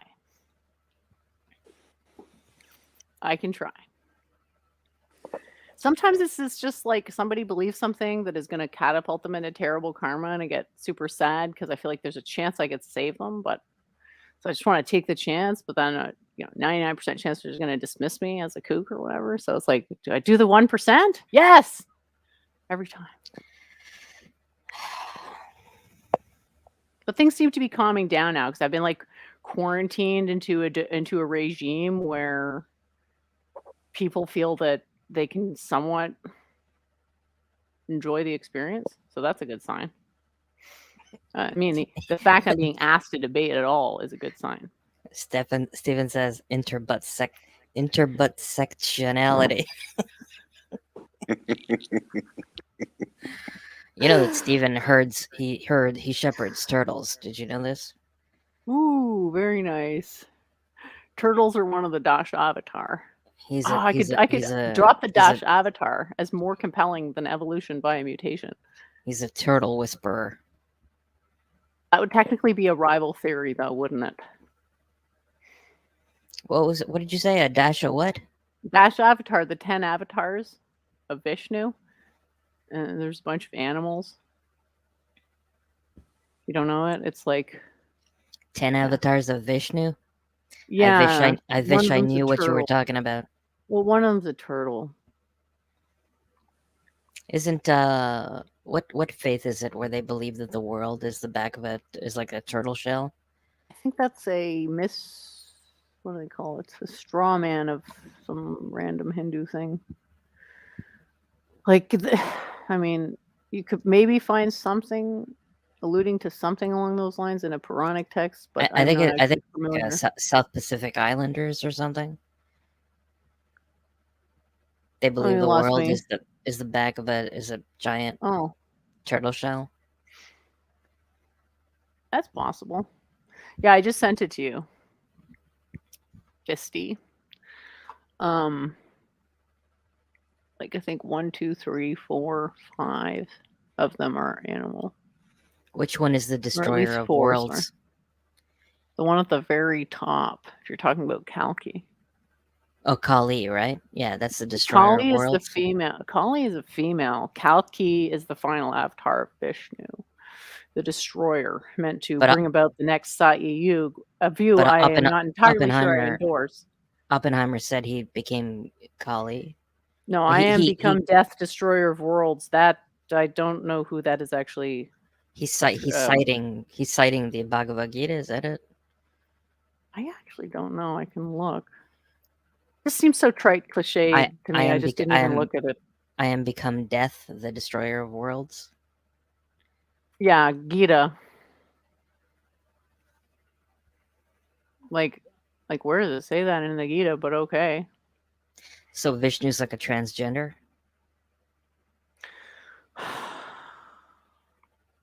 I mean, you're saying he goes from female to male? Where is there a female in the Dashavatar? There's no females in that image I sent you. Second to last, isn't that a female? No. They're all male? Yes. There's Mohini, which is claimed to be an avatar of Vishnu to slay a demon. That's one anecdote. So that's not part of the Dashavatar, though. So is it transspeciesist then? What is that? Turtle, pig, and lion? You can think of it as a metaphor for evolution. It's more like in line. Fish, it's turtle. It's closer to what happened than mutation. It's not what literally happened, but it's a very good way to understand what happened. And one of his avatars is anemic because he's like blue. Well, there's a really good one as Ravan. Most people make Rama is like the god who's slayed Ravan. Yeah, that's a really good story. Most people make Ravan's error. They mistake knowledge for divinity on some level anyway, even though they're just like clinging to scraps. But yeah, I put a link to the Mohini. I think I'm really not an expert on this stuff. You're really not an expert, period. I mean, let's be honest. Okay, I gotta go soon. I'm starving, but it's been awesome chatting, and hopefully that I don't actually know where this is gonna go, and hopefully I can record it and put it on my channel too, and everybody can check out my awesome debate, which won't be a complete train wreck. Hopefully, à la prochaine. Bonne nuit, bonne soirée. Au revoir, Claire. À bientôt. Bye bye, Claire.